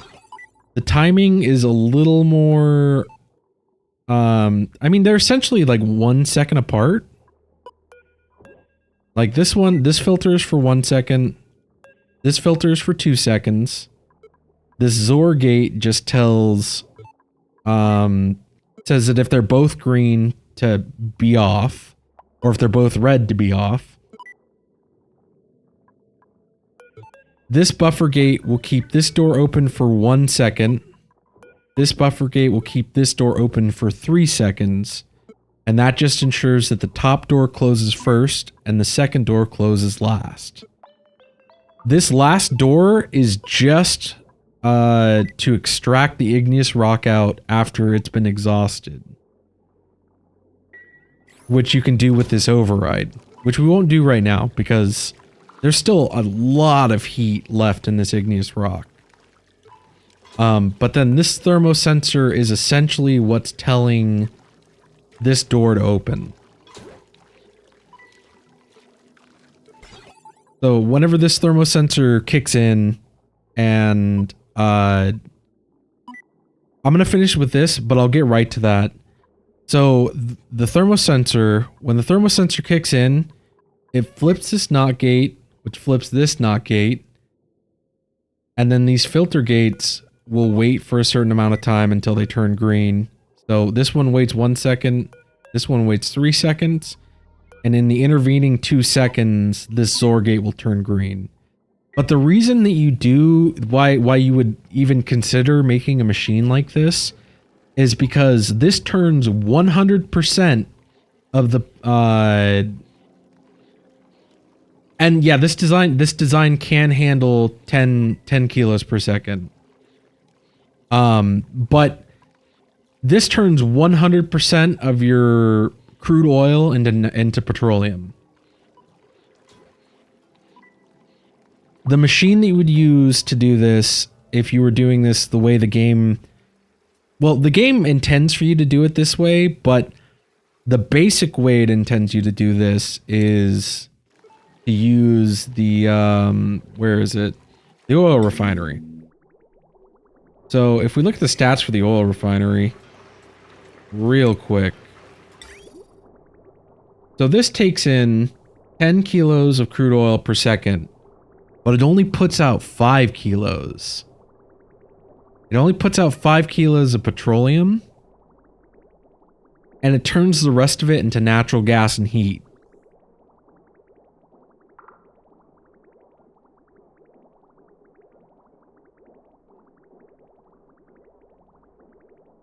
And I think that natural gas is, the natural gas that it puts off is enough to run exactly 1 natural gas generator, but it doesn't make up for the loss in the power lost in the petroleum, or the petroleum that's lost, right? But yeah, so that's one of the silly machines that we've made. The other one is this right here, and I'm really proud of this because this is a design all of my own. This is our rust melter.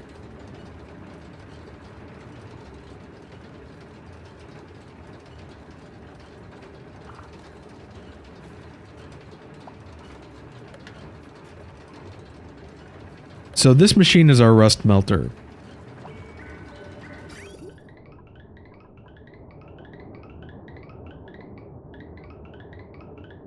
We send rust into this machine and melt it into refined iron. Because the way that you would normally use rust would be in the rust deoxidizer. That's exactly what it sounds like. It's just oxidized iron. You can find it in rust biomes. I don't know if your map necessarily has them, but they're the same place you find nosh bean sprouts and things like Moffic rock and leech stone.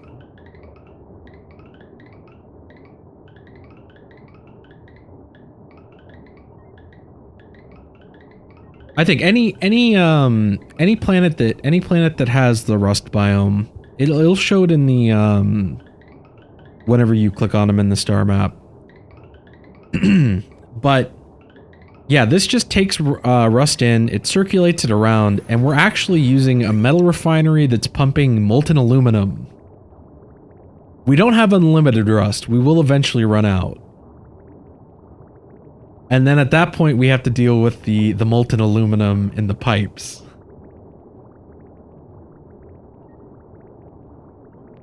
But when we mined out this entire planet, we got 200 tons of rust.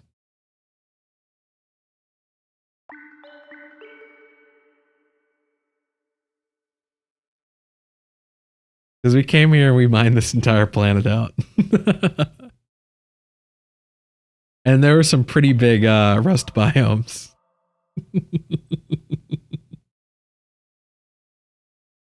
But so yeah, so we've got the rust melter doing its thing. Every time we make some more steel, it'll send this molten aluminum that it's using as coolant around the loop. It all just depends on what you need, honestly. If there's another planet that has what you need, then go there and get it. And you don't even have to set up anything that can permanently sustain duplicates. Automation is your friend. If there are power sources on that planet, you do not need to keep duplicates there full time. For instance, here on Ughola, we have all the infrastructure set up to keep duplicates here on a semi-permanent basis.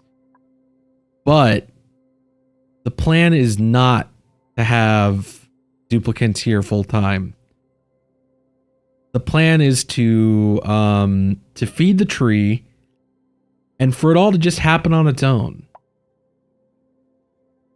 Because we're gonna be ranching these pacu, which are gonna be making eggs, which we're gonna be making into omelets with steam, which go into the tree. Resin goes back into the steam room.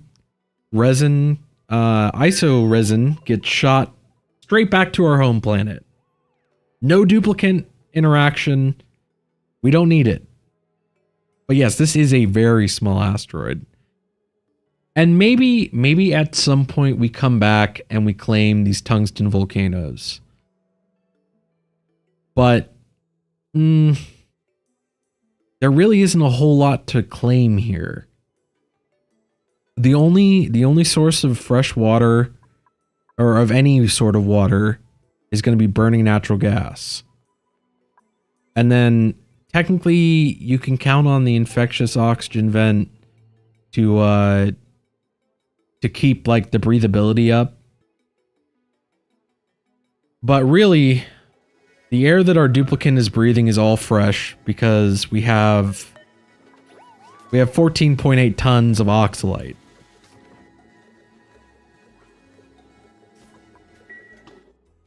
Well, there kind of is.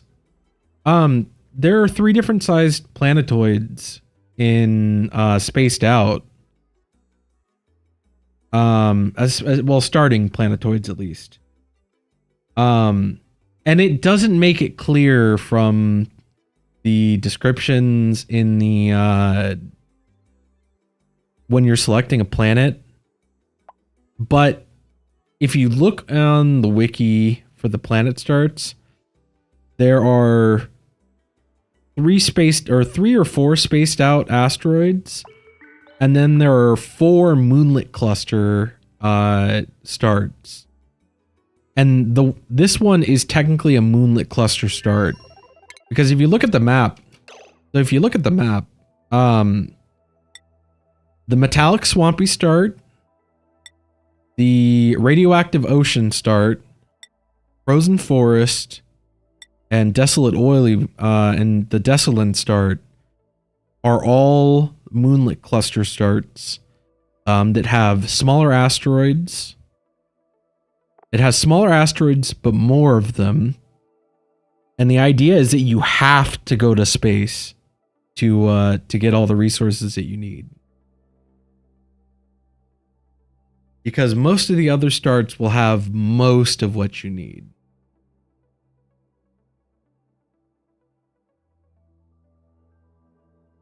But like, if we had never left this planetoid, we would have run out of metal pretty quickly. Metal ore and refined metal.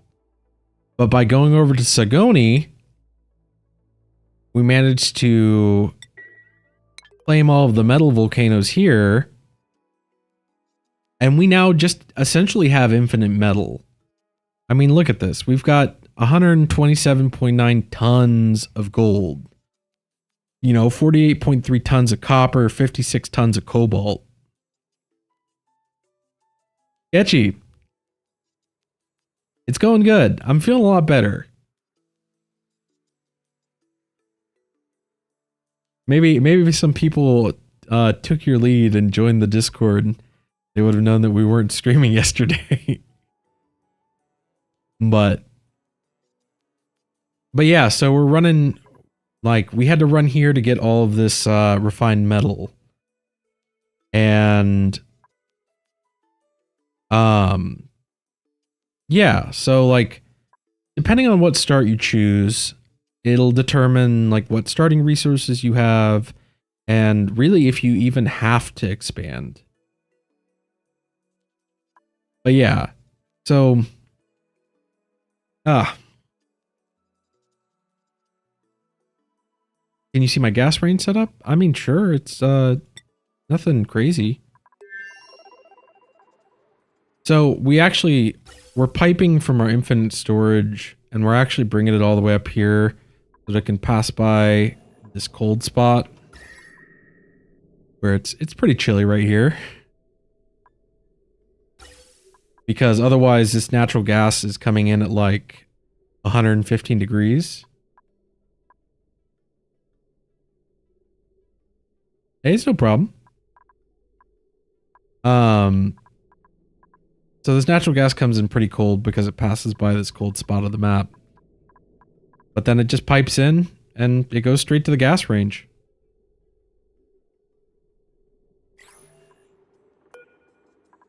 And in this gas range, we're making stuffed berry and surf and turf. And we just have it set to do it forever.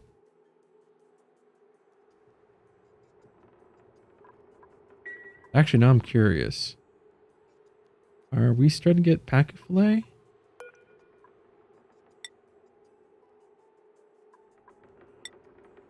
Oh yeah. Yeah. They're starting to collect fish.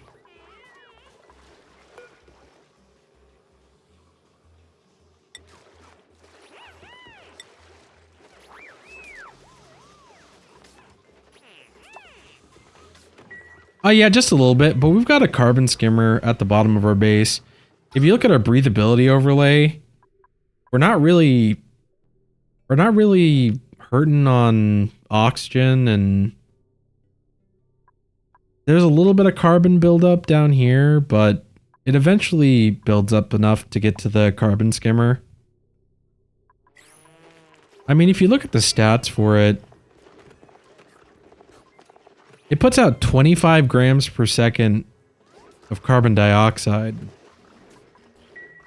One of your duplicants alone puts out 2 grams per second.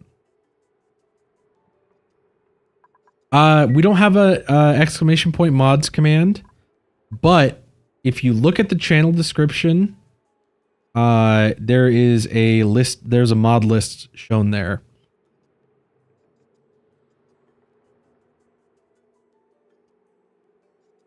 Because we've got a Steam collection.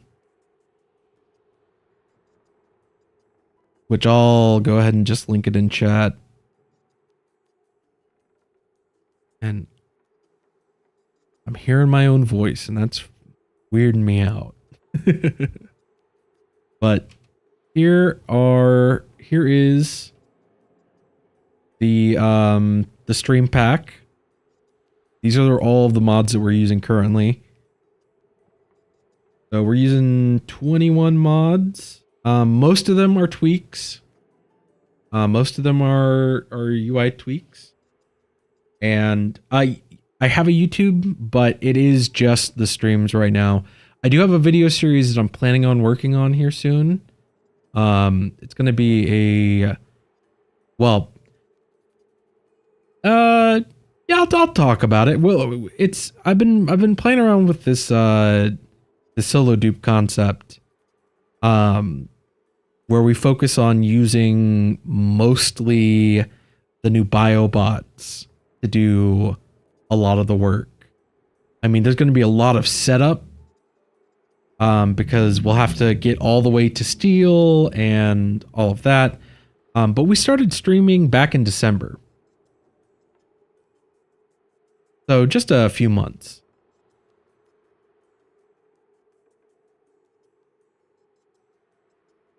Though I guess my account is probably I've had a Twitch account since like high school. I know I've never tried Dupe's Cuisine. Mostly because it doesn't look like the mod's been updated in a long time. And I feel like the food system is pretty solid. Vanilla. Oh,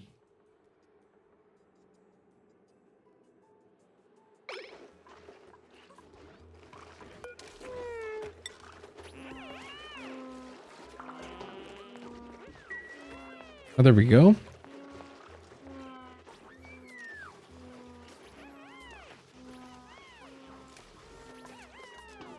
Someone should be coming by soon to scoop up this fish.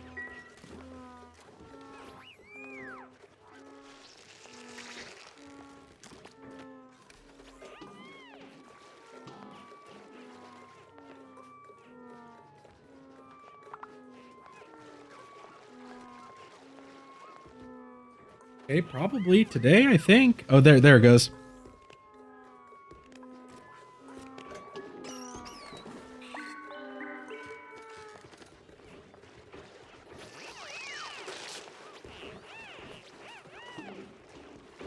I just had to realize. So that's kind of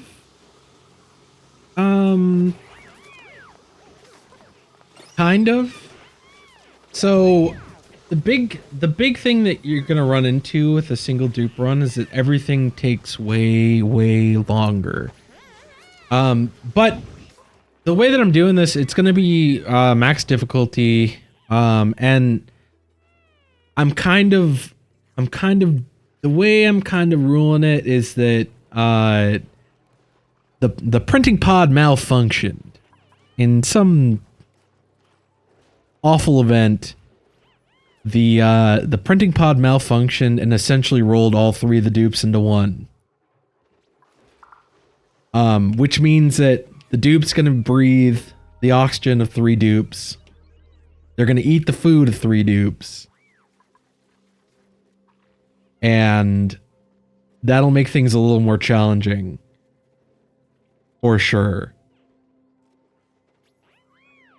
because we've got to be producing enough food for 3 dupes with the labor of 1.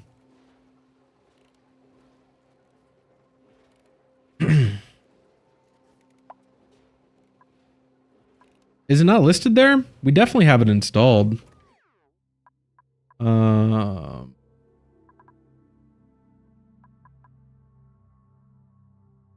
Here.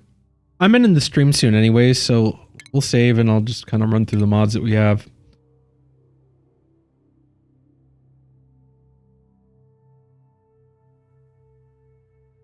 Because I need to get off of here pretty soon anyways.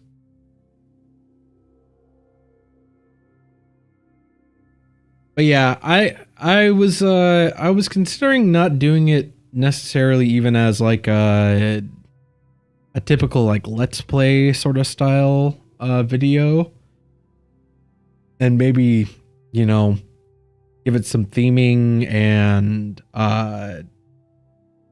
almost like create a custom story that will kind of follow along. But I'm not sure. I haven't really quite decided on anything for it yet. But the YouTube is linked in our description. But here, look, I'll just throw it in here right now.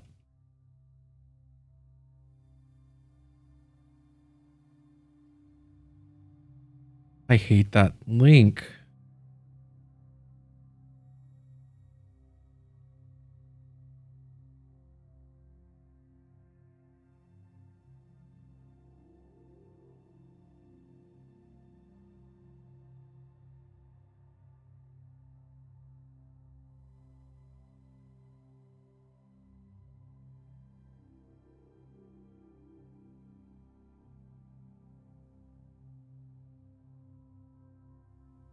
But yeah, okay, so let's run to the main menu real quick and, or you know what, we'll double save.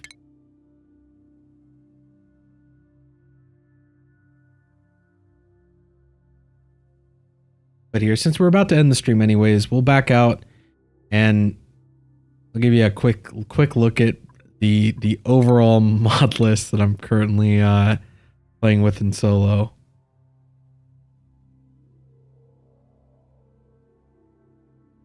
And if anyone's interested, I would absolutely be willing to upload the current save file. If anyone wants to like take a look at it and kind of poke around the base, that's always something that we could do. But if we look at the mods, I actually have the mod profiles thing installed. And yeah, maybe I forgot to add some mods to the collection. Decent food for 16 dupes. If you're at early game, bristle blossoms are pretty solid, especially if your farmer's touching them. They're about, it cuts down on the water cost by, you know, 50%. And the conversion rate for bristle blossom to, or bristle berries to gristle berries is pretty stellar. It goes from, I think, 2,800 calories to 3,000 or maybe a little bit more. Yeah, if we view this profile, we've got fast track, mod updater, sweep by type, suppress notifications, automation bypass, increased meter limits, forbid items, sweep zones, material selection properties, show building ranges, hysteresis storage, and a lot of these are just tweaks.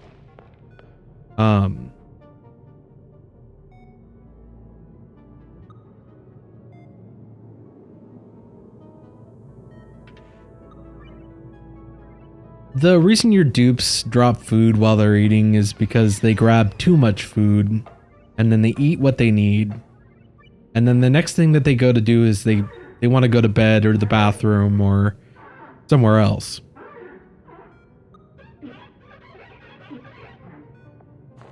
Oh, we've got the bigger camera zoom out, better info cards, priority 0, the room's expanded, no sensor limits, efficient supply, fast save, waste not, want not, Custom reservoirs, which this just adds tanks, but the config that we have for this is that wall tanks hold half as much.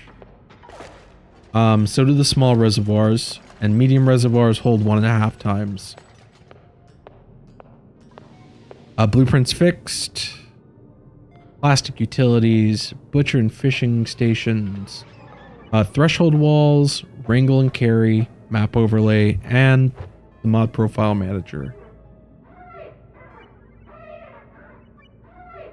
But Mr. Jazz Panda, starvation ranching is just when you are... I mean, it's exactly what it sounds like. You're not feeding them. Plastic utilities lets you make back walls. They're plastic back walls, plastic pipes, plastic vents. It essentially just expands the use case for plastic. Since a lot of the times, stone will be rarer than plastic in a lot of cases. Especially even if you have a single starvation ranch of glossy Drecos, they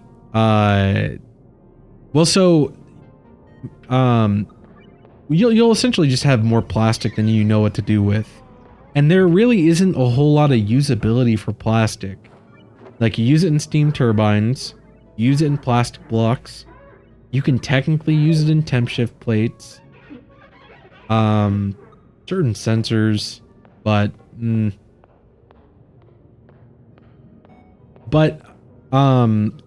Dreco Starvation Ranch is pretty cool because you keep one ranch of regular Drecos, or of any Dreco, and then you keep a separate room full of hydrogen that you send all of the excess eggs to, instead of putting them into like a drowning chamber. And then you can shear them. Drecos don't need to be fed to regrow their scales. But yeah, if you just look up Dreco Starvation Ranch, and it's a pretty solid thing. The main problem would be that after a long period, you may have something like in our current Starvation Ranch, we have like 42 Drecos all just running around.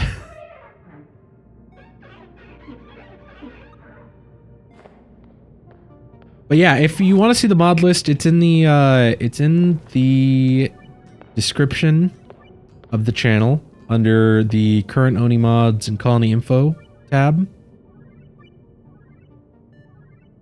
But yeah, I need to get to going to bed. I'm getting a little sleep loopy. I need my sleep.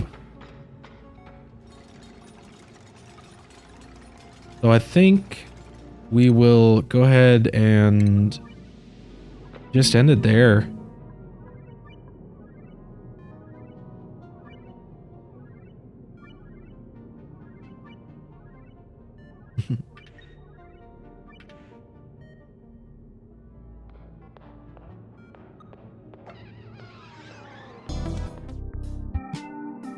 Oh, I cut someone off. I'm so sorry. Someone just followed. Wait, let me dig that up. Let me dig that up. We gotta thank someone. Unless they want to come forward.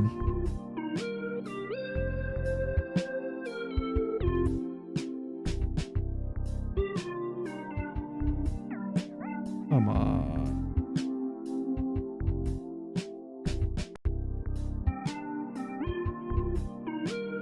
Oh, XD got creepered followed me. Thank you so much. It's actually currently 12:43 p.m., but I work a night shift, so this is like midnight for me. I've got work in just a while.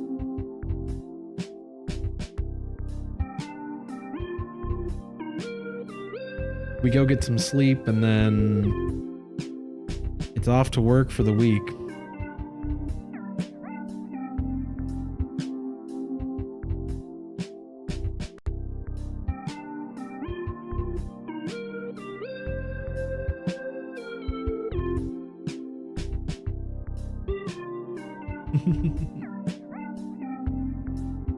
That's why I only stream on the weekends.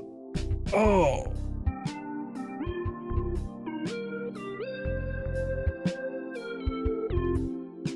But yeah. Everyone have a good night, good day, good night. All that. And I hope to see everyone next weekend. We'll probably be streaming starting on Saturday. God forbid I get sick again. But if anything, or actually wait, hold up. No, actually, we will not be streaming at all next weekend, now that I'm actually thinking about it.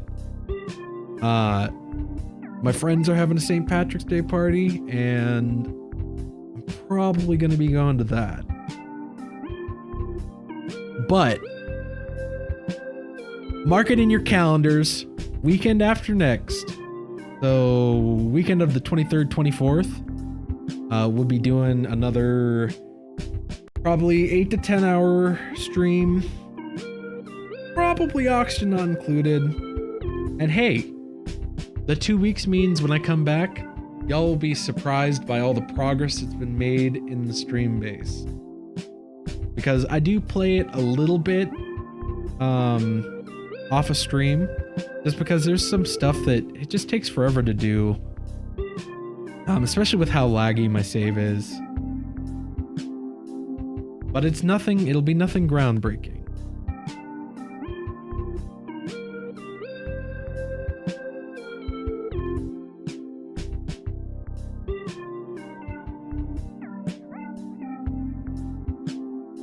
No, I actually have a couple saves that I'm playing right now. I'm playing the Stream Colony on stream. I've got a solo dupe run, that solo dupe test run. And then also, what else? I've got a casual playthrough that I'm doing.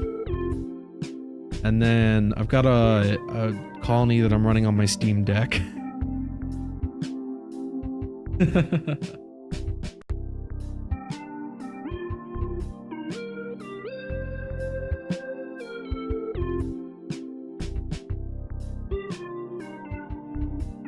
Yeah. If you run it in, I've been playing it in. That's the thing. I have a Bluetooth mouse that I have specifically for my Steam Deck, and I've just been using it in desktop mode for the most part, because they technically have Steam Deck support so that you can play it with the controller gamepad. Well, you can. You absolutely could. But I didn't want to learn the different controls. It's all pretty straightforward on the, like the Steam Deck control scheme is pretty straightforward, but it just feels a little clunky to me. Having been someone that's mostly played on PC for like the last decade. No, honestly, no. And you can even put fast track on your Steam Deck. So it really helps out with performance.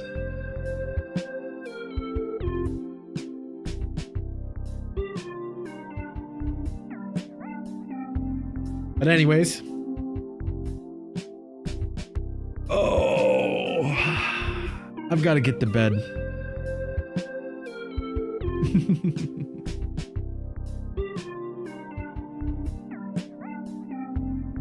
Y'all have a good night.